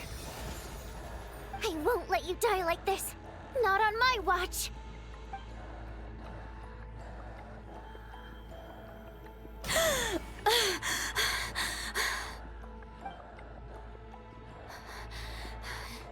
Even though it's not permanent, dying is definitely not a pleasant experience. Great. You're back. Yeah, thanks to you. Time for you to get out of here. Quick, before the light runs out. What about you? You're not coming with me? I can't. I've already been used up. What the hell do you mean by that? A guardian spirit's skills are finite. I can only resurrect someone so many times. I might not look any different, but my essence has been exhausted. Now, I will slowly start to fade away. I can go no further. The black mist is where I belong. It's okay. Why didn't you tell me sooner? Because it wouldn't have changed anything. That knowledge would have just burdened you. And a guardian spirit's role is to protect. But... Go. Now, before it's too late. I already hear night prayer approaching.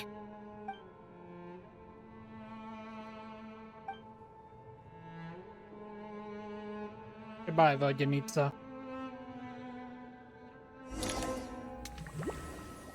Alright, well, can't wait to wake up to her dead. Vodyanitsa! How could this happen? Vodyanitsa! Well, I guess there's no need to inspect the body.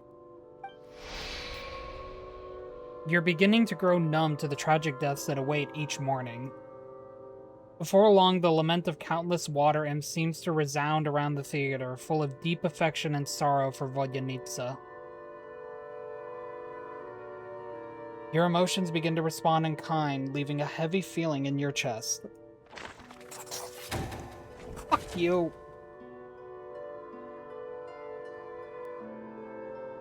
This wasn't supposed to happen. You lied to us, didn't you, Chuganov? You've been lying from the start.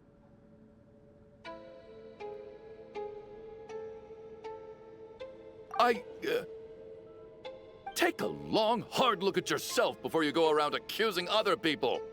I suspected you on day one, Lilith, and now look where we are.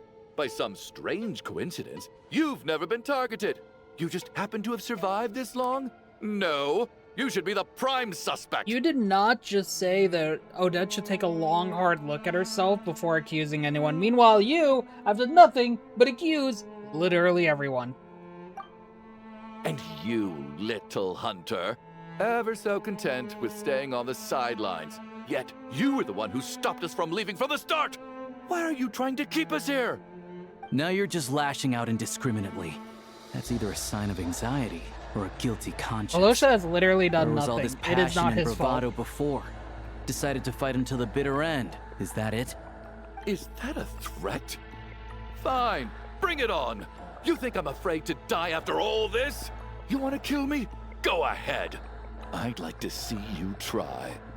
After all the trauma of the past few days, everyone's been pushed to the breaking point. Valeri and Mitya aren't here anymore. Someone else needs to step up and take charge.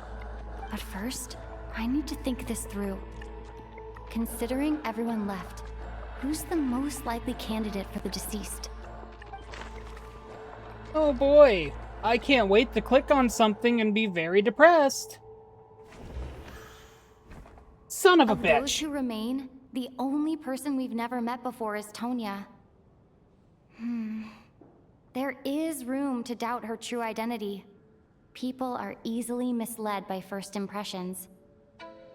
Now that I think about it, child sister was in fact a label I imposed on her due to my own assumptions.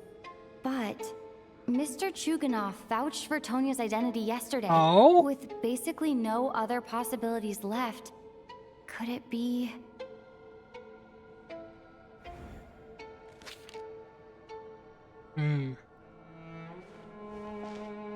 Tonya, how's Tusser been lately? Tusser?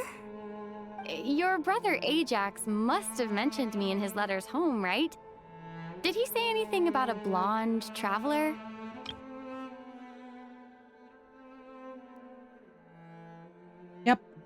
No.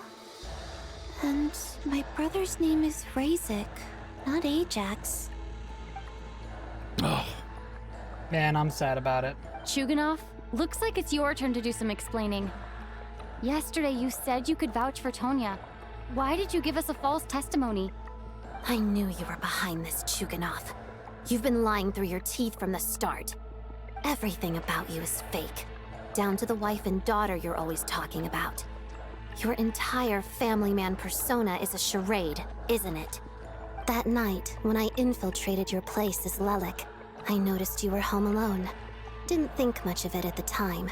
Just thought everyone else was out.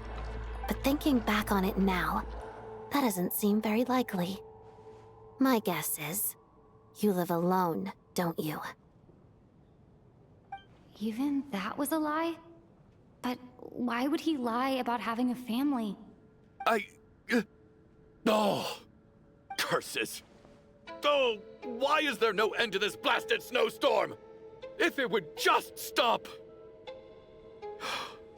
If it would just stop. I think I remember now. I know how I ended up here. It feels like a distant memory. But at the same time, it's just like it was yesterday. The reason I'm always coughing is because I got sick with frostbite. The locals usually call it the snow cough. It's not a very common illness. It's partly genetic and partly caused by the cold climate, but it can be fatal.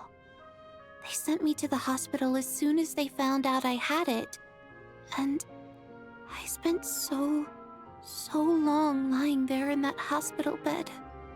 After a while, I felt myself growing weaker and weaker. Nothing seemed to be working anymore. Neither the treatment that the doctors were giving me, nor the medicine my brother was brewing from frost fairy flower leaves. So one day, I told my brother that I wanted him to take me outside for once, so things could be like they used to, just for one day. I wanted to meet loads of friends, experience new things. He agreed. He snuck me out of the hospital, and we escaped. We got to the theater, bought tickets, and went inside. Oh, it was all so exciting. I remember the show very clearly. It was amazing. But I found myself getting sleepier and sleepier. Oh, Tonya. When I woke up, I couldn't find my brother anywhere, so I guessed he'd already left. But there's no way he'd leave me behind. So I decided to stay here and wait for him.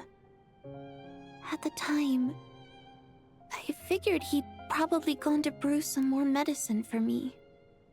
I was planning to chew him out for abandoning me when he got back. Tonya, it sounds like by then you'd already... Yeah, I know. I understand now. Dead, aren't I? This cough and the feeling weak, it's probably just my body's memory.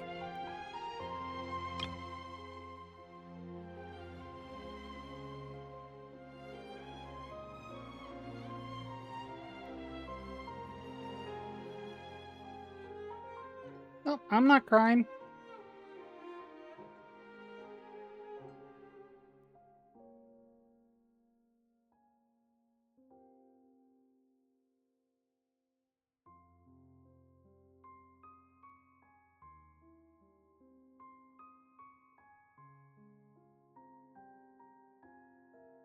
I'm not crying.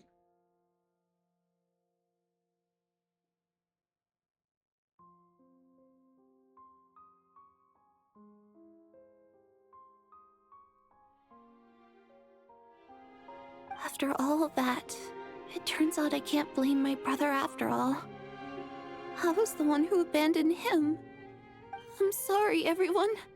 I realized this much too late. It seems like death skewed my perception. And now I've dragged you all into this mess. Your name probably isn't even Tonya, is it? Didn't that ever strike you as odd over the last few days? Well, when I was little, my brother and I read a storybook, and Tonya is the name of one of the characters. When we escaped from the hospital, our family and the hospital security were looking everywhere for us. So when you first approached me and said my brother had sent you, and called me Tonya, I thought he must have chosen a fake name that only the two of us would know.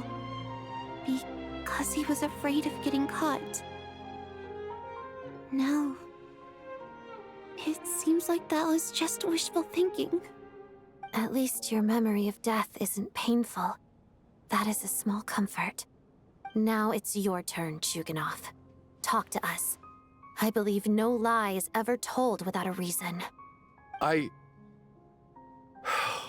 You're right. I was lying.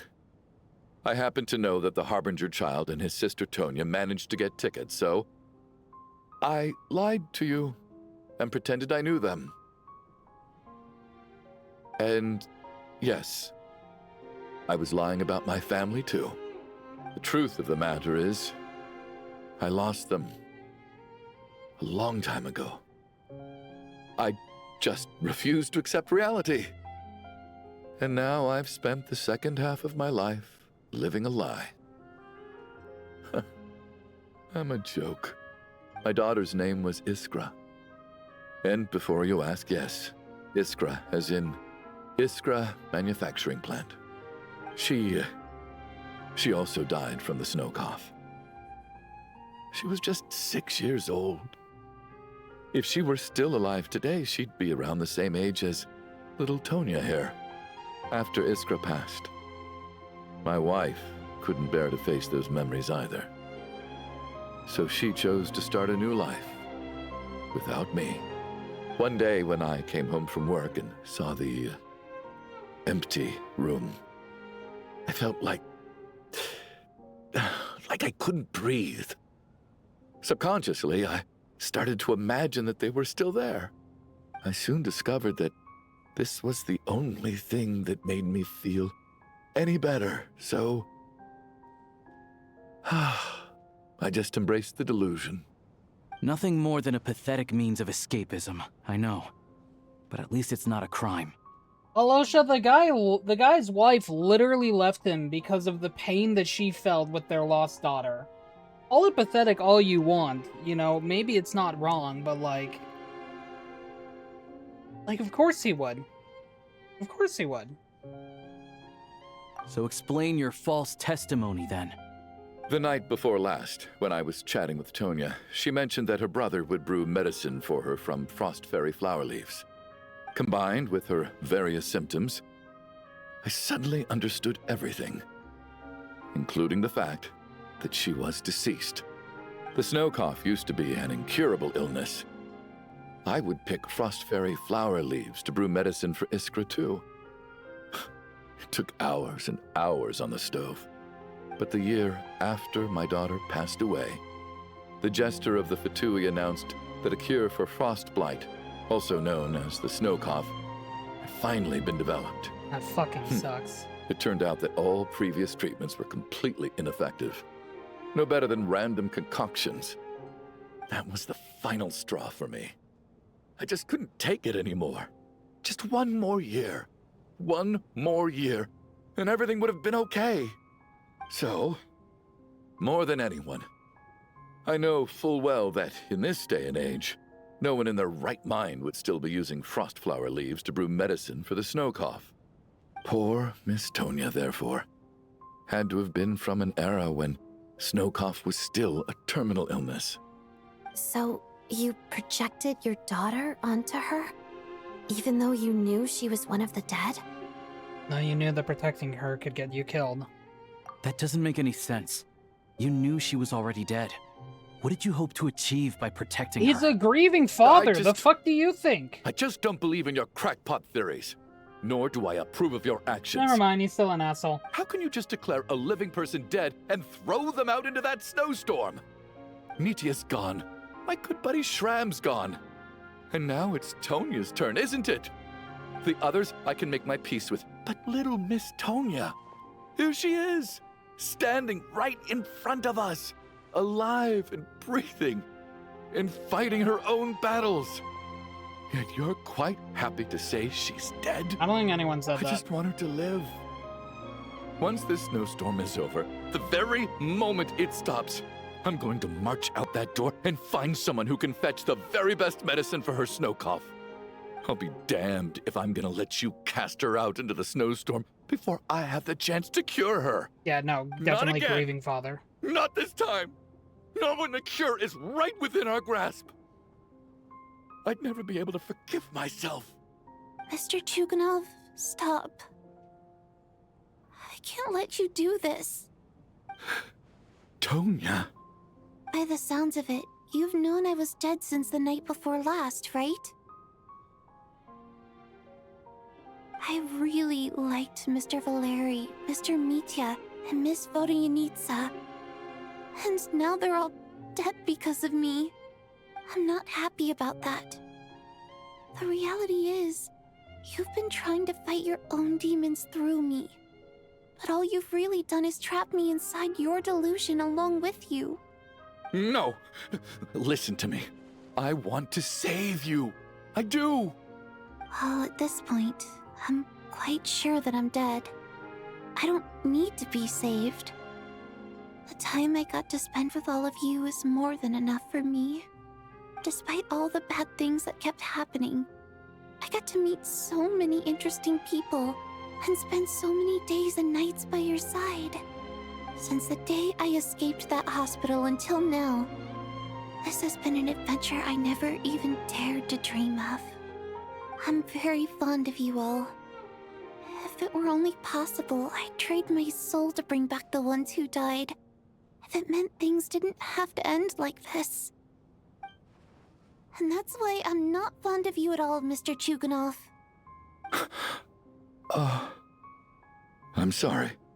It's them that you owe an apology to, sir. Not me. Well then, I suppose this is it. It's time for my adventure to end. I've caused enough trouble. You're leaving already? It's still early. Don't you want to stay a little longer? No thank you. Oh, and by the way, my name is Patashka. It was nice meeting you all. Feels strange that we're Goodbye, only being Patashka. properly introduced now that it's time to say goodbye. Patashka.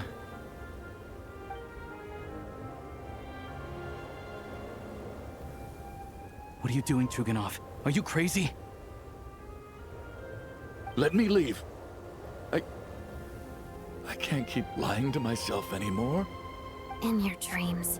Don't think you're getting off that easy when you had a hand in the deaths of so many people. The Fatui have honed quite an array of enhanced interrogation techniques since they were founded. Once we're out of here, Lelik will personally give you a taste of every last one. Unfortunately, she is correct.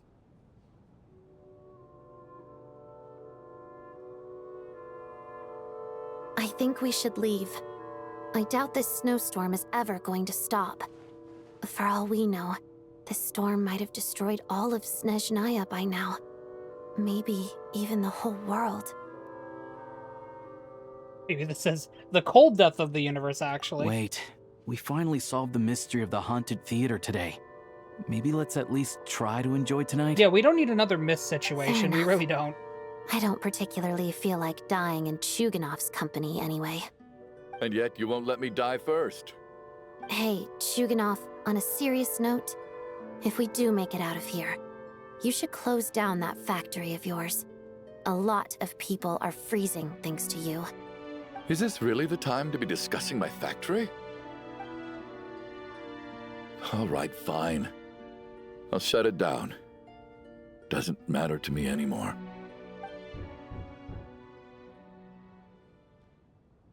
Hello? Am I hearing things? Or was that a knock at the door?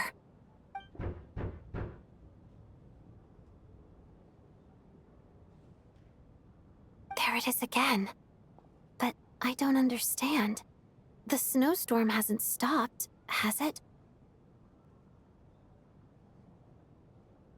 Maybe it's the rescue team. Should we open the door? Is this it? Is this nightmare finally over? If the last few days are anything to go by, I probably shouldn't be getting my hopes up. Whatever lies beyond that door at this moment, it could be something even more terrifying than everything we've been through so far. Honestly, at this rate, there's only one way to find out. I think it's time we open that door. But before that, I want to be depressed again. Hell yeah, I love depression.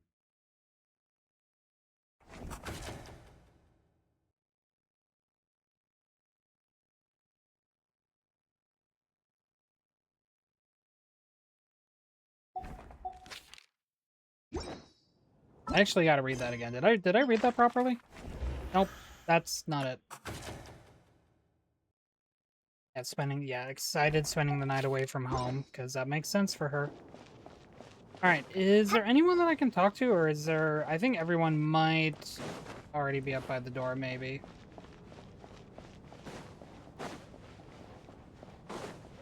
You know, is this gonna be like the Mist situation? Who remembers The Mist? Very depressing movie. And very depressing book. Alright. Hi!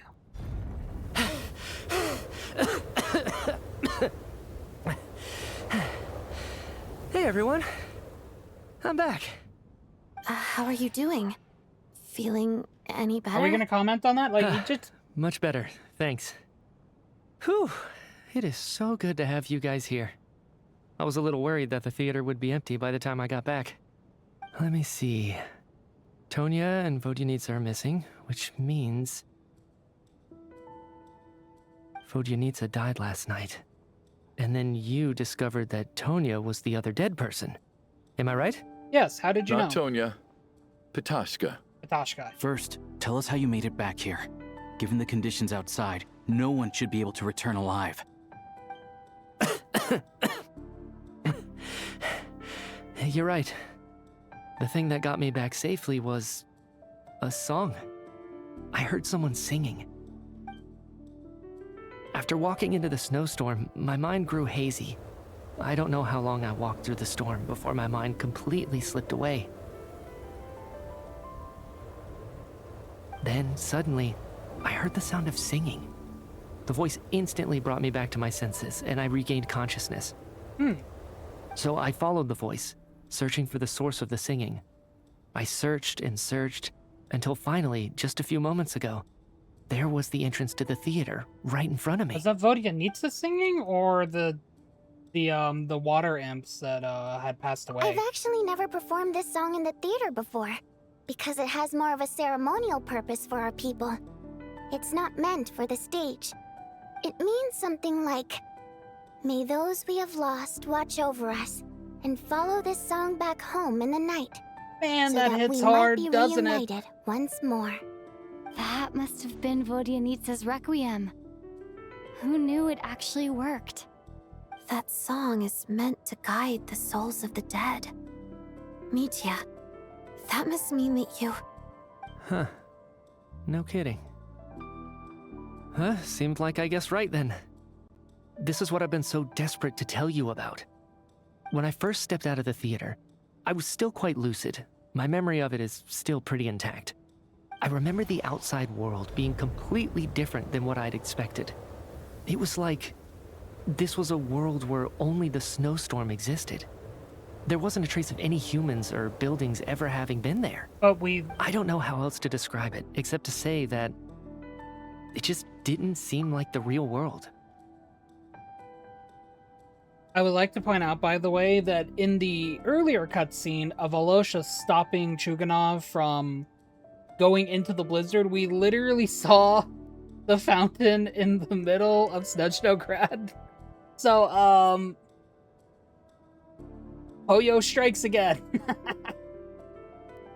And as for the Requiem, if I was guided here by Vodyanitsa's song, it can only mean that I must already be dead. And this is my soul, not my body. But I didn't experience a clear moment of death while I was out there. Nor do I feel any different now than before I walked into the snowstorm. You don't seem any different to me either.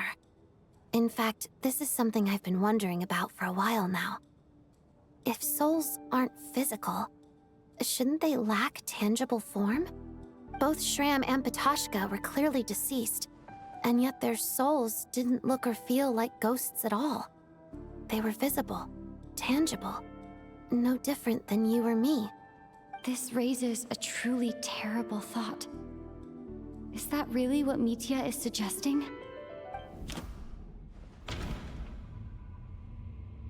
What Mitya was trying to tell us is, are we all dead? Shit! Mitya's soul was summoned back by the Requiem, confirming that he is indeed already dead. And yet, he looks no different from us. Of course, if even the long deceased like Mr. Shram can blend in with us undetected, then maybe we've all been dead from the very start. And all of us are now souls wandering the theater.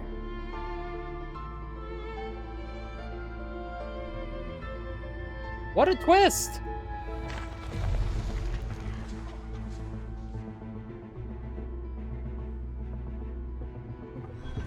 Fuck Yes. you! I think that this is probably the afterlife. What did you say?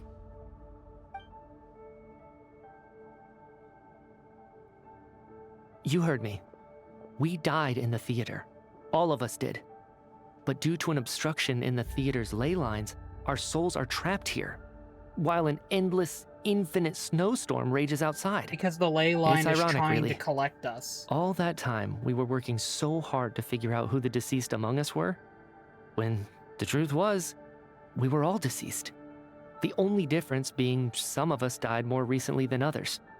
Do you remember that note, "Death is near"? Seems like we misunderstood what it meant after all. Death was nearer than we wanted to think all along. The note simply meant that all of us were already dead. So all our attempts to survive, our search for the deceased, it was all for nothing? Hard to say. At the very least, we helped 2 lost souls find clarity and go to where they belong. The presence of those 2 is probably what caused our souls to be drawn in by the ley lines. In which case, the deaths we've awoken to over the past few days were just souls returning to the ley lines for good.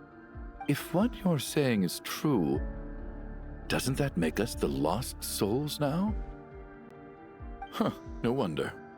This afternoon, when I was moving Vodyanitsa's body, I noticed that the other bodies in the room hadn't decayed one bit after all these days.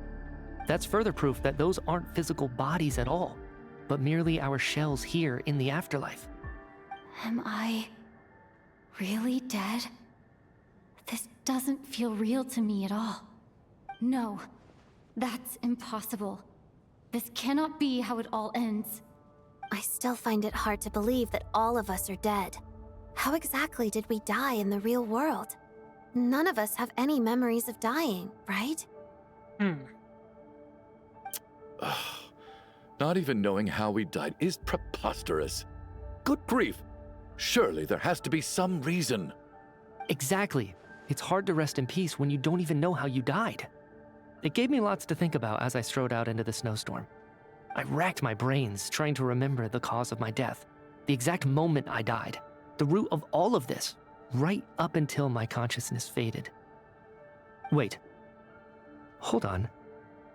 Right before I lost consciousness, I think I saw something. Yeah? I can't remember. And I think I lost my notebook and pen. Mitya, your hand. Is that blood on your fingers? Oh. Huh? You're right. There's blood on the fingertips of my right hand. Looks like it's already dried. When did that happen? What the? Oh! That's not normal. I guess this was what I saw. I must have desperately drawn it in my own blood right before losing consciousness. What's wrong? Do you recognize the symbol? Yeah. It's Renova, the ruler of death. Yeah. Alosha, do you still remember that Snezhnayan folktale you told me about? It was about the Grim Reaper.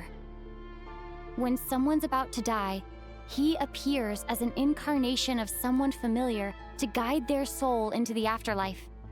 And as soon as you recognize his face, your life is over.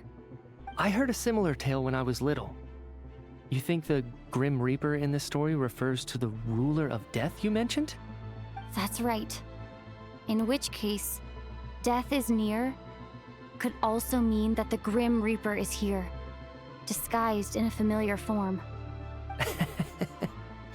Death, the deceased, and the Grim Reaper? So it's a triple entendre. When I first saw this note, I thought it contradicted the investigation report. But now it seems like that was the whole intention. So the Grim Reaper deliberately misled us.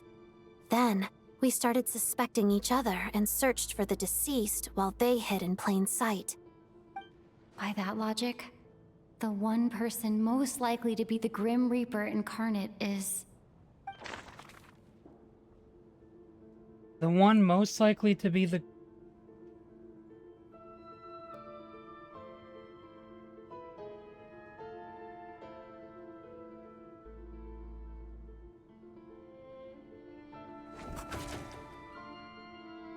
That's so scary. Like, Mitya pointing over to her? It's me, isn't it? Identifying the Grim Reaper is a major decision to make. Okay, my bad. it's not me. Vodyanica. The Reaper is right here among us, and won't...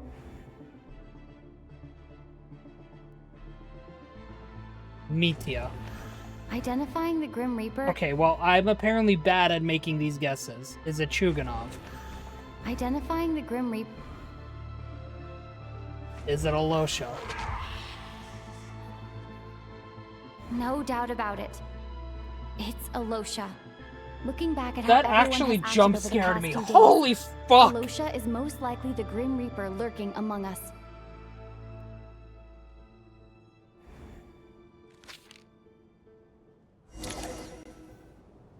Is it you, Alosha? You were the first to discover the investigation that report, actually and you scared had me. plenty of time Oh to my slip the note god, I inside hated to that. mislead us. So? Surely you can't suspect me based on that alone. What if someone else found the investigation report first, slipped the note inside, and then put it back without telling anyone? There's no denying it. The note could easily have been slipped in much earlier than it was discovered. That's not all. I've also noticed that, although on the surface, Valeri, Mitya, and sometimes I were the ones taking charge of the situation. I need a minute to recover from that. I'm sorry. Oh, that scared me. Jesus Christ. I'm sorry. We'll be back in a few. Okay, we're back. I genuinely needed a few minutes, and the advertisement was already going like 30 seconds into that, so I was like, oh. I'm still shaking from that a bit. Looking back now, even though you didn't say much, you were always subtly guiding everyone from the sidelines. What do you mean? You were the one who emphasized how dangerous it was outside and insisted we all stay here. It was also you who suggested that we all sleep in the same place. And earlier today, you tried to convince Patoshka to stay. I don't understand why, but it was out of character. So, you didn't understand my intentions, and now you're assuming the worst. Seems pretty unreasonable if you ask me. He still won't admit it? Fine. Let's see how he responds to the most damning evidence of all. Oh, do we get to pick? The biggest question I have right now is, if the Grim Reaper is impersonating Alosha, then where's the real Alosha? When did they switch?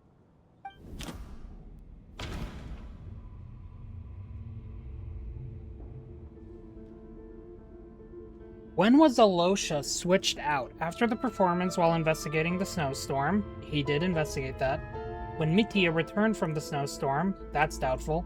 When we discovered the investigation report. Or the first night we spent in the theater. I'm gonna guess this. Yep. That's right. This was the moment. Right at the start, before any victims had even emerged, Alosha was switched with the Ruler of Death while everyone's guard was still down.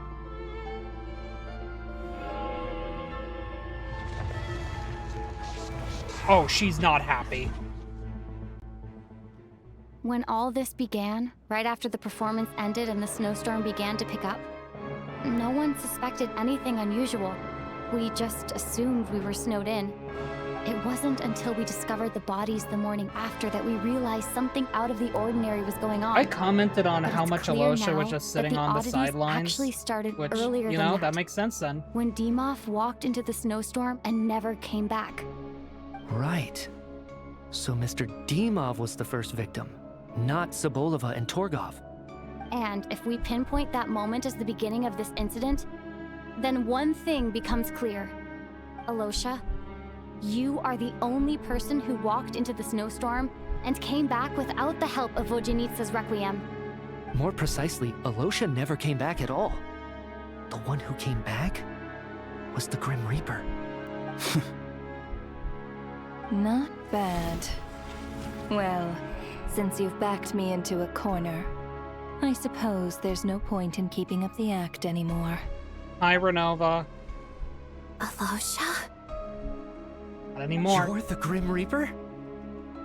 I am no such tired cliché. Mortals should address me as the ruler of death. Honestly, that slight change in coloration to Alosha's outfit, Before being that's wiped pretty out good. for good, you identified the I two really deceased like that color change. and even sensed my presence. A commendable achievement. Far beyond what I expected. I heard you can ferry souls. Those deaths each night. Were they your doing? Your initial conclusion was correct. Due to the existence of the two deceased, the ley lines yearns to reclaim those long-lost souls. Every night they devoured an equal number of souls to fill the void. This required no intervention from me. Though, of course, ferrying souls is indeed my authority.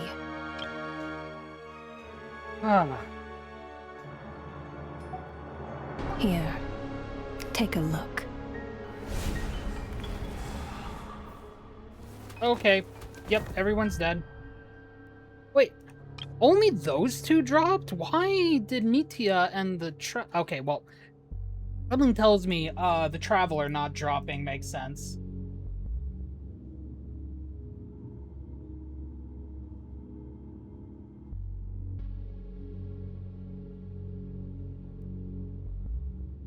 What are you doing?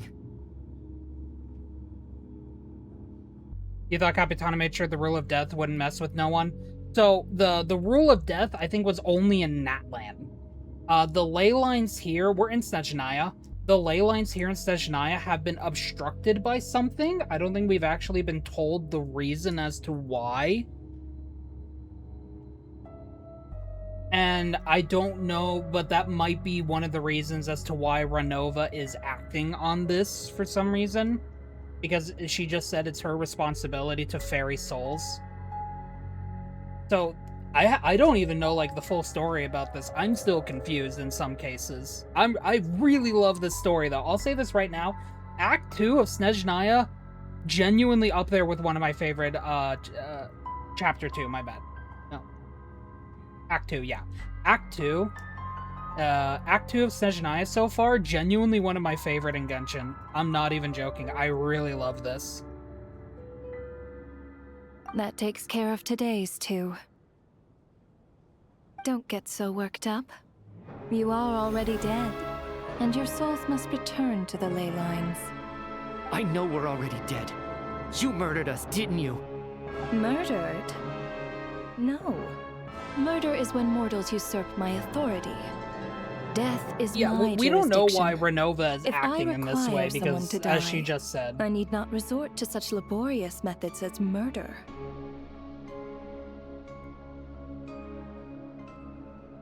You simply met the criteria to trigger my curse of death. Which is what? I know about the curse of immortality. So there's another death-related curse too? How did we trigger You that? cursed us? When? And why would you do such a thing? So often, humans pray to me, begging to know when their death will come and what form it will take. But few people ask why. If you must have an answer, know that death comes simply because one's time has come. So you're not gonna tell us the truth? Why would Hold she? your tongue. By all rights, you shouldn't even be allowed to speak with me.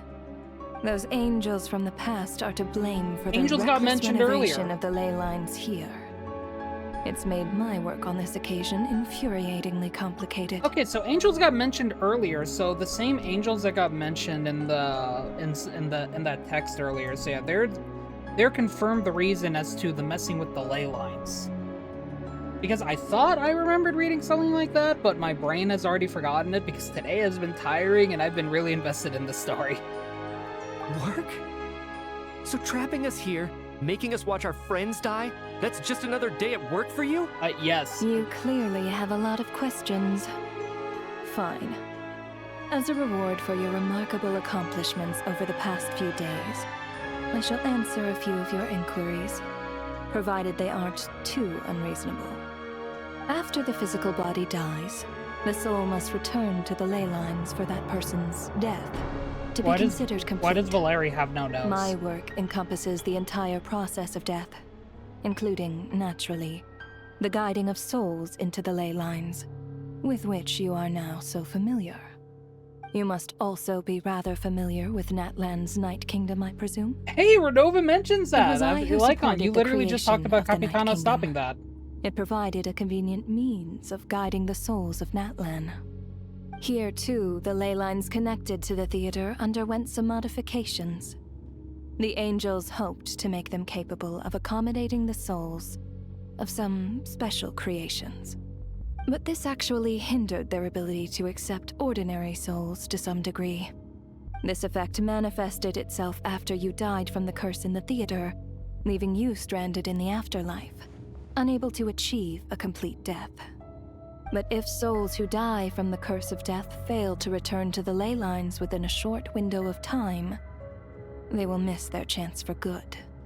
Then, they will remain forever suspended between life and death, no longer subject to the authorities of either. Yeah, we learned about very similar So if you things don't back in resolve this Natlan. matter soon, and see all our souls return to the ley lines before long, we'll escape your control.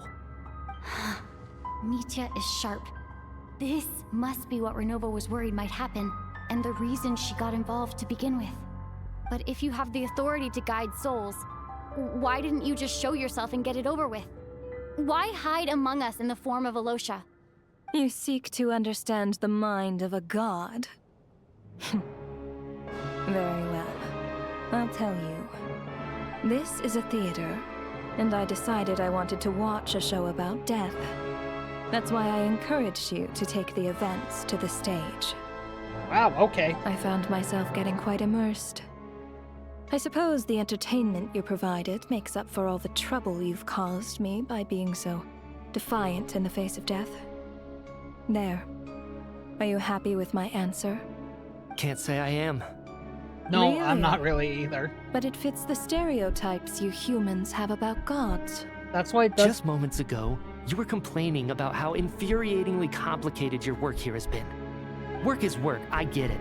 There are times when it's a huge pain, but you just have to get it done, right? That's a rather unique perspective for a human. You are in fact correct. There is a pain point in this case.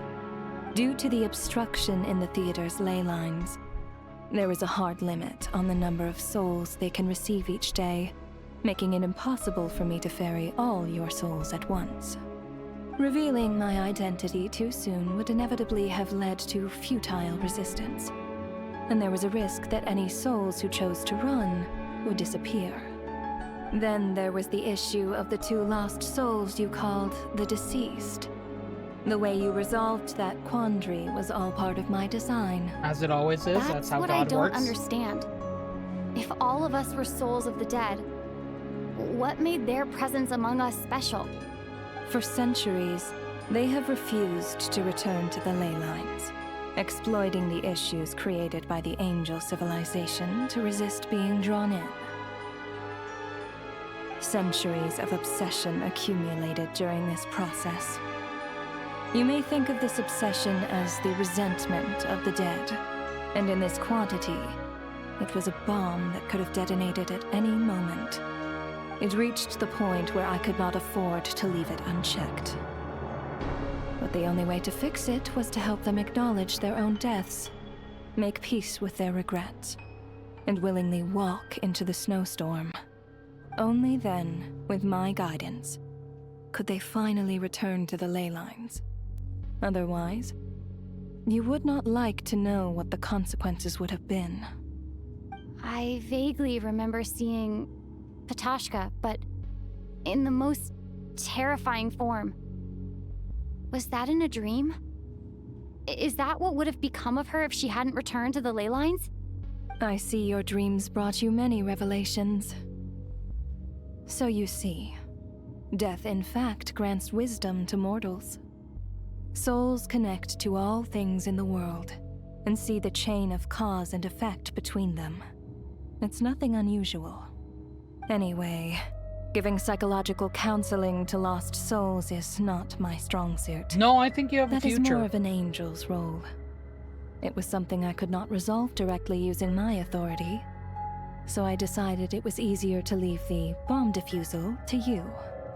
Meanwhile, of course, their presence caused the souls of other members of your party to return to the ley lines each night.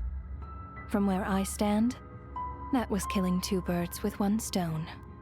As both issues slowly resolved one another without me having to lift a finger, all I had to do was stay close by and keep the situation under control. Then use my authority to wrap things up at the end. And, of course, while I was at it, I thoroughly enjoyed watching this drama, dealing with death from a mortal perspective, play out on the stage. Sounds like you had it all figured out, Grim Reaper. I just did the math. You said there's a hard limit to the number of souls the ley lines here can receive each day. She just did that. It's 2, isn't it? That much is obvious, even to a fool. It's time to review this whole affair. If the ley lines can only take in 2 people Time for a break in the action as we go over the information we have on hand. From these past few days again. Over to you. That's so cool, though! Select each day's deceased in order. Looking back now, none of us had the faintest idea at the time.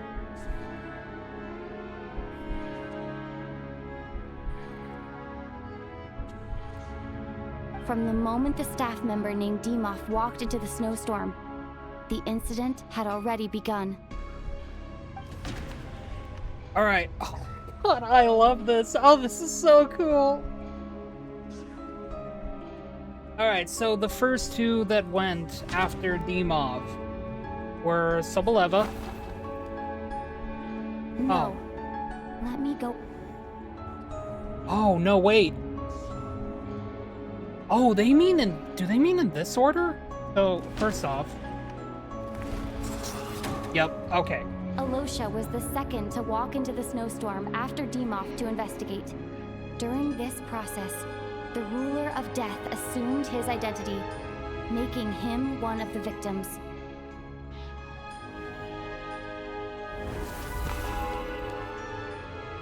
During our first night in the theater, everyone was caught up in the novelty of it all. No one could have expected there would be victims the very next morning. Despite all the confusion, and with the help of hindsight, we finally began to realize that something was amiss with the snowstorm. Alright, select the next 2 that died. Now it's these 2. Soboleva.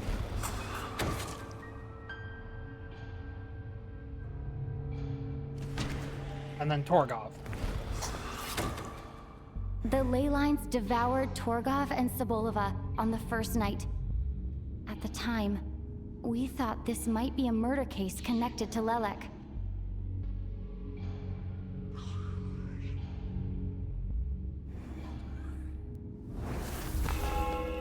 These two characters who died. Odette and I spoke a lot that night. 3 people were on watch, but in the morning, we discovered that someone had fallen victim all the same.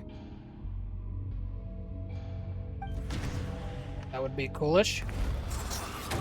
Rest in peace, Coolish. And Rampana. The deaths of Coolish and Rampana caused everyone to stop suspecting Lelek. Unexplainable phenomena occurred one after another, leading Mitya to suspect that we were caught up in a supernatural event.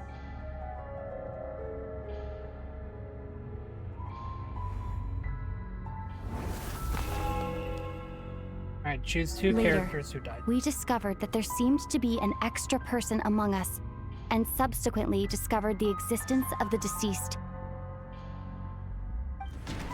Okay, we know it was Shram. He was one of them here. Mr. Shram realized he was the deceased and walked into the snowstorm to return to the ley lines of his own accord. It turns out there really was a dead person among us.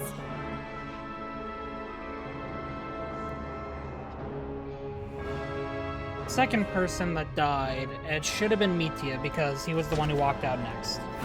Nope, never mind. I'm cringe. No. Okay, let me be cringe. I'm sorry. It was Valeri. Yeah, okay, my bad. Yeah, I was misremembering when Mitya died. But Mr. Valeri's death was a rude awakening for everyone. Once again, the I got ley lines Mitya consumed and him during the Valeri night. mixed up. A lot happened today. Mr. Valeri's death led us to discover the connection between the number of deceased and the number of victims during the night.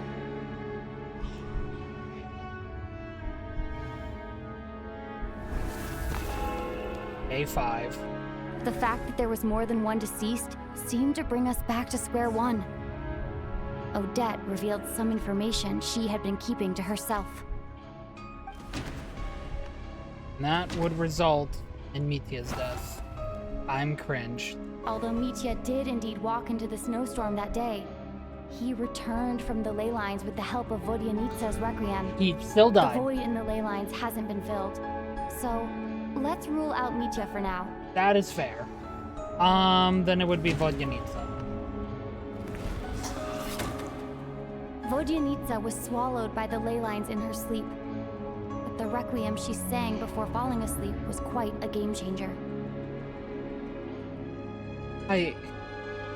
Oh, I love this. I genuinely love this so freaking much. And then we know who died next.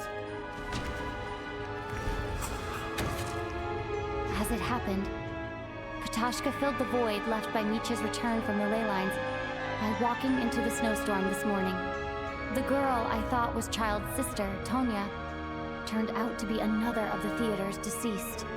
Come to think of it, Patashka was about to walk into the snowstorm at that time, and Renova, unaware that Mitya would return, was concerned that her soul would overflow from the ley lines. That's why she used Alosha's voice to try and persuade her to stay behind. Looking back, I suppose that was an early slip-up on her part. That checks out, because yeah, Mitya, she had thought Mitya had died at that time. And we know the last 2 that died. No one could have expected anyone who walked into the snowstorm to return. But just after nightfall, Mitya returned, bringing crucial information with him. Various truths began to surface, including that all of us were already dead, and that the ruler of death was here among us. Among us? Then, after revealing her true form, Renova callously claimed 2 souls. Oh, you know. There goes Chuganov.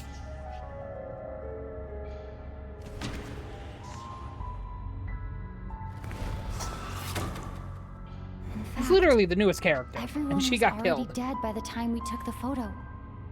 And in the days since, we've experienced many more partings in the afterlife. Now, only Mitya and I remain. And the I love true how the whole culprit point of behind this is just to everything catch it. still This whole stands part is before us. unnecessary. In Mitya's eyes, This whole part is I unnecessary see the because we all know what same happened, anger but and I love the frustration that I presentation of it. feel. I can't be upset.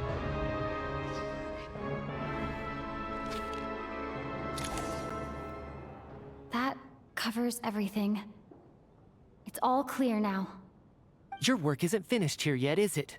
The Traveler and I are still standing here, safe and sound. The Water Imp's song threw things off a little, but it is of no consequence.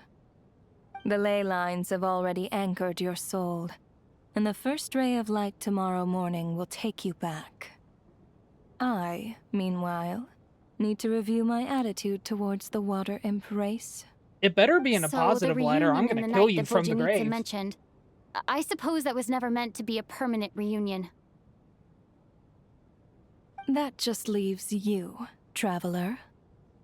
My power only allows me to temporarily separate your soul from your body. The ley lines of Tevat would not accept you, and your soul is firmly anchored to your body by your will. For a descender like you, who is not bound by Tevat's rules, your death can only be brought through the most violent of means, such as directly destroying either your body or soul. Thanks for letting me know that at least I can still be saved. I have no interest in involving myself with Descenders. For now. Although, this may change if Asmodee remains missing, or you insist on interfering with our affairs.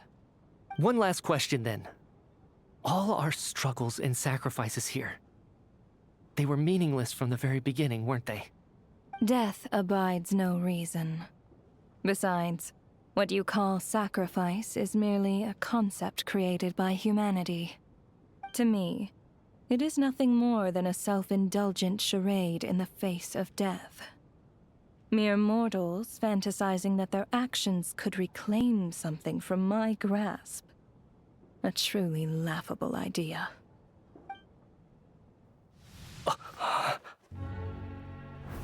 Grim Reaper, you really know how to get on my nerves. I'm not here to ingratiate myself with you. I kill merely because your deaths are necessary. Oh, you've made that quite clear. But humans don't take well to being scorned. Not even by the gods.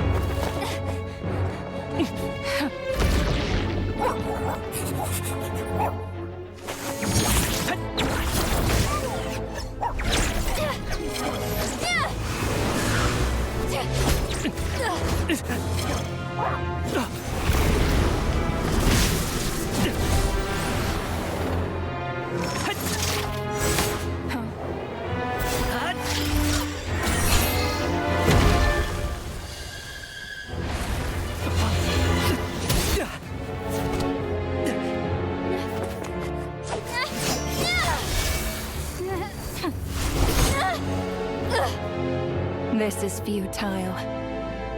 You must know that you are powerless against me in my own domain. I suggest that you save your strength. For what? Maybe we can't change it. But if nothing else, we can at least teach you to have some respect for the dead.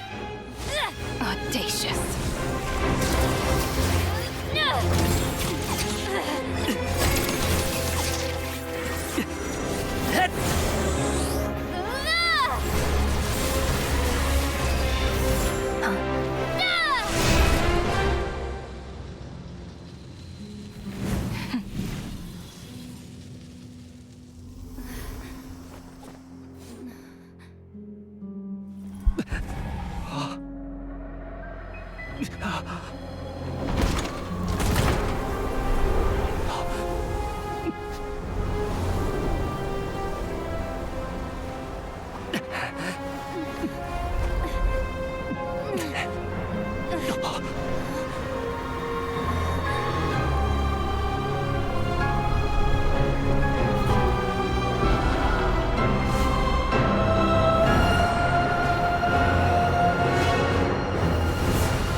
What the fuck? How are you holding up, Odette?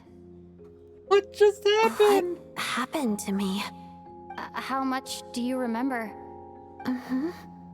What do you mean? Is the performance over? I can't seem to recall what happened. Has Odette already forgotten?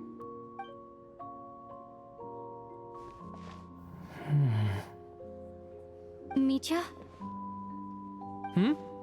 Oh, I'm sorry. I guess I spaced out there for a second. Remind me who you are? Don't you remember anything?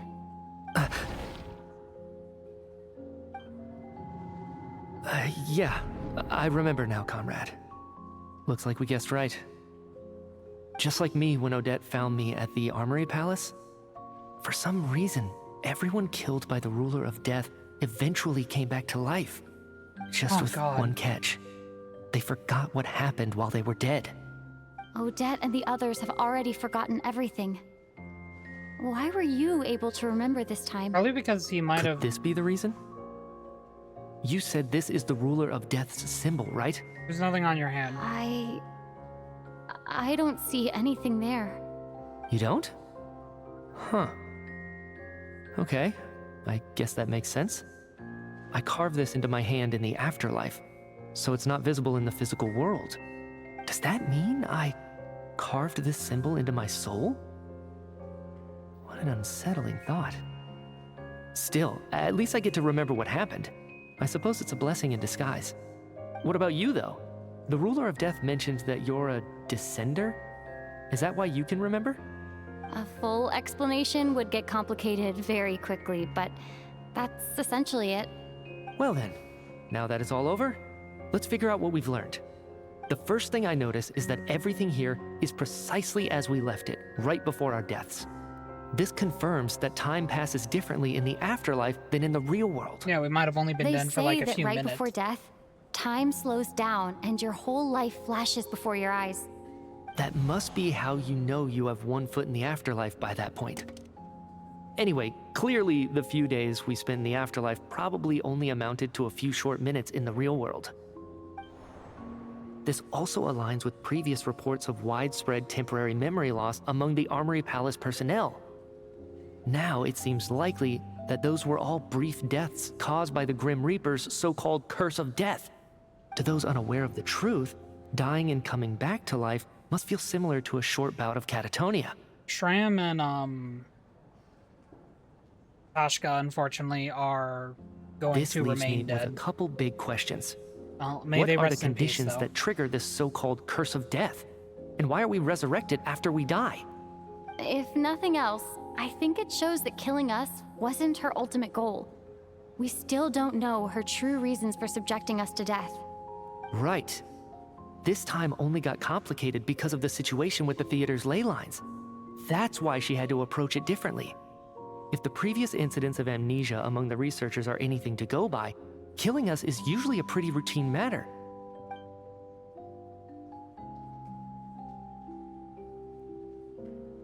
Come to think of it, wasn't I about to note something down before I died? I can't remember what it was, but I think it was something related to my research project. Sorry, Traveler. I'll catch up with you again later. Right now, I have to make a trip back to the Armory Palace. Ma'am, if I may, no one of your description has ever shown up in my investigations into Mr. Mitya's friends. Oh no, he's onto us. Yet, you two seem very familiar with each other. Could you perhaps tell me where he was in such a rush to get to? And, by the way, have we ever crossed paths? Forgive the presumptuousness, but I feel a vague and indescribable sense of my familiarity friend and I are gonna about have you. a hell of a time. I can explain everything. Could you help Because me gather literally everyone the in the theater reason in why one that place? happened, my friend and I are going to love as we we're writing a story together, and this exact sequence, that like this sequence that like happened with them in the theater is going to be very similar to what we're writing about. So my friend is going to have a field day. Due to the unique properties of the theater's ley lines, it seems no one has completely forgotten their experiences in the afterlife, yeah. As you recount the tale of what happened, people slowly begin to remember, as if accessing memories of a distant dream. Everyone is lost in thought, oh, Chuganov is gonna hate remembering Patoshka. Everyone confirms their own fate with each other until finally today's show draws to a close. Holy hell, that whole sequence was honestly amazing. I loved it so much. So, Chuganov really is going to shut down the factory. I guess this theater incident actually did us some good after all. So, you said I promised to take you to the Armory Palace while we were in the afterlife, yes? I believe you. I think I even have a vague memory of it. I do want to check on Paimon first. Agreed. Let's check in on her first. The whole reason for our trip to the Armory Palace anyway is to figure out what's going on with her health.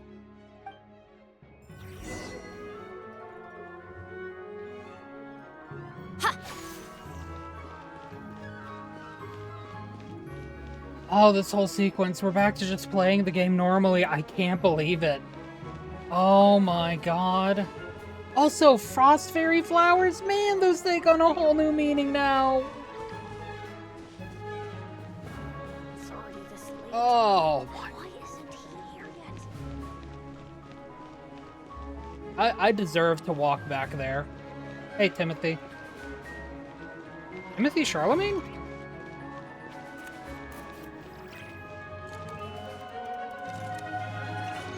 Hell yeah, note. Hell yeah. I guarantee that's exactly what they meant when they said to look up. I just did it automatically. That was by accident, but you know what? That note is doing God's work.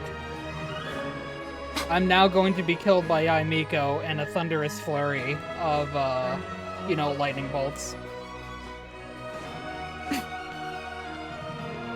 It'll be a good death. Nutcracker. Take a break?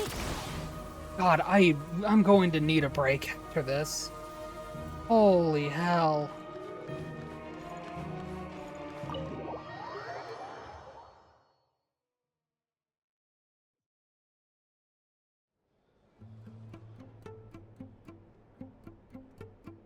I'm finally back. Even though a long time has passed from my perspective, as far as Paimon's concerned, I probably just went out to watch a very short show. I should keep my emotions in check when I see Paimon again, or it'll seem weird. Wait. The atmosphere here feels off. Is there danger? Shh. Stay quiet. Let's go inside and take a look. Oh, great. I'm going to hate it. Have we still not been able to notify Child yet? We need new orders. What if that person comes back again? What the hell happened to Paimon? I'm so sorry. Under the circumstances, there was really nothing we could do. Tell me, what happened to Paimon? It was the Jester. He came here in person and escorted Miss Paimon Oh, away. I'm gonna fight that bitch. He's the director of the Fatui. His authority supersedes all others and cannot be questioned. There was nothing we could do. How long ago did he leave? And what was Paimon's status? It was about an hour ago. Miss Paimon was fast asleep at the time. The Jester simply walked off with her as if it was only natural. I assure you, he absolutely did not use any force. Do you know where they went? The Armory Palace, most likely. Lord Piero, the Jester, has been overseeing the experiments there lately, keeping a close eye on their progress. Everyone in the Fatui has heard about it by now. I'm surprised he came in person. Whatever his reason for taking Paimon, he'll most likely return to the Armory Palace first, which is exactly where we were headed anyway. Then lead the way, Odette. Okay, let's Gotta go. Gotta go right now. Gotta fucking go. Where the fuck is Paimon? It's just up gotta run ahead. right now. Quick, let's get inside. No, I'll go alone. You know I'm planning to force my way in. You're with the Fatui, so you should stay outside. I was hardly planning on taking you through the official channels anyway. I'm here to force my way in, just like you. I may be a Fatus, but I'm also Lelik. It really is Project fucking Stuja. bad. Paimon's safety is paramount right now. With me around, you'll have an extra pair of hands. There might be devices inside that are easier for an insider to deal with. If you say so. Let's go. There's no time to hesitate. If the fucking director of the Fatui just walked in and took Paimon after everything we already dealt with... Oh, hey, Odette. Anyway, then that's not a good thing.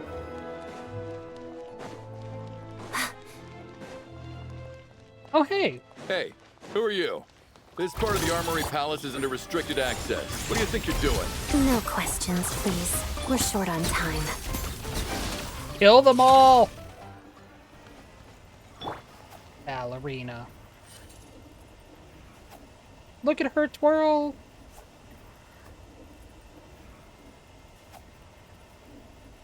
I was gonna say, is she gonna, like, still be there, or...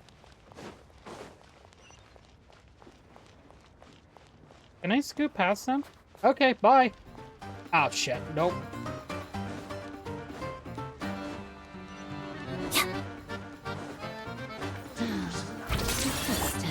Right. Emerge. Cleanup sequence initiated. Ultimatum I did not hit protocol. 4 like I thought I did. Tea time entertainment. Excuse me, pardon me, coming through. Got somewhere to be now. Oh, okay. That was weird.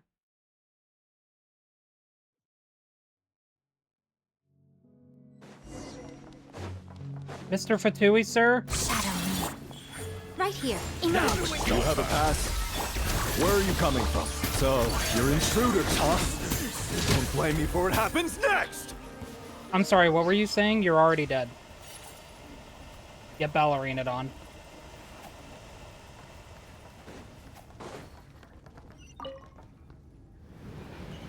The Armory Palace is hidden this deep in? This place is much bigger than I imagined. They're conducting top-secret research, after all. The deeper it's hidden, the better, is standard Fatui logic. What the hell is going on over here? Also, something tells me that the Jester might have taken Paimon to deal with Renova. Because we already know that... Style doesn't really look like the Fatui's handiwork, though. They must have requisitioned some structures from a past civilization. It also serves as a bit of a disguise.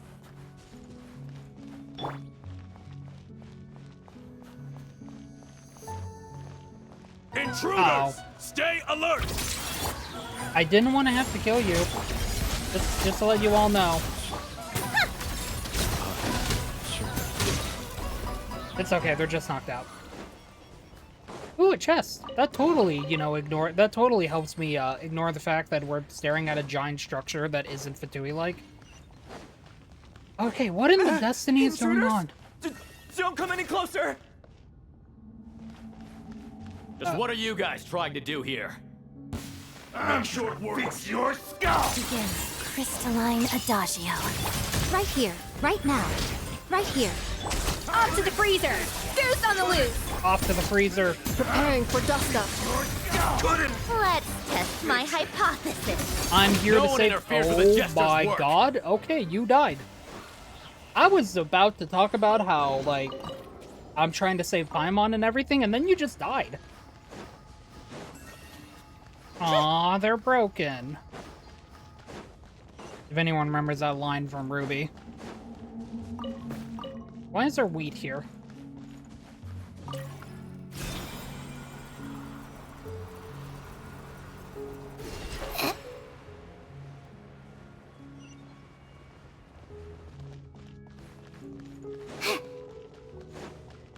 Looks like no one's guarding this place. There's something off about that decoration over there. Look out! Let's deal with these before we move on. It's a machine gun? I'm sorry, what? Shadow me. emerge, right now. Cleanup sequence initiated. Oh god, there's two! No, please! No, no, no, no, no, no, no, no, no, no. Lol, Lamau. Lol, lol, Lamau. Idiot. I didn't even need to really fight them. I just had to have Escoffier's dish out and fridge it.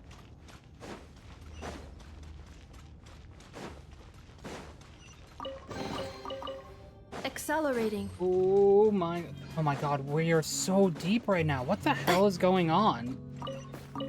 Why is there a cabbage in here?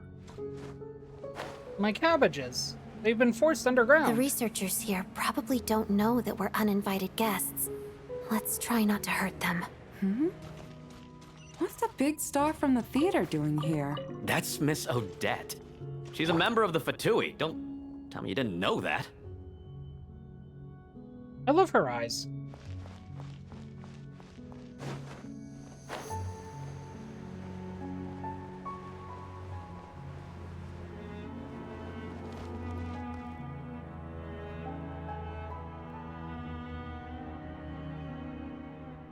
What in the nuclear Cold War?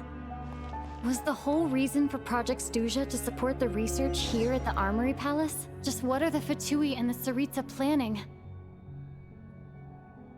This is literally Cold War Russia, like you see in media.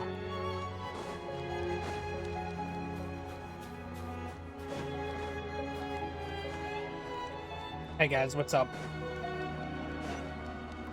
We don't need to fight. I really like your design, though. Ma'am, I'm just here to take a screenshot of you and your friend. I really like your designs, I'll be honest.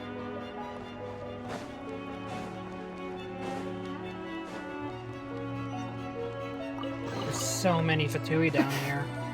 What in the hell is this? What is this reactor? Who are you? Never seen you around here before. What is going on here? I don't... Wait, no, this is a stellar prism. This is...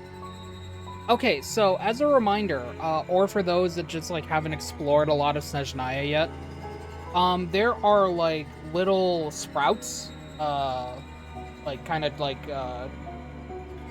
little sprouts forming from the ground that you'll see periodically in Snezhnaya, and when you activate a stellar reaction on them, they turn into this, which creates a field that allows you to retain a certain amount of heat or energy, if you do know what the Eye of Grey is. And they're just actively...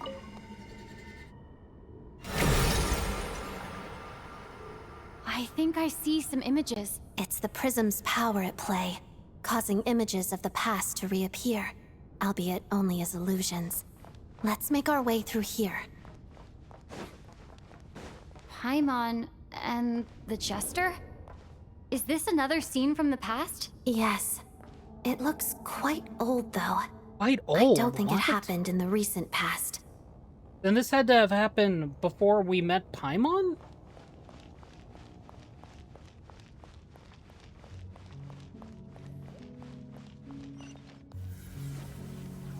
What's going on here? What happened? The source seems to be the Armory Palace. They must have started some large-scale experiment. Look at the screen What if tearing. this has something to do with Paimon? We need to hurry!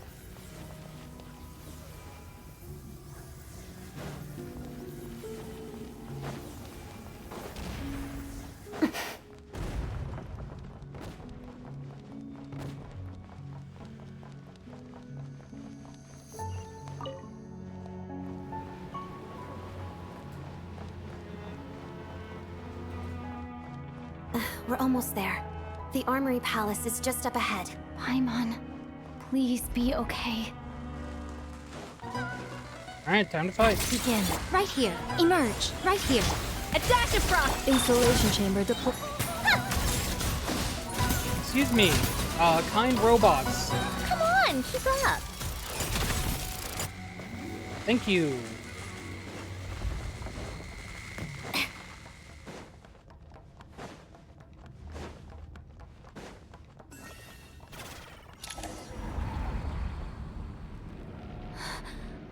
going on? Oh no, Renova's nearby. I remember this feeling. It's the curse of death. No, no, not now. Why is the curse of death striking again already?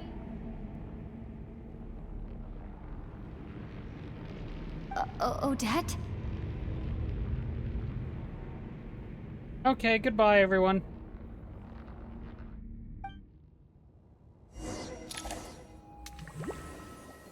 Oh, cool. We're just back in here. Awesome. Is this the afterlife again? I need to find a way back to reality. Oh, we're in a different type. Is that Odette's core Ignis? Could that be what just woke me up?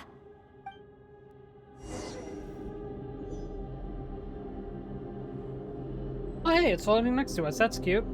I hate it here, though. I'll be honest. I know we're in Renova's domain again, as you can tell!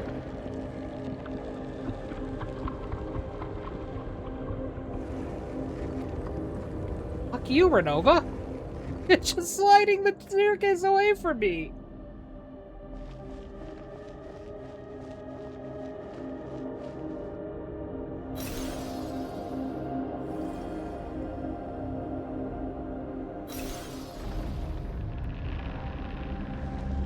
Wait, why are the eyes following me? I hate that. I do love that we're fucking with perspective, though.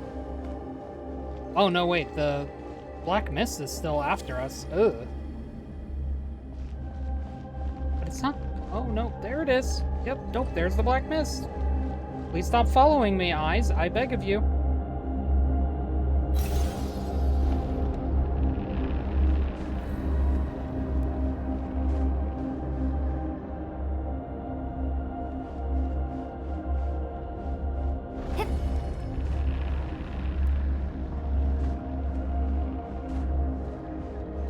Hello? Okay, that was weird.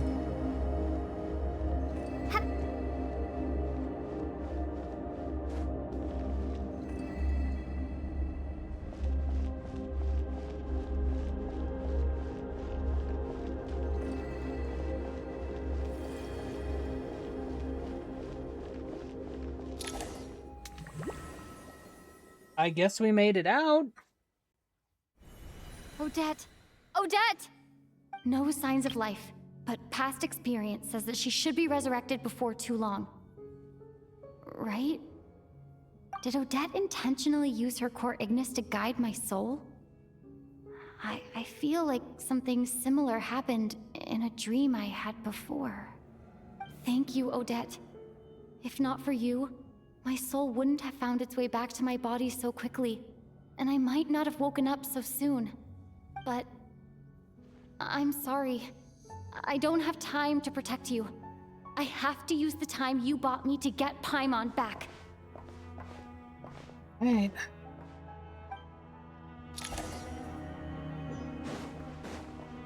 Oh, we can't even interact with her? Why are we being denied? By the way, I hate how this mission is called Mistletoe.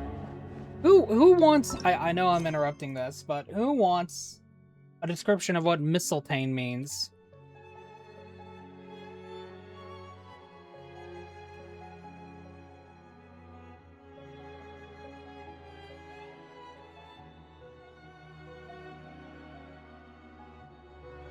So, Mistletoe translates from Old Norse to mistletoe, and it's Hromundur Gripson's sword, and Hromundur. Okay, let me make sure I got this. So, Mistletoe. So, if we go by Wikipedia, which obviously Wikipedia has its own issues, but it's not AI, so let's go. Mistletoe, Old Norse literally meaning mistletoe, is Hromundur Gripson's sword and Hromundur Saga Gripsonar, a legendary sword from Iceland. So I'm going to butcher some things here, keep in mind, but please understand that it is not my intention to butcher the things. Mistletoe first belonged to this frickin' word. So here, let me make it easier. No, let me do that.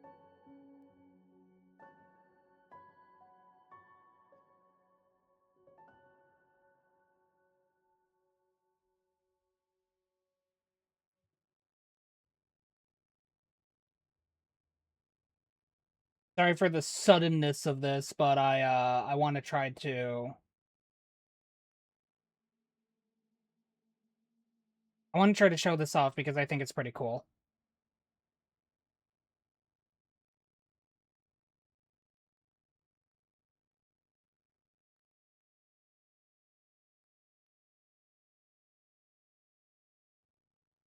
So, here we go.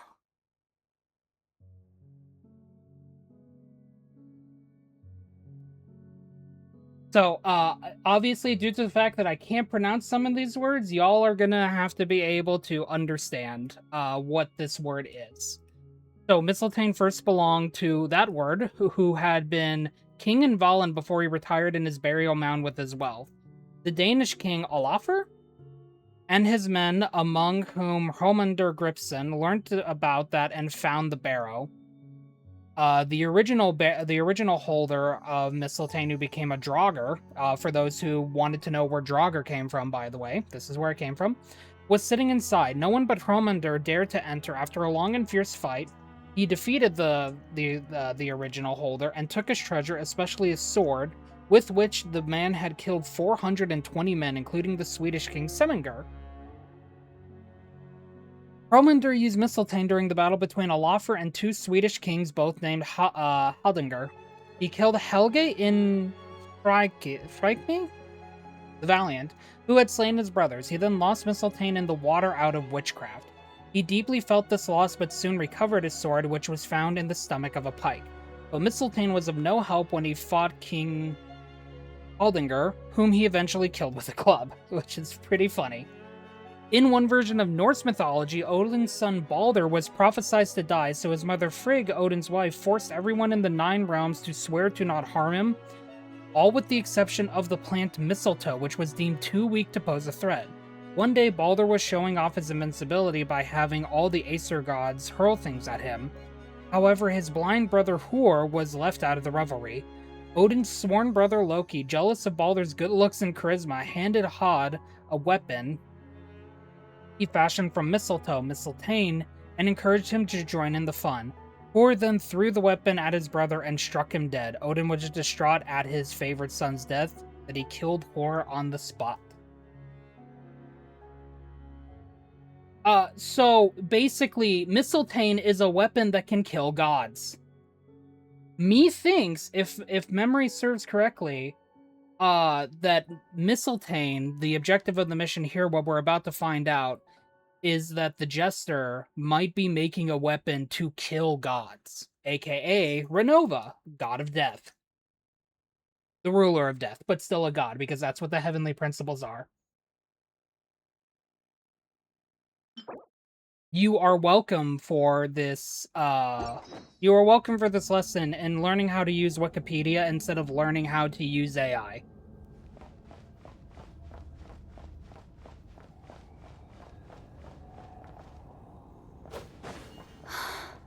Sure enough, everyone here has been affected by the curse of death.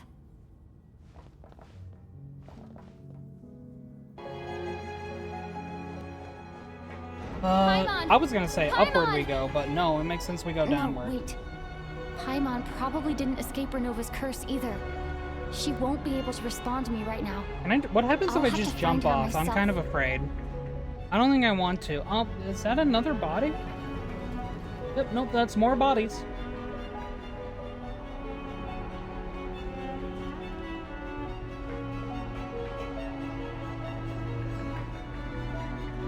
Mitya! Oh. Is this the laboratory he works in? What happened here to trigger the curse of death again so soon? I'll have to ask I thought him. I thought this body Finding looked Paimon very. has to take priority now.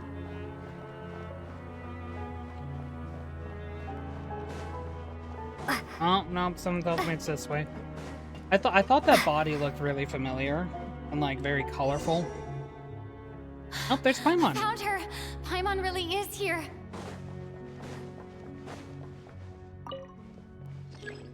There is no response. Cool. What if we enable this big back one? Alright, sweet. Oh, Renova's here.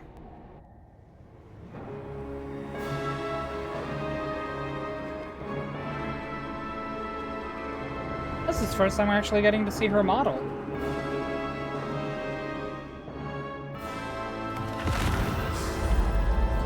Huh.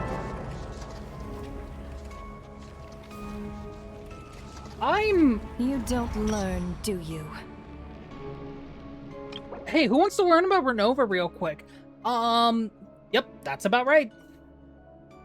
Renova is the ruler of death, one of the 4 shades of the heavenly principles. In carrying out their will, why every universe death is hot? You know, that's a good question.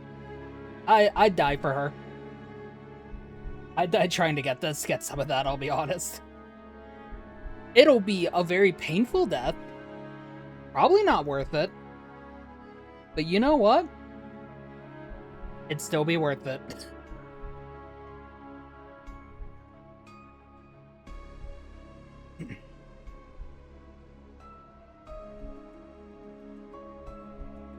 Renova is the ruler of death, one of the 4 shades of the heavenly principles. In carrying out their will, she fulfills the duty appointed to her. For what reason does death come? Only because the destined hour has arrived. Thanks! You've already been involved in one mass death, and now you show up at the scene of another. This might have passed for a coincidence the first time, but a second time? Am I to assume you are intentionally interfering in Snezhnaya's affairs? Yes. No? Which answer does she want? Judging by your expression, it seems that you understand little of what is going on here. In that case, a word to the wise. Do not interfere in Snezhnaya's affairs. No. A civilization that fails to learn its lesson constantly depletes its own worth. It will one day lose any reason for its existence. And as a descender, you are perfectly suited to be the lifeline to which a dying civilization might desperately cling. Consider your position carefully. No advice needed. I'll make my own judgments. Suit yourself. When the day of reckoning arrives, not even a descender can hope to escape unscathed. The time for resurrection fast approaches. The mortals here are not yet worthy to behold my form. So that will be all for today. Wait, the time... Okay, no, never mind. She talks about resurrection.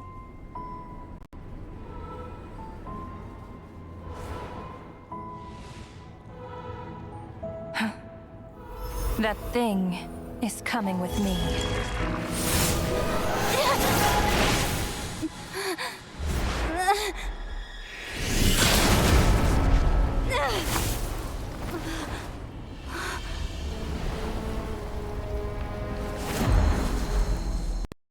Oh, hell the fuck yeah.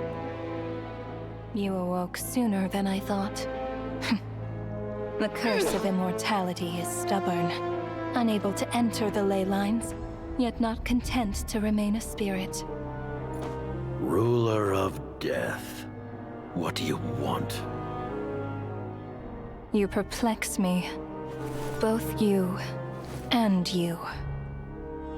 That thing may be a creation of Celestia, but it possesses none of Celestia's power, let alone authority. Your obsession with it baffles me. No matter, the resurrection will soon begin. It's worthless anyway. I'll reclaim it next time.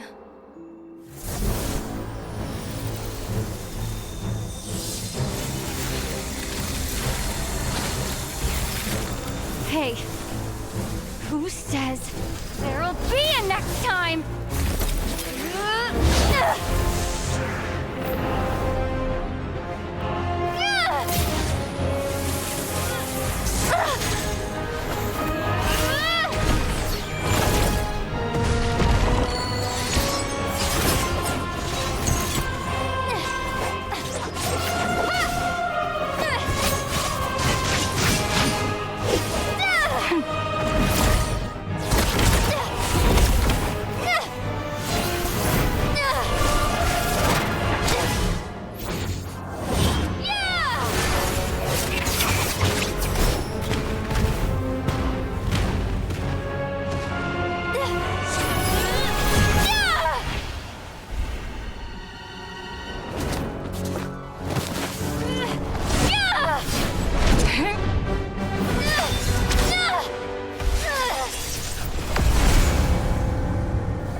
Huh?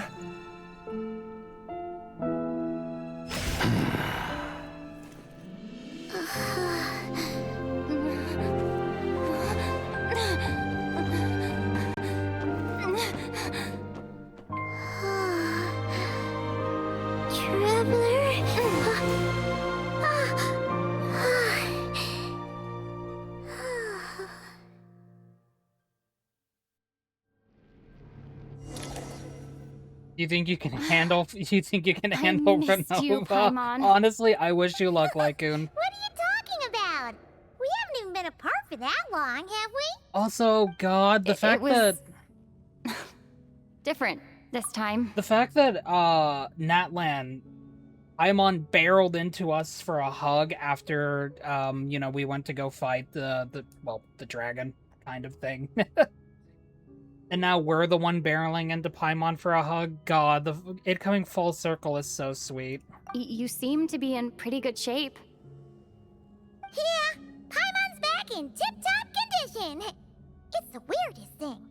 Paimon fell asleep earlier, and when she woke up, she found herself here. The Jester and that guy talking to him used some kind of energy on Paimon, and she could kind of feel it canceling out that other thing that was making her feel unwell. So, Mitya helped too? Apologies for leaving in such a hurry at the theater earlier. I was in a rush to verify some theories. Rest assured that your companion is perfectly safe. We reversed the effects that the experimental energy had on her. The Jester specifically instructed me to do so. I suppose this is our first official meeting, Traveler. I could not let Paimon suffer in her condition for a moment longer, and so I simply took her without explanation. I hope you do not mind. Oh, for my part, I hope you don't mind that I might have killed some people along the way.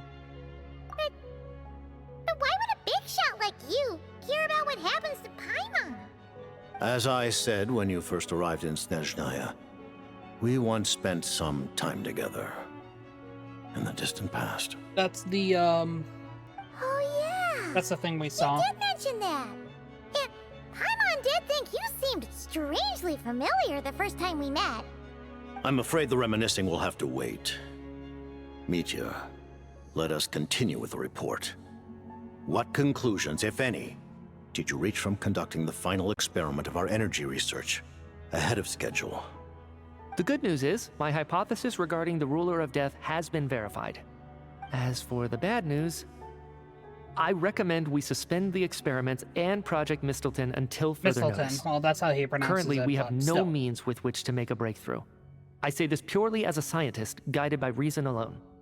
I will trust your judgment. We shall put the project on hold.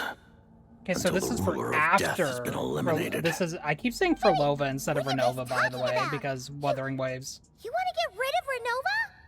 Like, how? By killing her? By whatever means necessary, so long as it removes the threat she poses to us. Until then, everything we do will be in vain. After what just happened, I've ascertained Renova's goal. Or rather, the trigger condition for the Curse of Death. Okay, let's hear it. What she's doing is blocking Snezhnaya's technological progress, preventing us from possessing any means with which to threaten the heavenly principles. Just like the little lapdog she is. So, any ideas, research, or experiments that lead to technological progress can trigger the curse. Just now, for instance, I was set to launch a final phase energy experiment ahead of schedule. If the experiment was successful, we could have achieved a crucial breakthrough. As expected, though, the moment the experiment began, all the researchers, technicians, and witnesses died from the curse. All that effort, not to mention the energy and materials we relied on Project Stuja to gather for us, went to waste. In the end, nothing was gained. That is why Mitya did not remember paying attention to Vodyanitsa's performance, by the way. That might actually explain it. Because when he got ideas after listening to Odette's performance and he was sketching in his notebook, he triggered the death curse, which lasted as long as Vodyanitsa's performance. God, I love this update. I'll be honest, I really love this story. Does that mean something similar happened when we were at the theater? That's right. During the performance, I thought of an important breakthrough regarding the experiment, and wound up dragging everyone into this. So the nature of the curse seems to be something like, when moments of technological progress occur, all life in the vicinity is taken away. What a violent method. Of course, that meant the curse was normally limited to the Armory Palace. Since outsiders are forbidden from entering, this mass death phenomenon went unnoticed, until Odette came along. I believe she was the first witness. The curse of death was triggered just before she infiltrated the Armory Palace that day. That would make sense.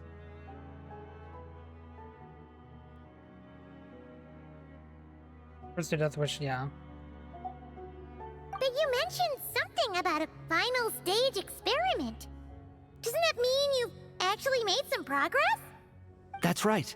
Even with the gods locking certain key components out of reach, humanity can still advance technology in incremental steps accumulated over time. That's how it works. But, as I'm sure Renova anticipated, even incremental progress has its limits. A point where the truth you're seeking must be put to the test in an experiment. You mean the experiment you were just about to do? Yes, we were at a critical juncture, a moment where the quantitative was about to translate into fundamental qualitative change. With this single experiment, we could have brought everything we've worked for to fruition. But now, after already being forced to fumble around in the dark all this time, it feels like we've truly hit an impenetrable wall. As long as Renova's curse of death persists, we won't be able to advance the experiment or obtain any results. And with Project Stuja having been in effect all this time, at our nation's current strength, repeated trial and error is simply unsustainable. Only by eliminating Renova first will it be possible to continue advancing our plans. But she's the ruler of death! She can just kill whoever she wants, right? That's gotta be the scariest power ever! Is it even possible to beat her? We'll see. But one thing's for sure. She definitely can't just do whatever she wants. The best proof of that is me, standing here, very much alive. You're saying... Wouldn't it be easier to just kill all of us researchers for good? Why resurrect us over and over again? Why let us advance our technology to this point? So, you're saying even the ruler of death has limitations we don't know about? Exactly. And I think that's where the key to our breakthrough lies. Regardless, the ruler of death has always been an obstacle we must overcome. Indeed, we must face life, death, time, and space. After all, our goal is the heavenly principles. The Fatui want to challenge the heavenly principles? For a long time, I've had a vague suspicion the Fatui and the Tsaritsa were targeting the heavenly principles, but hearing the Jester admit it is still a shock. No wonder the Tsaritsa's goal has always been kept a secret from the people. What kind of road will that lead Snezhnaya down? In that case... Lord Jester, I would like to request some leave. I'd like some time to organize my thoughts and go over the data. Granted. Get some rest, put the experiment out of your mind, and take care that the curse of death doesn't affect any civilians.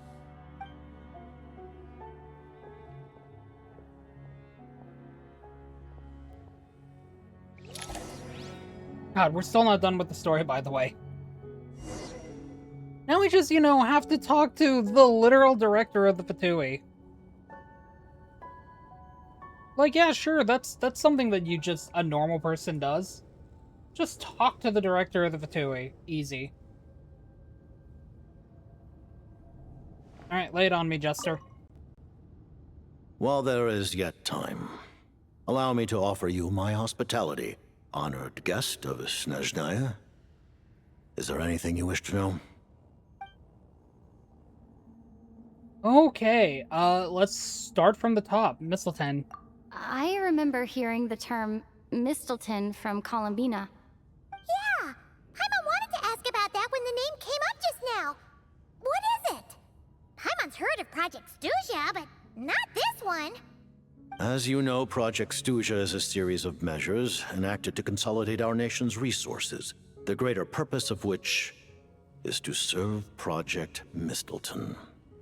Many of the things you have encountered thus far are essentially for the advancement of that project. This includes the Kuvaki Experimental Design Bureau in Nocturne. Researching Kuvaki was merely a facade. Its core objective was to use local resources and research findings to build Mistleton itself. And that's a weapon built for the final battle against the Heavenly Principles, isn't it? Huh? How did you know that? It's a long I was story. given some intel, and I made some deductions. Wait. You must mean that thing over there. Oh, Paimon's gotta take a closer look at this thing. Especially after you guys sent so many people to Nocturne to work on it. Kuvaki alone will not break through Celestia's defenses, let alone challenge the Heavenly Principles. The Heavenly Principles are no doubt accustomed to combating the power of the Light Realm, and elemental energy is simply the power of the human realm, converted to that form by the Heavenly Principles themselves. Any attempt to use this power against its creator would be a futile endeavor. For now, therefore, we have set our sights on the form of energy associated with the Third Descender and the Stellar Linchpins. This may hold the potential to allow Mistleton to contend with the Heavenly Principles. You could say that by reverse engineering the Stellar Linchpins to extract the energy within, we have obtained a source of anti-Celestia energy. Never imagined it was such a major project. The Kuvaki Experimental Design Bureau, Project Stuja, and the new energy experiments. Huh. So, Project Mistleton is what ties it all together. And it looks like your plan is almost complete. No wonder the Ruler of Death came after you. Alright, well, about the Tsaritsa. Her Majesty the Tsaritsa has embarked upon an expedition to vanquish a monster. Were it not for this, I imagine she would have been delighted to grant you an audience. Seems like the powers that be in Snezhnaya don't intend to hold my past conflicts with the Fatui against me. Oh, that's good. The Harbingers have been granted significant autonomy in retrieving the Gnosis. But by the same token, they do not completely represent Snezhnaya's official stance. There it is. Gotta play you read politics. my mind. Speaking of the Gnosis, Paimon's been dying to ask this question since forever. Why exactly does the Tsaritsa want to collect them? Is it something to do with the fight against the Heavenly Principles? The Gnosis will undoubtedly serve as a key bargaining chip when she confronts the Heavenly Principles. Beyond that, you had best ask the Tsaritsa herself. I am not sure if this information is mine to disclose. What do you mean, not sure? Don't you make the rules? You're the highest-ranking Harbinger! Ugh, never mind. Unfortunately, the highest Taking ranking on the Heavenly Harbinger Principles is still something most serves people under the Tsaritsa wouldn't even herself. entertain in their wildest fantasies. Why is the Tsaritsa so fixated on this? Intervat today, civilization is nothing but an illusion. Something whose very existence can be negated at any moment. Our civilization may very well be destroyed in the struggle, but as things stand, the Heavenly Principles could choose to negate our existence on a passing whim. And we must not sit back and accept that fate. Only by changing the state of affairs, only by overthrowing the Heavenly Principles, can our civilization truly be said to have taken root. Otherwise, the fate of the people of Conria and Hyperborea is a cycle doomed to repeat itself. Accepting potential destruction in return for getting to control your own fate. Furthermore, perhaps this is still somewhat difficult for you to understand. Are you aware that all the rules of this world are made up of curses? The way he spits that is so good. Paimon knows about the curse of death you mentioned, and the curse of immortality that you and Dainsleif have. Then, the birth of the Hilly Churls, the rules of Natlan's Ode of Resurrection, those are curses too? Farina's long life seems to stem from a curse placed on her by Focalor as well. Yes. Even a god's love for humanity is a curse the heavenly principles inflicted upon the gods. What? The Tsaritsa has always had ample reason to hate the heavenly principles. If she can seize their authority, she will reconstruct the entire world, and when that time comes, humanity will be completely liberated from curses and lies. Look forward to it. It will be a world beyond your imagination. Though the ordinary people of Snezhnaya may not understand these details, in this frigid land locked in a ceaseless struggle against the environment, in this nation to which the gods have never shown favor, we all believe that standing in solidarity with the Tsaritsa in our shared struggle will surely usher in a new and better world. Alright, finally the biggest thing. What is your relationship with Paimon? Paimon really doesn't remember. He's basically a stranger. You've got to believe Paimon. Paimon, I'm not asking that for the reason that you think I'm asking that. Allow me to explain. The reason Paimon reacted to the anti-Celestia energy These benevolent developed gods, which by is the Armory Palace benevolent gods in which this world the people really is aren't fucking with because because she they're on some comes from BS. Yeah. Celestia herself. More specifically, she is one of its creations. Paimon? Oh, definitely. That's definitely what it comes off as. Also, Paimon's a creation Right. of I was Celestia. blinded by anger earlier, but thinking back on it, Renova also said that Paimon is a creation of Celestia. So now we have but proper she confirmation. lacks Of course, you know, Celestia's power or 7.0 is where authority. we get that, because of course As you it is. know, the lunar fragments in Nodcry were pulled down from the sky using Fatui technology. But the first application of this technology was in Conria over 500 years ago. I used this technology upon the heavens, and the response I received was none other than Paimon descending from Celestia. Oh. I presented her to the Vinster King, but he took no interest in this gift, nor did it satisfy him. Paimon then took up temporary residence in my palace until, of course, the arrival of the Cataclysm. Wait, Paimon's a little confused. You're talking about things that happened in Conria 500 years ago. You're saying Paimon was there for that? Yep, you look to be at least 500 years old. But Paimon doesn't remember any of that. Falling from the sky? Being given away as a gift? None of it. Having lived through the Cataclysm, perhaps you too were burdened with some manner of curse. Although, losing your memories would indeed be the smallest price I've ever seen paid. But it's not just her memories from Conria. Paimon doesn't even know how she spent the last 500 years. She only has memories from the past few years. No matter how hard she tries to remember. What was Paimon like back in Conria? Did she know a whole lot because she came from Celestia? Was she super smart?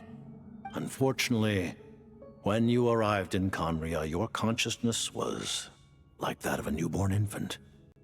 None could say what kind of being you once were in Celestia. During the time you lived in Conria, your personality was no different from how it is now. At least it sounds like you were able to fly under the radar. Aw, man! Paimon's plan to get her memories Yeah, not back even and become just. super smart is ruined before it could even start. Not even just. You know, even though Paimon lost her memories, she still feels weirdly close to you for Yeah, some like reason. it definitely feels like there's a That limiter must on her mean abilities. You took pretty good care of Paimon back then? Huh? On the contrary, I completely ignored your existence.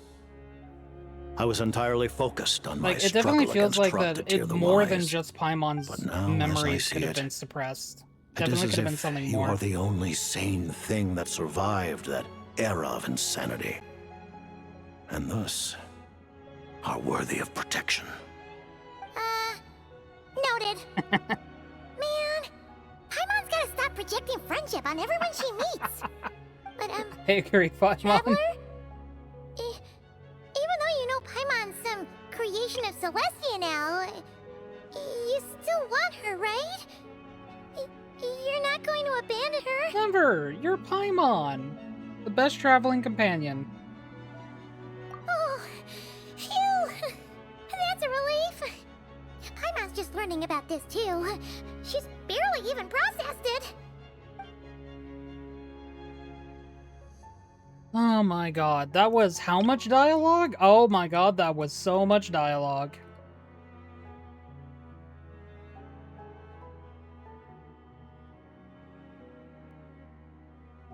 So much dialogue.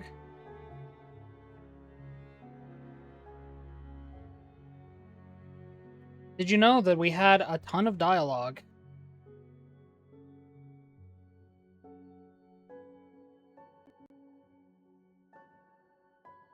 Because we have so much dialogue.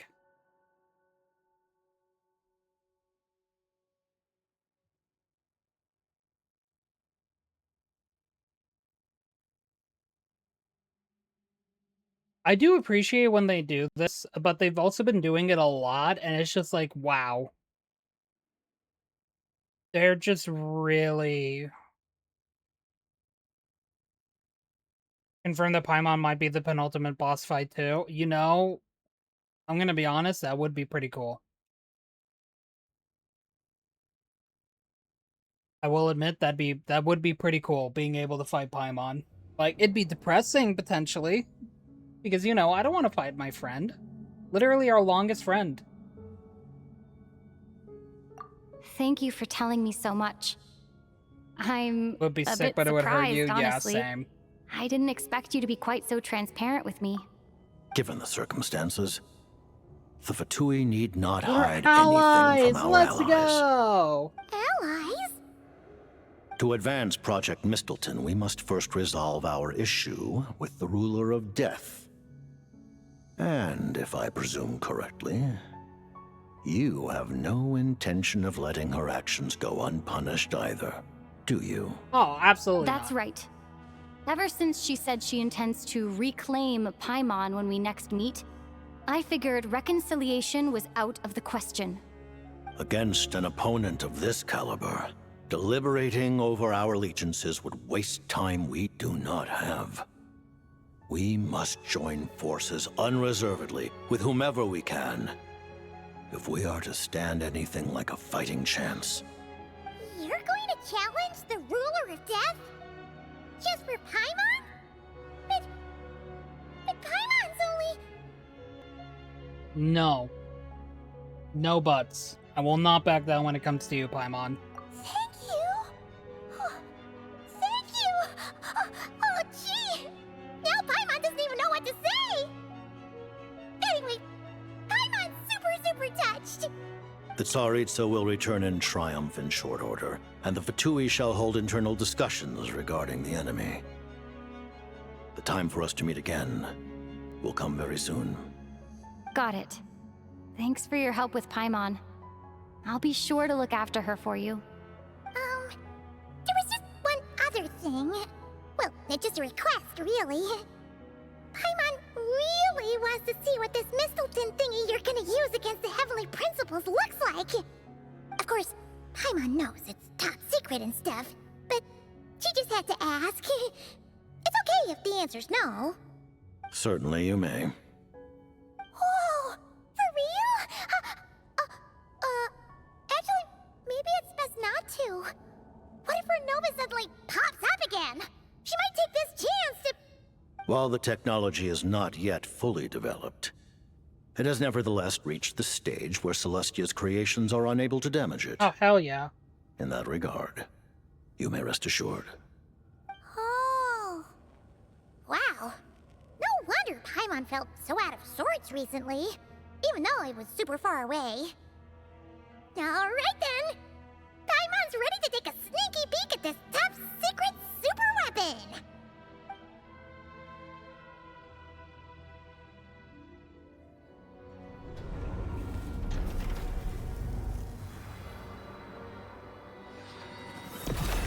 Ooh.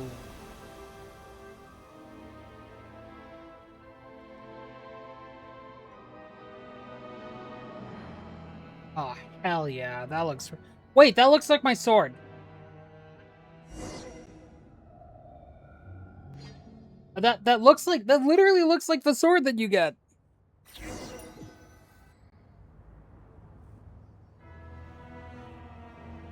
Huh? Oh, hey there, Odette! Paimon? You're okay. Thank goodness. You look well. Have you recovered? Long story short, yep, Paimon's all better. What are you doing here? Were you waiting for us? That's right.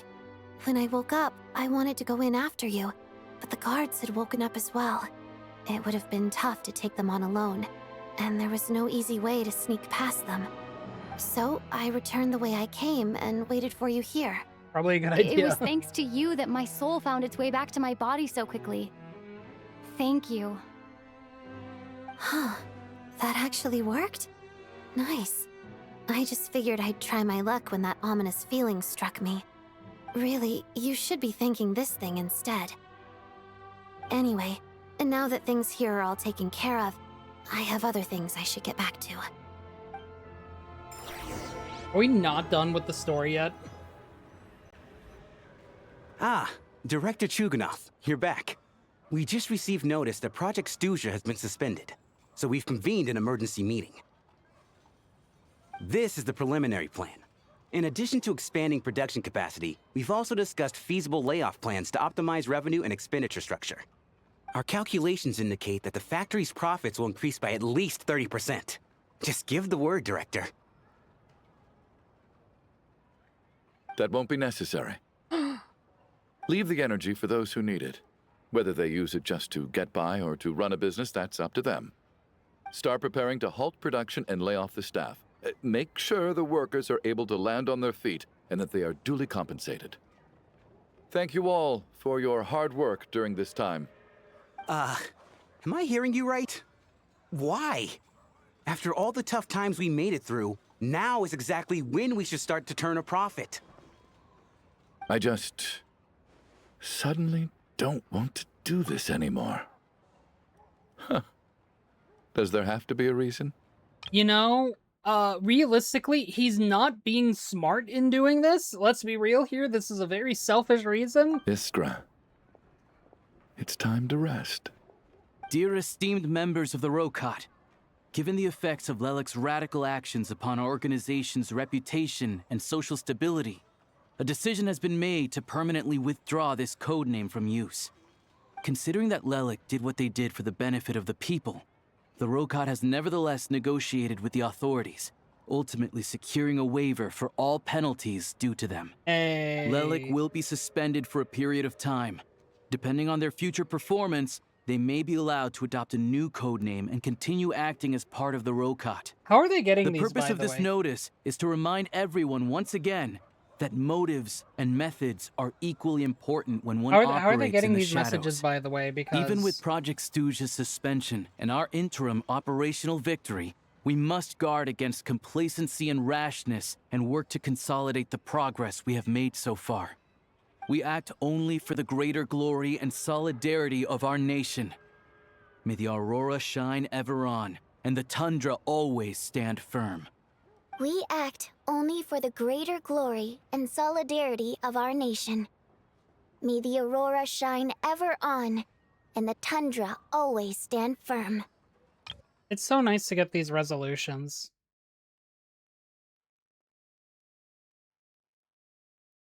It's really nice to get these resolutions. Looks like it's finally over. You mean for us? Just thinking out loud. I've never seen the Snezhna Gradvecha so lively before.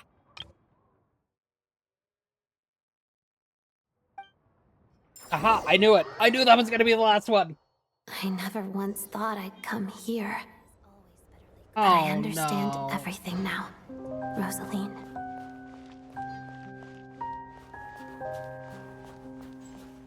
Go to Signora's tomb, huh?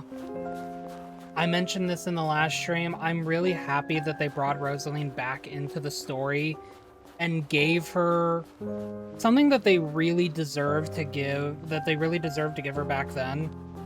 Because even though I've seen Spirit Seeker performed many times, including by your mother.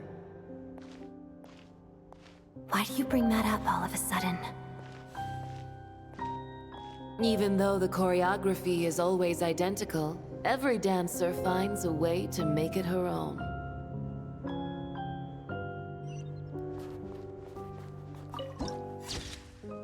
where frost entombs all sorrows. Yeah, I'm really happy that they decided to add Frolova back into the story. And, like, give her the ending that she really deserved, because, like I said back then, they didn't really, like, give the same level of care to some of the characters as they do now. So you actually want to talk to me about ballet? I just think it would be a pity if the dance was lost to history. She didn't teach it to you, did she? So I'm really glad that they're giving her this love that she deserves. That was an unusually subtle taunt for you.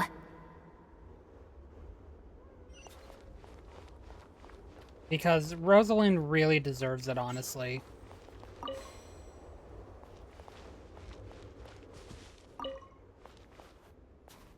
We embraced one another on the snow-swept plains, melting the ruthlessness of time. But when our bodies, in pieces, are cast to the winds, what of our love will remain behind?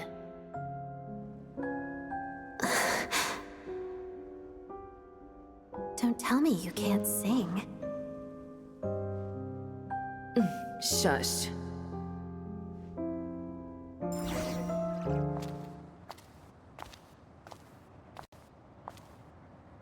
I understand her hatred. The Fatui robbed her of the life she should have had. I never opposed her dancing. Yet still I became an enemy of her ballet. I'll just keep my distance. Many despise me. I'm used to it. You're certainly not one to shy away from confrontation. But children, they need a different approach. I'm hardly the most maternal figure. Yet, she is a child. In my experience, while a father commands authority, he must still yield to love. You should tell her what you think about her dancing.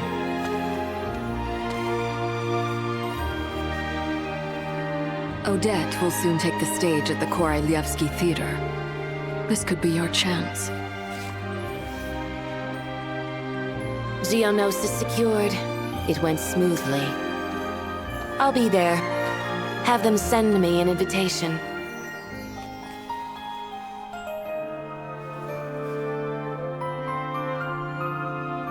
Sadly, things didn't work out. Her final words are inside that block of ice. This? Aren't these for monitoring her subordinates? Not yours.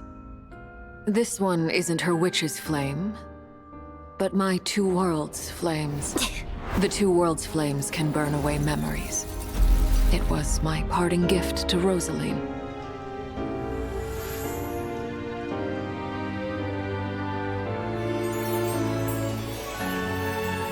If all goes to plan, she and I will both live to see the Tsaritsa succeed. I believe she'll find peace. But if anything happens to me, She needn't follow in my footsteps. The cryo energy will fade away in time. Then the Two Worlds flames will burn away all memories of the Fatui. She'll be free to dance. She deserves this. I will handle the aftermath. The choice is yours, child.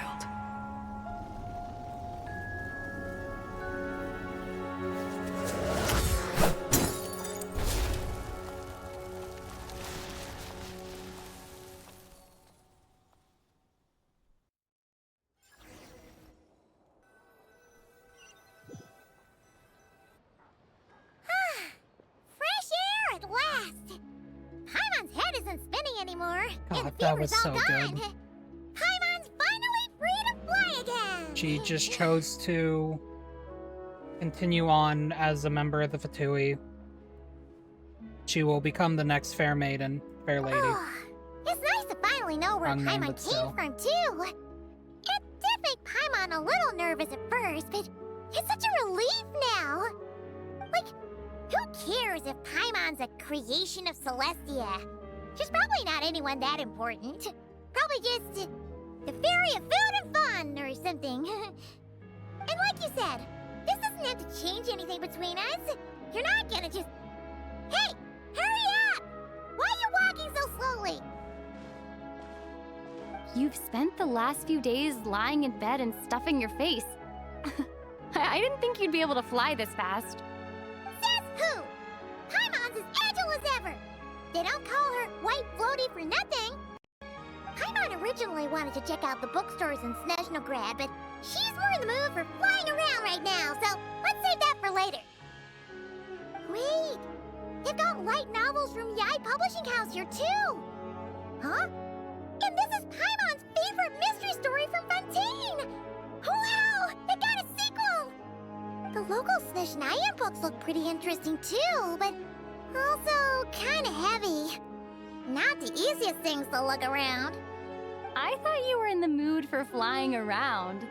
Paimon can read while she flies. And you carry everything while you fly, though. Look at these two domes! Which do you like better? Aw! They're gonna make me choose, too?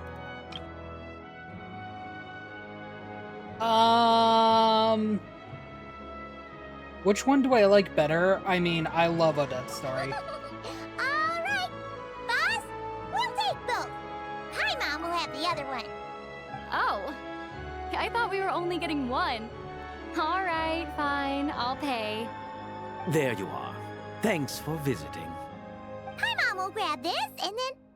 Huh? Huh? Huh? Matryoshka dolls! How many layers does this thing have? And what are you laughing at? Huh. You knew all along, didn't you? A whole bunch of people are gathered over by the plaza. Hey, look! That looks like Tartaglia! Hey, Tartaglia! I know that voice. Of course.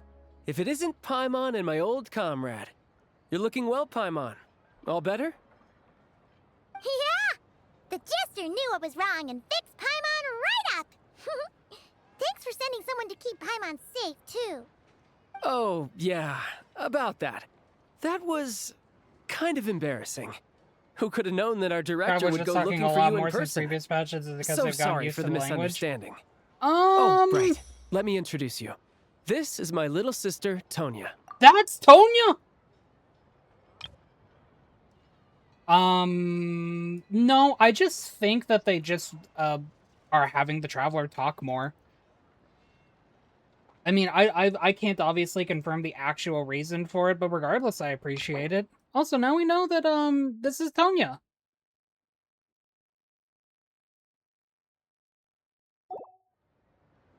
Hello, Tonya. Hi, Tonya. Hello, hello. Firstly, I'm really sorry about my brother. Sounds like he's caused you no end of trouble. Hey now, why'd you have to start with that? Not that it isn't true, of course. want to make sure that I get So she's the real Tonya. She said you two didn't manage to meet up at the theater. She waited ages for me, and when I didn't show, she got a little worried and went outside. You didn't even tell Tonya that I'd be going to your place? I know, right? He didn't bother to say a word to me. I searched up and down the city for him, and he only told me about it when I finally caught him at the gates of Glupov. I've been rushed off my feet lately, so I didn't get the chance to go home. I just figured the Traveler would fill you in when she got there. Well, the snow was bad, and you're never late. So I was really worried about you. How was I supposed to know that you'd stood me up? Womp womp. I'm sorry, Tonya. I really am. I'll make it up to you somehow. Just... please don't tell Mom and Dad.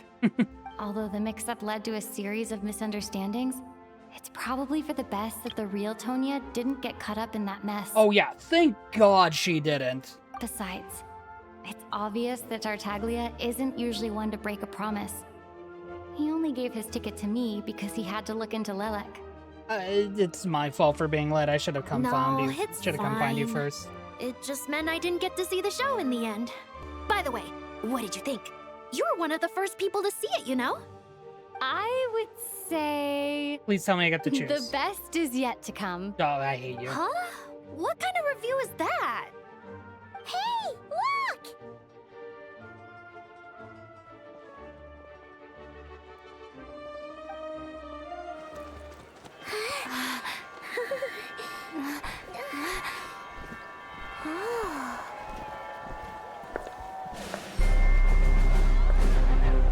Jeez.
What a fucking ending!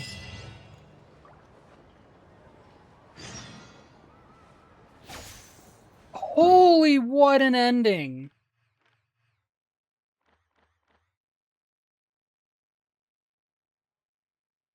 That gave me chills, and I know that was the intention, but that gave me chills. Oh! I love that story. I loved it. I'm gonna be completely honest.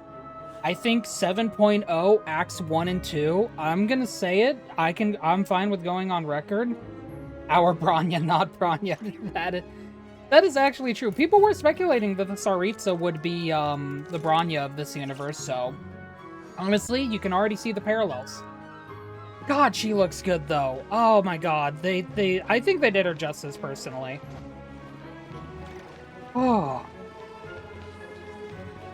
But yeah, I will gladly go on record saying 7.0's Act 1 and Act 2 story.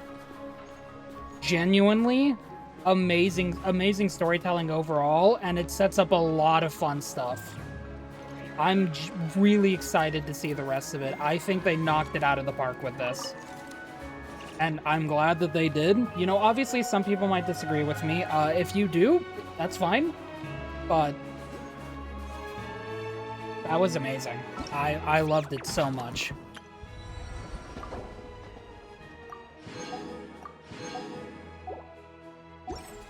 Oh, I'm sorry, I burped a little. But yeah, no, that gave me chills. I think especially Act 2, so good. Act 2 was so good. I loved everything that they did with Act 2. I genuinely think it was amazing. And I'm really... I was excited for playing Arcadia back in 4.0, but it was admittedly some type of tempered excitement. This, I'm just genuinely excited. I'm really excited to see more. Yeah, the story is really good so far. I'm glad you enjoyed it as well, Lycoon. And I hope everyone who watched this, whether you watched part 1 yesterday, part 2 today, or you watched the combined VOD on YouTube, I hope you enjoyed it as well. So I think as a send-off, before I end stream, before I end the recording, let's do some polls.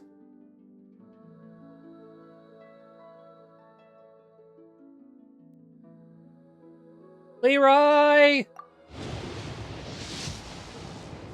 Alright, that would have been nice if I got her in one. I got an Alosha! Hell yeah. Oh, I should actually probably move my model over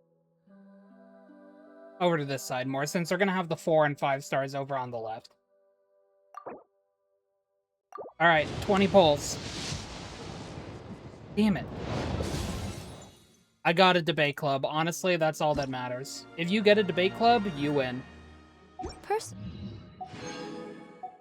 Alright, 30. To be fair, I don't even know what I'm at. I got another Alosha. Let's go. Already have him at C2. That's really good. Alright, 40.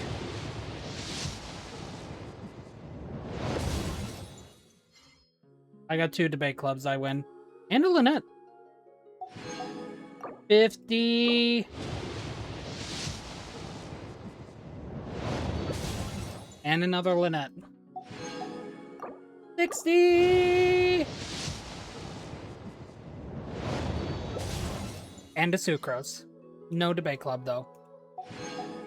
70. Okay, I'm going up to 80. I hope I at least win. This is 80 plus whatever I was at.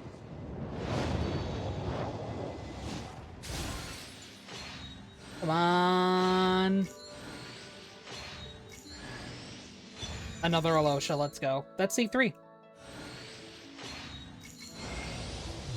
God damn it, Mona. Alright, I could get a double 5-star though. Watch. Just watch this, see? Alright, well I got 2 debate clubs, I guess. That counts, right? Man. Alright. We go again. Dang it. Alright, 20. Plus the leftover that I had, of course. Sorry for the 50-50. It's okay. I had some pretty good luck in Arknight's Enfield. C4 Alosha? That's pretty good. I had some good luck in Enfield. I'm not surprised that I'm not doing so hot.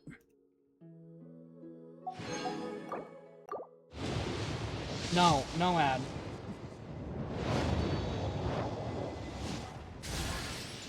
Hell yeah, let's go, Sucrose. Ooh, double 4-star. So what am I at, 50 now?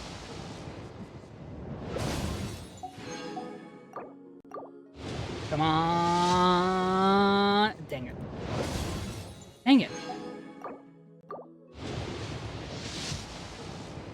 Ah, there she is. Okay, I got a debate club. I win.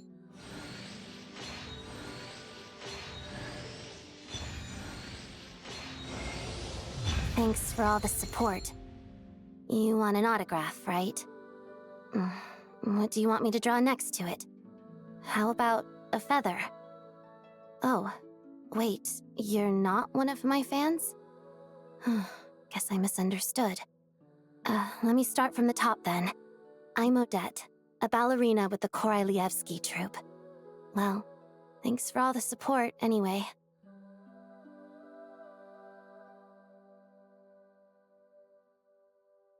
Let's go. Now watch me get the double 5-star here. Dang it. I got a debate club, though. Honestly, that's all that matters. Alright, time for her weapon. Surely I'll get the weapon super early. Nope. I got a debate club, though. I saw it. Alright, 20. Dang it. 30. Well, into my savings I go.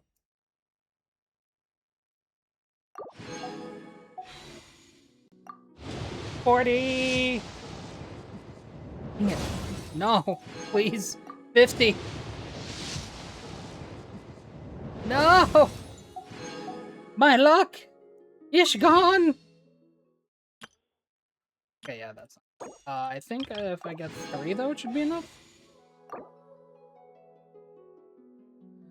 Yeah, 183 Genesis. 60! Alright, come on, let's get the weapon! I got a debate club!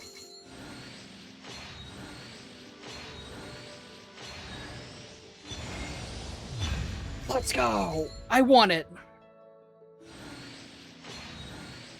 Do I got a 50-50 win, though? Or a double? No. Okay. You know, I went through only most of my savings, and now I'm Master Chief.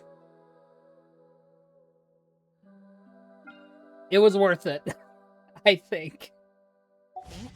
Alright then. That is going to be it for stream. So, YouTube. The idea of things staying the thank same you for forever your is time quite here. beautiful. Thank you for taking the time. If But you watch this alas, all the that way is through simply YouTube, not the way the world I hope you all works. have a good rest of your night. And if not, I hope tomorrow is better. Thank you for being here.